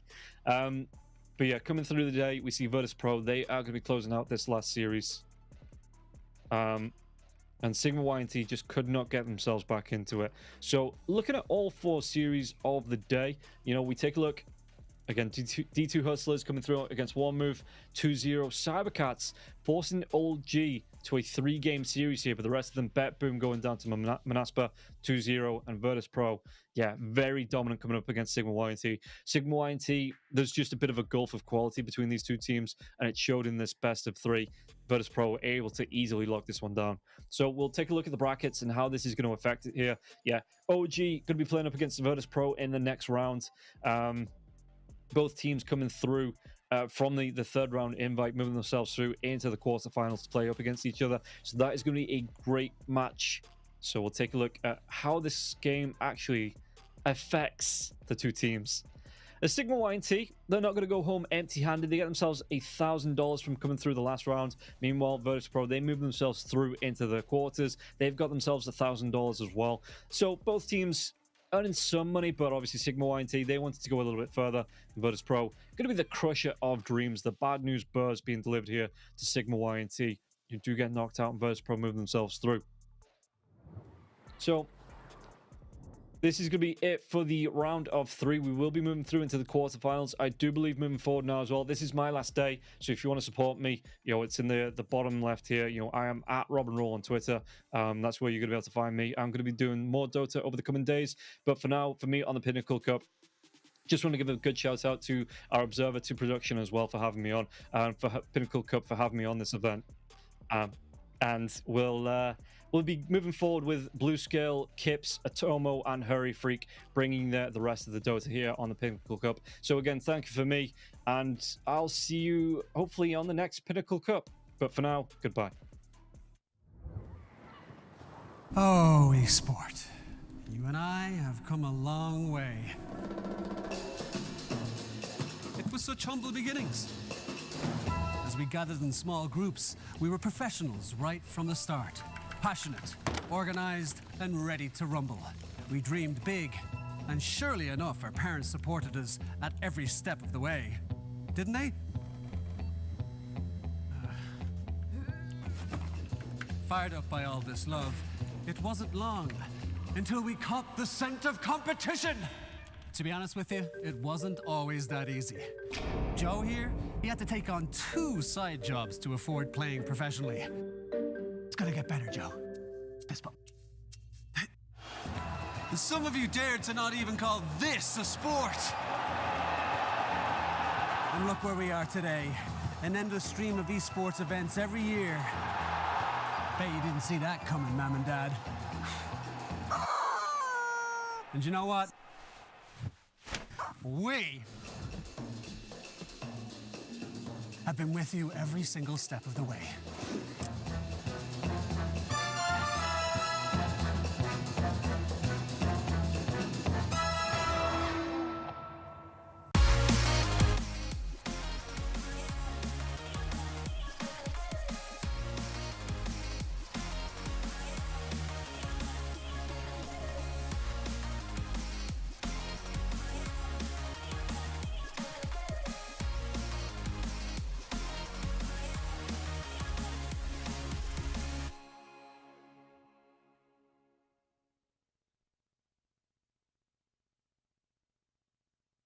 Dream of working with people you watch on screen.